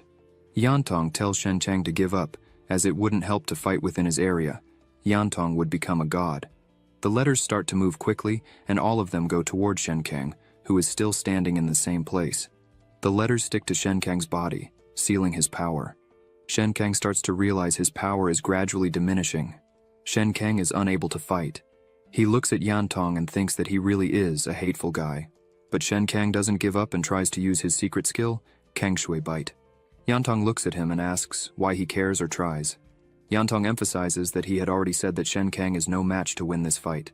Shen Kang's mouth starts to bleed. Yantong doesn't stop attacking. He starts to create a huge spear. The words start to surround the spear quickly. The spear is launched, hitting the sealed body of Shen Kang, crushing him to the ground with great force. Blood starts to fly, and Shen Kang screams in pain. Shen Kang is left all beaten up on the ground, with blood dripping from his mouth, barely able to move. He says he surrenders, and thinks that such a strong guy is only 14 years old. Shen Kang thinks that only Chu Tiani can fight against this. As soon as the fight ends, Sumu stands up saying it's her turn. Wang Jin is scared by her determination and starts to cheer for her. Lin Yuan just looked at her, but before she went down to the arena, he looks at her intently and, with a serious face, tells her to be careful. Sumu turns around and says she understood. As soon as Sumu enters the arena, Yantong asks why a girl would fight him. Yantong makes it clear that he would have no mercy for anyone, man or woman. He would fight the same. Sumu smiles and says there was no need to pity her. She merges with her beast soul quickly. Yantong looks at Sumu again and says that she is not weak. He creates several spears around him again and uses all of them to attack Sumu quickly. Sumu starts to use her ice ability and freezes all the spears. Yantong looks at all this and says, "Seal." The letters start to move again, but Sumu moves quickly around the arena, jumping and dodging the letters trying to hit her. The audience goes crazy with Sumu's movement. They say that she is worthy of being a student at Mortem Academy. Her tactical thinking is very sharp. Besides being beautiful, she is strong. Quickly, she was close enough to Yantong. She decides to use her ice ability again and forms several pieces of ice around her. However, Yantong sees this and says broken, and the ice that Sumu was creating simply shatters. Yantong says that she would not be able to hurt him that way. Sumu says she already knew that. She starts to use her tails, leaving Yantong scared. Quickly, her tails start to move towards Yantong, who is caught off guard against this. Sumu says that this is just the beginning. If you enjoyed this video, subscribe to the channel, hit the bell icon, and like the video. Thank you.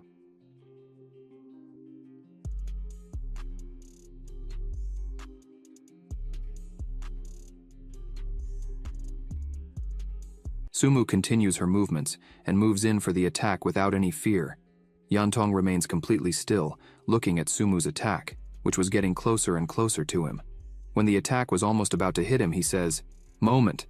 At that moment, Sumu's tail was just a few centimeters away from Yantong's body. Suddenly, some spikes appear on her tail, managing to hit Yantong's body, which slowly starts bleeding. Wang Jin is impressed by Sumu's attack. He says that apparently, Sumu's strength has also improved considerably. Lin Yuan says that this is expected, as Sumu is a disciple of Senior Shuang Yue, not to mention the enormous talent that Sumu has within her. Improvement is inevitable for her in the arena. Sumu watches Yantong as he moves to keep a safe distance. She can see that Yantong is truly injured and bleeding after receiving her attack. But as soon as Yantong manages to put himself at a safe distance, he simply says, "Heal." The words that were on his body start to move and focus on the wound made by Sumu. In moments, the wound is completely closed. Wang Jin can't believe what he was seeing before his eyes. He shouts that he has never seen anyone heal like this. The ability of this talking spirit is incredible. Even Lin Yuan watches the fight closely and says that currently it seems that Yantong is not omnipotent. Although his words are true, he is very passive when facing hand-to-hand combat. Sumu sees her opponent heal right in front of her. She thinks that she definitely cannot let him keep healing like this. The words split a bit, return to Yantong's body, but a part of them hovers over the arena. Suddenly, several Yantongs start to appear. This leaves Sumu puzzled about what was happening there. Now she was surrounded by several of him, and this complicated her fight because she couldn't tell which one was the true body. Even the wounds were exactly the same. Sumu starts to get irritated for not knowing which one was the true one, so she decides to solve it in a simple way, ending all of them without hesitation. She jumps and begins her attack with her abilities. She starts freezing all the bodies at once. Sumu thinks that the time to compete for real has finally come. She starts destroying them one by one with her tails. As she finishes destroying them, she realizes that they were all fake. As soon as she notices this, she turns around to try to defend herself, but Yantong has several spears pointed at her and says that she has lost. Sumu accepts defeat and returns to her human form, asking how he had done that. Yantong says that he simply became invisible. Sumu smiles and says that he is really powerful. Sumu thinks that she knew she couldn't defeat him, but her job was done. He had consumed a good portion of her energy. While the two were talking in the arena, Chu Tiani appears out of nowhere, thanking Sumu for her hard work, leaving her surprised by this. He smiles and says that now it was just a matter of leaving the rest to him. Yantong asks if he was the head steward. Chu Tiani approaches Yantong and says that it is a pity that he cannot fight Yantong at his peak. Yantong says that it doesn't matter, because even injured, he could win this fight. Chu Tiani says that if that's the case, then he wanted to see if Yantong really was as strong as he claims to be. Chu Tiani merges with his beast, transforming into a huge eagle called the Golden Eagle Clarinet. The two stare at each other for a while. Yantong realizes that even Lord-level monsters would not be able to easily fight against Chu Tiani, and so he wastes no time and uses the mantra realm to try to seal Chu Tiani. The letters start flying towards Chu Tiani, but Chu Tiani says that this attack is extremely slow for him. With incredible speed, he starts flying towards Yantong, who is left without reaction. Chu Tiani prepares his sharp claws for the attack. Yantong says, "Moment," and manages to teleport himself away, causing Chu Tiani to miss his attack. He stops and looks at Yantong. Wang Jin looks at him and says that he already expected Chu Tiani's strength to be great. However, he didn't imagine it was that great. Not to mention that Yantong just fought 4 times in a row, in addition to spending a large amount of energy and still being injured by Sumu in the last fight. Chu Tiani begins to flap his wings strongly, causing several air blades to fly towards Yantong. The air blades start hitting his body, causing cuts everywhere. Chu Tiani says that Yantong was really proud to have come this far, but now he just needs to admit defeat because he is not capable of winning this fight. Yantong opens his eyes and looks directly into Chu Tiani's eyes. He asks Chu Tiani if his eyes are clear, what was happening there. Yantong shouts that he still couldn't lose and begins to smile. Then he says, "Die." A dark energy starts to emanate from him, and an intense glow on his face is getting stronger. Chu Tiani sees this and starts to lose his strength. Then he begins to fall towards the ground. Wang Jin asks what was happening with Chu Tiani. Lin Yuan begins to explain that words follow the law. This is the most terrifying ability of the word, beast. In other words, he wants to force Chu Tiani to die. Wang Jin asks if there is any way to deal with this because it seems impossible to defend or dodge. The person hit can only choose to resist with force. This move is a true killing technique. Lin Yuan says that the only way to resolve the situation is to let Yan Tong fall before he completely loses the ability to fight. Yan Tong was still screaming "die" several times while Chu Tianyi was falling. Several attacks were made on his body, however. No one knew where the attacks were coming from. Unable to do anything, Chu Tianyi could only scream in pain as he fell. The blows were so strong that Chu Tianyi was already starting to vomit blood. Chu Tianyi notices that Yan Tong has put aside all his abilities and focused only on the ability to speak to completely destroy him. Chu Tianyi thinks that he can't just stand there and wait for death anymore. He looks at Yan Tong, in the center of it all, screaming more and more for him to die. The letters start flying again towards Chu Tianyi, but he continues to move towards Yan Tong. As he flies towards his opponent, Chu Tianyi notices that Yan Tong's breath is getting weaker and weaker. He can't hold on much longer. As he expends all this energy, Chu Tianyi can really win this fight. On the other hand, he still hasn't spent all his strength. Chu Tianyi finally manages to control his fall, opening his wings again in front of Yan Tong, saying that now he would fight with all he had. He begins to concentrate a strong energy in his body, launching several fire-feathered attacks towards Yan Tong. The attack hits Yan Tong's body directly, causing him significant damage. With this, he begins to lose control and scream even more. Chu Tianyi also screams as he receives an unexpected attack, but he doesn't give up and continues steadfast in the fight, attacking again with his feathers. However, this time, Yan Tong manages to defend himself with a barrier around him. He repels a large part of the attack, but still suffers some damage. He looks very irritated at Chu Tianyi, the two staring at each other again. Wang Jin becomes increasingly surprised by the fight, asking Lin Yuan how strong it is. Lin Yuan replies that he wants to see who can resist this now. The tug of war should end soon. After all, they have reached the limit of their strengths. Yan Tong continues his attack, shouting for Chu Tianyi to die, but he realizes that he can no longer send his commands because he is completely out of energy. Yan Tong looks at Chu Tianyi and says that he is really very powerful, and he wouldn't be able to continue this fight. With that, Yan Tong begins to fall to the side, already without energy for anything, and returns to his human form, lying on the ground of the arena. Chu Tianyi continues to fly and look at this. Director Lee sighs after the defeat of his strongest member and says that it is very difficult for the child. Although he lost this time, he still has a long way to go. If he loses this time, he may win again next time. The judge says they congratulate. This duel was finally won by Chu Tianyi, the strongest fighter of Modu. His fellow fighters congratulate him, also applauding for the fight. Director Wang Ting smiles and says that this fight was not bad at all. Wang Jin says it was a great day for talent. Not only did they receive the spotlight, but there were also flowers and applause everywhere. Lin Yuan looks at Wang Jin's face and realizes that he is not so happy. Lin Yuan thinks this is normal, as Wang Jin feels inferior because of his beast soul. The judge asks Chu Tianyi if he wants to leave the field or continue fighting. Chu Tianyi tells the next opponent to enter the field because he would fight. Another person enters the arena, and Chu Tianyi stares at him.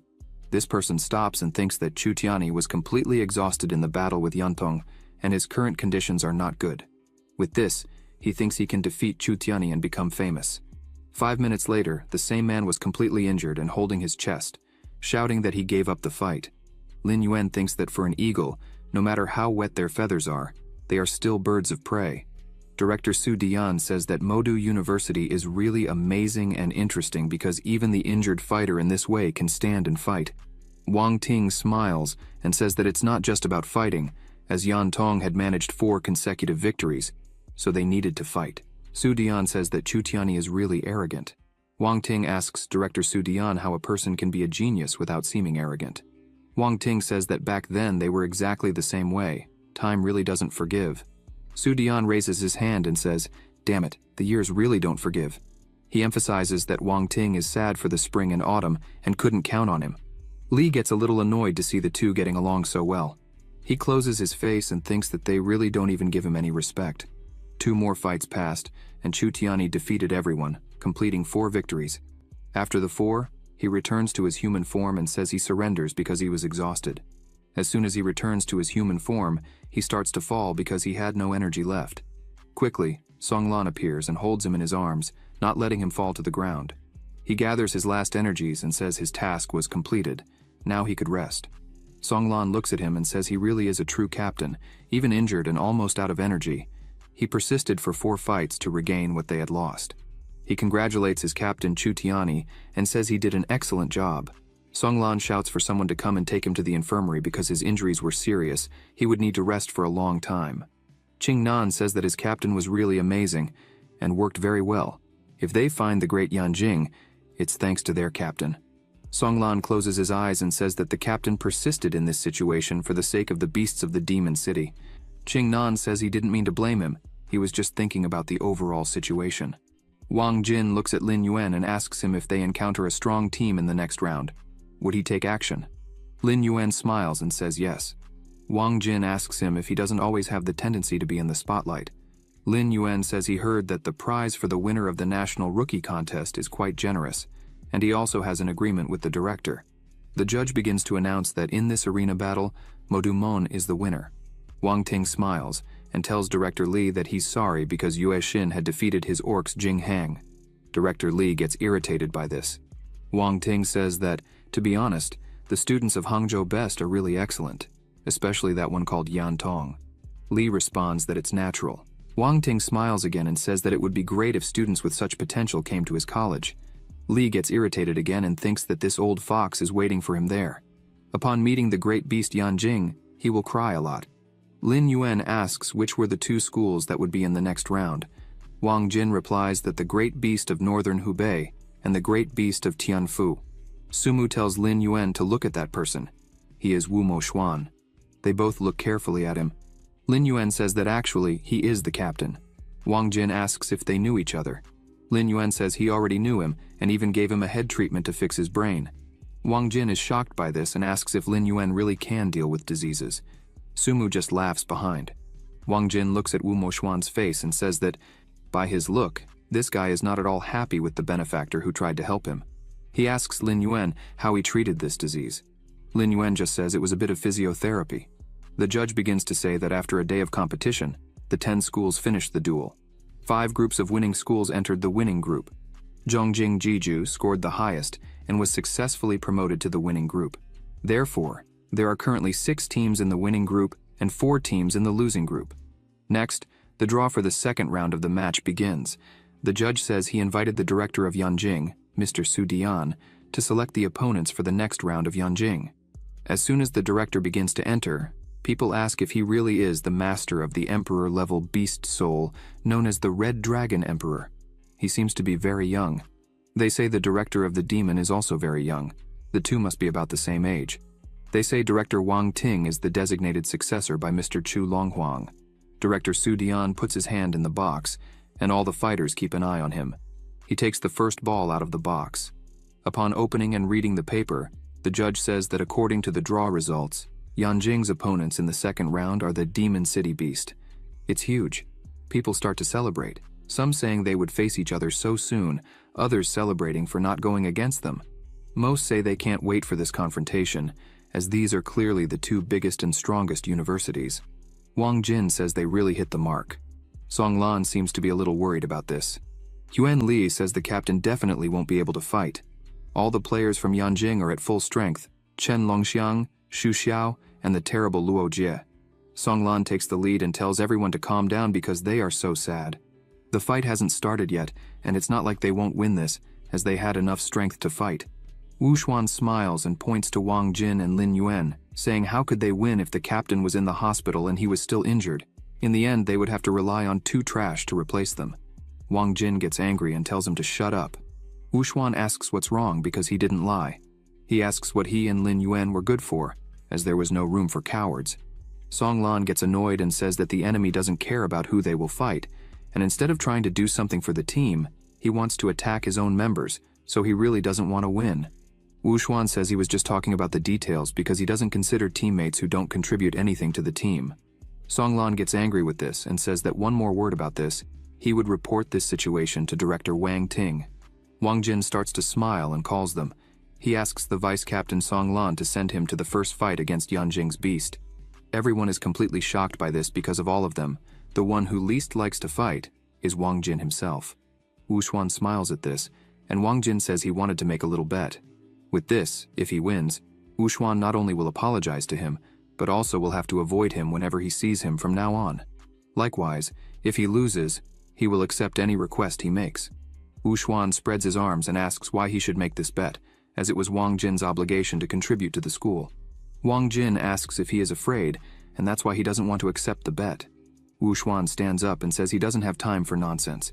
He begins to say that what he has to say first of all is that if he were to face Chen Longxiang and Luo Jie, maybe he could fight, but against Xu Xiao, he wouldn't stand a chance, and that's why they have to think of something urgent. After that, he turns around and starts to leave. Wang Jin is sad because he couldn't trick him. Lin Yuan says he is smart. Wang Jin asks Lin Yuan if he is really confident about the next confrontation because he is the university's ultimate trump card. Lin Yuan gets excited and shouts that he can't wait. Sumu looks at him, smiling with satisfaction to have someone like him with her. Wu Xuangu starts to leave the arena and Jiangi watches him, saying that he no longer acts impulsively and that he seems to have matured a lot compared to before. Wu Xuangu is surprised to see his uncle there and asks what he's doing. Jiangi says he was just passing by and decided to watch his nephew's match. He praises Wu Xuangu, saying he behaved very well. Wu Xuangu is happy and says it's all thanks to him. His uncle says that since he is part of the family, of course he will help him. However, in the end, how far he can go depends only on himself. Wu Xuangu bows in respect and says he understands everything. However, Jiangi says he heard that while they were at Dragonbone Mountain, Wu Xuangu had the intention to kill Qingyan. Wu Xuangu starts trembling, trying to explain, but Jiangi interrupts, saying he knows the situation very well and that he finally understands what he truly wants, since being able to harbor murderous intent toward his own companions only shows how ruthless he is and how capable he's become. His uncle also scolds him, saying that unfortunately, he's not that ruthless or decisive, because otherwise, that information would never have reached his ears. Xiangi says that in 5 days, there will be a decisive battle between their university and Yanqing University. Even if they can't win, Wu Xuangu must perform very well. Wu Xuangu is a bit surprised by this and thanks him for the guidance, saying he understands and asking him not to worry because he won't disappoint him. Jiangi says he can go now. Suddenly, someone approaches and asks if that man was his nephew. Jiangi asks what he means. The man says that betraying companions isn't good and points out that Jiangi is letting his nephew join the beast god cult. He asks if Jiangi isn't afraid that the boy might choose justice over family and report them. Jiangi keeps walking out of the arena and tells Yan Muzhe that if he insists on discussing that kind of topic there, then he should speak louder. Yan Muzhe laughs and tells him not to be mad, that it was just a joke. Jiangi says that if it's about comparing him to his nephew, he trusts his nephew more, because if he's not mistaken, Yan Muzhe should only be 30 years old that year. Yan Muzhe says he's only 29. Jiangi is surprised, as he hasn't even turned 30, and is already the director of Ji Bai Beast University. He says that Yan Muzhe clearly has unlimited potential, but he joined the Beast God cult, and if the informants hadn't told him, he wouldn't have believed it.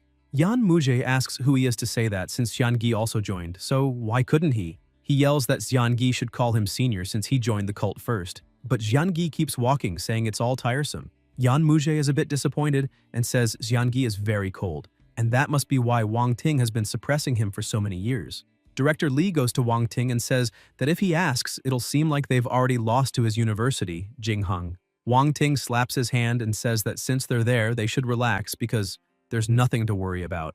Director Li says Wang Ting is in a great mood and hopes it stays that way in 5 days. He gets a little closer and asks Wang Ting to talk to Su Jian. Maybe he'll go easier on them so they won't be humiliated. Director Wang Ting starts to get a little annoyed and asks Li how he's so sure they'll lose. But Director Li mocks him, saying that if Wang Ting actually wins, he'll call him Grandpa. Wang Ting accepts the challenge and says it's a deal. Everyone was already leaving, and the protagonist asks what their plans are and if they want to eat together. Wang Lin is impressed and shouts that it's already late, and even so, Lin Yuan is still thinking about that. Sumu gets all excited but says she can't go because Professor Ling Shuangye wants to see her after the matches are over. Wang Jinze also says he can't go because he needs to start cultivating immediately. Qingyan is impressed to hear that Wang Jinze is really going to start cultivating. Yuan Li also can't believe it and says it's strange to hear something like that from someone like him. Wang Jinze stays firm and says he's still a member of that university and might be the first to fight in the next round. Song Lan also says he can't go because he needs to analyze information about Yanjing University and organize a reasonable list of players for the next matches. He takes the opportunity to go to the protagonist and ask if he wants to be placed among the first 5 fights on the list. Shen Kang hears this and gets a bit irritated, questioning whether Song Lan is really going to give the 2 substitutes a chance. He falls to the ground crying, saying, "What now? This is basically giving up completely." Song Lan starts to say that's not true, but the protagonist interrupts before he can say anything and starts laughing, saying it's not necessary. Lin Yuan states that he doesn't need to be placed in the first 5 matches, but if needed, he'll gladly fight. Wang Jinze asks the protagonist if he's really going to spend another 5 days in the training room. Lin Yuan laughs and asks if Wang Jinze will have dinner with him. The two keep talking. Meanwhile, Song Lan analyzes the situation and thinks that judging by what the protagonist said, he probably won't hold back anymore, so maybe they actually have a chance of defeating Yanjing University. A little later in the advanced training room, Lin Yuan is sitting, focused, and tells the machine to start the combat simulation training. He shouts that he wants to select the power range from 1-star Lord-level monsters to 5-star Lord-level. On the screen, the monsters appear for him to choose. Giant Rock Bear Lord, 2-star Lord-level, King of the Monsters in the Giant Rock Forest, Gold Devourer, 3-star Lord-level, feeds on metal, capable of transforming its body into an extremely hard alloy, Purple-horned Demon Beast, 5-star Lord-level humanoid monster, with distinct features like curved horns, grayscales, and a scorpion-like tail. The protagonist selects all of them. The machine says the monster selection was successful and starts loading until it reaches 100%, saying everything is ready and the combat simulation exercise will begin. A gigantic monster appears in front of him, roaring loudly. Lin Yuan gets excited and starts to fight. Meanwhile, at the hotel restaurant on the 2nd floor, Zhu Xiao and Chen Longxiang are sitting and eating. Chen Longxiang says he doesn't understand why Xu Xiao likes eating bitter melon, but Zhu Xiao says nothing and remains silent. Chen Longxiang gets a bit uncomfortable and walks over asking if he's deaf or mute. As he finishes eating, Xu Xiao asks his companion if he doesn't know not to talk while eating or sleeping. Chen Longxiang says he's heard that a lot, but Xu Xiao uses it as an excuse to ignore people. He starts eating too, saying that his partner isn't arrogant like the other geniuses. However, the social anxiety he has is misunderstood, making people avoid him. Xu Xiao says he doesn't care about that because he feels much more relaxed when no one interacts with him. Not to mention, Chen Longxiang counts as 10 people, so he doesn't need to worry about others bothering him. He asks if his partner came to him for something important. Chen Longxiang says it's nothing major, he just wanted to spar a bit. Xu Xiao is surprised and asks if Chen Longxiang really wants to fight him, since every time it was brought up before, he refused. Chen Longxiang asks if that means he's not allowed to challenge him. He points out that it's not exactly that, but after the survival battle ended, he isolated himself for several days and finally understood his true Tao. Xu Xiao is surprised and asks if his companion had taken a break, but he's happy and says that if that's the reason, then today he'll be his friend's sparring partner. Xu Xiao says he'll spar with him a few more times to help him deepen his understanding of the Tao as much as possible. Chen Longxiang is thrilled and thanks him for everything he's doing. Later, at the center of the arena, people hear very loud noises and start yelling for help, thinking someone's dying. But it's just the two of them training. Chen Longxiang is on his knees, gasping after getting beaten up. He curses at Xu Xiao, saying he's almost dying, and asks if his partner is really trying to beat him to death. Xu Xiao walks over and says that he was the one who asked him not to hold back. Chen Longxiang, sweetly, gets desperate and says they better forget it because they have an important match against City Best University in a few days, and he doesn't want to go in injured. He points out that Mo City University is the strongest and most prestigious school besides theirs, so they need to take them very seriously, because for that year's National Freshman Friendship Competition, the director has only one expectation: to win the championship. Xu Xiao says that's not a problem because they will win the championship. Chen Longxiang says maybe they should develop some specific strategies for Mo City University, since they saw the duel between Chu Tianyi and Han Yantong. Xu Xiao remains confident, saying that Chu Tianyi isn't as strong as he is. Chen Longxiang takes a deep breath and says it's good to see his partner so confident. He adds that, to be honest, this year's National Freshman Friendship Competition has been pretty boring. Xu Xiao asks if that's really how he feels, then why not keep sparring there? 5 days later, Song Lan approaches the protagonist.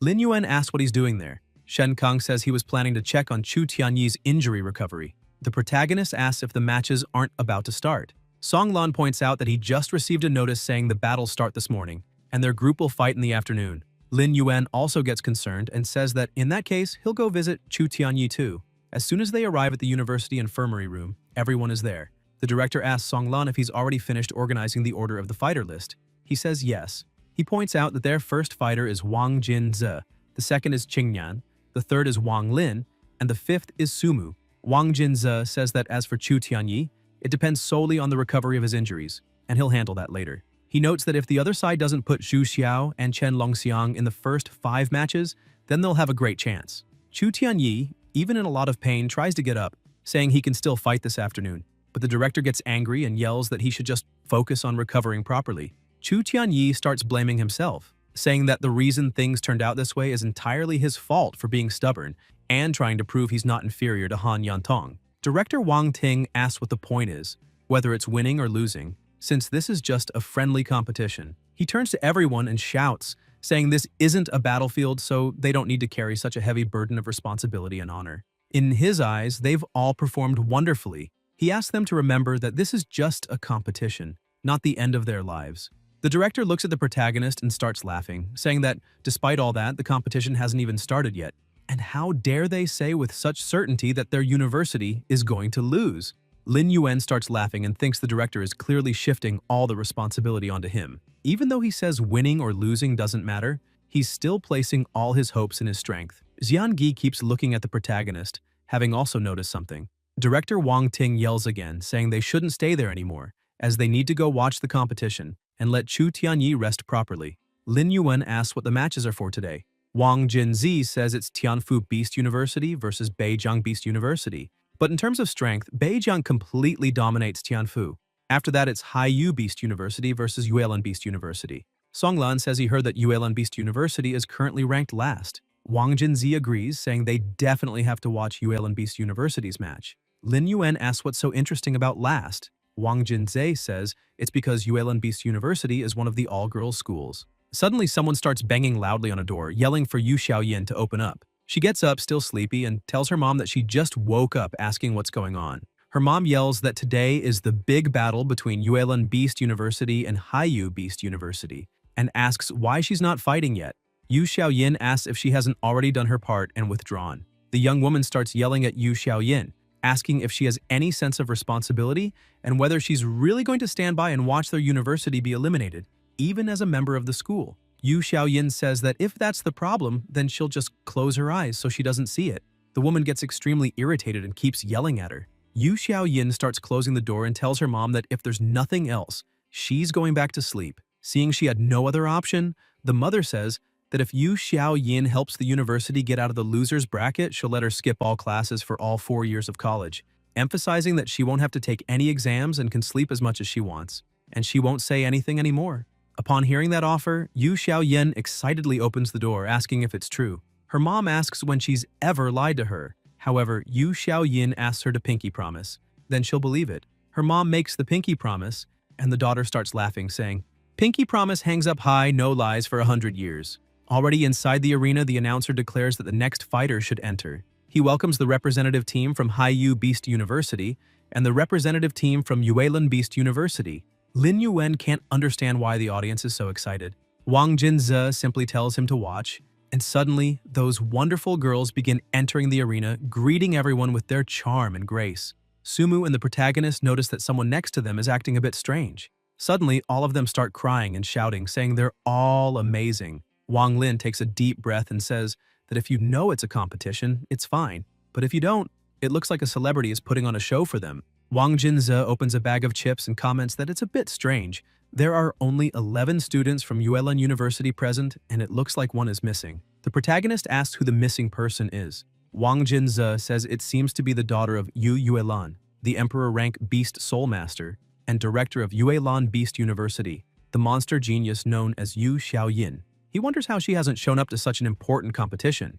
which makes him think the Emperor rank Soul Master has no hope for her own university. Wang Lin says that based on Yuelan Beast University's results, it's clear how weak they are. Songlan also comments that it looks like the Yuelan University director isn't present, which is a shame because he wanted to see the elegance of that female emperor. Wang Jinzi asks if the director was so embarrassed that she chose not to even show up. Suddenly, a student next to them shouts, cheering on Xiaoman to fight with all she's got. Xiaohan steps into the arena saying those people are a bunch of perverts and asks if they've never seen a woman in their lives. Xiaoman acts sweetly, saying she watched all his fights and thinks he's really amazing, noting that if they have to fight later, he should go easy on her. That makes Xiaohan blush, thinking she really is adorable. Wang Jinzi finds it disgraceful, saying relying on beauty traps is unfair. However, he says that if it were him, it definitely wouldn't work. Wang Lin scolds him, saying he can't believe what he just said. But Wang Jinzi replies that if he doesn't believe it, just get her contact info, and he'll prove how strong his will is. The protagonist starts laughing and tells them to just watch the match and stop daydreaming. The two fighters use their fusion beast souls and transform. Lin Yuan comments that her beast soul seems to be a common blessing type called Flame Rabbit, whose highest talent grade is only D, and asks if that's correct. Wang Jinzi analyzes calmly and confirms. She actually has an A-rank talent with such a basic beast soul like the Flame Rabbit, which shouldn't make her that strong. The battle finally starts, and Zhao Han lands a strong hit, sending her flying. Wang Jinzi and Lin Yuan can't understand how she took the hit so easily, but all the men in the crowd start screaming,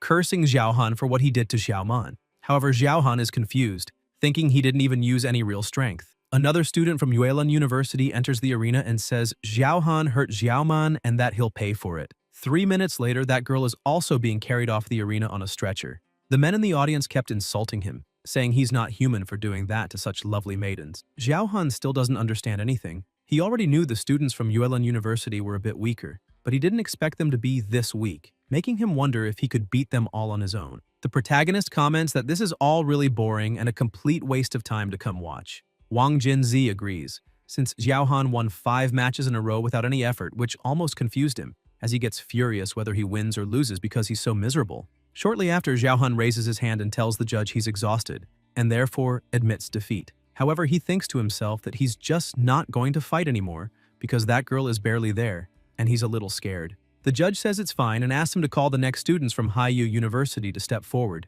Fang Liang approaches his opponent and tells her not to be so nervous, and to treat it as just a normal match, since he won't be rough with her. Even a little embarrassed, she prepares to fight, saying she knows she's weak and also knows she's no match for him, but she won't give up and will do her best. However, before the two can begin, someone yells for them to wait. They both look back and see the school director entering the arena with her daughter. Wang Lin is impressed by the university director, saying she's truly spectacular. The protagonist is also surprised, saying that if that's the director, then the girl next to her must be her daughter, Yu Xiaoyin. Wang Jinzi confirms, and Wang Lin asks why the main daughter has the surname Yu, wondering if her father also has that surname. Wang Jinzi replies that yes, Yu Yuelan's husband's surname is also Yu, and he is also her cousin. Lin Yuan asks if it was a marriage between close relatives. Wang Jinzi confirms and points out that when the two fell in love, it caused a huge scandal in the Yu family. They were expelled and lost the right to the family name. The protagonist is confused, saying that if that were the case, their daughter shouldn't have the Yu surname. Wang Jinzi explains that it happened because Yu Yuelan's main lover died heroically while protecting the people during a large-scale beast wave, becoming a hero. So the Yu family restored his surname. However, Yu Yuelan still didn't return to the family and founded Yuelan Beast University alone with her daughter. Lin Yuan says that now he understands everything and that she truly is a remarkable woman. Back in the arena, Yu Yuelan tells the referee they'd like to switch participants, and he agrees. The little girl who was in the arena asks Yu Xiaoyin if she's really going to compete too. Yu Xiaoyin pats her companion and tells her not to worry because she'll deal with everyone quickly and then go back to sleep since she's very sleepy. Fang Liang takes his battle stance, worried because he heard her say she would finish everyone off quickly. The spectators begin to get confused and ask each other who that young girl is, but no one knows for sure. One of them says it doesn't matter because if director Yu Yuelan brought her, she's probably not bad. Without wasting time, Fang Liang uses his beast soul fusion and transforms into his beast. Yu Xiaoyin is impressed to see a Medusa and says she's really beautiful. Then she uses her own beast soul fusion. Wang Jinzi is amazed to see it, as that is the moon beast, the fetal soul inherited by the Yu family. He never expected Yu Xiaoyin to actually awaken the moon beast, which makes him curious about the kind of talent her bloodline possesses. Lin Yuan looks at the arena and says that apparently the match is already decided. The Medusa tries to use the lightning whip, but Yu Xiaoyin uses the secret technique Moonflower Sky Slash. Several blades begin to swirl through the arena, easily striking and cutting the Medusa. Fang Liang starts screaming, asking what's happening since he can't defend himself. The attacks continue and he thinks there's nothing more he can do because they're too fast. The final strike hits him directly and Yu Xiaoyin says the fight is over, asking for the next one to step in. The crowd goes wild, saying she's truly amazing and that they expected nothing less from the director's daughter. She goes over to her opponent and apologizes, explaining that it had been a long time since her last fight, so she couldn't precisely control her strength. Fang Liang returns to his human form, thinking that the power gap between them is huge, and that if she hadn't shown mercy, he would have died right there. Another student enters the arena thinking that his first fight was against the monster Luo Ji from Yanjing, and his second will be against this genius girl who suddenly appeared. Looks like his life won't be easy.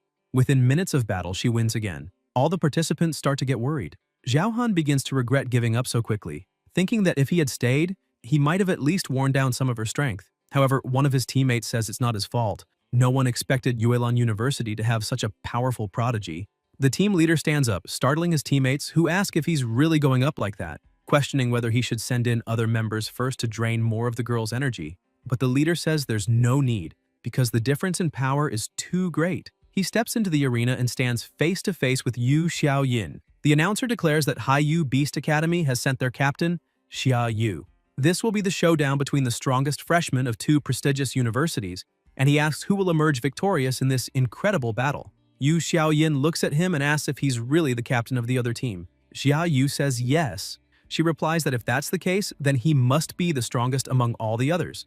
The captain answers that he probably is. Yu Xiaoyin approaches him and says she wants to make a deal. He asks what she's talking about, so she begins to explain, saying she'll only use 80% of her strength to fight him, and if he loses, then he must make the rest of his team admit defeat. That way they can save everyone's time.